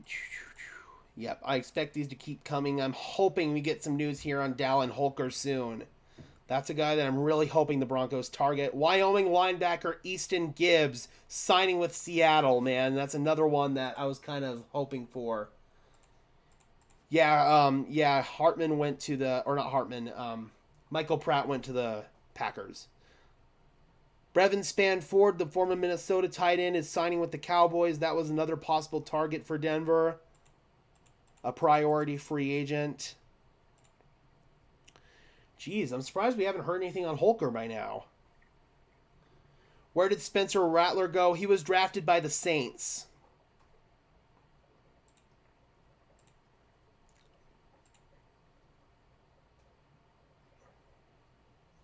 Jags picking up fifth-year options on Trevor Lawrence and Travis Etienne. Glenn says if not Denver, he's hoping for Houston for Justin Simmons. KB says, I would like to see Simmons go to Texans. Would like to see him competing in the playoffs. He deserves it. I agree. And the fact that he still lives in Denver. Ooh, Frank Gore Jr. is going to Buffalo. So Buffalo Bills had Frank Gore Sr. on the roster. I believe it was in 2019 or 2018, something like that. And now they've got Frank Gore Jr. That's really, really cool. No doubt his father probably put in a good word to him, to his old head coach, Sean McDermott. So Sean McDermott will now have coached Frank Gore Sr. and Frank Gore Jr.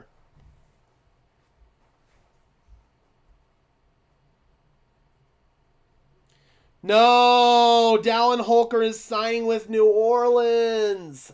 Hopefully that maybe means that he can come back to Denver through that Denver-New Orleans pipeline. But no! No, all the tight ends are gone.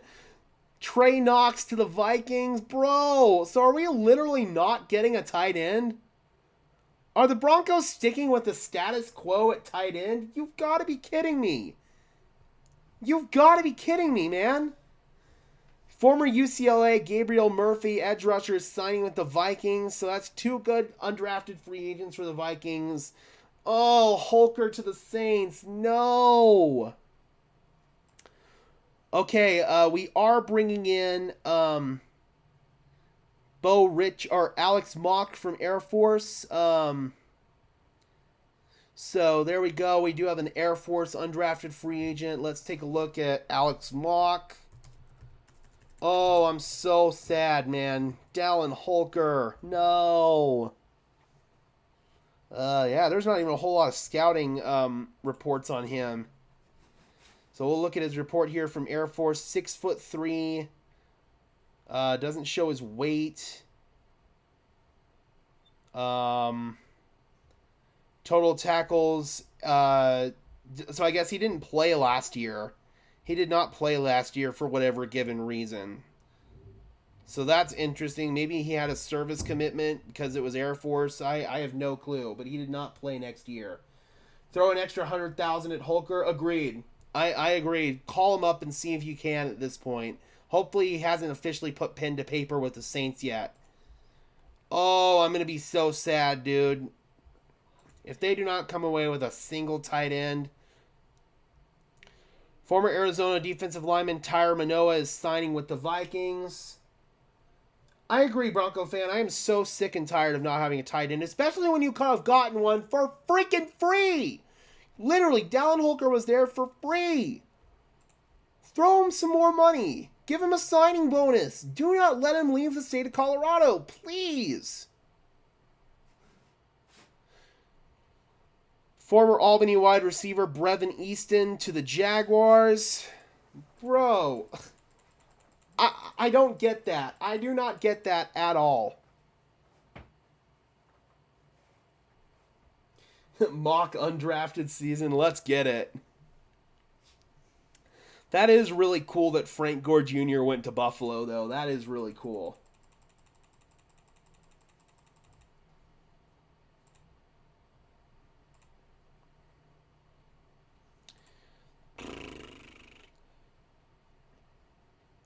Yeah, we saw Keaton Slovis to the Colts already. Javion Cohen going to the Browns, Miami offensive lineman. I'm really intrigued with Keaton Slovis. There was one point where I thought he'd become an NFL first-round pick. Damn, man. All of the undrafted free agents that I wanted, for the most part, are gone. There's still a couple of safeties, but they got the Nebraska safety already, so I don't know if they're going to add another UDFA at safety or not. We'll see. All right, it's starting to slow down a little bit, it looks like. That really sucks about Holker, man.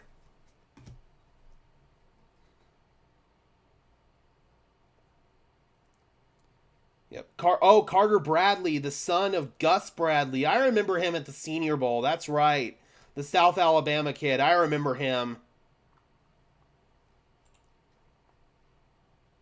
Blake Watson to the Broncos. Okay, Broncos get an undrafted free agent, Blake Watson.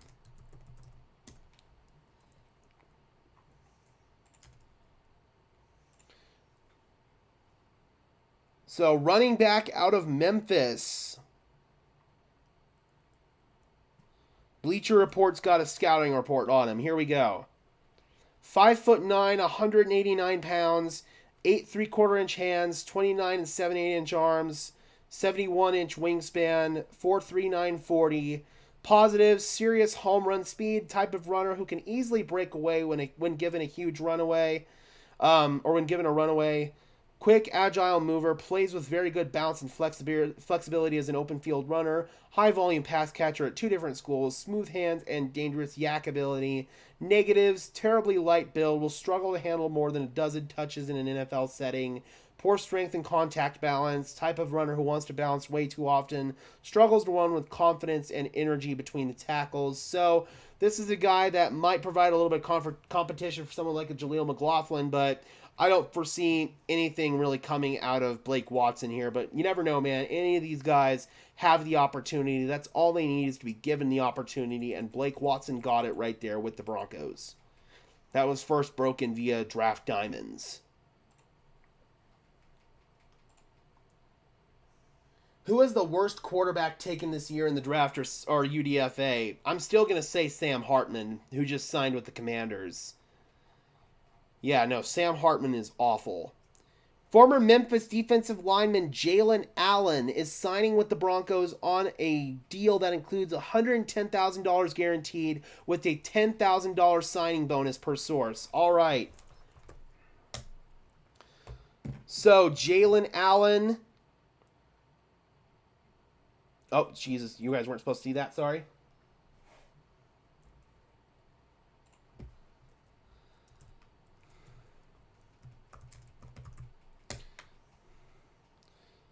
So Jalen Allen, Memphis defensive lineman. He's 6'3", 240, so kind of has more of an edge rush build. All kinds of accomplishments. You guys can look at that if you want to. Stats.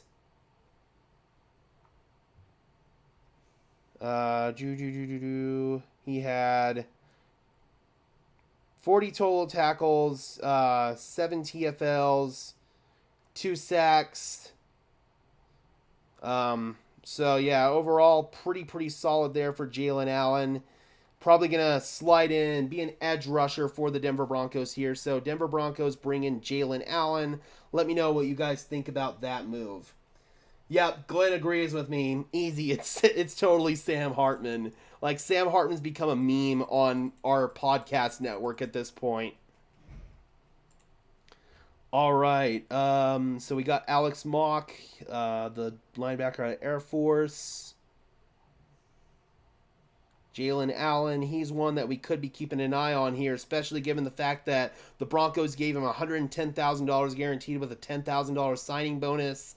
That's usually priority free agent money right there, so I would definitely keep an eye on that. And here we go, man, just like the Broncos are reminding us. Tim Patrick, Jaleel McLaughlin, for those who didn't hear their name called, your journey does not end here. Former Idaho receiver Jermaine Jackson is going to the Saints. Holy Cross receiver Jalen Coker is signing with the Panthers on a $25,000 signing bonus and $225 guaranteed salary. Lions signed Jalen Calhoun. Former Illinois State quarterback Zach Annexstad is signing with the Bucks. Ohio State receiver Xavier Johnson is signing with the Bills. Draft Diamonds really likes him. He's a Bills fan. Brevin Easton is going to the Jags, former receiver out of Albany.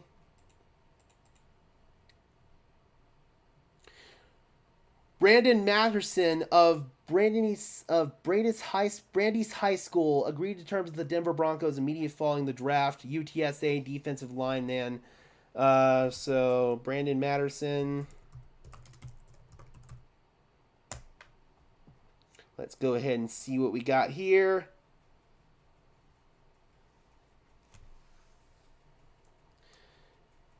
Interior D lineman, 6'2", 295 pounds, redshirt senior, hometown San Antonio. Looking at stats, career defensive stats. Wow, he played 6 years. Jesus Christ, that is insane. 5 sacks in 2023, career high. 6 TFLs, 7 assists, 7 solo, 14 total tackles. No interceptions or anything like that. Career high again last year, 5 sacks, 7.5 sacks on his career. So, provide some depth on the interior defensive line. Don't think that anything is really going to come of this just in terms of him making the final roster. But at the end of the day, man, he does provide another big body, somebody that can maybe help out on the run defense and can be a pass rusher. So that is definitely an interesting addition right there in Brandon Matterson. Let me know what you think on that one.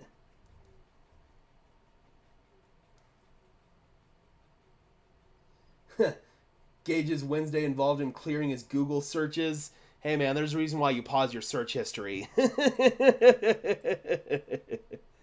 Oh, man.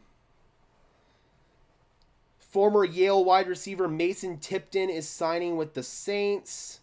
We already got Blake Watson. Draft Diamonds was all over that one.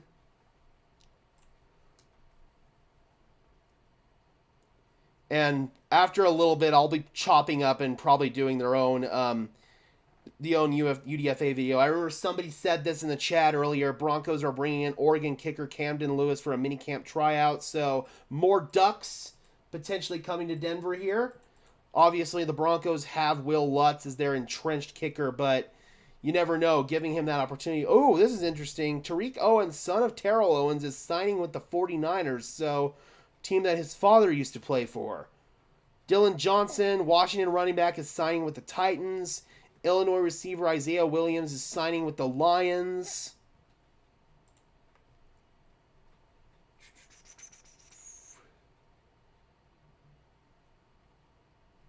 All right.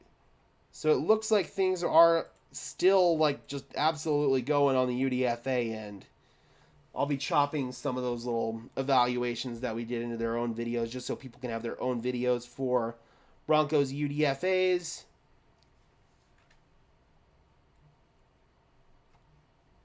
Yeah, we already got Austin Reed signing with the Bears.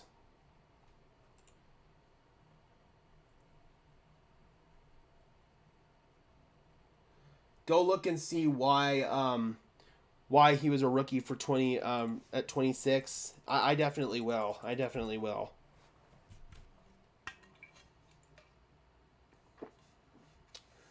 USC's Austin Jones signing with the Commanders, a reunion with Cliff Kingsbury.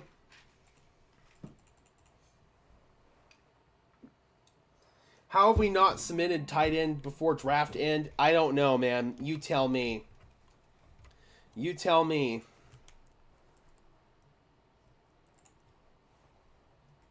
Toledo linebacker Dallas Gant is signing with the Vikings.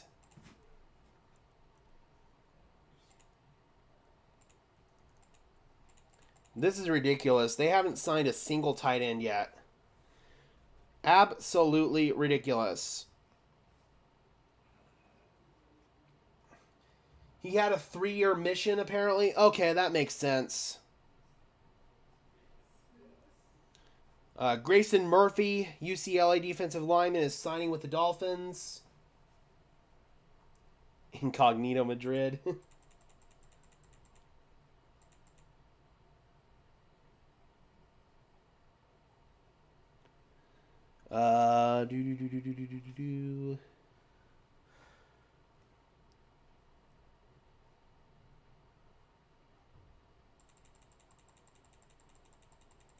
All right, so it looks like UDFAs are kind of starting to calm down here.